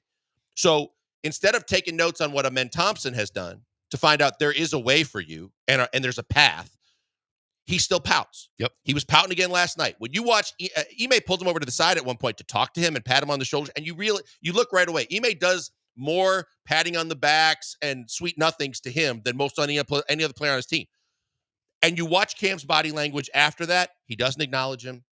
He stares into space, and then he walks back onto the floor. And it's like, bro, do you realize rebounds matter? Assists matter. Kind of the little things matter. That you play defense, you're going to be on the floor. He feels like he does it, and then he looks over at the bench like, see, I can do it. Well, then do it on a regular basis, because that's my concern. They're either going to trade him, because at a certain point, they're going to get tired of it, and he's going to blossom somewhere else. Yeah. Or he's going to be one of those guys that never gets it, and so he never fully maximizes his potential in this league. But see, that's the thing. If he's not going to thrive here and now, I'm not sure that he ever will, because this is the perfect environment for any young player to thrive in right now. I mean, this team, literally, if you're a young player with potential, there's really no better place to be playing right now. Well, the only problem is that you're so deep that trying to crack time for minutes is tough, because we've talked about the fact, like, here's another conundrum that's a good spot to be in, but you may correct me if I'm wrong, which you always do. There's no way Jabari can come back and start with the way this team's playing. Dude, that is so funny. Yesterday on my show, I literally said, folks, you might print this, clip it, put it on the internet. People are going to say I'm crazy. I think Jabari Smith got Wally pipped. I mentioned it. Sorry. I used that exact term. I put it on our rundown. He got Wally pipped a week or so ago. 2 weeks ago, I put it on the rundown because I firmly believe, and this isn't a slap at Jabari. No. This is, hey, this unit ain't broke. Don't fix it. When Cal Ripken comes in and starts playing well, you don't take Cal Ripken out. Amen Thompson is there's absolutely no way you can put Amen Thompson back on the bench and have him. There's just no way. I mean, I would be flabbergasted. And when white people use the word flabbergasted, they mean business. I mean, let me tell you something. It definitely, it doesn't sound like it's going to make it to Urban Dictionary with that. I would be flabbergasted. All right, we're going to get to a break because we've got more we can get to with this, and we've got that discussion that's coming down the pike between you and I as well. But if you guys want to join the chat, and a lot of you guys have some good questions and are getting involved here, 713-780-3776. Hit us on text, call us, or hit us up on social media. It is the Killer Bees, ESPN 97.5 and 92.5 FM. You're listening to ESPN 97.5. Born in Austin, Texas, Rambler Sparkling Water's signature limestone mineral blend and crisp carbonation creates a unique flavor for a premium sparkling water without the sodium. Available in original lemon, lime, grapefruit, satsuma, blackberry, and now wild cherry. Grab a case today at your local grocery store. Learn more about Rambler at ramblersparklingwater.com. Get ramblin', Houston. Here's how Tax Rise saved Yvonne over 99% on what she owed the IRS. I got a letter from the IRS saying that I owed $69,000, and I had no idea what to do. That's when I contacted you guys. Our tax professionals at Tax Rise jumped into action. They helped Yvonne file her back taxes and get into compliance, but they didn't stop there. They negotiated directly with the IRS to fight for her case. Effective immediately, the IRS has accepted. All they want in return is $100. Thank you guys so much. I can't even explain how grateful I am. We're so happy we got Yvonne the relief she deserved. We've helped thousands of clients find solutions to their tax problems, and we're ready to help you. To find out if you qualify for a tax relief program, call TaxRise today. 888-688-1638. For a free consultation, call 888-688-1638. 888-688-1638. Results vary, not guaranteed, uncompensated testimonial. Tax Rise is not IRS affiliated or a law firm. Tune in Sunday nights from 7 to 9 for the Mean Gene Show. Mean Gene is hosting Sunday's best NFL postgame radio show right here on ESPN 97.5 and 92.5. Listen for interviews, game analysis, and of course, excuses from every loser this NFL season. Hi, this is Harold Gunn. And this is Bill Olson. Texas Outdoor News is the longest running, most award-winning outdoor radio show in the state for a lot of good reasons. We bring you the latest news and information about hunting and fishing across our great state and beyond. And our guests are who's who from industry, government, and the field. Texas Outdoor News is brought to you by Ford Trucks and your best in Texas Ford dealers. Join us Saturday mornings at 6, Sunday at 7 on ESPN 97.5. Chance McClain here, taking a minute for myself. YourHeritageFilm.com. We create feature-length documentaries of your family, you or your folks. It's a long-form interview. We scan in a bunch of pictures, fly the drone. It's literally what you see on Netflix or HBO documentaries, but it's your family. We travel all over the country and have been doing it for more than a decade. Go to YourHeritageFilm.com. See what it's about and give me a shout. YourHeritageFilm.com. The race is on at Sam Houston Race Park. Come out for College Night on February 7th and Wiener Dog races on February 8th and 9th. Live thoroughbred racing, food and drink specials every weekend, and brunch on Sundays. Only at Sam Houston Race Park. Stay up to date on the latest Houston sports news and follow us on socials at ESPN Houston.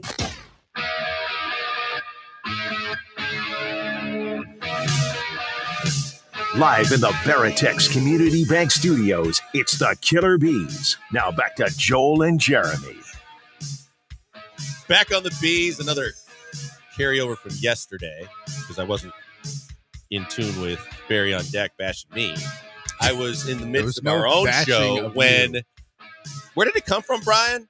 Well, you quoted... I don't remember someone what the quoted it, and I was. fired off right away. Someone texted Cash it or in. trash it. Is it better to burn out or fade away?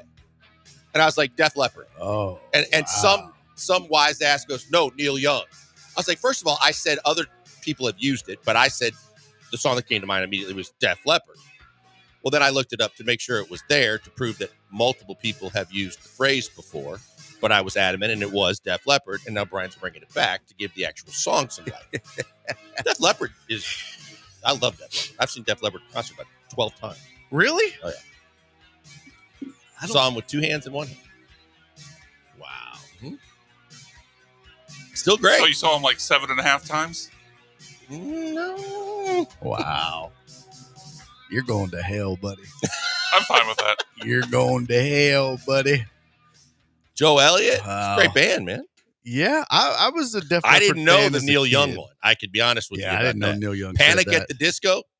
I'll pass on that one as well. I didn't they know said that it also? They used it. Didn't know that. Yeah, I didn't know that either. But if you want to rise up, gather round, rock this place to the ground, burn it up, let's go for broke. I mean, I'm here for you.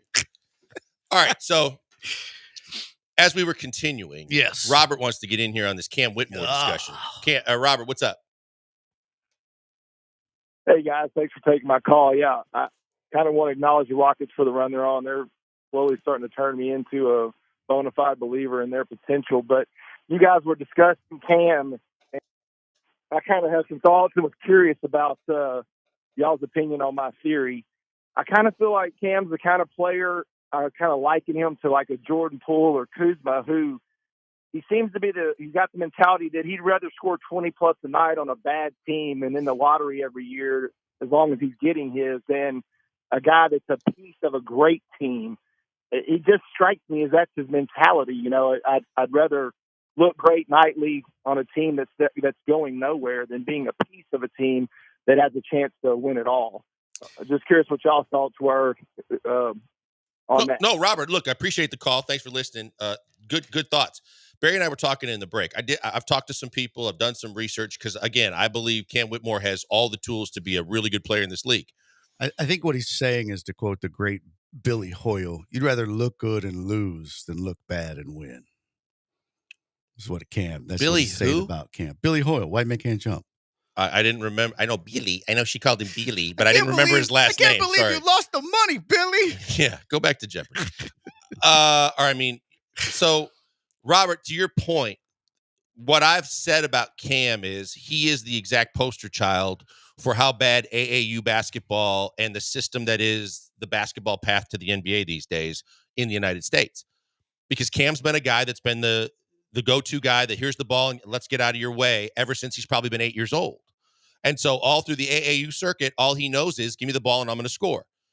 Wherever he goes to high school now, high school is now the new college, they're going to do the same thing. When he gets to the 1 year that he spins at Villanova, they gave him the ball and got the hell out of the way. When he gets to the league, at a certain point, you run up against the fact that, oh, God, I'm not the best player on the team anymore. But all I know how to do is give me the ball and get the hell out of the way. The only way I get praised is if I score. Jalen Green kind of went through this. Jalen Green finally, and it took longer than I think it should have, but Jalen Green finally understood Udoka and defense and what he's got to do. Cam ain't there yet. And the question is when, and hopefully not if, he gets it.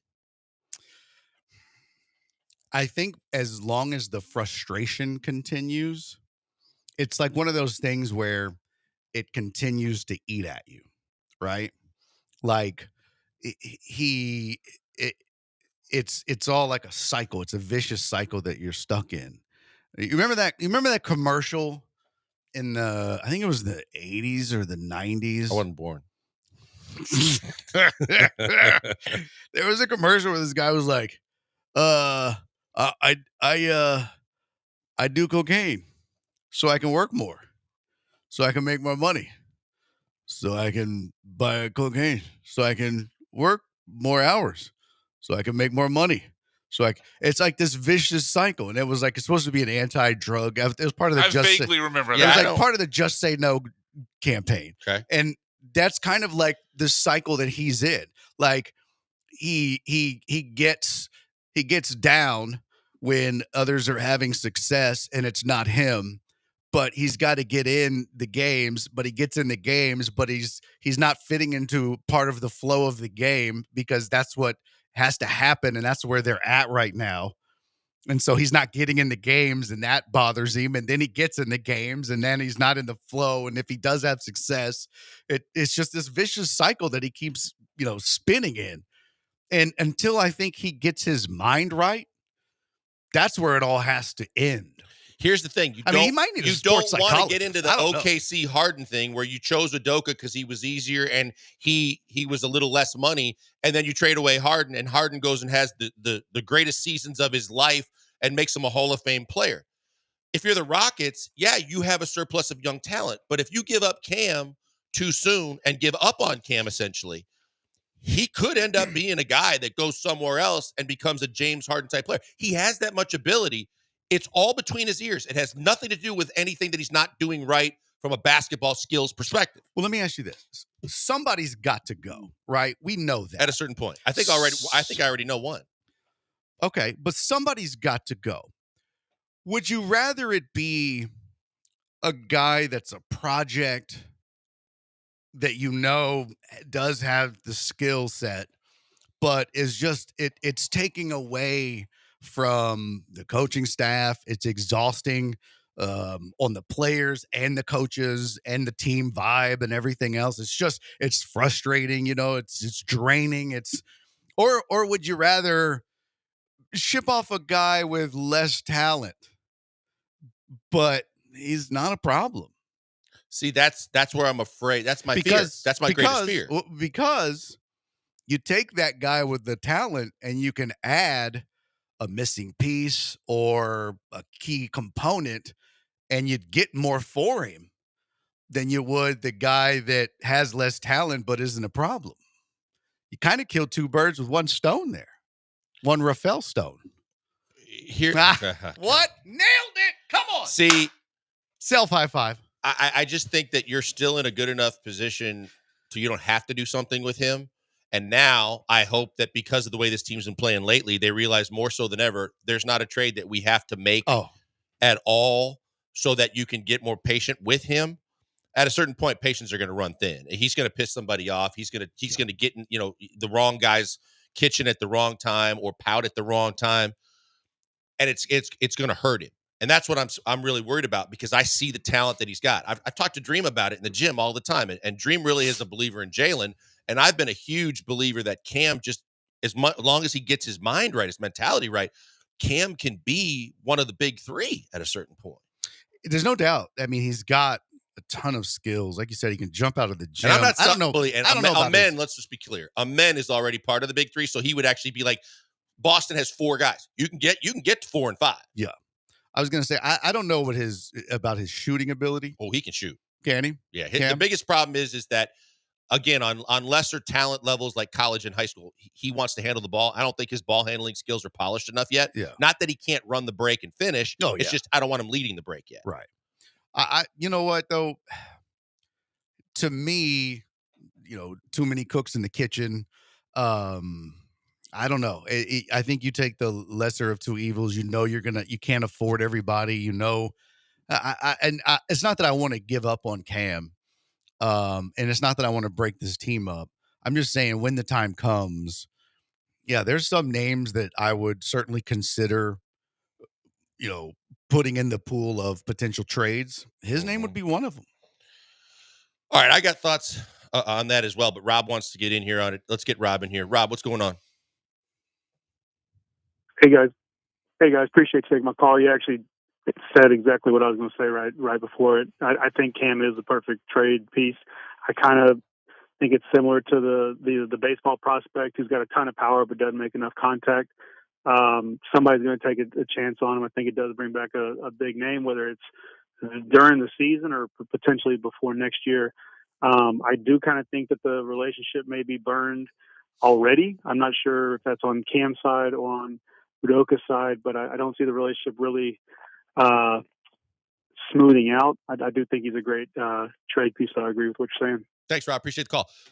Look, from my perspective, the biggest fear would be that he goes elsewhere and he blossoms, but I understand it at a certain point. But here's the thing. The beauty, Barry, of what you just said prior to Rob's call is the fact that you don't have like a lot of these other teams. Like in OKC, there was a KD and a Russ. They were 1 and 2. They were Batman and Robin no matter what else you do, right? Mm-hmm. On this team, we don't know who Batman and Robin are. We think we do. We think it's Alfie. We think we do. Green. But now all of a sudden here comes a man, and now we're like, okay, well, is he 1, 2, 3? But the beauty is right now it's fluctuating, and from game to game it can change.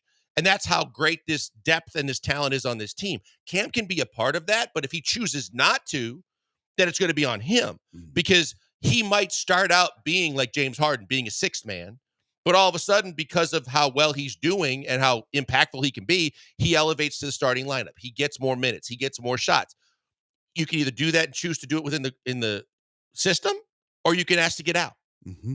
And that's going to be a tough road to hoe for the Rockets. Because the reason why teams are calling, the reason why in these trade proposals Cam's always a part of it and Reed Shepherd is because other GMs know whether they're playing or not, they can go. Talent. They got talent. Yeah, of course.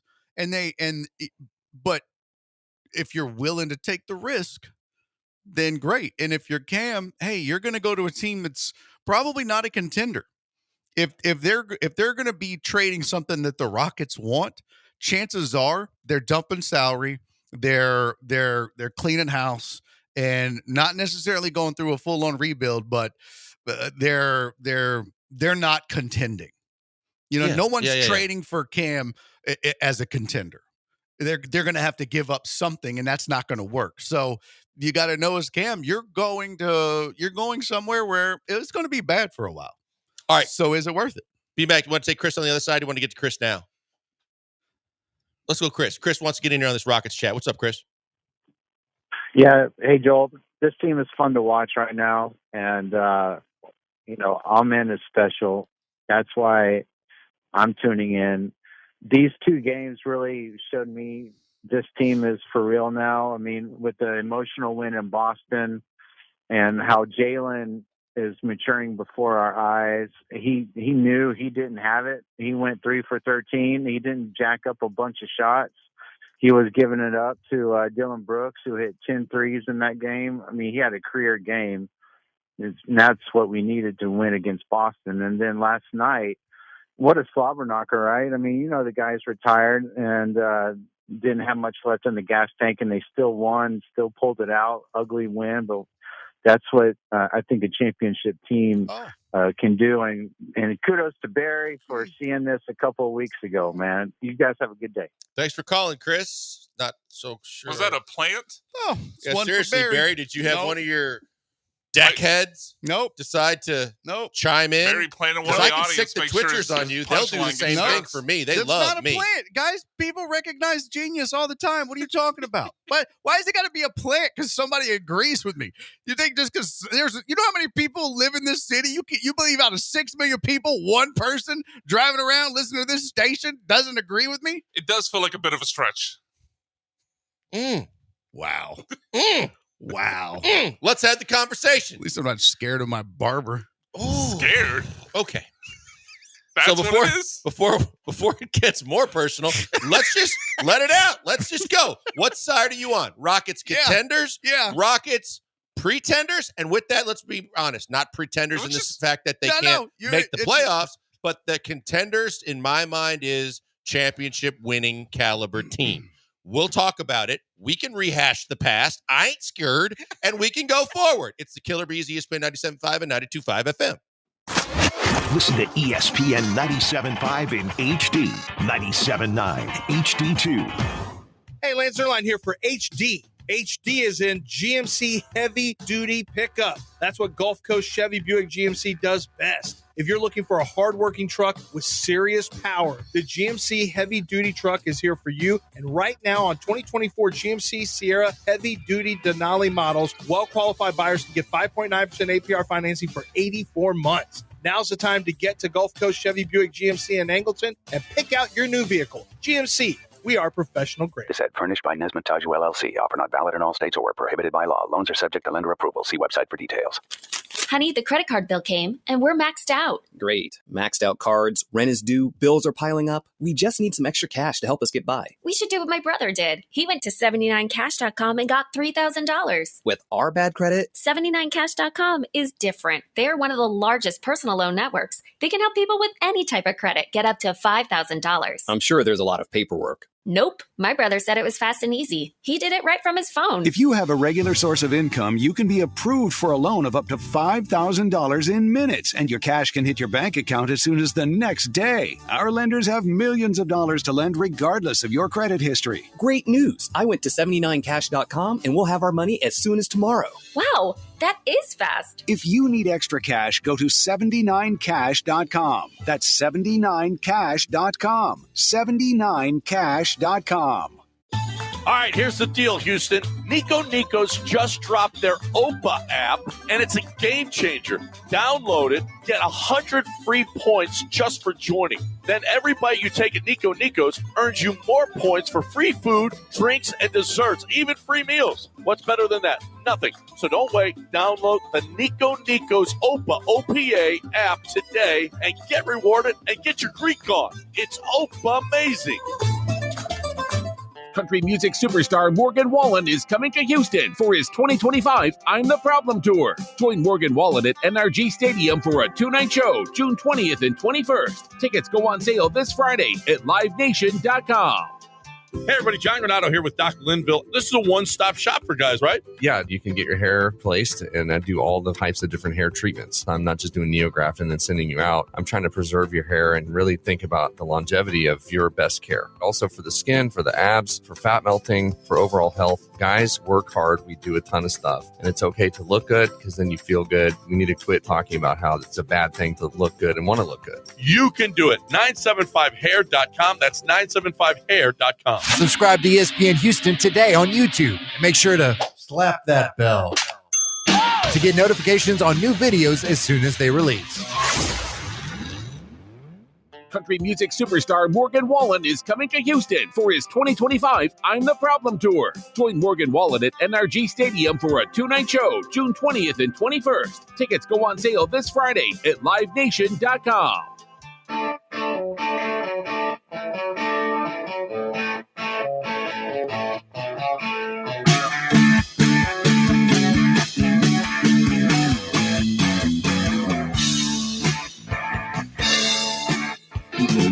Broadcasting live from the Veritex Community Bank Studios, it's the Killer Bees with Joel Blank and Jeremy Branham.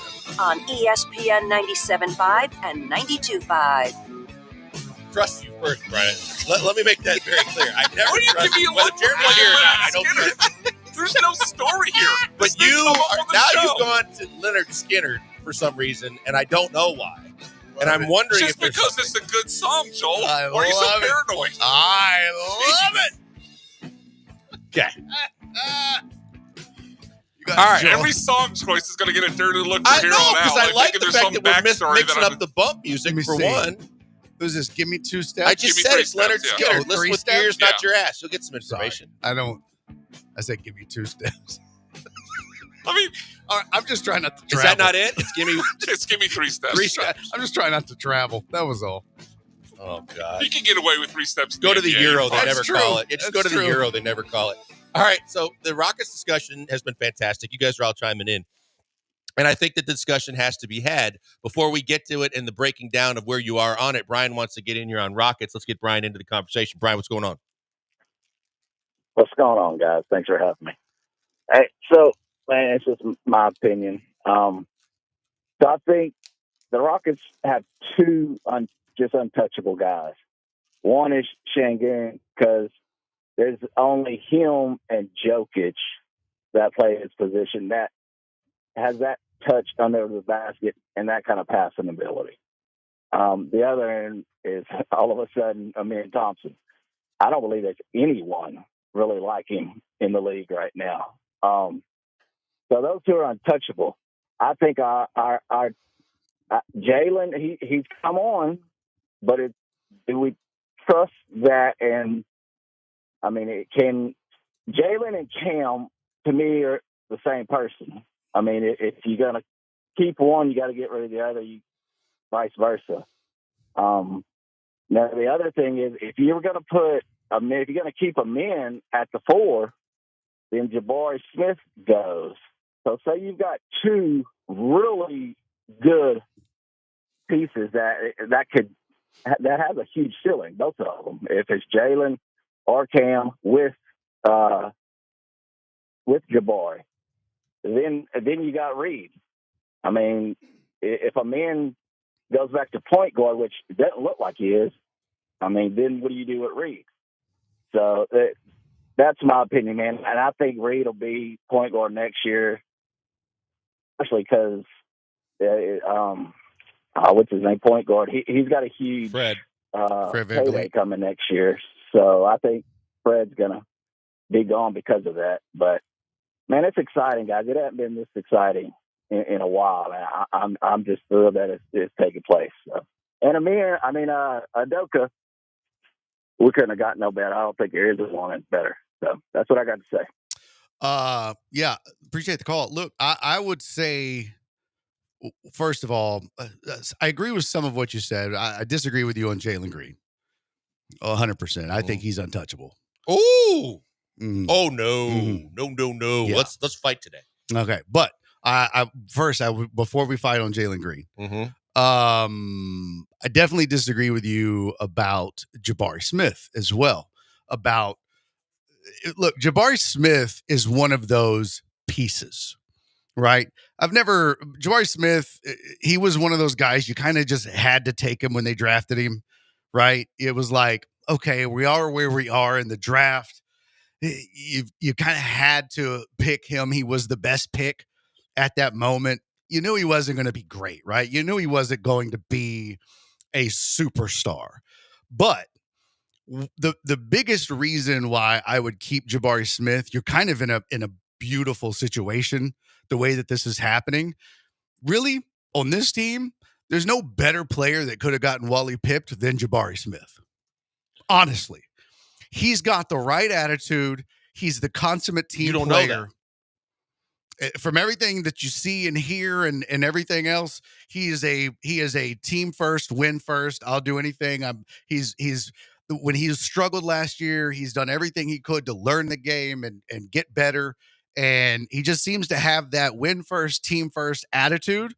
So to me, if that's true, and you're right, I don't know that, but everything that we see and that we're told, if that's true, I don't trade that dude because that's a key piece. You've got a starter caliber player willing to come off the bench. You don't have to trade him. He's going to walk. And you got to trade him before he walks because he still believes. Like we talked about this all the time. You and I have talked about this on your show. But I wouldn't trade him right now. No, not right now. But I'm saying, okay, before his contract let's also see what happens. Before his because contract if you're going to sit him down now and he's not going to be the starting lineup anymore, that's going to be another dose that's going to be tough for him to swallow because of the fact that he already has made mentions on multiple occasions. They don't call plays for me. They don't get me involved. But when they do, when he has a good game or he shoots the ball well, that's some of the first things out of his mouth. That's a problem in the making if you think he's the ultimate team player because he's still chasing that first big contract. And you ain't getting it if you ain't one of the men, one of the guys. Well, I mean, all I know is everything you heard last year and everything you heard at the beginning of the year, it's all that they raved about Jabari Smith. It's all that his, when they would do player profiles and they would talk about it, they would talk about his upbringing and his dad and teaching him. And I mean, it's all you heard about. So, maybe I'm wrong. No, I mean, again, you are probably, but only time will tell. But I mean, we have to wait to see how that's going to play out. If that's true. If it's not, then you're right. But if he's not a team player, the first cool. big hurdle that's going to be a telltale sign is if that wasn't previously when he says he doesn't get touches and plays called for him. Yeah, no, it's going to be what happens when he's healthy. No, I'm 100%. If you're right. If that's the case, then it's no big deal. It's no sweat off your back. But if this guy is truly one of those guys that's like, yeah, if I need to come off the bench, then I'm willing to do that because you've got guys like Amen Thompson and Tari Eason who are doing that willingly. And it started to become obvious that Amen Thompson, even before he started, it was obvious that, man, this team is better when Amen Thompson and Tari Eason are on the floor, Jabari Smith is not. It was starting to become real obvious. All right, let's take a break. We're at the top of the hour. We'll continue to roll on. We got plenty more to get to. We've got much more Rockets conversation. Kelly Eco, the beat writer for the Rockets, going to join us at some point in the program. We're also going to talk Astros. We got some Texans talk around the offensive coordinator position. We love you being a part of the show, and the activity's been fantastic today. 713-780-3776. Call, text, hit us up on social media. It's the Killer Bees, ESPN 97.5 and 92.5 FM. ESPN 97.5. When you're hiring, have you ever felt like you're missing out on meeting truly great candidates for your roles? It seems impossible to find them, but they have to be out there somewhere, right? Well, they're not hard to find when you know where to go, and that place is ZipRecruiter. And right now, you can try ZipRecruiter for free at ZipRecruiter.com/free. ZipRecruiter helps 10 million people with their job search every day. And because these people are actively looking for jobs just like yours, it's easy to find the right person right away. In fact, 4 out of 5 employers who post on ZipRecruiter get a quality candidate within the first day. But if you're not using ZipRecruiter, you're missing out. So see what it's like when the impossible is easy. When you go to ZipRecruiter.com/free right now to try ZipRecruiter for free. Once again, that's ZipRecruiter.com/free.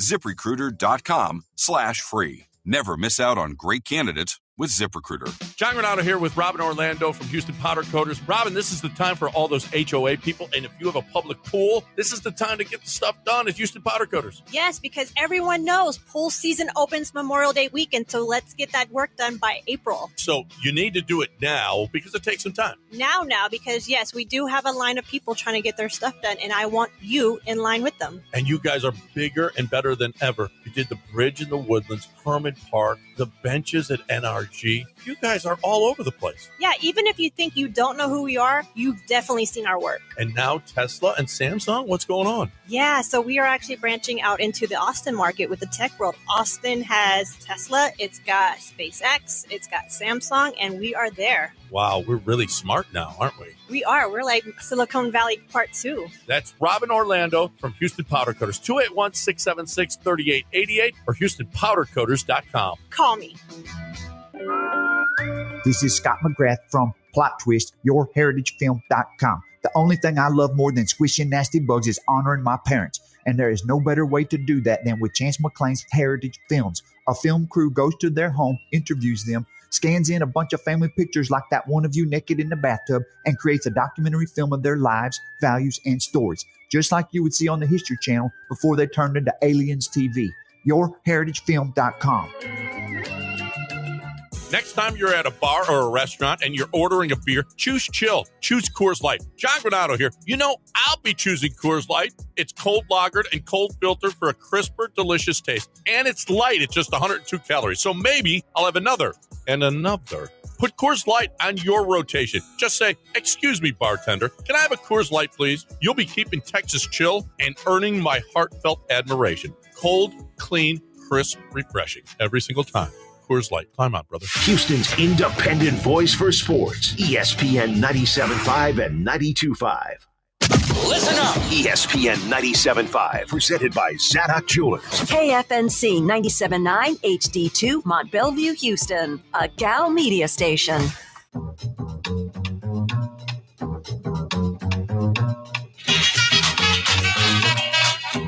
Don't sweat the technique. You're back with the Killer Bees on ESPN 97.5 and 92.5. Live from the Veritex Community Bank Studios. Here's Joel Blank and Jeremy Branham.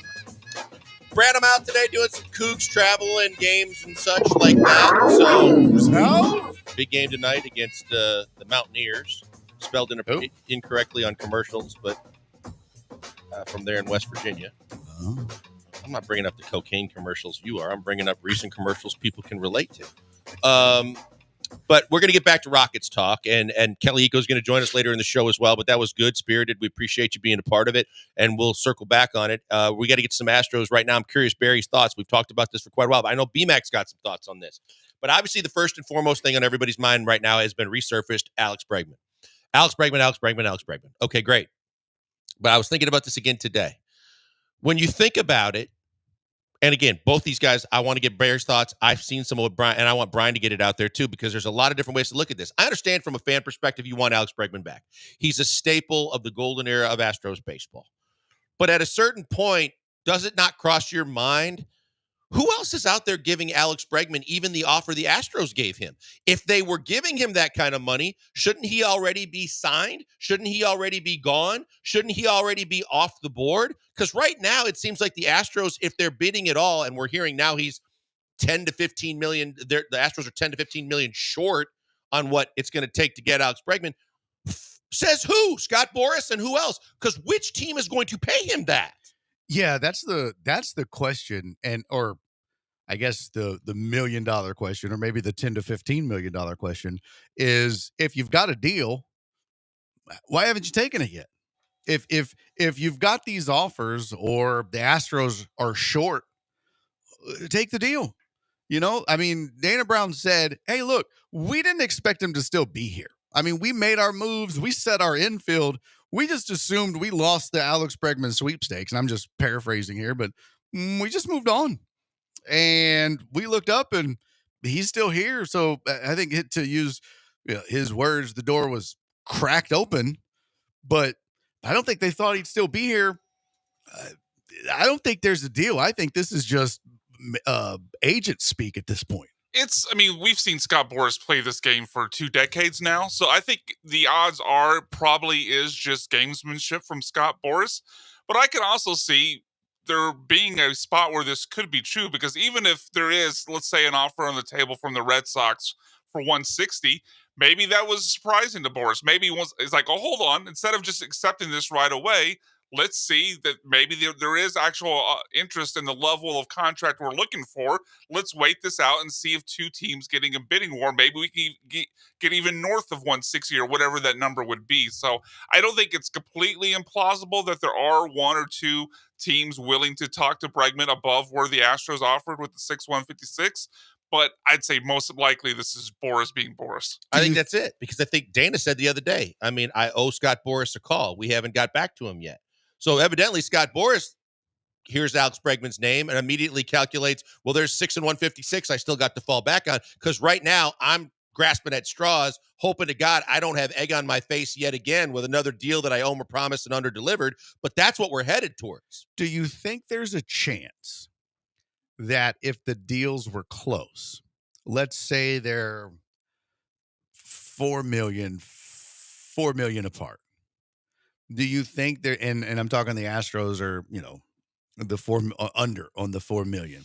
Do you think there's a chance that Bregman chooses the lower bid by the Astros just because of the familiarity with the team? His home is here, his teammates, that his obviously the relationship with Altuve, and I think that before he thinks that, then I would counter that by saying, but do you think there's a chance his ego won't let him, because of the fact that he's taking a pay cut from last year to take this deal, because essentially it's $2 million light from what he was making the last couple of years? Look, you can always blame that on the agent. You don't have to take you don't have to take the L. When people start to ask, you can go, hey man, I just left that up to the agent. I stay out of it. That was all him.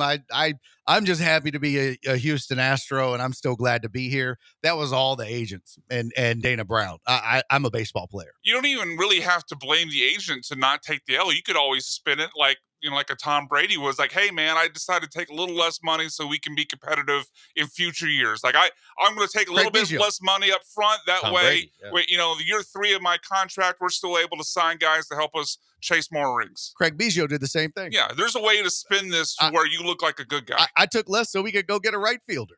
Exactly. Yeah, there's a ton of ways you can do that. And my thing was this. When they traded Ryan Presley, and I don't know this to be true, I don't have any insight, I don't have, nobody that I know close to the organization or whatever said anything, but just my hunch, my gut said there was going to be movement with Alex Bregman after that move, because there was money that was freed up, especially them paying some of the salary. And it wouldn't just be this year, because there's going to be money off the books next year and the following year. And so to me, that was a really interesting sign, because if you think about it, yeah, you were going to lose Presley. You probably needed to do something. We don't know who this kid is that they got. I looked at the farm system. He didn't even register. He didn't even register. But I also said, hey, he might be the next Jordan. He might be the Jordan of pitching, because that's kind of what happened in the way that they got Jordan. They sent a reliever to the Dodgers. Next thing you know, the Astros had Jordan Fields, Alvarez. right? Yeah, Josh Fields. Yeah. So, and at the time, Fields was good. He wasn't a closer. He wasn't closer veteran, level, yeah. but so hopefully they just got their Jordan Alvarez as a pitcher. Well, I think he was still top 25 in their farm system or something like that. Yeah, I looked at like top 100 prospects, and not in baseball, in in their system. No, I looked. He wasn't top 47 in their system. Well, I think more so than anything else, it was a cash dump. Yeah. And his numbers were decent in when he had more than like one start. If you go and look at his splits, don't ignore the middle year. It was one start and it was terrible. But when they did that, I thought, okay, you didn't have to do that. That, you're still good. You just made your bullpen thin by doing it. You could have at least held on and saw what was going to happen next year and made the move at the trade deadline. You didn't have to make the move right now. you just did a deal with the Cubs. So obviously there was, hey, we'll circle back later. Something triggered this. That was my thought. Well, I think something put some urgency. See, I on don't this disagree move. with that, but I think what triggered it is we know as much as we pivoted and I think made our infield better than it was a year ago, simply because you improved at first base immensely, regardless if Paredes is a little less than Bregman or not. So I think that you've already improved. But at the same time, I think it doesn't take a rocket scientist to go look at their outfield and go, if you're going to start Chaz and Jake and Dubon in a platoon system with Yordan or however you're going to try and do this, that outfield sucks. Yeah. And so we need to free up some money somehow, some way. And we got a guy that wants to be a closer, thinks he should still be a closer, that we find out now has even made it known with Dana that the relationship was altered because he wasn't the closer, that had a no trade that you were able to trade so that you could possibly rectify that.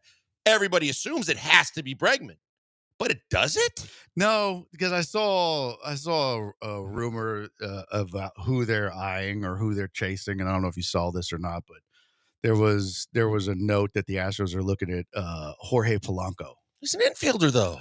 Yeah, but they were talking about probably a bench guy. No, they were saying that he had, I think it was an ACL tear or something like that, but his doctor sent a note and he got a doctor's good. note. Yeah, everything's good. He can go back to school. But I'm like, nope. I would steer clear of that. I mean, if you go back and look at kind of his history everywhere he goes, he's not been healthy. He can't stay healthy everywhere he goes and plays. And I think the thought process there was they're not bringing in Jorge Polanco to play the infield.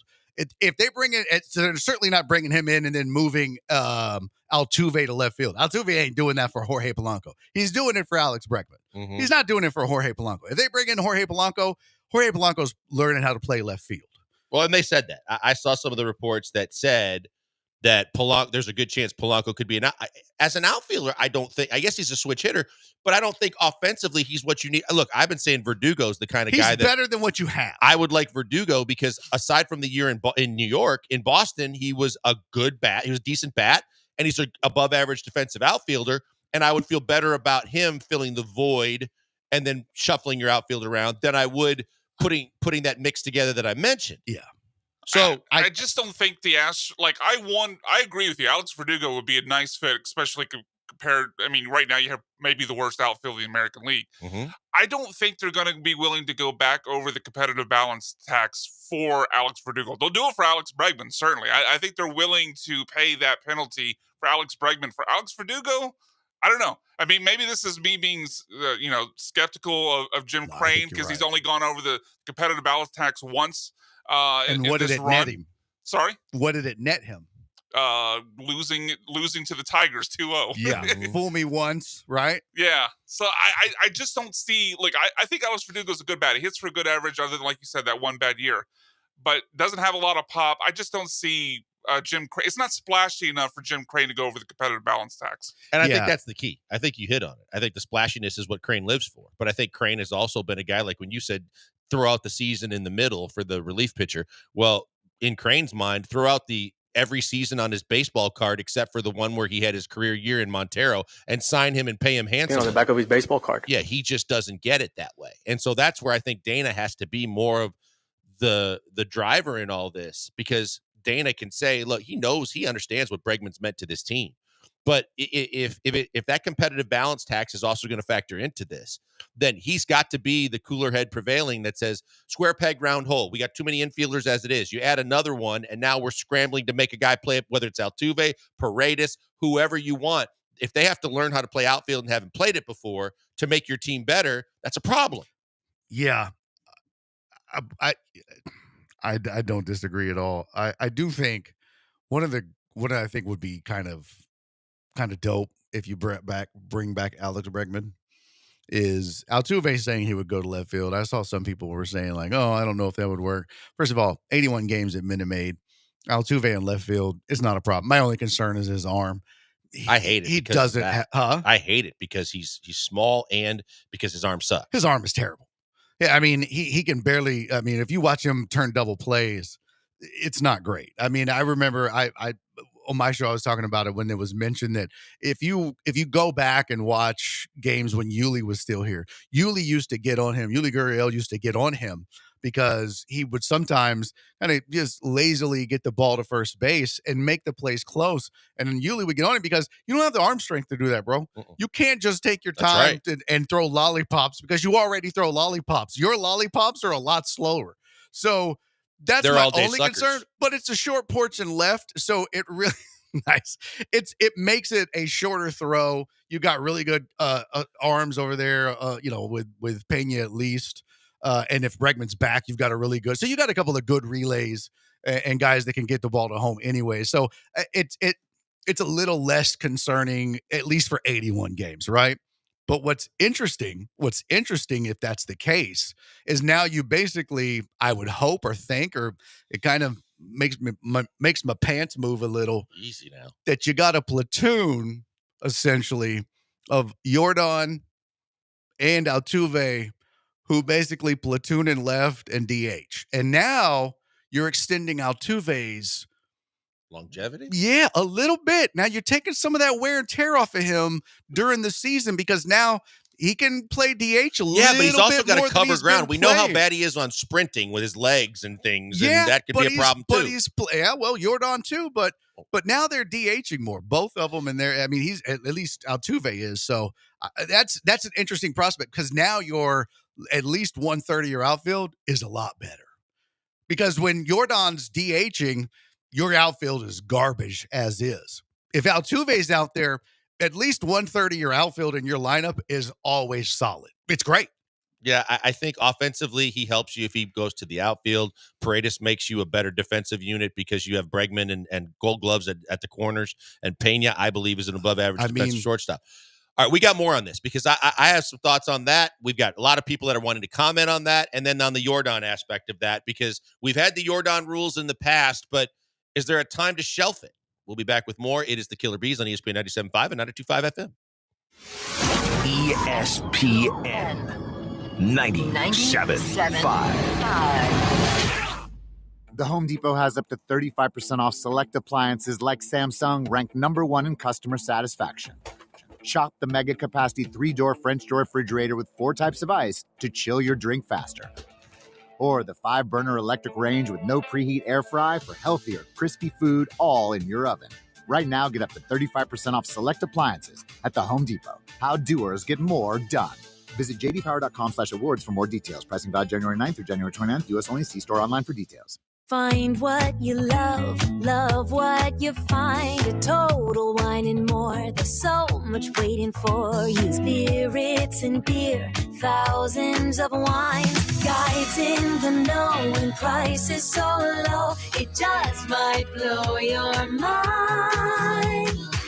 You're gonna find what you love and love what you find. With curbside pickup and delivery available, you'll always find what you love, only at Total Wine & More. Drink responsibly, B21. Hey, one of the hottest vehicles going right now is the Chevy Equinox. Lance Zerline here. This sporty, confident SUV looks great and offers long-term dependability. It's ideal for any driver in the family. And Gulf Coast Chevy in Angleton has a vast selection to choose from.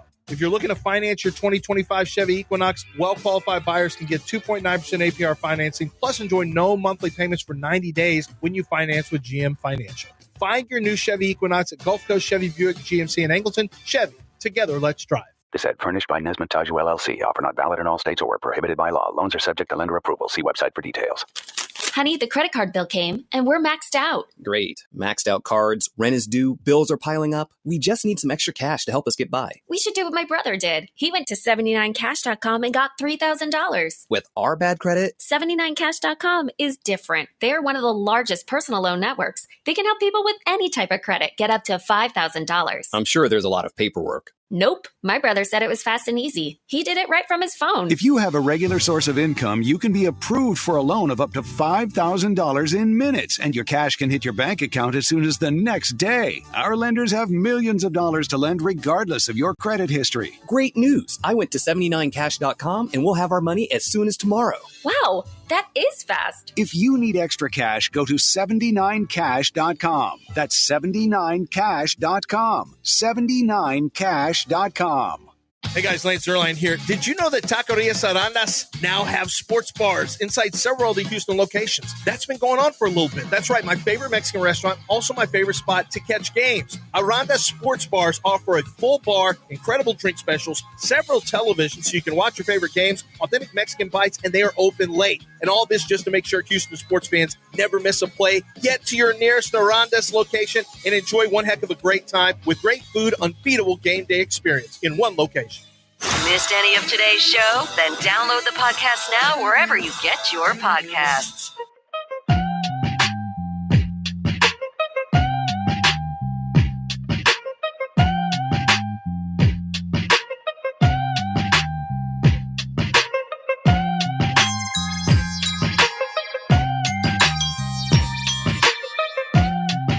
Coming to you live from the Veritex Community Bank Studios, it's the Killer Bees. On ESPN 97.5 and 92.5. Here's Joel Blank and Jeremy Branham. Branham out today doing some Coug business. B-Mac and I are Oh, joined beloved by Cougs. Barry Laminat, who used to be my friend. But now we do radio together. Still No, are. no, Should I no. be the breaking news sounder? Still No, am. I mean, once he Friendship's started to try over? and sick his followers on me, What? everything That changed. is not. No, they It was did that on their messy, own. and the divorce I is didn't final do now, that. so. No. I mean, you've got random callers taking my side. It's just a good take. Those are idiots. Just a good take. Normally we sir. find those on Twitch. All right, so Who's a fat guy in his underwear living in his mother's basement. tell him, Nick. Yeah, paying rent, don't like it, got cut short on how many meals a day, and had more chores to do to get their allowance. Dang it. I feel attacked. People said that Crane doesn't want to play some of the texters. Crane doesn't want to pay Bregman, but he wants to give the illusion of trying to make it work so that he doesn't lose the support of his fan base. I mean, I think to an extent that I can say confidently the Astros have played that card to some degree with a lot of the guys that walked out the door that they let walk. I think they wanted you to believe that they made offers to try and keep Springer, Correa, guys like that. And then, because I don't think it's fair to bring in Garrett Cole, because Garrett Cole we all knew was going to the Yankees, and that was it, right? Verlander, I think that the set when he went to the Mets, I think there was the illusion that Crane wanted that, hey, we're going to do what we can to try and keep him. But so I think that this and then he went and got him. Yeah, and then after but again, the price was different. And it all goes back to what we were saying earlier. Any owner that has made his own wealth is not going to love paying the luxury tax. There's just no way, no matter, even if you are competitive, unless you're like the Dodgers and Yankees. I mean, Steve Cohen seems to have no problem doing it with the Mets. Or the Mets, right. I mean, let me just say, if you're in New York or LA. That do not care about it at all. Right. The Dodgers just keep spending. Yeah. I mean, it's crazy how much like the 6, 7, 8 of their starting pitching staff could start for most teams in the Major League. Their bullpen has 3 closers? It's absurd. It's an embarrassment of riches. Do we know what their payroll is right now? I haven't looked. I don't think they do. I think it's just a little infinity symbol. Yeah. When you put in a cheat code in GTA to get infinite money, that's what the Dodgers have done. It's just like, okay, enough's enough. But yeah, but you're right. I think to a degree you're right about Crane trying to show well for the fans, but I also think if I'm Jim Crane, I mean the proof is in the pudding. Take a look at everybody that's walked outside of Correa. Even still, everybody else is not really. I mean, Cole wanted a Cy Young. Again, but we're excluding Cole. Okay, we're excluding Cole. Right. But we knew that's where he always wanted to play. He said he was Morton going there. Morton has done decent. Morton has done that well. was the one that got away. Morton has done well. Correa has done okay, but he had his first year out was down. But you replaced him with, you know what I mean? Like, so that's I would say that overall the track record, you can't knock it. It's good. So yeah, are there stars and beloved Astros that's where you got to put emotion in your back pocket sometimes and make business decisions. Exactly. If it were the case where every time they left, the Astros got worse and they're in the standings And they went from World Series champions to ALCS champions to divisional round winner to wild card winner to missing the playoffs to fourth in the division to last to you lost 100 games. If that happened every single time, I'd get it. But that's not the case. 7 ALCSs in a row. But, so like Wheatstraw says, I think people would just be happy that Bregman would be back. It wouldn't matter how much money he got or didn't get. Well, I think it would matter to Bregman first and foremost. Absolutely, it would matter. And I think it definitely matters to Crane because I think Crane understands from a business perspective. Although, Brian, your point about that we always go to about him, he likes splashy. If being a hero locally is the splash of bringing Bregman back, then he'll hear it. But otherwise, he realized from a pure baseball perspective, this isn't the right move left to make because all you need to do is shore up your outfield. But instead, because that splash is pulling him a little bit, we're still in this conundrum of where's Alex Bregman going to go and what are they going to do? Yeah, Jim Crane operates seemingly with exceptions. Like he seems to have, and it feels like, the Astros tell the world, even though they don't say it verbatim, that we have this rule of we're not signing guys to the deals over a certain amount of money or past 6 years or whatever. But then, we hear Verlander wants to come back and Jim Crane's going to work his own special deal with him.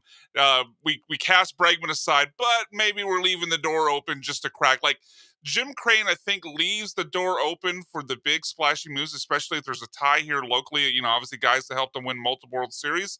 So it feels like the rule of what we expect him to sign guys for can be fudged a little bit if it's splashy or if there's like a hometown tie like with Bregman and with Verlander. I don't think the Hader move was Dana's.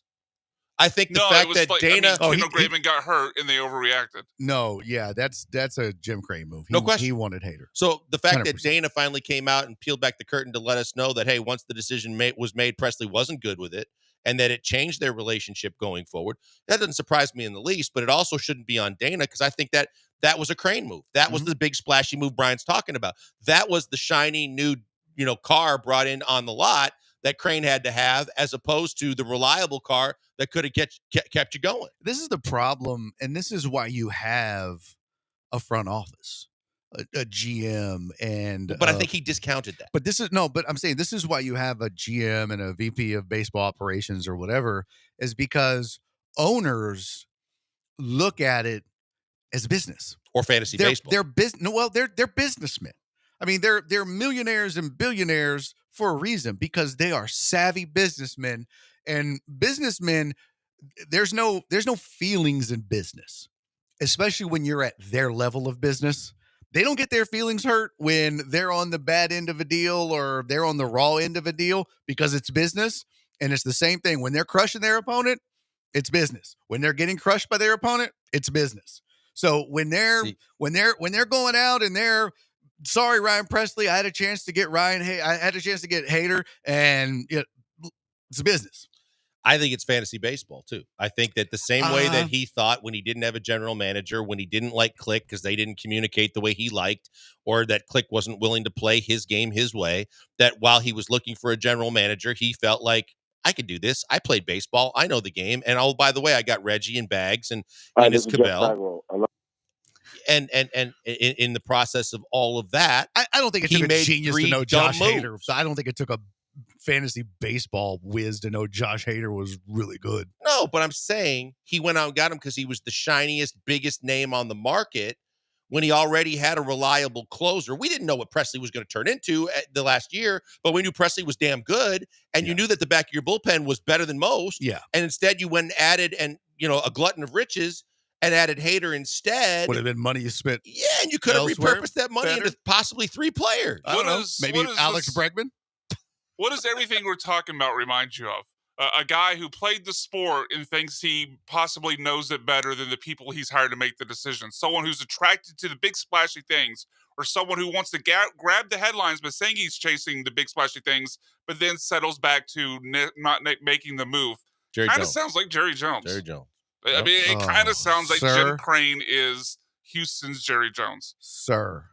He's not wrong. Sir. I mean, don't. I think let me just say this, because we got to go to a break and we'll continue this conversation. But let me just say this. Don't put that evil on him. In Ricky regards Bobby. to even what B-Mac said, in a few years. It might be the blessing. Let me just say this. You do it. It might be both a blessing and a curse that all that happened when Crane signed Montero, signed Abreu, and then told everybody and signed Brantley that he would be back by opening day. It was a curse in a lot of people's minds because of the contracts and what happened, right? But it could be a blessing because that was the slap in the face that Jim Crane needed, that you don't know baseball like you think you do, and you shouldn't be involved in player decisions unless it's approving signing the check or the contract. I'm just saying. I mean, we say that, but the door's cracked open for Bregman. Can't believe which I don't think the baseball people would do.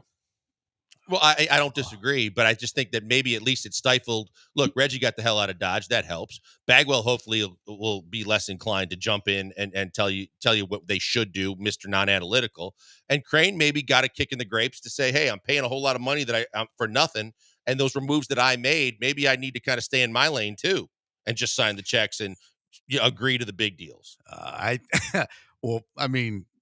I'm super mad at you for saying that, but I think you're overestimating what a really rich dude. The lessons they're willing to learn. Yeah. I'll tell you what, rich dudes eat a lot of stuff. Humble pie ain't one of them. No, I get that. I get that. I mean, that's never been on a 7-course meal for a rich guy. They don't.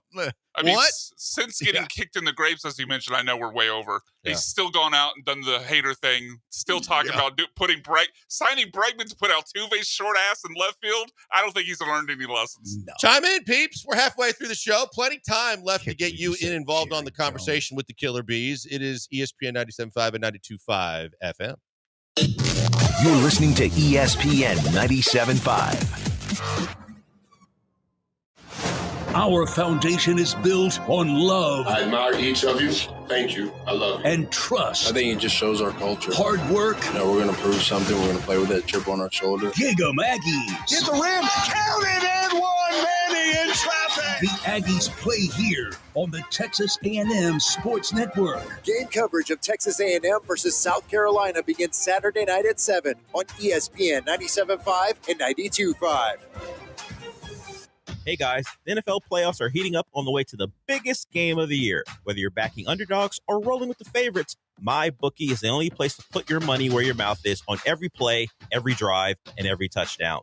Dale Olaleye here. Start your 2025 off strong with MyBookie's risk-free Thursdays. Place a bet, and if it doesn't hit, no sweat. You don't lose, and that's why it's risk-free. Also, check out the Bet Boost tab for ways to get even bigger payouts. And when the games are over, jump over to MyBookie's online casino. It's always open. Enjoy blackjack, roulette, poker, and slots. Join mybookie.ag today. Use promo code BET975 on your first deposit and instantly get bonus cash. It's so easy to get started. Take your sports viewing from ordinary to extraordinary with mybookie.ag. Promo code BET975.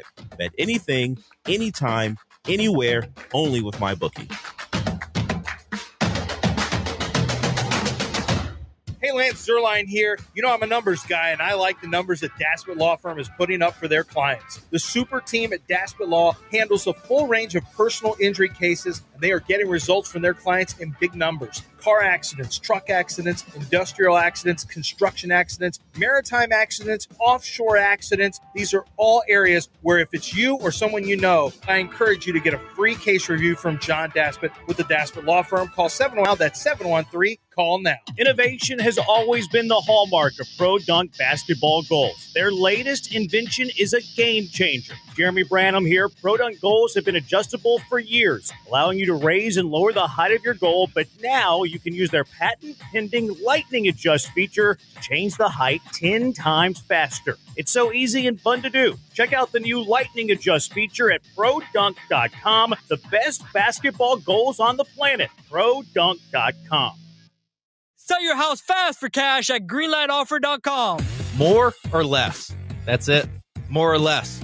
Sean Mapes here for Prize Picks, America's #1 daily fantasy sports app. Playing Prize Picks is as simple as deciding more or less. It could be whether a quarterback is going to throw for 200 yards. You decide more or less. Or if a running back is going to rush for more than 50 yards. You know football. You're going to love Prize Picks. Of course, the big game is coming. Prize Picks will be loaded with opportunities for you to use your sports acumen to decide more or less and win real money. Are you ready for the big game? Get ready. Download Prize Picks today. Use promo code MAPES on your first deposit to get $50 instantly when you play your first $5 lineup. That's promo code MAPES, M-A-P-E-S. Use that promo code and get $50 instantly on your first deposit. You're a sports genius, and on Prize Picks, you can win real cash. More or less. Win more on Prize Picks. Run your game.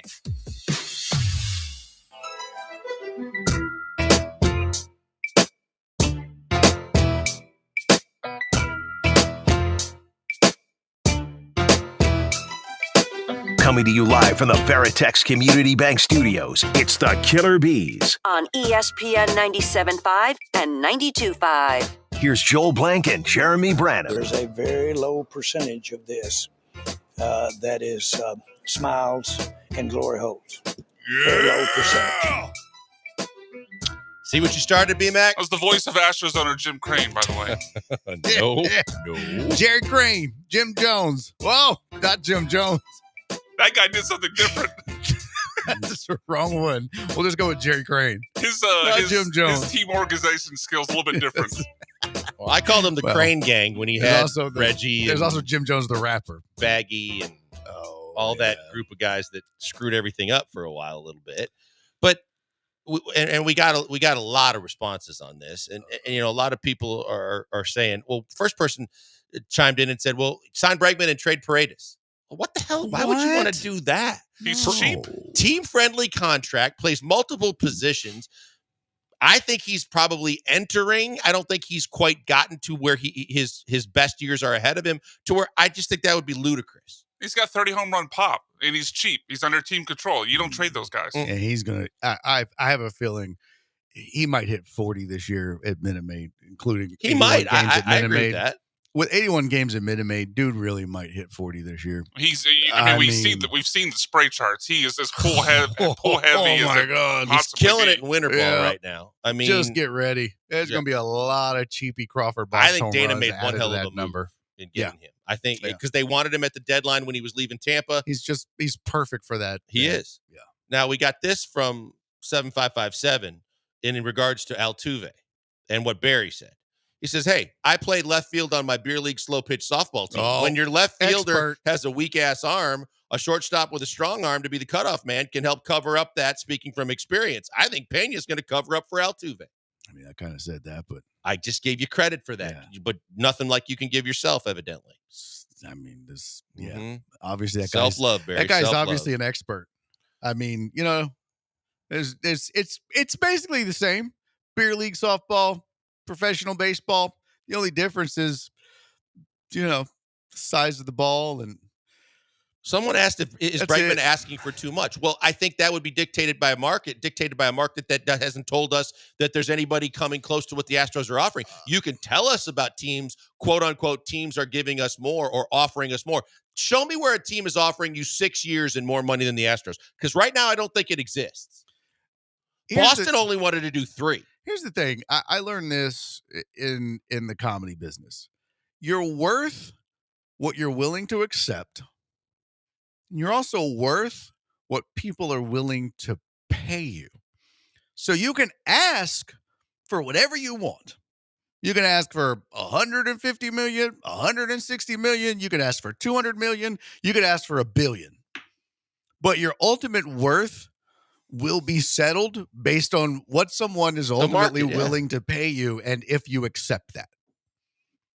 That's it. I mean, we don't know that yet. So it's just ultimately, there's no teams out there that have obviously, well, I mean, we don't know what deals exist, but he hasn't jumped on a deal yet. I mean, we just assume that they're posturing, and I don't think so. I think if a good deal was out there, they'd have taken it. I truly believe that, because we were led to believe that, all these teams were in the mix. We're 2 weeks from pitchers and catchers reporting. Yeah, but Boris doesn't mind taking this up to the last second. He did it with Montgomery. He did it with Snell. Right. He did it with Chapman. Yep. Yeah, and if Dana White is saying I still owe him a call, trust me. Hey, wrong color. Yeah, Dana Brown. Dana Brown, my bad. Dana Dana White White. Oh my gosh, versus I just Dana keep Brown. mixing Wrong up color, names. but nice try. I can't believe I said Sam Very Adams the similar other day. guys. That was hilarious.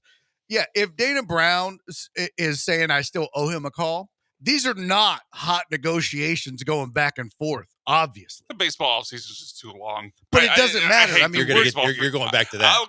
Damn right I'm going back But to it it. doesn't- This stuff drags on for months. But that's my point. Like, if he still hasn't returned his call, he's obviously ain't that worried. Well, I would hope that Dana's playing the same kind of poker that Playing most hardball. that agents play. Like, hey, now you want us. Seems like you might need us, Exactly. but we may not need you. That's why he knows.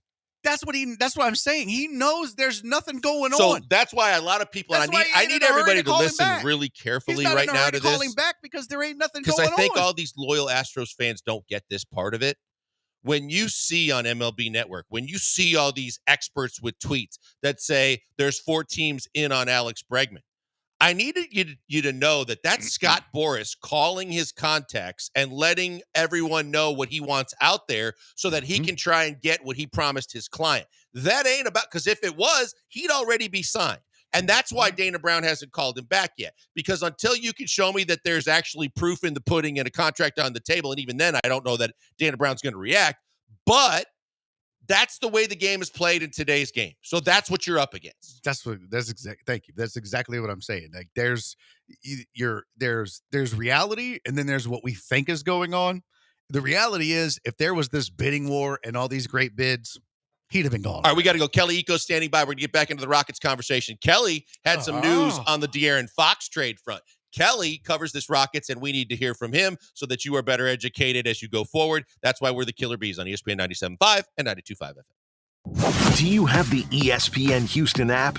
No? Then download it now in your app store. Next time you're at a bar or a restaurant and you're ordering a beer, choose chill. Choose Coors Light. John Granado here. You know, I'll be choosing Coors Light. It's cold lagered and cold filtered for a crisper, delicious taste. And it's light at just 102 calories. So maybe I'll have another and another. Put Coors Light on your rotation. Just say, "Excuse me, bartender. Can I have a Coors Light, please?" You'll be keeping Texas chill and earning my heartfelt admiration. Cold, clean, crisp, refreshing. Every single time. Coors Light. Climb out, brother. If you're drowning in unresolved tax debt, know this. The IRS can place a lien on your home, garnish your paycheck, and levy your bank account. That's catastrophe for you. We interrupt this message to bring you some good news about your tax debt. We're TaxRise, experienced tax professionals who can help you seek relief programs and work directly with the IRS on your behalf. Find out if you qualify with a free consultation. 888-701-5866. Eric from South Carolina owed over $74,000. We helped reduce it to $798. Troy, a disabled veteran, owed over $142,000 and settled at $500. We've helped thousands of clients with their tax problems, and we're ready to help you. So take the drama out of your tax debt and rise above your situation. With TaxRise. For your free consultation, call 888-701-5866. 888-701-5866. Results vary, not guaranteed. Client names changed. TaxRise is not IRS affiliated or a law firm. GiveMeTheVin.com salutes an engineering marvel. German engineer Carl Benz patented the first practical automobile powered by an internal combustion engine on this day in 1886. Nobody buys more Mercedes-Benzes than Give Me the VIN because we're not afraid to put you on the money, even those high-end classics, with a process that's AAA rated by the Better Business Bureau. They don't call us America's best car buyer for nothing. Sell us your car. GiveMeTheVin.com. So easy you can do it in your underwear. Hey guys, Lance Zerline here. Did you know that Taquerias Arandas now have sports bars inside several of the Houston locations? That's been going on for a little bit. That's right, my favorite Mexican restaurant, also my favorite spot to catch games. Arandas sports bars offer a full bar, incredible drink specials, several televisions so you can watch your favorite games, authentic Mexican bites, and they are open late. And all this just to make sure Houston sports fans never miss a play. Get to your nearest Arandas location and enjoy one heck of a great time with great food, unbeatable game day experience in one location.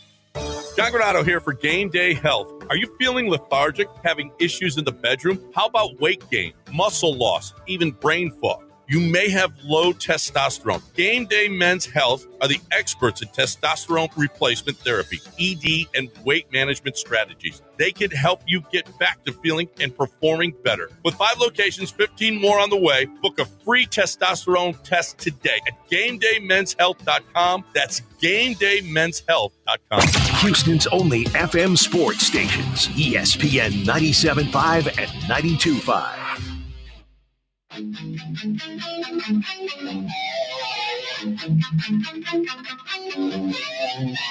You're locked in with the Killer Bees on ESPN 97.5 and 92.5. Live from the Veritex Community Bank Studios, here's Joel Blank and Jeremy Branham.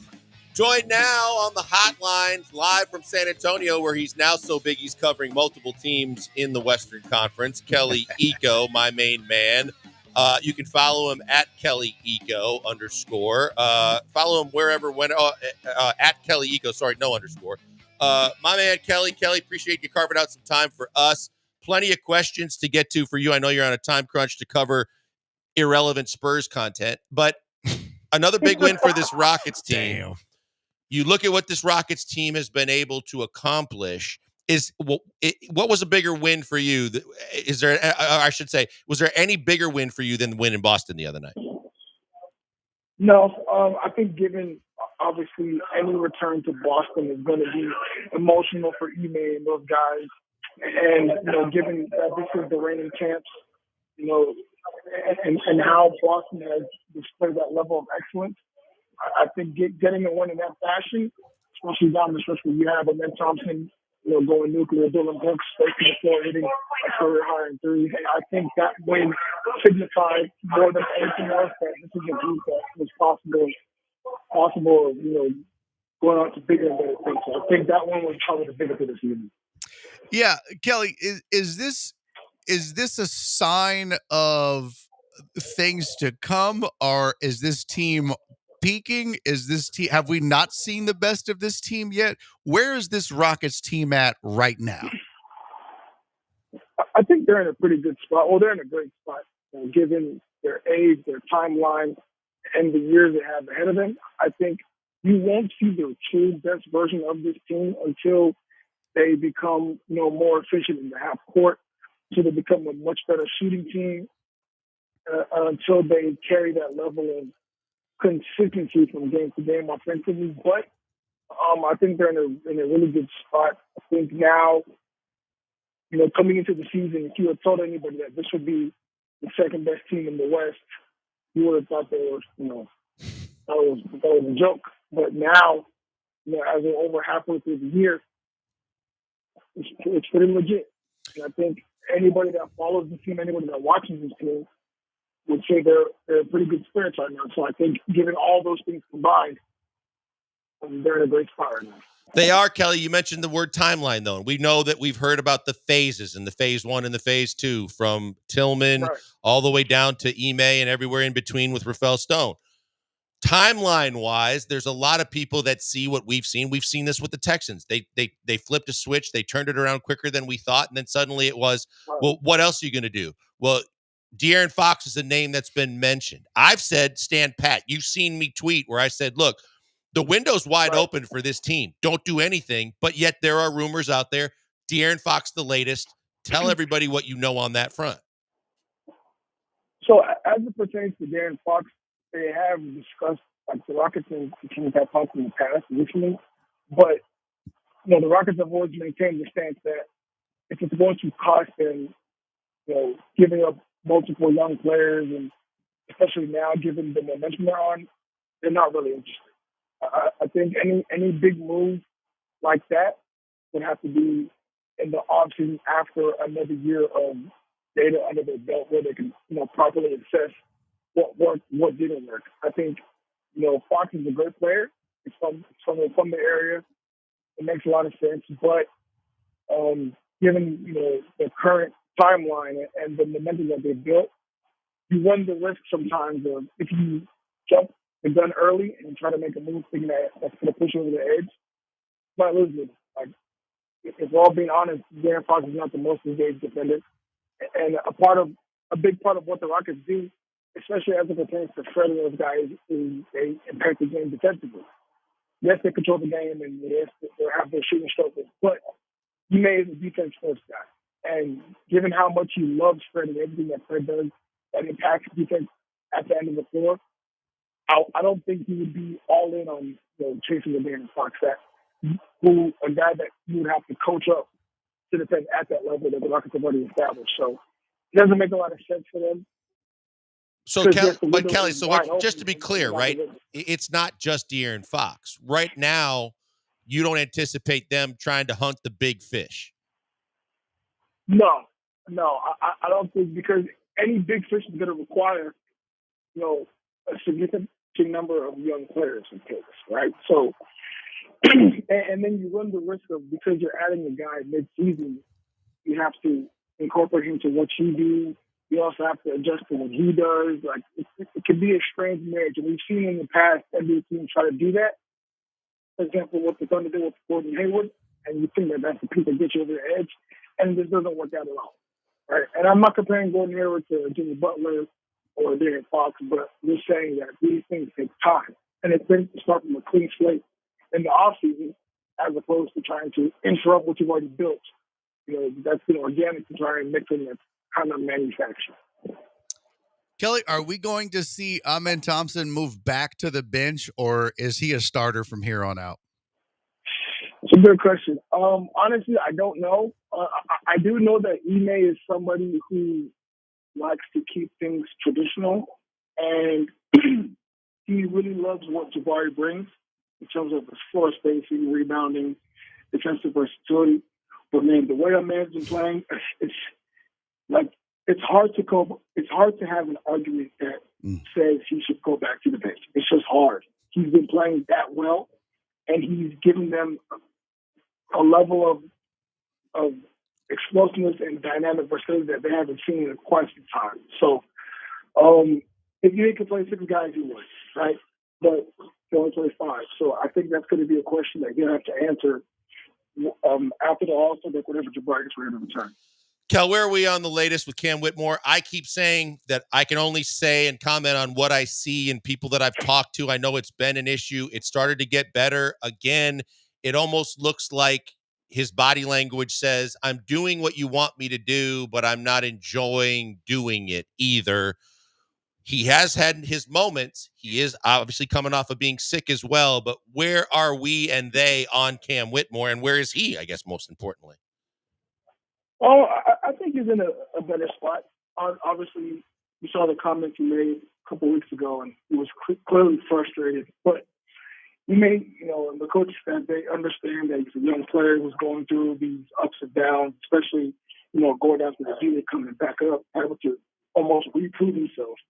So I think they're comfortable with him. I think the biggest thing for Cam is, obviously buying into that team concept as he's done and continue to do the work defensively. I think for Ime, if you want to get on the floor, you have to be able to defend at a high level. And I think Cam has shown an improvement in that area.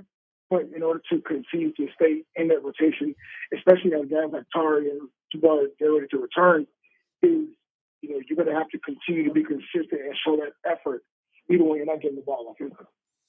Cal, last question, we'll let you go, but we've talked about Jabari, but yet we haven't talked about Jabari. You just mentioned Amen Thompson has earned his spot in that starting lineup. I don't know if Jabari is definitively the guy to go or not, but it seems like one of the crossroads they're going to have to face is, we know Jabari in the past has made mention about the fact they don't call plays for me and they don't get the ball to me, but when I have nights like this, it's great and stuff like that. But he's still in the starting lineup. Right. If he is the odd man out and goes to the bench, how does he handle that? And how does that go in your mind for a Rockets team? And is he the guy to be sat down?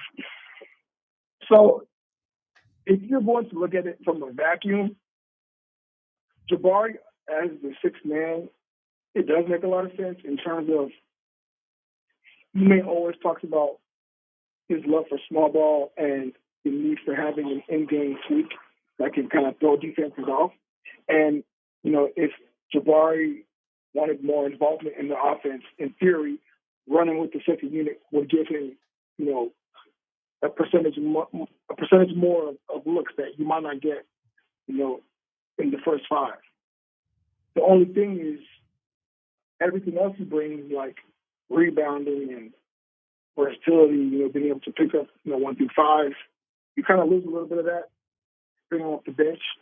But again, in a vacuum, if your issue is getting this guy more touches, then having him come off the bench where he could, stagger with either Jalen or Fred or whoever, that could give him the shots he's looking for, right? So it's all depending on how the game is going, because Ime is a big guy he makes calls based on how the game is going, right? He doesn't have like a set thing in stone. So it would have to be almost like a game-by-game basis with him.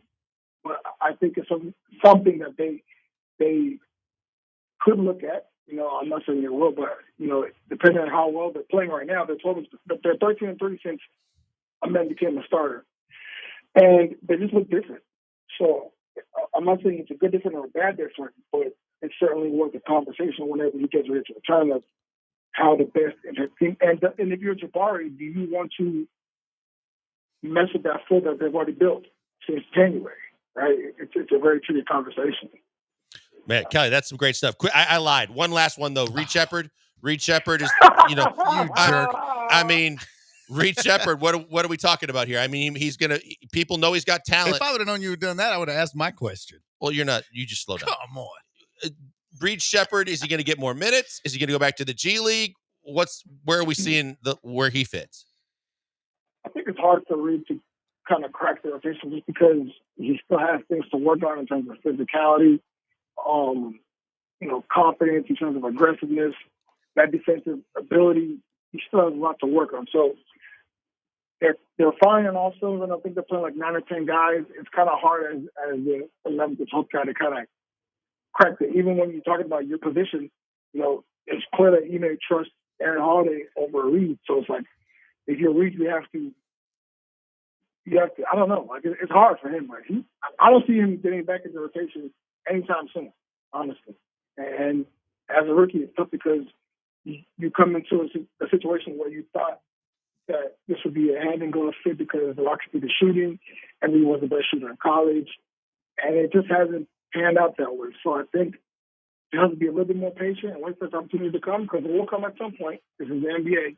But for right now, I don't think you mess with what's working. Appreciate you, buddy. I know you're busy, moving and shaking and moving, but proud of you, and always great having you on the air. Thanks, guys. Yeah. Kelly Eco, follow him. He is the beat writer for your Houston Rockets for The Athletic. He also covers and is the beat writer for the Grizzlies, the Spurs. He is a friend of the show, and we appreciate him always. Before we go to the break, I do want to tell you that with 1 hour left to go in the show, plenty more to get to, and we're going to have a ton of stuff, including that debate/argument between Barry and I on Rockets basketball, pretender, contender. We'll break down more of what Kelly just said. But I do want to remind you that Super Bowl is right around the corner. The fact is that we've got a place for you that always, in my mind, is the best place to go to when you want to put money down on sports. And with the big game right around the corner, whether you're leaning Chiefs or Eagles, you want to win some cash on top of just watching the game. It is fantastic if you get involved with mybookie.ag, because the key is when you sign up, you are going to cash in if you use our promo code BET975 to get a welcome bonus on top of whatever you put in as your initial deposit.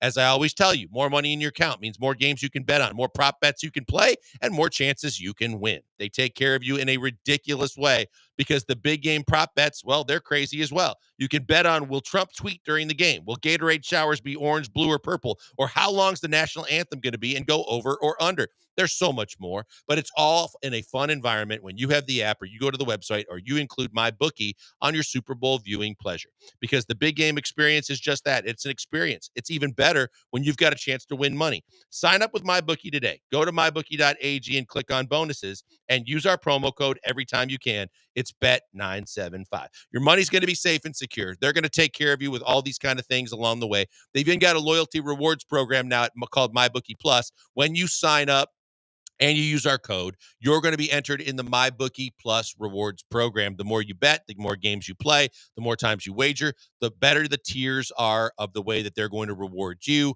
with better odds, better prop bets, and so much more. Check it out today. As I always tell you to do, bet anything, anytime, anywhere, with the only place I tell you to do it. It's mybookie.ag, and it's promo code BET975. Warning. You're listening to ESPN 97.5. When you're hiring, have you ever felt like you're missing out on meeting truly great candidates for your roles? It seems impossible to find them, but they have to be out there somewhere, right? Well, they're not hard to find when you know where to go, and that place is ZipRecruiter. And right now, you can try ZipRecruiter for free at ZipRecruiter.com/free. ZipRecruiter helps 10 million people with their job search every day. And because these people are actively looking for jobs just like yours, it's easy to find the right person right away. In fact, 4 out of 5 employers who post on ZipRecruiter get a quality candidate within the first day.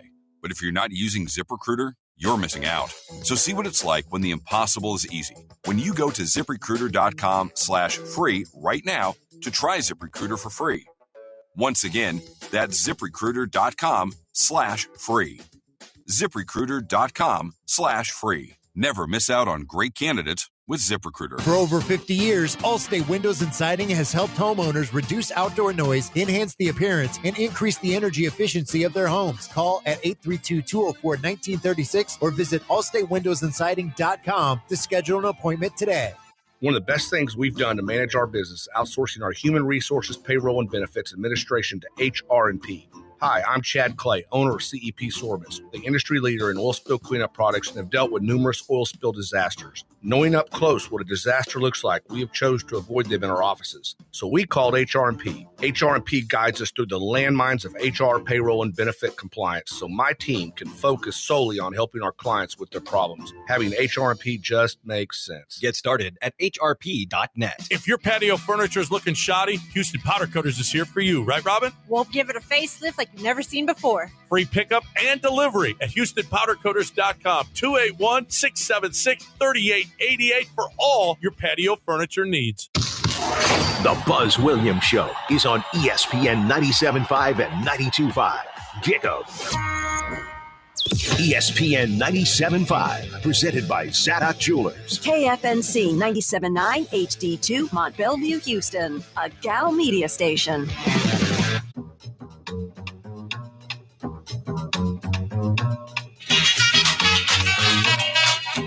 Don't sweat the technique.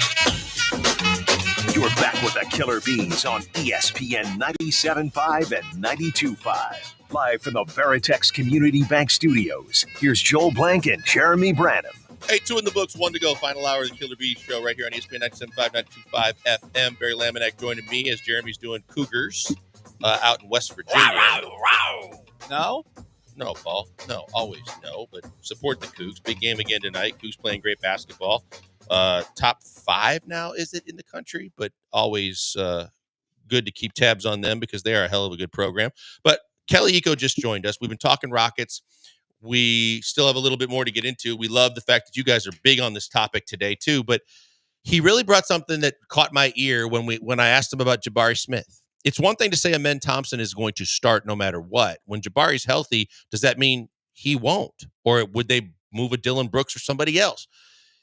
Kelly gave the best example yet of why I think it would be good for him and that the Rockets should start kind of setting the table already by talking to him about the fact that it might be a better move for his career for right now if he doesn't start when he comes back, because he will get those shots. He will get plays called for him. He will have a better matchup to take advantage of and be a go-to guy. I thought that was a brilliant explanation. Yeah, it really, and it makes sense, what he said about being more involved with the offense. There's more ball to go around if Alpi or Jalen Green aren't on the court, and you got more shots. So it does make a ton of sense. It's an easier sell too. You know what I mean? And then everybody's happy. Everybody's copacetic because oh, you want more touches? Well, here's the way to do it. Here's a way to get more touches, get more offense, get in the flow of the game, be more involved overall in affecting the game. And at the same time, you don't have to take out one of the hottest players in the NBA right now. Yeah, I just think that from the overall perspective, you make the team better. As good as the bench has been playing, you're now deeper. And you don't mess up the chemistry of a starting lineup that has been... Are you deeper? Yeah. Are you? Why aren't you? Well, I mean, if Amen Thompson is as good as he is, and you move him out, No, you're not moving Jabari him out. I'm in. saying you move Jabari to the bench. Yeah, Amen and stays in the starting Thompson's- lineup. Yeah, so the bench isn't deeper really because. But it is because you got Tari. You've already seen that even with Amen starting. If Amen Thompson was on the bench, and we know if you think he's better than Jabari, then your bench isn't deeper. But you are because your starting lineup was weaker when Amen wasn't in the starting lineup. So now your starting lineup is stronger because he is, and yet your bench doesn't miss much because you said the bench is deeper, but it is deeper because now you've got a big guy if you need rebounds. You've got a guy that is still capable of facing the basket and scoring that you're going to need off the bench. You still know that there are other guys that are on this roster that Cam and Tari and even Holiday, and the numbers that are being called off the bench are even Reed Shepherd if you want to try him, but you've got guys that are still going to keep your bench at a high level no matter how deep you go, but your starting lineup doesn't change and doesn't take a step back because I think there's no question the starting lineup got better when Amen got into it. I think you're missing my point about deeper, but we'll be here forever. You know how we are. Okay. I acquiesce. You're right. I mean, what am I? I don't know what I'm missing. I'll explain it at the break. Thanks. Can't wait. But yeah, it was a brilliant explanation. One of the things I wanted to ask him, and I'll ask you, and then we'll get to the whole contender talk thing. Who do you think? I know that they were lobbying really hard, and rightfully so. They should. But honestly, who do you think will be the first starter on the All-Star team from this squad? Whew. Yeah. Yeah, I don't think that was the question that I wanted to ask. I don't think there's any starter this year. No, not this year. It won't be this year, obviously. A But team who do as you good as think? they've been, I think they're worthy of. I think two guys should make the All-Star team. But I think if you want to say who's going to be the first starter, I would say it's probably Amen. Because Isn't that wild? A position matters. Yeah. That's part of why I asked, because I think your default is to go, well, is it LP or is it Jalen? But there's so much competition for those spots, because remember now they also just do front court, back court, and then it's guards, and it's it's a little bit tougher. And that was part of why I was asking that. Is it wasn't as easy, I don't think, as you would have thought. And it used to be an either or, and now there's a 3-person conversation. Yeah, and I know it's only been a few games, but I think the writing was on the wall. If you've been paying attention to watching the Rockets since the beginning of the season, and you've seen the progression, I even said if you just look at Amen Thompson now, like I was watching him shoot free throws, and this sounds really crazy, but just watching him at the free throw line, you can just tell this dude has put on muscle. Mm-hmm. His physique is bigger, and that's a scary thing too, because it's like, oh, he's already getting the NBA body, and he's 21, first year in the league. It's not even till the All-Star break, and he's already bulking. See, dude, I thought you were going to say something else, because the other thing that people need to notice when he's at the free throw line, and even when he's shooting shots, is it's not like one of the Ball brothers where the shot looks like it's broken, you can't fix it. The fundamentals are there. We've heard he's a gym rat, but it isn't the elbow out and the hand swiping off to the side like and Jalen was bad when he form. first came It out. is. It's clean. It is fundamentally sound for the most part, and he's working on it, which you can tell. That's why you don't know how good he can be. But now the whole league, to your point, and all the people covering it are starting to figure out what we saw before anybody else, which is we don't know how good he can be. Yeah. Brian, if you were to say who's the first Rocket to start, I definitely don't think it's Jalen. I think he's third on this list. I agree with all what you guys have said about Amen, and I think he's going to get the most national attention, which I think is a part of it. You also need the hype in addition to the stats and the production in the box sheet. And Amen's he's getting the hype. The only thing I wonder why it might be Şengün is sometimes these things kind of lag a year behind. Like you see this in other sports too, with baseball and the NFL, where it takes that second Pro Bowl or that second All-Star season before you get the first nod. It seems like the national media always falls one season behind when that breakouts happen. So Şengün being ahead of Amen from that standpoint, already having a year or so now ahead of Amen of All-Star quasi-level production, he could get that first start, but I would still lean Amen. I'll tell you another reason why Alpi wouldn't be a bad pick is, remember now, fans get a say. You got a Turkey. whole country. You got a whole country behind Al. That's a good point. We saw what it did for Yao. Who gets to pick. And I think once they catch on and go, oh, yeah, we probably should go and vote more for our guy next year and get him in. And not because he's not worthy. He totally is deserving and worthy of it. So, but we've understood in the past, it's been a popularity contest. Yeah, and the league 100%. likes it that way. I think Shingun's got. I think the hype train behind the men's going to be much hotter than it is for Shingun. True. But look, I mean, Shingun got the nickname Baby Jokic. He had guys like Paul George, singing his praises last year. Before I think he was even Jokic himself has been on board. Yeah, exactly. So I don't. There's obviously not the level of hype a men's receiving, but I think there is a level of hype that's going to get him there relatively soon. Yeah, and I think that from the standpoint of when the coaches select the bench players, that's when you get the guys that are having the best individual seasons get the rewards they deserved. But the league likes the starters to be a popularity contest, and they love the fact that they build popularity worldwide when they have a Shingun getting votes. I mean, I've told you guys this before, on air, maybe off air, more so. But when Yao came into the league, he was awful. And I remember vividly, we were in Indiana, Yao was playing, and he was terrible. And we got on the plane to go to the next city, and our old PR guy he's now the head of PR for the NBA. And I remember texting him and saying, "We got a problem." And he said, "What are you talking about? Something happened at the game tonight?" Like, thinking it was like an off the court issue. I said, "No, our center is going to be starting in the All-Star game, and he's awful." Now that Pacer, I mean, I'm trying to remember. This is obviously going back to 2002, but I remember they had a game against the Pacers on the road, like maybe 2 or 3 games into the season. So this is very early, I assume we're talking about. Yeah, it was early on in the Yao career, and he was coming. Again, we didn't realize. It was before the 20-point game against the Lakers. Yeah, that got we didn't realize that he was coming off playing year-round for Team China. We didn't realize, how much this kid had, all he was taking on in terms of, look, it was culture shock, and it was the attention he was getting, and it was the paparazzi of like a Britney Spears at the time going for a basketball player. But he was awful. And we were like, if this is a sign of things to come, you're going to have a major problem on your hands, because yes, he's going to get the votes to start, but no, he's not worthy on a playing level yet of being there. It would be like Bogdan Bogdanovic getting the Boban. It would be like Boban, getting the nod. I'd vote for him. His goldfish commercials. I miss Boban just from his personality. He's a John Wick. I'd vote for him. But that's what it would be like. At first, you're like, why is this dude? He's just, people love him. Sorry. Yeah, no, and that's what we were afraid of.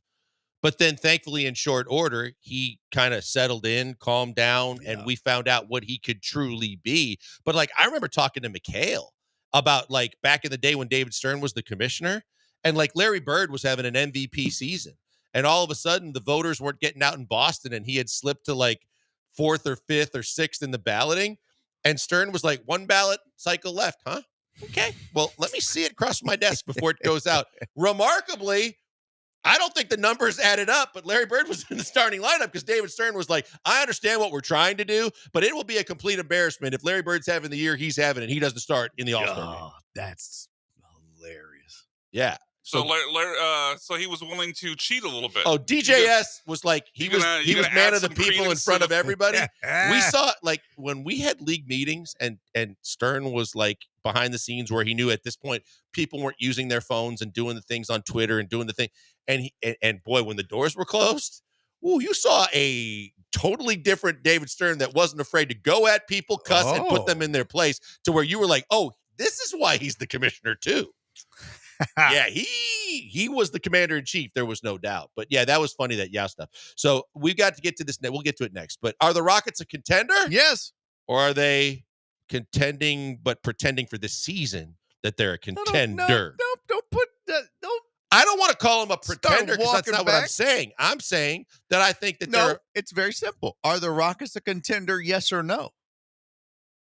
It depends on your definition of all of this and more. We'll get to that next. It is the Killer Bees, ESPN 97.5 and 92.5 FM. ESPN 97.5. John Granado here for Game Day Health. Are you feeling lethargic, having issues in the bedroom? How about weight gain, muscle loss, even brain fog? You may have low testosterone. Game Day Men's Health are the experts in testosterone replacement therapy, ED, and weight management strategies. They can help you get back to feeling and performing better. With 5 locations, 15 more on the way, book a free testosterone test today at GameDayMen'sHealth.com. That's GameDayMen'sHealth.com. It's an incredible time of year to enjoy all things Surfside Beach, Texas, just an hour south of Houston. The fishing is bountiful, the surfing is rad, and the beaches are serene. Enjoy a casual walk on the jetties, birdwatching, eating fresh seafood, or simply putting your toes in the sand. Extend your visit at one of our cozy hotels, RV parks, or beach house rentals. Download the app for all the what's, where's, and when's at Surfside Beach. Also, find us at surfsidetx.org. Here's how TaxRise saved Yvonne over 99% on what she owed the IRS. I got a letter from the IRS saying that I owe $69,000, and I had no idea what to do. That's when I contacted you guys. Our tax professionals at TaxRise jumped into action. They helped Yvonne file her back taxes and get into compliance, but they didn't stop there. They negotiated directly with the IRS to fight for her case. Effective immediately, the IRS has accepted. All they want in return is $100. Thank you guys so much. I can't even explain how grateful I am. We're so happy we got Yvonne the relief she deserved. We've helped thousands of clients find solutions to their tax problems, and we're ready to help you. To find out if you qualify for a tax relief program, call TaxRise today. 888-688-1638. For a free consultation, call 888-688-1638. 888-688-1638. Results vary, not guaranteed, uncompensated testimonial. TaxRise is not IRS affiliated or a law firm. More or less? That's it. More or less. Sean Mapes here for Prize Picks, America's #1 daily fantasy sports app. Playing Prize Picks is as simple as deciding more or less. It could be whether a quarterback is going to throw for 200 yards. You decide more or less. Or if a running back is going to rush for more than 50 yards. You know football, you're going to love Prize Picks. Of course, the big game is coming. Prize Picks will be loaded with opportunities for you to use your sports acumen to decide more or less and win real money. Are you ready for the big game? Get ready. Download Prize Picks today. Use promo code MAPES on your first deposit to get $50 instantly when you play your first $5 lineup. That's promo code MAPES, M-A-P-E-S. Use that promo code and get $50 instantly on your first deposit. You're a sports genius, and on Prize Picks, you can win real cash. More or less. Win more on Prize Picks. Run your game. Listen to ESPN 97.5 and HD, 97.9 HD2.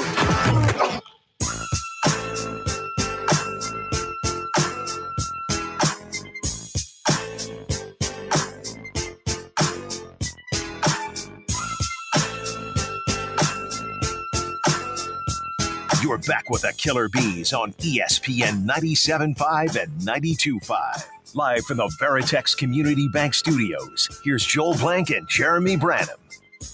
JB's back tomorrow. The other JB, Jeremy Branham, he's doing Coop. So my good friend Barry Laminate, or used to be, as the segment will dictate, is back in, filling in for us today, along with BMAC behind the glass, and of course, always a part of the conversation. Great spirited talk today on multiple fronts, the Astros front, and I think sometimes we get a little tired of the Texans talk and the OC talk, and we know what's going on, and we'll get to some of that. But Chip Kelly, baby, kind of coming back from what we already talked about and getting to the crux of Barry setting up his people to come at me. Because of the conversation we had where Brian wasn't here. Brian's always got my side. Brian's always got my back. And Brian wasn't involved in this from the jump because Brian happened to be out that day. But evidently, much to my chagrin, and because of Twitter, I didn't realize that the deckheads were coming at me because of Barry and his take that the Rockets are quote-unquote contenders. Yes. When I was trying to be honest about, hey, slow your roll. I don't think they're ready to compete for a title just yet. The floor is yours, Barry. Yeah, when you have a team that has done what this team has done as of lately, they are, what I tell you, 13 or 13-4. They've won 75% of their games against teams above 500. They beat Memphis twice. They just swept the Cavs in the regular season. They beat the Celtics. They're closing games. They're winning games that Nobody expected them to win. They have essentially sat in second place for the entirety of the regular season thus far. And I think by now people thought, okay, after week 2 or 3, this team is going to fade. This team is not fading. They've held off Memphis when Memphis started to make a charge. They're right there. I think all signs, they have the 3rd best record in the league right now. I think all signs point to the fact that this team is a contender. Are they a championship team? No. But that's a contender in my mind. No, they're not a championship team. Okay, well, that's all I was saying. Boston and maybe the Cavs or the Thunder for certainly. Yes. But this is a team that will contend. See, we have a different definition of contend because I hear what you're saying, but this is what I've said consistently all along. Look, and I hope I'm wrong. I'm going to Google the definition of contender. You just slow down. You had your soapbox. Are they capable of winning the title this year? That's my definition of a contender. And I would agree with you. I know you don't think I ever agree with you, but I would agree that if you can't make the argument that they could win the title this year, then I couldn't label them as a contender. Definition of a contender. Okay, time out. Before you get to that, let me get to my rebuttal, which is the fact that I hear everything that you've said, but I also know the league enough to know that you can win big games in the regular season, but it doesn't necessarily translate to beating a team of that caliber in a 7-game series. And the fact is, we've seen a lot of guys, load management, otherwise, they rest guys. Certain guys sit out. You beat teams that are good teams with a record, but you didn't beat them at full strength. When you get to the playoffs, you know you're going to get a team that's going to have, barring a major injury, you're going to be at full strength. Regardless, you're going to play teams at their very best. It is going to be a chess match. It is going to be 7 games, not 1 game on a Thursday night in the middle of the season. And it's also going to get mucked up. And it's going to get mucked up by the fact that you are right now free and clear to run the floor and do the things that you're doing on a night-to-night basis. Teams are coming off back-to-backs. They're not as well rested. Regardless, it's going to become more of a half-court game, executing the final 5 minutes game. Honestly, the Rockets haven't been there before to experience what the playoffs are. And the Rockets are at their worst in closing out games and playing half-court basketball. Except for the fact that they just closed out 2 huge games, 3 Boston was games. shorthanded. Cavs were shorthanded both times. Cavs absolutely were not shorthanded the second time when the Rockets were on the road. Absolutely not. Evan Mobley was playing. He played. Okay, he played. Evan Mobley wasn't playing in the first game. Right. I'll give you that. And the Rockets got lucky winning that game. I certainly acknowledge that.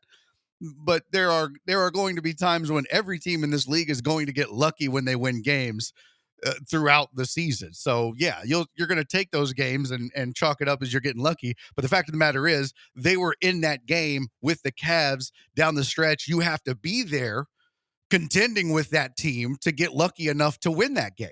This is a team that closed out Boston, that held off the Cavs making a run. And this is a team that last year doesn't win those games. This is a team that in the midseason tournament doesn't make the run that they did last year. And Jabari Smith said as much in those interviews. If you look at what this team is doing and where they've progressed even from the beginning of the year till now, this is an entirely different team. But that's an entirely different conversation. I agree with what you said, but you to what yourself Brian said and I on are saying, Twitter that doesn't make them a championship they're learning how to close out contender. games. You yourself said They on didn't close Twitter, it out. They did everything to give that game away last don't make night. me pull too. up your Twitter.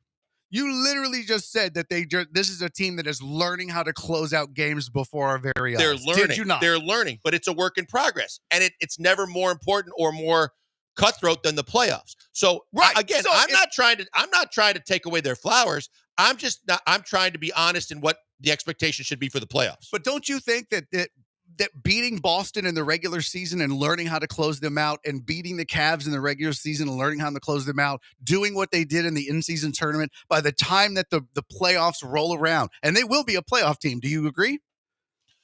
I think that they're a playoff team. When we had our discussion, but I'm telling you this, no. When we had our discussion with me, you and Sean Mapes, you said they would not be. I firmly Have believe. you changed your mind? Yes, I've said that on the air. I've said it on the air. Brian can attest to that. I've changed my mind that instead of a play-in team, that I believe that they are a playoff team. Because you said they wouldn't be top 6. Right. I've changed that. Okay. And I haven't changed yet to be guaranteed that they're going to be top 4. So I see it, and I do. I think they'll be top 4. But that's totally different than saying a contender to me is I'm going to take on an injury-ravaged Dallas Mavericks team that from the regular season has not had a full strength. But I'm going to take them on in the playoffs, and I'm going to take on Luka and Clay and Kyrie, and all the guys are going to be healthy for them that they're going to have back. And you want me to tell you that they're going to beat the Dallas Mavericks, and I won't do that. They won't beat the Dallas Mavericks. Okay. They absolutely won't. But that's what I'm saying. A contender to me is the team that lives up to their regular season billing and carries that onto the playoffs to say that they can contend for a title. If they can't contend for a title, they're a playoff team. They're not a contender. However, I believe they're on the right path to being a contender very soon. No. I mean, I guess we just disagree. I think that this team is certainly a team you don't want to face in the playoffs. They're a dangerous team. They believe in themselves. They've proven they can beat any team in the NBA. I don't care full strength or not. The Celtics had their best players on the floor. Did they not? No, because White didn't play. Horford didn't play. They weren't at full strength. I mean, if you got Tatum and Jalen, though, thank you. I'm not going to give them a pass. Thank you. The Cavs had their best but again, my Memphis, point is, I'm honoring the conversation. But my point is, in a 7-game series, they ain't beating Boston. I agree. I agree with you. They're not beating Boston in 7 games. Hell, they're probably not beating Denver in 7 games. I said the same. They blew them out by 20. They might not beat Minnesota in 7 games. Well, Anthony Edwards is a difference maker. Yeah, and they're, 25 and 21? But you're also going to give guys like Amin Thompson another 20-something or more games to get even better. Look what he's done in the first 40 or so games that he's had. I mean, look, this team has grown from game 0 to game, what are they on?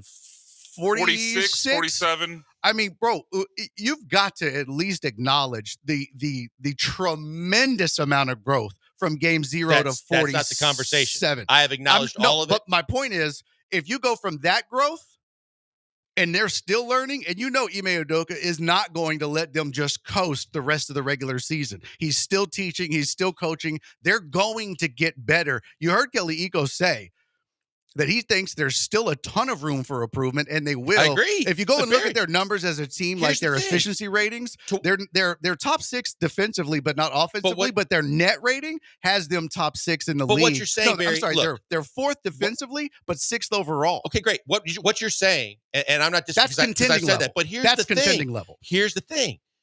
You look at the growth, and it's easier to do what they did in phase 1, as they called it, by improving by 22 games in the first year of Udoka. You were so bad that with good coaching, you were able to improve by 22 games. That's not nearly the achievement as what they're doing this year, because what you're doing this year is showing that in the very near future, you're going to be a contender for a championship.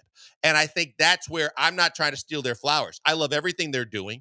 I love everything that they have on their roster. I've said I don't want them to change anything. But at the end of the day, for me, a contender is you're going to go into the playoffs, not just be happy to be there. And we don't know how these guys are going to react because they're all so young. And the only guys with playoff experience are Van Vliet, Dylan Brooks, Steven Adams. Other than that, also Sam Adams and Jeff Green. And if you want to throw Sam in there, have one on me. But at the same time, all the young kids that we're gloating about, that we're loving the fact that the potential's so great on, they haven't sniffed this. And don't give me that the midseason tournament, because that ain't even close to what you're going to do in the playoffs. Oh, okay. Pause. You're the one that sold me on that. Okay. You're the one that sold me on the midseason tournament. I was not in on that. I was it's like, experience, but it ain't the same. No, you do not get to backpedal on this. I was like, that is so stupid for people to say that this is a playoff-like atmosphere and this is good it's seasoning. Close. Then which one is it? Because I said this is exactly what this team needed. I was like, it's ridiculous for people to say that this is like a playoff type atmosphere and good for this young team to be in this and learn how to win, because this is seasoning for them if they make the playoffs. I was like, this is so stupid. And then you convinced me of it. And then I watched it, and I watched the players and the coaches buy into it. And they took it seriously, and they got far. Would they make the semis? Oh, they made the finals. They lost to OKC. Oh, that's right. Oh, no, it was semis. My bad. It was semis. Oh, they lost to either OKC. way. Yeah, they lost to the OKC in the semis. Well, either way. And then OKC beat. And they gave them hell. Milwaukee. I forget who they beat. Or Milwaukee beat them. But Milwaukee, But they had a hell of a showing in the tournament. They took it serious. Yes. They gave everybody they faced hell. And nobody wants to face this team in the playoffs because they're a contender. Okay. I think that was the closest thing to playoffs to get them the experience they needed. That was the next step for them. But they showed and well I loved it. And I love the fact that they got to feel that. They got seasoned with that. But again, that's a tournament where it's a one and done situation. That is the next best thing for them to getting to the playoffs. Mm-hmm. I thought that a play-in situation would be, again, progress for them, where I would give them a thumbs up for the year, because just getting into a play-in would get them close to that experience. But nothing replaces the true experience of being in a grinded out chess match 7-game series in the league. And that's what this team hasn't done yet, with the exception of 3.5 Jeff Greenish 4 players. That's where I think that the true growth of this season will be appreciated. I don't expect them, but it's not a bad thing to win a title this year. No. But I do think that if I expect them to make the playoffs and get that next step seasoning. Yeah, I think this whole thing, not to just try to dumb it down, but it all comes back to your definition of contender. Because to me, contender means you're contending for a title. So to take it quite literally, if they can't win a title, then they're not a contender. Like, I agree with the spirit of what you're saying, Barry. Like, they're playing at a contender level, but if we don't think they can beat, OKC in a 7-game series, they can't beat Boston in a 7-game series, then I would label them as that next tier down from a contender. And I'm not going to I'm not trying to embarrass you. I'm not trying to disregard what you're saying. And I think, Brian, it brings up the point that I brought up earlier. We all can have a different definition of contender. Mm-hmm. But no matter what we say, I don't think that anything is taking away from what they're doing.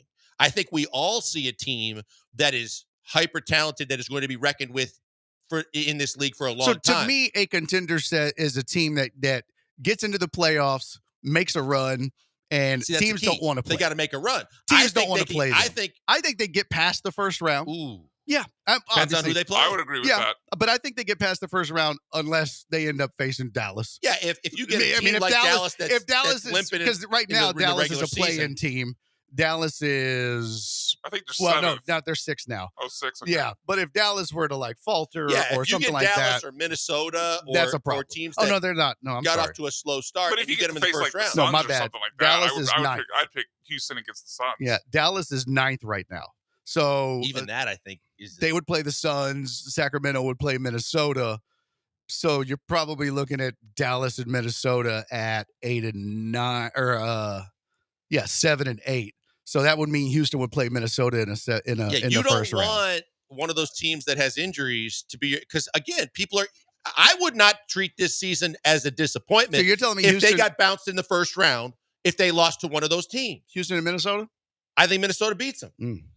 I think Houston beat. I'd pick them over Minnesota. I mean, look at the current playoff field. I'd pick them over the Kings. I'd pick them over the Suns. I'd pick them over the Clippers. I pick them over the Lakers. Here's where I think you guys are discounting the playoff experience of guys that can still play. I get it in the regular season. And I'm not, again, it's great when you beat a team with a great record in the regular season. But when you get to the playoffs and you can tell me that Anthony Edwards, who has literally carried the entire team to a Western Conference Finals, but you add a DiVincenzo, you add a Mike Conley, you have veterans that have been there and done that before, and you know it's going to be more of a in the mud half court game, and it's going to be more physical, and you're going to have to you're going to have to be able to execute in the final minutes of a game, in the final seconds of a game. I not to take away that the Rockets can't get there eventually. That's where those teams will outdo you because they've done it before. Okay. I just don't know if Minnesota's the same as they were last year without Towns. I think I don't disagree with that. But Randall's been in the playoffs before. No, Randall's great, but he's not. It's very different. I don't like even great on him. I don't like him in the locker room and whatever. Okay, they chose to make that deal. Yes, Randall has been but great. In a half court situation, Rudy's better because Rudy now is a shot blocker, as a rebounder, he can alter the game more than during the regular season when they're running. He hasn't had much success in the playoffs at all. He's been in the playoffs a lot. I know, and what has he done? But my point is, got to a conference final. You got a guy. He hasn't done last year. He hasn't won, and he's usually the biggest dude in the playoffs, and it doesn't mean squat. Teams, this is not a until you tell me how you're going to stop Anthony Edwards. I mean, this is not a back to the basket league anymore. So Rudy Gobert, but in the playoffs, it becomes a half court game. I get that. So defensively, it's one thing to say the Rockets really don't execute the half court very well. But now they're going to have to execute it with a major shot blocker in the middle.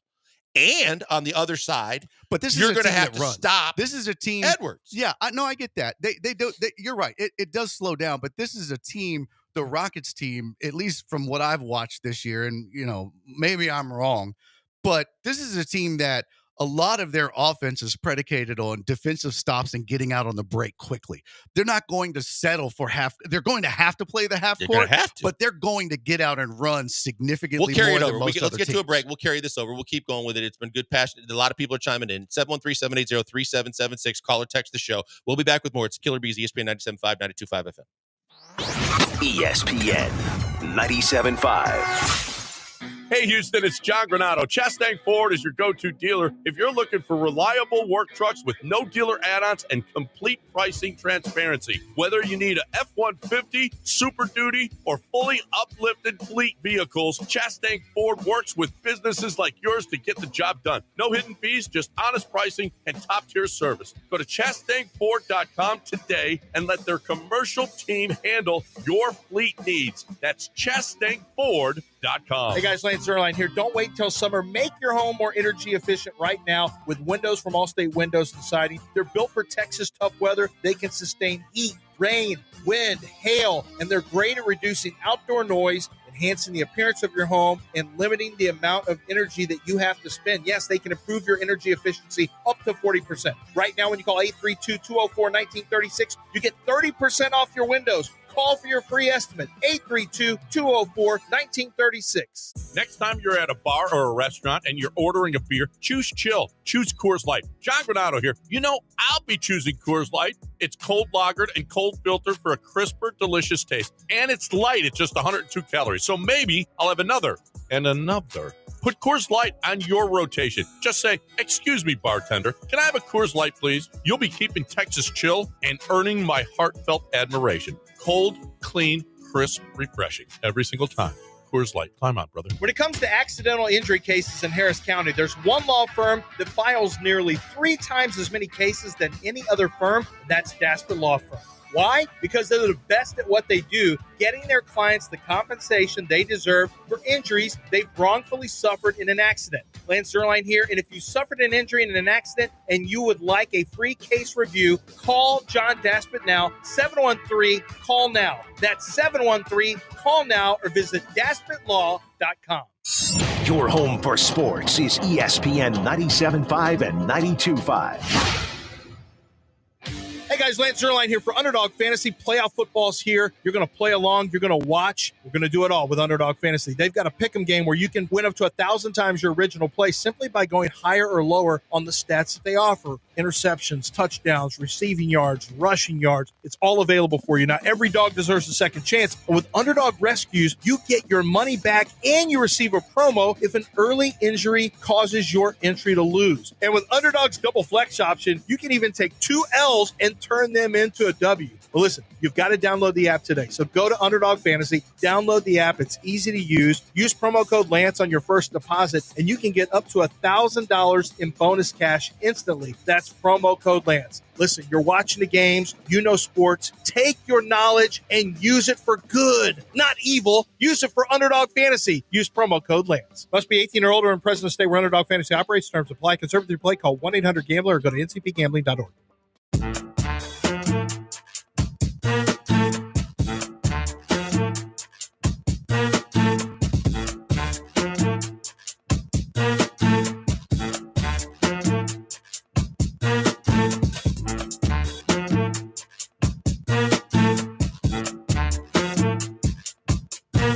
You found the Killer Bees, live from the Veritex Community Bank Studios. Here's Joel Blank and Jeremy Branham.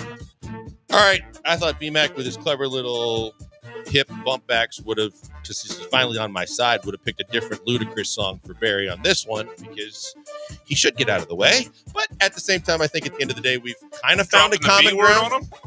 I would move him and tell him to get out the way. Lots of responses all over the board, especially on text. I found the stat I was looking for, by the way. Oh, let me just pause there. Rockets are 13-4 against teams over 500. What I should say right now is, can I finish? No. But I didn't. I found this. I was looking for this during the argument. They're 13-4 against teams over 500. Yeah. That's pretty good. Okay. No one's saying it's not.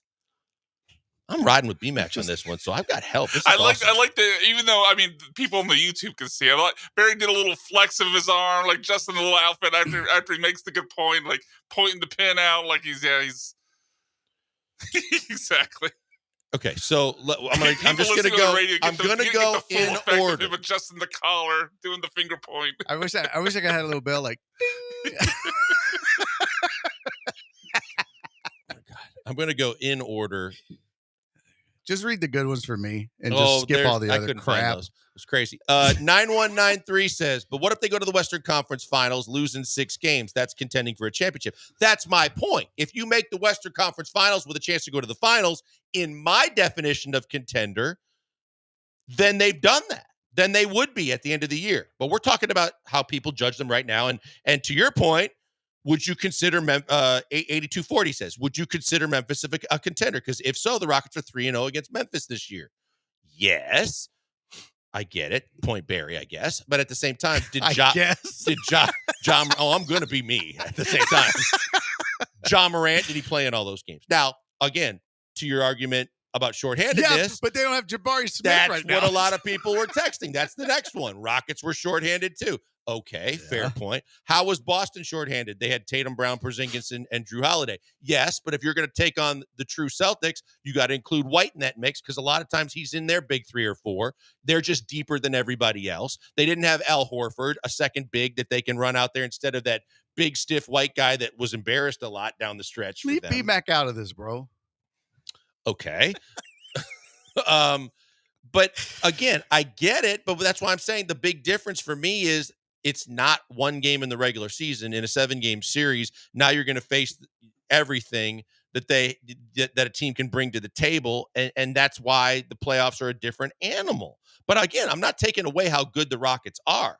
A contender literally means they could win a title. Car wreck of the day, Barry, not knowing the meaning of words, which should probably lead to your reading of the definition. Mm-hmm. Definition of contender: a person or group competing with others to achieve something. Which is a weak ass generalized in the NBA circles. A contender means they can win a chip. That's according to the Merriam-Webster blank dictionary. Maybe. Okay. Yeah. I mean, next to God's word in the Bible, I think that holds a lot of weight. Okay. On days that you're here. 5240 says, I agree, but defense travels. That's their calling card, even in the playoffs. Point you. I mean, I don't disagree with that. I didn't even think about that point. That's a good point. But I think that's a great point. I wish I'd have thought about that when we were yelling at each other. But we were discussing. You're right. Not in front of the kids. We weren't arguing. We were discussing. We were debating. Right. The kids are listening. But when you look at Dillon Brooks, Fred VanVleet doesn't get enough credit for being above average defender, but you got Brooks, you got Tari, you got Amen, you got guys that can defend. The biggest thing, too, is the buy-in that you're finally getting from Jalen and Şengün. Şengün may never be an above average defender, but at least he's understanding concepts to where he doesn't get called out, singled out, and beat individually. Right. So I think that's where that factors in. But yes, they are an above average defensive team thanks to your head coach, and that's something that definitely has to be in the mix. 05484 says, correct. Akeem had to go through that grind, losing to the Jazz and the Sonics before they finally won. That's where I'm at. It's not a bad thing to have been there and lost. Just be there, right? Mm-hmm. Get into a series, get your feet wet, understand what it takes, and maybe that fuels you even more for the next season. So it's not I'm not trying to bash the Rockets. I'm just trying to be realistic because someone to my point, 0979 said, because it's a series, not just a game like the regular season. So, I mean, that's kind of the point I'm trying to make is if they lose in the first round, depending on who they would have lost to, I don't consider that a failure. I don't consider that a failure of a season or a series because they got to experience it. No, I certainly don't think, regardless of what our definition of contender is, and well, look, if this team makes the playoffs, if this team makes the play-in game, this season is not a failure. Right. I mean, when you almost I kind of want to say if they make the play-in game based on what we're seeing now, it almost is a failure. That would be a failure. Because it's like, boy, you're second in the West. If you're a play-in team at the end of the season, you collapsed. But Yeah, you're kind of playing with house money at this point. So if this team is in the top, but if you're 6, playing for with house money at this point, that means you're not a contender. Well, I mean, compared to where you started, Right. is my point. Yeah. So if they make the top 6, this is already, they've far exceeded expectations going into this season. I said at the beginning of the season, I think that the next growth step has to be they make the play-in, and they make the play-in game. So Key from LA says Lakers would beat the Rockets in 6 in a 7-game series, and I expected that from him. But look, I think that's where playoff experience. Although I actually think that's true. I think the Lakers would beat the Rockets in a 7-game series. That's the LeBron factor. I get it. 9193 makes the point that I think brings this all kind of full circle is you can be a contender that doesn't win a championship. That's true. Yes. That's my point. But how deep you go or who you think you can be. Well, I don't know. I didn't think that far ahead when I make the statement. My point was, I don't think the Rockets are winning a title this year. But what I think is they're going to get in the playoffs and just give them hell. I hope so. That's kind of what, in my mind, my definition of contender, when I threw out the phrase flippantly about this team tell your deckheads to slow their roll before they start. Who has been uber impressive to me thus far. In my mind, my thought was nobody wants to play this team in the playoffs. They're young, they're energetic. I think some teams do. They'll get after you on defense. I mean, they got the 4th. I'm looking at. They have the 4th best defensive rating in the league. Okay, so what you just said. You don't want that. The 30 teams better than them. The Thunder, the Clippers, and the Magic. Texter said they don't want to see the Lakers, Phoenix, or Minnesota in the playoffs. I think to what you just said, if I'm a team like Phoenix with 3 guys like that, but the team has underachieved this year for the most part, right? I think that's fair to say. Mm-hmm. If they sneak in, if they say, who do you want to play behind the scenes? They want to play a young team that doesn't have any experience because maybe then they do have that chance. I think the Lakers would think the same way. Minnesota might be different because they're still young and they got a hell of a lot of talent. But I mean, that's just. And then you know what? But you know what the X factor is that I think we're all discounting is the Rockets head coach. Oh no, he's into it because I think that's where under Popovich, he knows how to scheme for a 7-game series, because game in, it's game out. Exactly what I said earlier in the show. But his players still have to play. Exactly. But it's just like what you said earlier in the show. Inbounds plays, not letting Trae Young beat you last night. Those things matter. And if this team gets close and it comes down to it, or you see that, hey man, you know, this is happening. Durant is killing us in the low post. You know that Ime Udoka has something that he's going to do. There's going to be an adjustment rate made. Hey, we're going to put Amin Thompson on Durant, and we're going to help with Tari Eason. I mean, whatever it is, you know, the Rockets head coach is a factor. But who you go against means their coach is too. Oh, I do. I agree. But look right now. I mean, he's probably one of the best coaches in basketball. I don't disagree with that. So, I mean, I like their chances when it comes to him out coaching the opponent, regardless of who it is on the other side. 8807, bro. Lakers would beat the Rockets in a 7-game series. Turn off your mic and go home. Well, I got one, you don't. So maybe you're closer to being there already. So just hit the driveway. All right, we got to get to a break. We got the car wreck of the day next. It might be that texter. It might not be, but we'll still take some before we get out of here. 713-780-3776. Killer Bees, ESPN 97.5 and 92.5 FM. The best in Houston sports talk is ESPN 97.5 and 92.5. This is Ron Ansana with your market scoreboard report on ESPN 97.5. A bit of a struggle on Wall Street today as the Federal Reserve left interest rates unchanged and suggested it was in no rush to lower them until it sees further signs of improvement on the inflation front. The Dow lost about 137 points to 44,713. The S&P down 28 to 6,039. NVIDIA resumed its slide today, and that put pressure on the NASDAQ, which was down a little more than 0.5%, or 101 points to 19,632. On the Fed's decision, long-term interest rates ticked up just a touch. The yield on the 10-year 4.54%. The dollar firmed up a bit.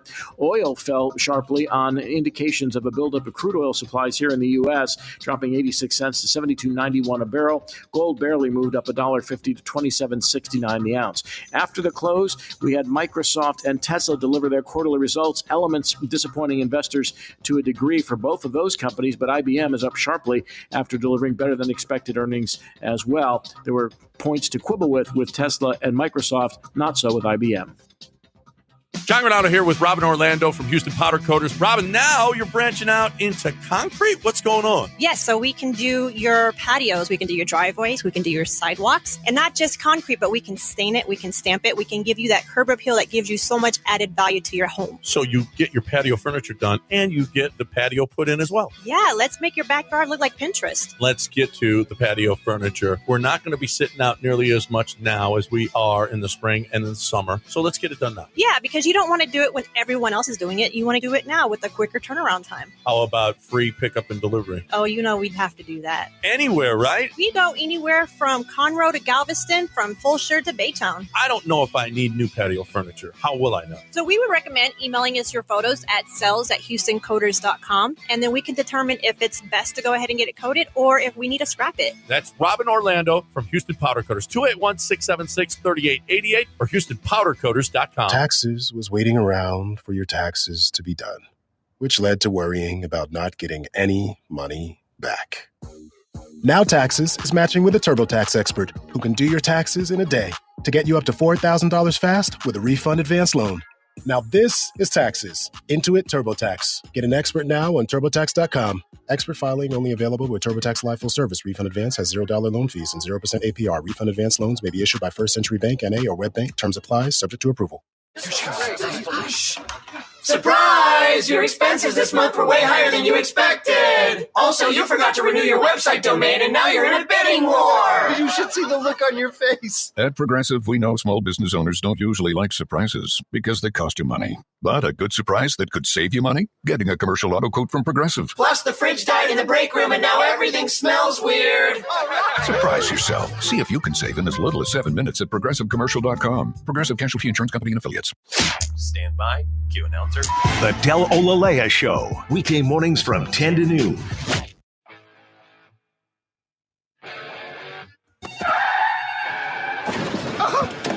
You all right? My leg's broken. The bone's coming through. You prick. Where's my money? This is the car wreck of the day.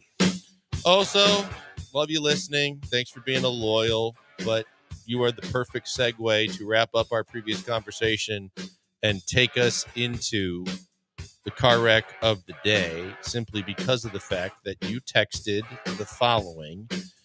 Even the Chiefs had to lose a Super Bowl before they won one.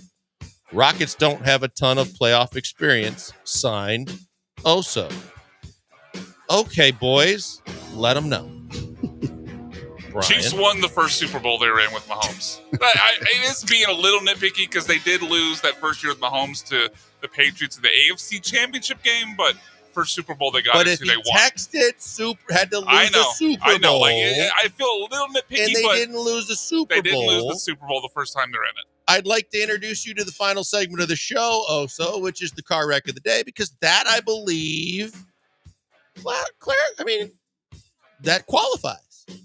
Yeah. Right? So is that your official nomination, Joel? No, that was just something that... a little bonus? My official nomination would be the Rockets in the final 5 minutes, again, last night, where they had 96 points with a little under 5 minutes to play, and they scored their 98th with 28 seconds. That ain't good, boys. That just is not good. I was at the break. I was doing my due diligence. Okay? Mm-hmm. I just wanted to look this up. Last point I wanted to make. The year Ime Udoka took over the Celtics. The prior season, the Boston Celtics were 500. The next season he takes them to the NBA Finals. And so you're saying they're going to be in the finals? Last season, Houston Rockets record? 500. Okay, Barry. So you're on record. Deckheads, write this down. Barry says they're going to follow the adult plan and make the finals this year. If they don't, tweet his ass, not me. I'm very proud How of you. about that? I'm very proud of you, Joel, that you've been able to say deckheads all day without slipping. You should see the shirt I made that he doesn't like very much, where it doesn't exactly say that. But my point is, he took an inexperienced team his first season. He's an X factor. My car wreck of the day, Bill Belichick. He suggested that they rename the Super Bowl trophy the Tom Brady trophy. The Vince Lombardi trophy should be named the Tom Brady trophy. Stay in college, Bill. You got one, Brian, or which one? My nomination is definitions of words. Apparently, things are open to interpretation, is what I figured out for the last hour. What's winning? Tom Brady's Super Bowl trophy. I'll go with that. Don't ever disrespect the football god of Vincent T. Lombardi. I didn't think we'd have to sell you on that. No. Yeah. All right. You know what's coming up next? Soccer Matters. It always does when my man Glenn Davis is there. Glenn Davis, the foremost expert on soccer, is going to take you from 6 to 7. Then we'll have Hall of Fame with Booker T and Brad. And, of course, Comicast at 8 o'clock with our good friend Michael that we love everybody to listen to. Have a great night, everybody. Thanks to Barry Laminack for doing no work, but coming here just a bit on time. We'll join you again tomorrow with Jeremy back in the fold. So have a great night, everybody. ESPN 97.5. Hi, this is Sean with Greenlight Offer, and I buy houses cash. Call me today at 832-779-4000. I'll buy your house for cash and pay you cash up front. I buy houses in any price range and any location in the Houston area. Do you own a house that needs thousands of dollars in repairs? Great, because I love buying fixer-upper houses. Do you have a tenant living in your property? Not a problem. I'll buy your house with the tenant in it. Do you think your property would be difficult to sell? Easy. We provide assistance for any situation for houses in any condition. Do you want the best price for your house? Done. I'll beat any offer you have on the table. Remember, if you need cash fast, I'll pay you cash up front. Give me a call today. Sean at Greenlight Offer, buying houses. Call me at 832-779-4000. That's 832-779-4000. Call for Sean with Greenlight Offer, and I'll get your Greenlight number on your house today. Woo!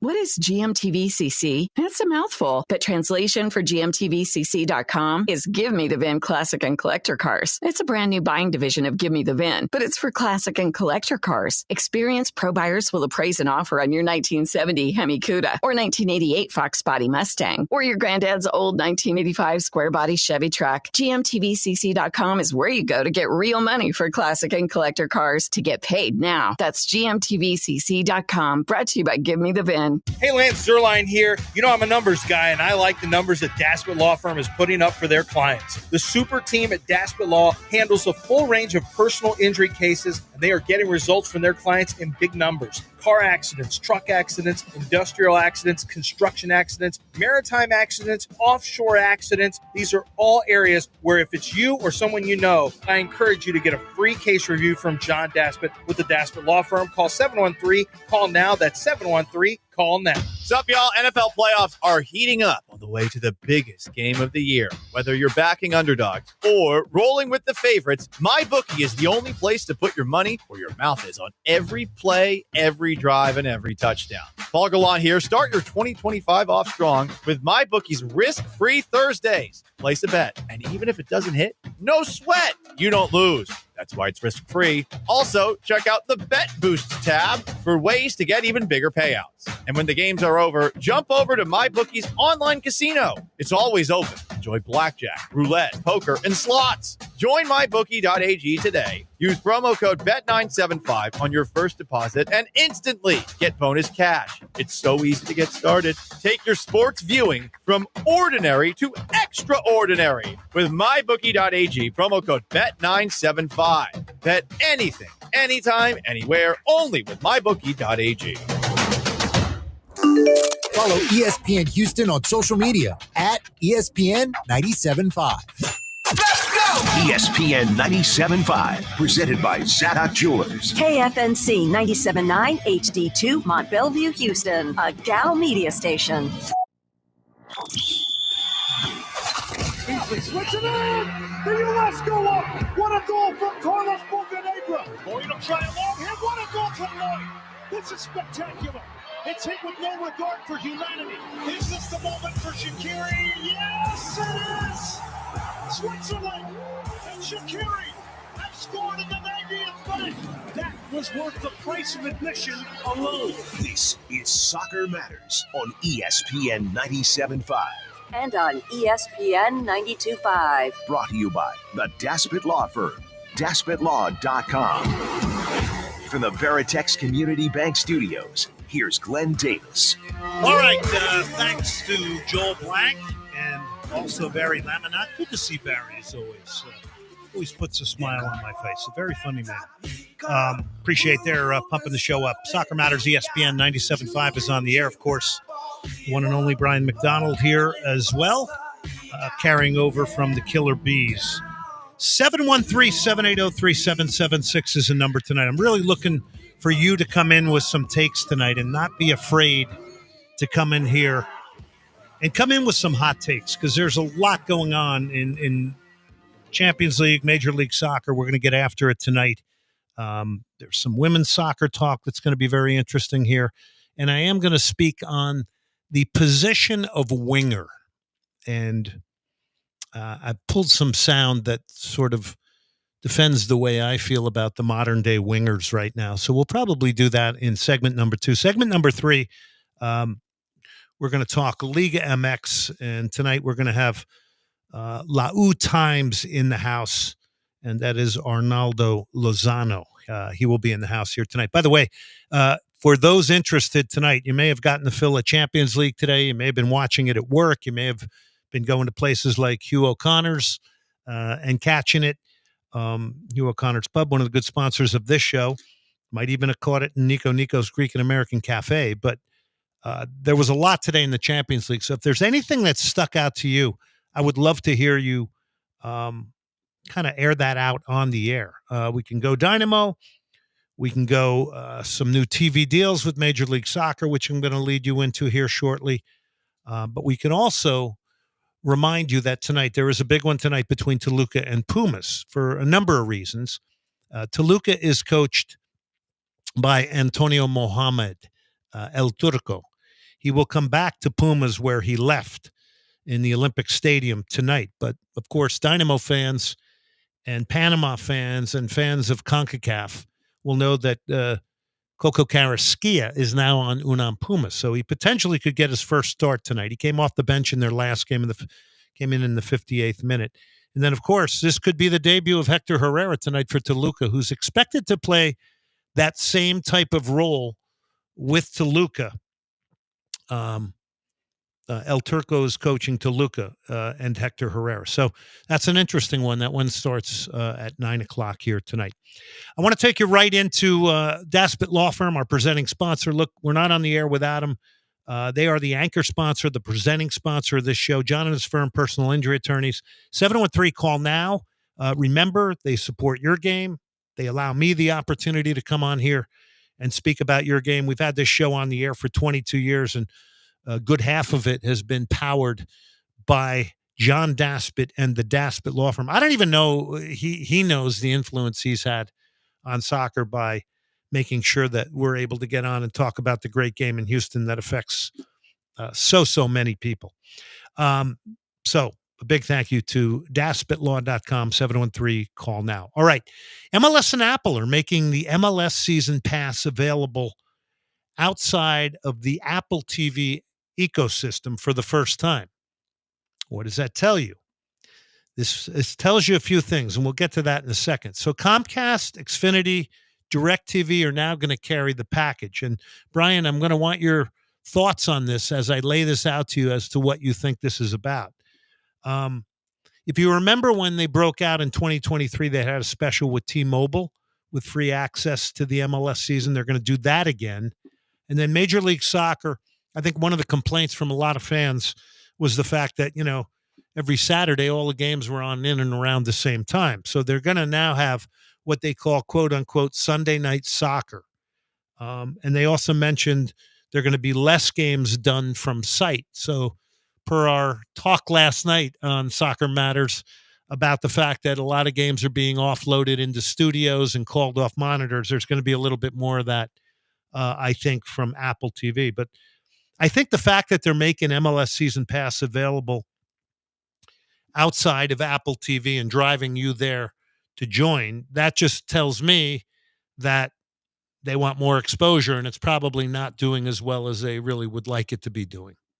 I guess my first thought, and obviously I'll lean into what your expertise would say about this, but my first thought when you mentioned they are giving more access to more fans, might this be a little bit of a messy effect if more properties are wanting to get a hold of MLS games? Yeah, I think it's more about exposure at this point. I think going back to the T-Mobile deal is trying to, expand the base more. I don't know if it's really about Messi. I think it's more about ratings. And then I think the Comcast, Xfinity, the DirecTV thing, that might be a different kind of viewer. It just feels like if there are more properties wanting to show or have a piece of the MLS action, I would attribute to the league excitement from Messi, but I could be wrong. I think that might play into it, but I also think that it really is. We know that the ratings aren't maybe where everybody would like them to be. They had very low ratings on Fox, who carried the Cup final. So that's part of it. I don't know. I just think the fact that everything is a la carte right now, you're not making it easy on the fan. I know it's the same way in Mexico, where the teams all do their own package with their own networks. TV for me and finding sports, I want it to be easy. Maybe the Comcast DirecTV viewer is different. I don't know, and isn't going to come to Apple TV. But anyway, that's what we got happening coming into the next season. So there you go. I want to go back to my take about being at the 2026 Houston World Cup press conference. And I just want to make sure I make a few things clear. It was an upbeat event. That's number one. Number two, it is typical in that you have a lot of city leaders here because a lot of them are going to be involved. Not all of them. A lot of them are there for the exposure as a politician. We know that. But there are also people there that have really serious roles in the navigation, the security, the whole execution of World Cup 2026. And I don't think people out there understand the amount of people that are going to be here. It's not just going to be the people in the stadiums. It's going to be people coming to Houston, spending money, hotels, restaurants, hanging around. Some of them might not even get tickets to games. They're all going to hang around the stadium. They're going to hang around Edo, where the official party is going to be. So there is a lot that's going to be going on. And if you're a business out there, you can maximize opportunity, whether you're a small business, a medium business. This isn't just for the Fortune 500 companies, right? And the big sponsors.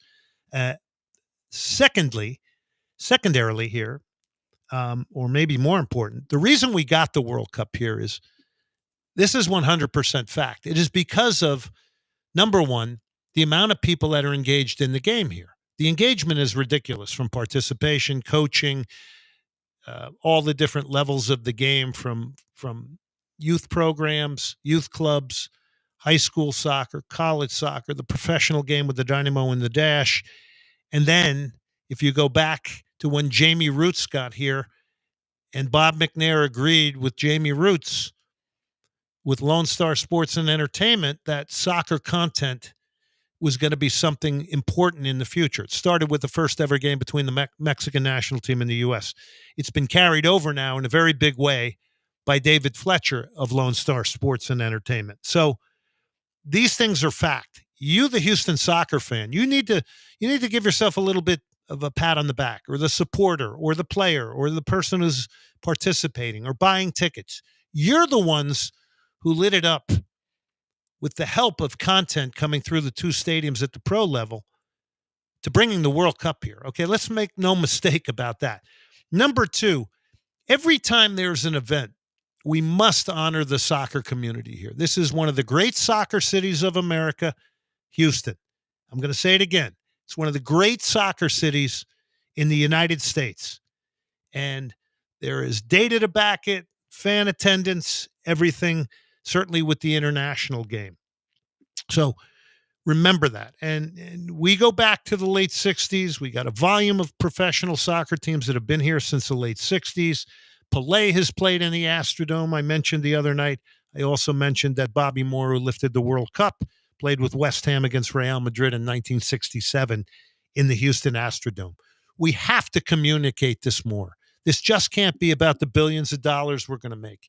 We have to start talking more about the game itself, the history of the World Cup. And we're going to keep doing that on here, and I'm going to keep doing that on our social media channels as well. So anyway, off the soapbox I come.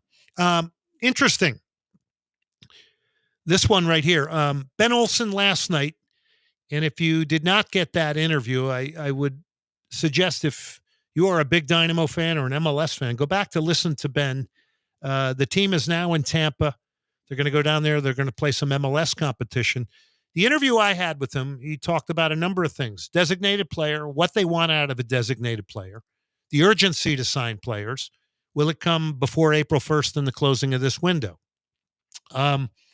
Opportunity for youth. Mentioned a number of these younger players that could get real opportunity. Obviously, Brooklyn Reigns, but there's others being promoted to the first team and have signed first-team contracts from Dynamo 2. Okay, so that's one to keep an eye on as well, especially now since they haven't made any signings. I think Ben mentioned 4 to 6 more signings. Okay, they're all not going to be high-end, but they do have to make 1 or 2 very high-end signings, in my opinion, in the Coco Carrasquilla position. That is a player that really understands and can produce more there from an attacking standpoint than Coco did. We all love Coco, but we all know that tonight he's likely going to play for Pumas. If he does, when he does, if he starts, if he comes off the bench, he's going to be playing in his preferred role, and he's a better player in that preferred role, which is a little bit deeper in midfield with more of the game in front of him, and that's what he does for Panama. Olsen also talked about on how to improve the attack, and I'm going to go to the XG, which all the data people love. I'm not a big lover of XG.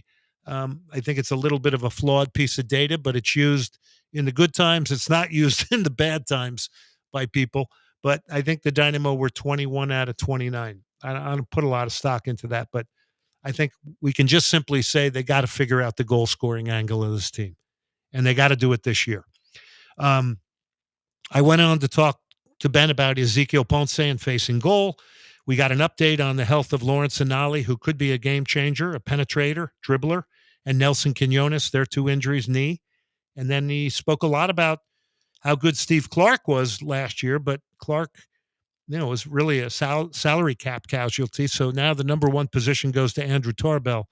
And the Dynamo will change with Andrew Tarbell. It'll be a little bit of a different team. There'll be a little bit more direct play. That'll lead to a few more duels. They're going to be targeting, really the only target they're going to have off these long balls, unless you're putting it in behind defenses, which I think will happen. But off the head is going to be Ezekiel Ponce, because I don't know what you're going to do with, hitting longer balls to, Amin Bassi, Sebastian Kowalczyk, and some of these guys that are smaller in stature. 713-780-3776 is a number here. We're going to get to some Champions League stuff today as well. We got a caller here. Let's go to Christian, who wants to talk about the Houston Dynamo. Christian, what's on your mind? Hey, Glenn Davis. How are you, sir? I'm very good, Christian. How are you? I mean, I'm doing all right, even though you blocked me on Twitter, but I wouldn't mind talking to you. Did I block you on Twitter? Still, though, what's your handle on Twitter? You blocked me on both of your accounts, my backup account, but that's neither here nor there. Well, wait a second. Why did I hold on. Why did I do that? Because you're one of my regular callers. So what is your handle on Twitter? I do a lot of crazy my things handle on is there. Yeah. What's your handle? J. Chris Gary. Did I really? It's at J. Chris Can Gary. you write down that for me, CHRISH. Brian? J. Chris Gary. I'm going to unblock you. That must have been an accident. Yeah.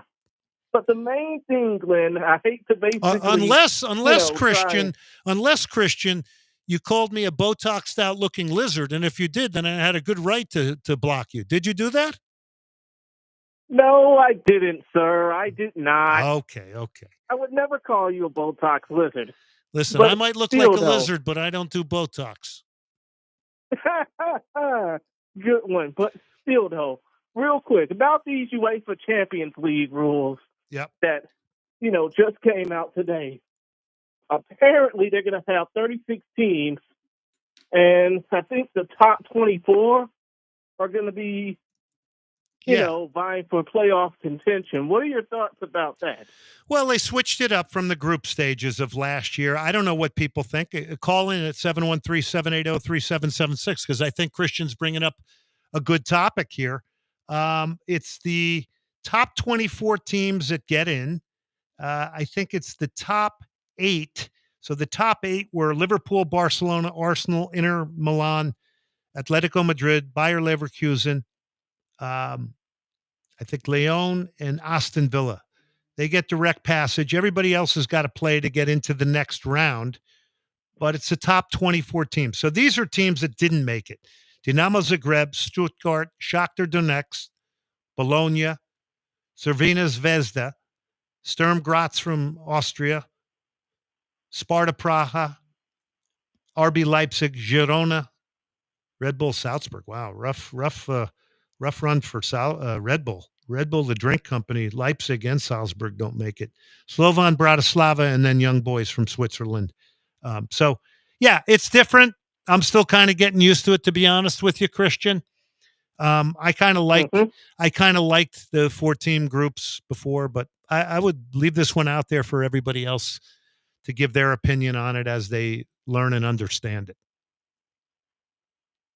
I can totally understand that as well, especially considering the fact that if there was a format like that for the U.S. Open Cup here, we would all basically be very upset about that.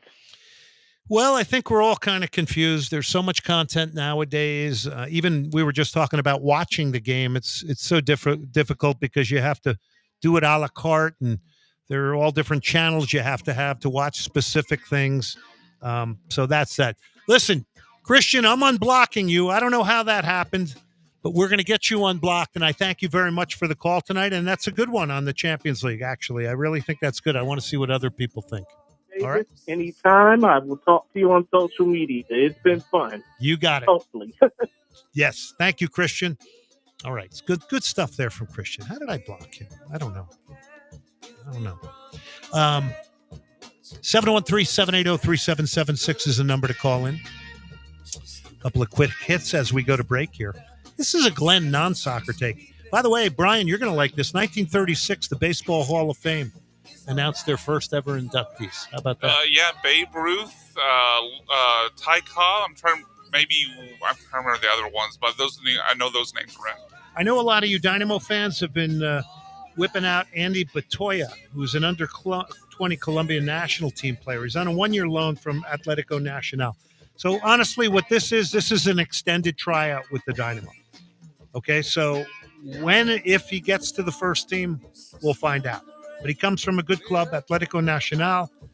They've obviously sent him here to mature, adapt, get a taste of a different league and different conditions, because part of player development is going to environments that make you uncomfortable. And I think that's the range there for Atletico Nacional.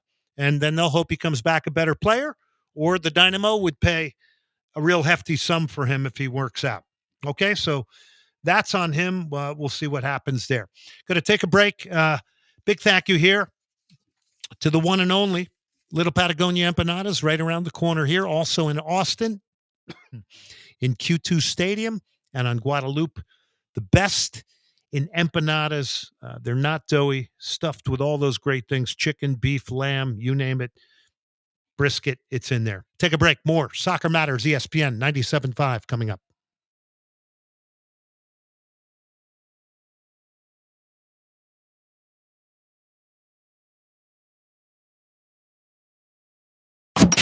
Do you have the ESPN Houston app? Download it now in your app store. This ad furnished by Nesmith Taju LLC. Offer not valid in all states or prohibited by law. Loans are subject to lender approval. See website for details. Honey, the credit card bill came, and we're maxed out. Great. Maxed out cards, rent is due, bills are piling up. We just need some extra cash to help us get by. We should do what my brother did. He went to 79cash.com and got $3,000. With our bad credit? 79cash.com is different. They're one of the largest personal loan networks. They can help people with any type of credit get up to $5,000. I'm sure there's a lot of paperwork. Nope. My brother said it was fast and easy. He did it right from his phone. If you have a regular source of income, you can be approved for a loan of up to $5,000 in minutes, and your cash can hit your bank account as soon as the next day. Our lenders have millions of dollars to lend regardless of your credit history. Great news. I went to 79cash.com and we'll have our money as soon as tomorrow. Wow, that is fast. If you need extra cash, go to 79cash.com. That's 79cash.com. 79cash.com. Texting enrolls you in recurring automated marketing text messages. Consent not required to purchase. Message and data rates may apply.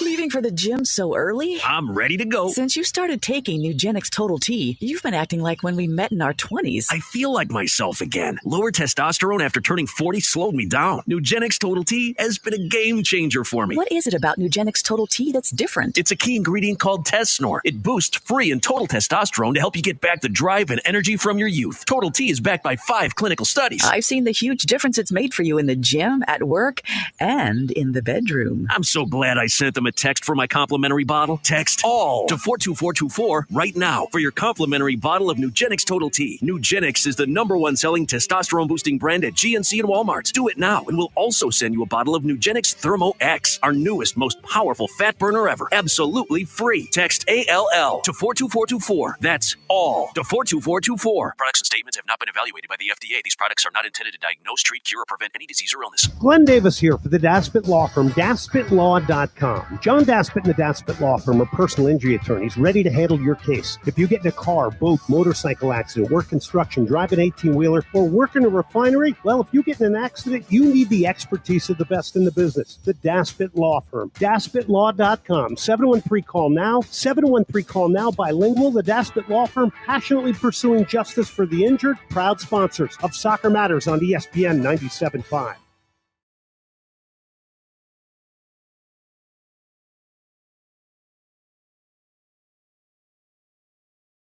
You're listening to Soccer Matters on ESPN 97.5. And on ESPN 92.5. Brought to you by the Daspit Law Firm. From the Veritex Community Bank Studios, here's Glenn Davis. Desde arriba rechazan, primera para Bruneta.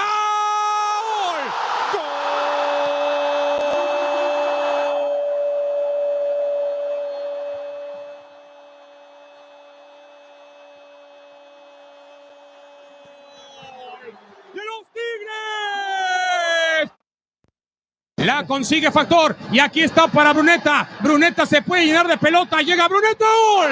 ¡Gol!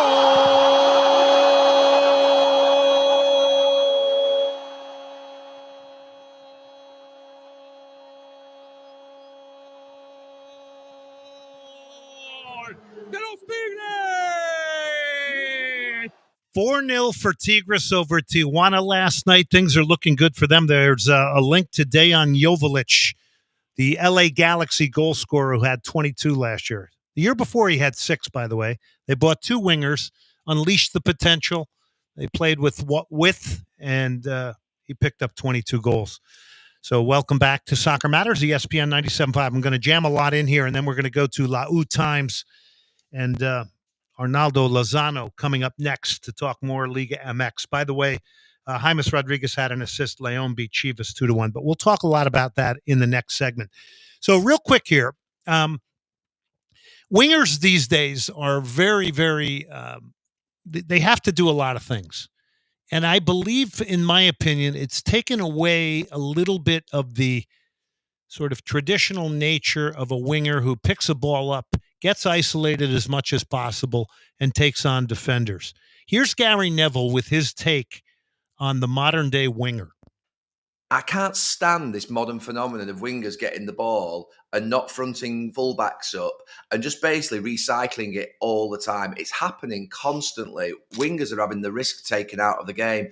Ahmad completely defies that. He goes back to the traditional principle of, I get the ball, and my first thought is, I'm going to attack whoever it is that's in front of me.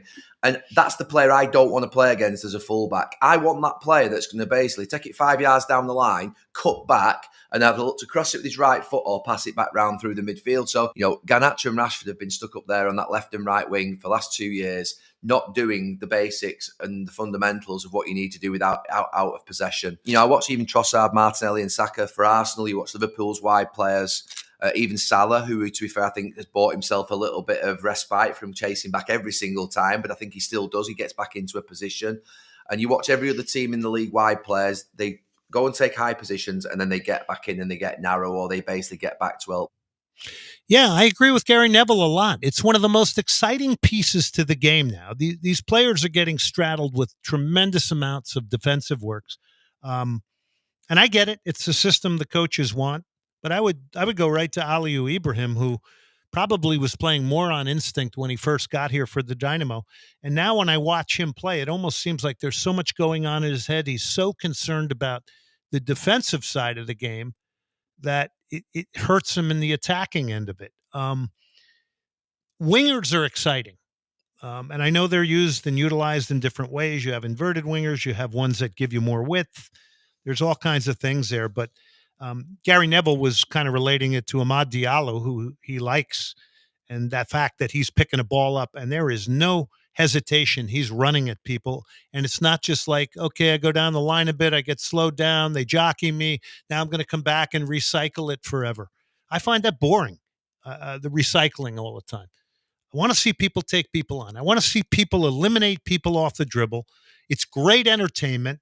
Plus, it breaks lines, and you're penetrating. You got to penetrate. You got to get behind people. You can't constantly play the game in front of people. And I know it's tough sometimes because you do get deep defending, low block teams. But I'm all with Gary Neville on that one. Bring back the winger. All right. Another interesting thing here. Real quick. So Lexi Missimo, I've been on the show. I said, I wish the Dash would pick her up. She's signed in the USL Super League. You don't even know what that is. That's another women's league that has Division I status in America. The team is Dallas Trinity. This is kind of interesting. I'm looking at this in a lot of ways. She's a Dallas area player. She played at Texas. Twice was up for the Herman Award as the best player in the country. Heck of a player. It's an inaugural season for that league. I think there's only 8 teams. They play in the Cotton Bowl. They're currently in second place. She's going to join the team soon. I have to think this is because of the contract and money. I also think there might be a PR piece to this for both the league and Dallas Trinity. But I'm sitting there going, there's a World Cup next year. If you had desires to get to a World Cup, you want to be in the most competitive league in the world. And that's arguably, I don't think it's, well, I think it's the NWSL. That's what everybody tells me. And you want the best competition. So I don't know. This is a really interesting one. Is this just a stopover? Could she potentially be loaned to the NWSL or over to Europe? Yes, I think so. But yeah, not one you'd expect. Now, the other thing is this new women's league, the USL Super League, it has Division I status. But I think the teams that are owned in that league don't pay these massive franchise fees. So they potentially could pay players more. And that may be the case in this situation. But the player movement of women in competition now is becoming more prevalent. Naomi Germa, you remember her, the U.S. women's national team player. She's going from the NWSL for $1 million transfer to Chelsea. The Houston Dash are moving on. I'm not well, I am sure why, I guess, because of money, because apparently they're going to get $800,000. They're going to move that piece. She just got here. You would have thought maybe that was going to be a player they built the team around, but maybe they just couldn't turn down the money to Lyon. She's a young Brazilian defender with a high upside. So it's interesting. There are differing, exciting things, I think, in a lot of ways here. This is going to make differing leagues react, and the buying and selling of women's players now is coming into play. Houston Dash has Yasmin Ryan from TCU. She had 6 goals for Gotham last year. Called a lot of her college games. They've also picked up Messiah Bright. She only had 1 goal in 21 games last year, but I saw her score a bunch at TCU. I think in her first year in Orlando, she had 6. So lots of interesting things going on. Here's a funny one to end this segment. Pato, you remember him, the Brazilian player, played at Milan, says, when I arrived at Chelsea, Diego Costa was the number 9. The press was criticizing him. The fans were swearing at him, yet he always remained calm. And I asked him, Diego, quote, how do you cope with all that pressure? He replied, Pato, I don't understand anything. I don't speak English. That's a good one, right? That's when not knowing a language comes in handy, right? All right, let's take a break. Soccer Matters, ESPN 97.5. Big thank you to Nico's Greek and American Cafe. Also, a big shout out to Danish Inspirations, modern contemporary furniture. DanishInspirations.com for the best in modern contemporary furniture. Get the Soccer Matters t-shirts at LamontBrands.com. Coming up next, Arnaldo Lozano of La U Times as we do a segment on Liga MX. Soccer Matters, presented by John Daspit and the Daspit Law Firm. DaspitLaw.com. 713. Call now.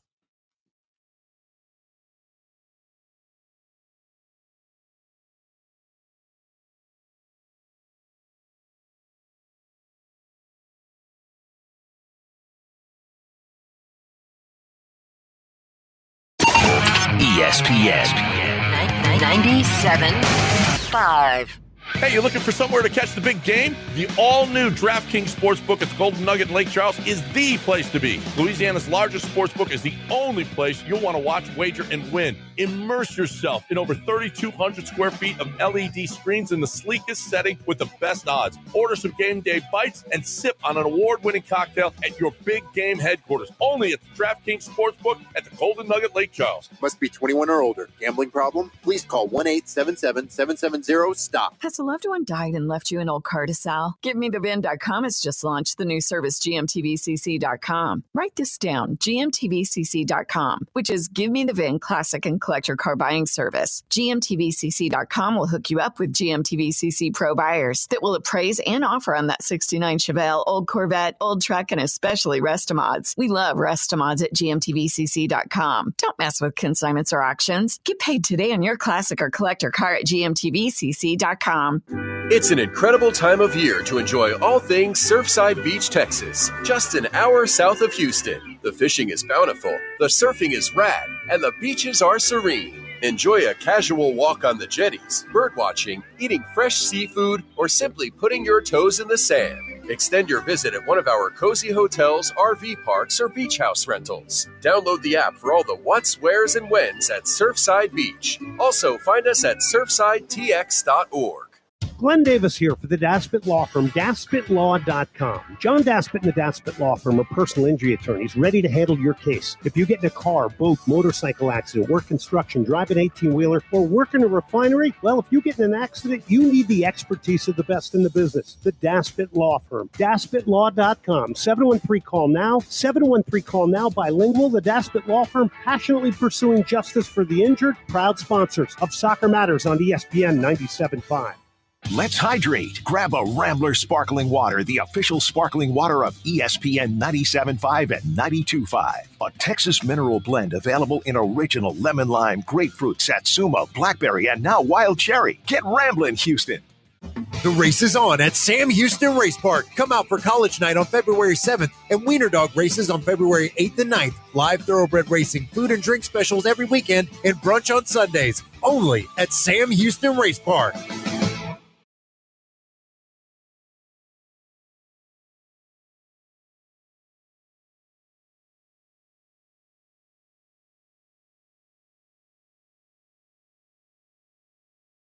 You're listening to Soccer Matters on ESPN 97.5. And on ESPN 92.5. Brought to you by the Daspit Law Firm. From the Veritex Community Bank Studios, here's Glenn Davis. All right, welcome back to the final segment of Soccer Matters on ESPN 97.5. Thanks to everybody tuning in here tonight. Reminder, you can get the podcast at Google, at Apple Podcasts, at Spotify Podcasts, right here at ESPN975.com. Also, quick hit here for LamontBrands.com. All your printing needs down there. They do our Soccer Matters t-shirts. They do our hats.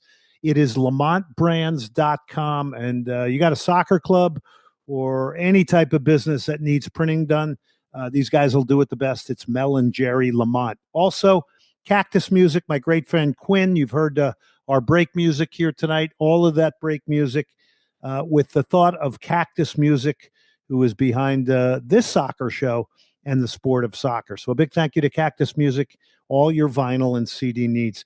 All right, let's talk some Liga MX to wind it up here tonight. A lot going on in that league south of us. Tonight we bring on a favorite guest on this show.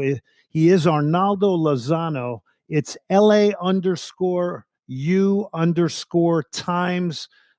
Big Tigres fan, but also up on everything Mexican League. Arnaldo, happy 2025 to you. Thank you so much, Glenn. It's great to be back and kicking off in this new year with your show. It's a fantastic opportunity to hang out with you again and talk about what we're both passionate about. All right, let's start it off with your club that you support in a very, very big way, and you really do a lot of great coverage for them. Tigres last night, 4-0 victory over Tijuana. Juan Brunetta picking up 2. It is a team right now that in 3 or 4 matches has won 3 of those, undefeated at the top of Liga MX after 4 games. Juan Brunetta on fire last night with a pair. Absolutely, and that's what we like. For most of last season and even in his first season, which he had better season than last, he was inconsistent. And so he's finding rhythm early on in the season. Things are happening for the club where, they're pulling off points and, securing a good standing in the league so far early on. And that's what we need. We have some injuries that we're going to have to recover from. There's possible pickups still coming along. And we have a new signing. So things are shifting at Tigres. It seemed for a long time that nothing was happening, but Brunetta is being the player that he's supposed to be, our best player at the moment, and leading the charge in the generational change. Juan Pablo Vignon in the 84th, and Joaquim also getting a goal in that demolition of Tijuana, who, by the way, was coached by Juan Carlos Osorio, who everybody knows, the former Mexico coach and Major League Soccer coach. All right, so obviously he's getting long in the tooth, the great Andre Pierre Gignac. There is now a link to Dejan Joveljic, who last year had 22 goals for the LA Galaxy. They picked up a couple of wingers. He lit it up. They won the MLS Cup. Speak to me a little bit about this. This was broken by Tom Bogart on Twitter. You showed that to me. But how do you see this, and how much do you know about Joveljic? Because he is a really good penalty area player. He's a good player in the box, and he's mobile. He's able to, dribble the ball. He's able to create his own chances and score some great goals from outside the box as well. So he's got a little shiftiness to him as well, so where he's able to play, not as the lone option and hanging inside the box. I think at Tigres, with all the mobility that we have with young players and Brunetta shifting and pulling the strings alongside Cordova, I think he could be a player that fits in really well. Currently, we have Nicolas Ibanez, who is struggling early on in the season. I feel like he's under a lot of pressure. He's been in the shadow of Andre Pierre Gignac. Now with Gignac being out the possible next 3 months due to an injury on the last 6 months of contract, I feel like the pressure's on him. And last night it showed. There was a lack of critical thinking and calmness and being collected whenever being in striking position. And I think a player like Joveljic can come in and not only challenge him, but be the starter, because he adds something else that Nicolas Ibanez hasn't been able to do at Tigres, which is create chances for himself. And Joveljic seems to be that guy for the LA Galaxy, as you mentioned they won the Cup. Joveljic the year before had 6 goals, and then last year had 22. Now, a lot of this had to do with the signing of 2 very talented wingers for him. And Tigres has got a good wide game, so you would expect that they could service Joveljic. Absolutely. And like I mentioned, the mobility would be very important because you have, like I said, things are happening great early on. Linus has a goal and 2 assists so far in the season, which is pretty good because that means that he's involved. He's been at the right place at the right time, and the effort has always been there for him. So you got him in a good moment, a good form. Jesus Garza, who's now made himself into the starting lineup, a young back that's played right back. Now he's playing left back and beat out Angulo. Angulo was shifted over to the center back spot. So I think the generational change with young players is happening, and a different outlook of Tigres could be coming its way with a new forward that creates that bigger shift. All right, Veljko Paunovic, you were very disappointed in the playoffs last year. You said there was maybe a little bit too much tinkering, in your opinion. How is Veljko Paunovic doing now? And if he gets a striker position sorted out after this really good start, the sky might be the limit for Tigres. Absolutely. So the disappointing part was many rotations, and I think that he in his first season he was trying to figure out players that could adapt to what he was looking for. New signings of a winger like Antuna coming on and looking to challenge some of the wingers. Marcelo Flores also being in the picture. So I think that overall he tried too much to please all these players and getting these minutes, and now he's found some consistency with a lineup. And I think the most important part is understanding that Brunetta had to start, as well as Cordova, who is not a traditional winger, but through his feet, a lot of chances do get created because he's able to control the moments on when he needs to, play out wide, when he needs to tuck in. So I think that those two things moving into the season are looking good for Paunovic so far. And by the way, Juan Brunetta, if you remember last year when Tigres came here and drew 45,000 at Energy Stadium, for all my listeners out there, 45,000, and they were all Tigres fans. Messi was supposed to play, didn't for Inter Miami, but Juan Brunetta had a wonderful goal in that game. That was a real week for Tigres down here in Houston, Texas, and we know how many Tigres and Rayados fans are out here that crossed that border to go and watch their favorite team play. So Tigres at top of the table. Club America will look to make it 4 in a row title-wise. Never been done. Then you've got Leon, Mazatlan, Pachuca, Cruz Azul, Toluca with Hector Herrera now. Chivas is 11th, Rayados is 15th, and Atlas in 16th with Gonzalo Pineda, the head coach there. So I want to take you into management at Tigres. They seem to be pretty happy, and they stuck with Paunovic, right?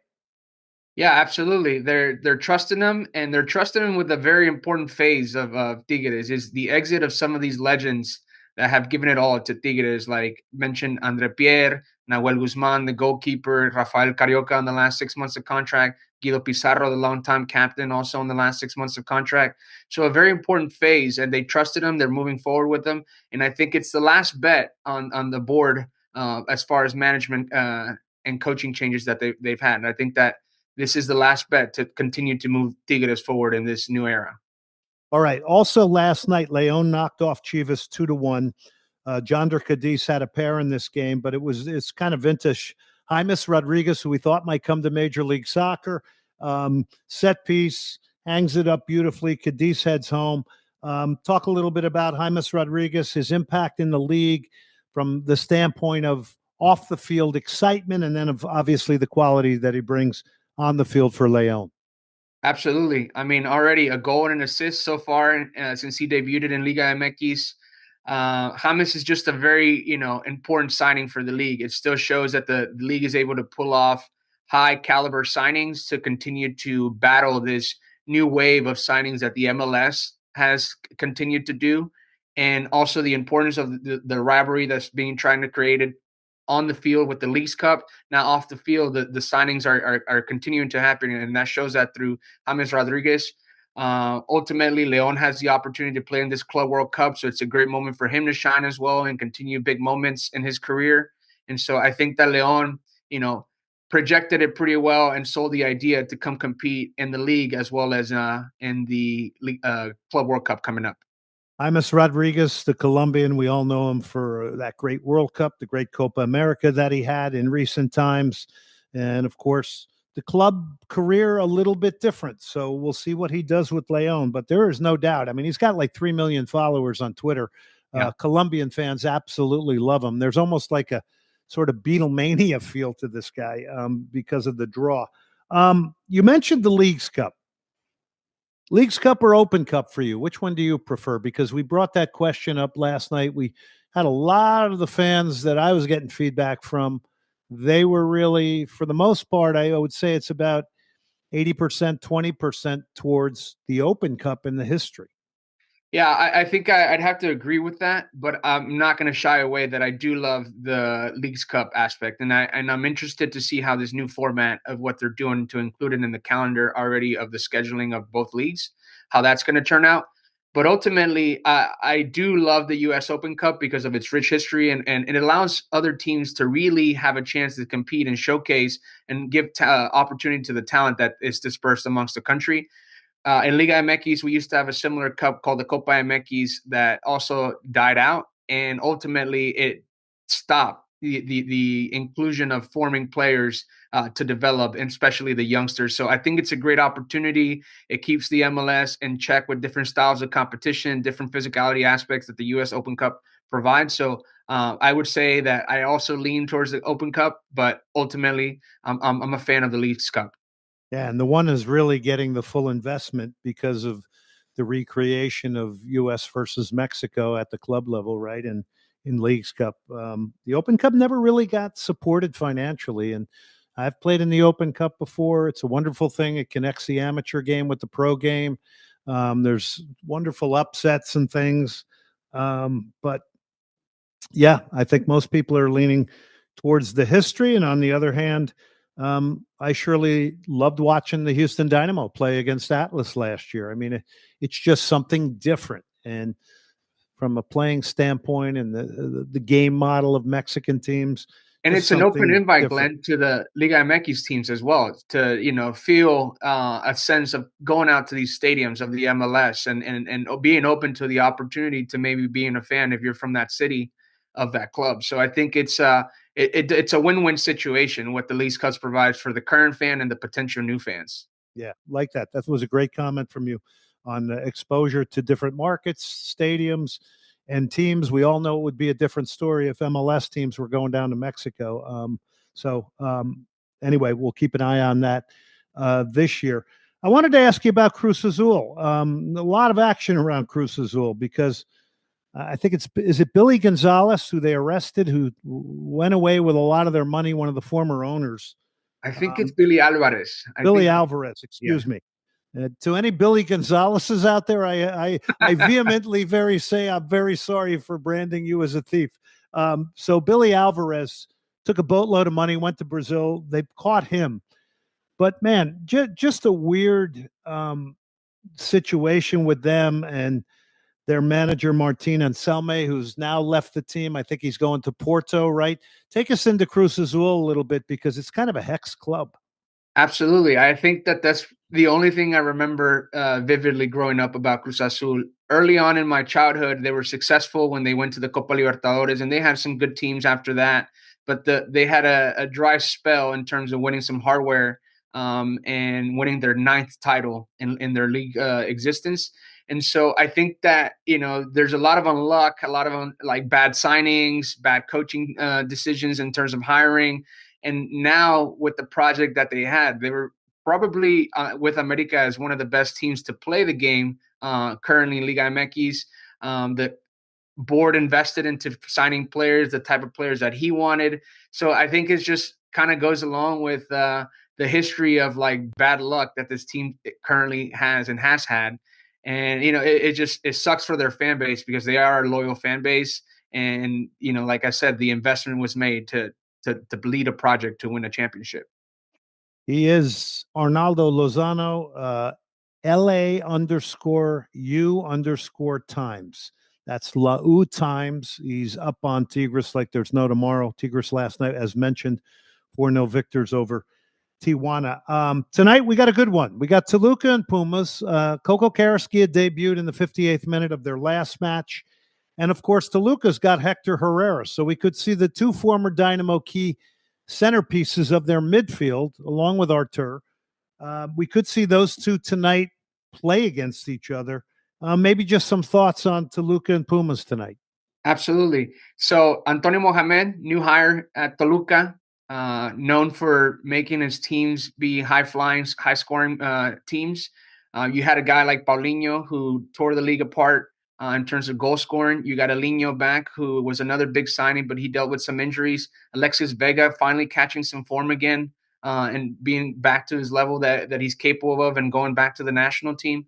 And so you have a high potent offense, and then you bring somebody experienced like Hector Herrera, who knows Mohamed by being in League MX history, and knows that he can work well and adapt to his game because Herrera can be that box to box, in a more, less chasing role, but ultimately still provide his ability to connect in between lines. So a good fit for them. And then on the other hand, you got Coco Carrasquilla, who I think fits in quite well with Pumas because they needed a guy that can control the midfield like Coco can and also play make. And they have a good team that's been consistent. Obviously, Chino Huerta left to Europe, and explore his adventure there. But ultimately, Pumas is still a team that's going to compete, and Coco Carrasquilla fits right in with the Pumas scheme. And the good news for him is he's going to be dropped into that deeper role in midfield as opposed to the higher role for the Dynamo, where I think it was never a comfortable fit, I don't think, for him. So him in his natural role, and you mentioned that in the 58th minute of the last game when he came on, you said he played well in that position. Absolutely. He had a really good game, really good debut. Okay, so to further go on that and just continue to dovetail off Hector Herrera, I think it's fascinating for us here in Houston, having watched these two players for a number of years, and those becoming two of the more important players for the Houston Dynamo. To me, it's very interesting to watch them drop into a Liga MX team tonight and be playing. Your thoughts, because I've seen some backlash from fans. I don't care. I'm not watching it. Ache, they both got sent off in the last game. I, for one, am not judging them both on the way they imploded in the playoffs. That could be a deeper story behind both the players, but I do find it fascinating to see him plugged into Liga MX with Toluca and Pumas. Absolutely, and it also shows that there's going to be a gap with the Houston Dynamo as well. There's two players that connected really well with the fan base. Their play was important for the success that they had here in Houston, and so they're going to be missed. And going forward is finding players that devote their professionalism to organizations like the Houston Dynamo. Speaking highly of Coco Carrasquilla, Hector Herrera up until his last moments, and obviously he dealt with some injuries, but a true professional. Outside of that and being known for being a talented player, and now going to Liga MX where they're going to have a chance to continue to contend. Hector Herrera probably with a higher likely scenario to contend for the championship with Toluca than Pumas, but still Pumas being, a Liguilla and a playoff team. So it's good for both teams to receive these type of players, knowing that they're winners and they're true professionals. Liga MX fans, is it a big deal Hector Herrera's coming back? I think not as much, but he's still a high-profile name. I think that the storyline still drew lots of eyes. It's just a matter to see what Hector Herrera we're going to get, whether we're going to get the guy that's going to be all in and adapt to the coaching style that Mohamed brings, whether he's a starter or off the bench to create more of a playmaking role and being down teams in the second half. Then it's going to be a great signing, and it's going to have people's eyes on Toluca. Yeah, I think that's the big question. That's part of the reason I'm intrigued to watch tonight. I want to see he'll be obviously bought in the very first game debuting for the team. If he plays tonight, he was coming off that suspension from the Seattle playoff game with the Dynamo. But he really was a tale of two different seasons in Houston. I get he had injuries in year two, but year one, 4 goals, 17 assists. That was an MVP caliber season. And again, I'll say this unabashedly, and it's with all due respect to everybody who's ever put on an orange jersey for the Houston Dynamo. That was the best single season from a single player as a leader that I have, ever witnessed here in Houston over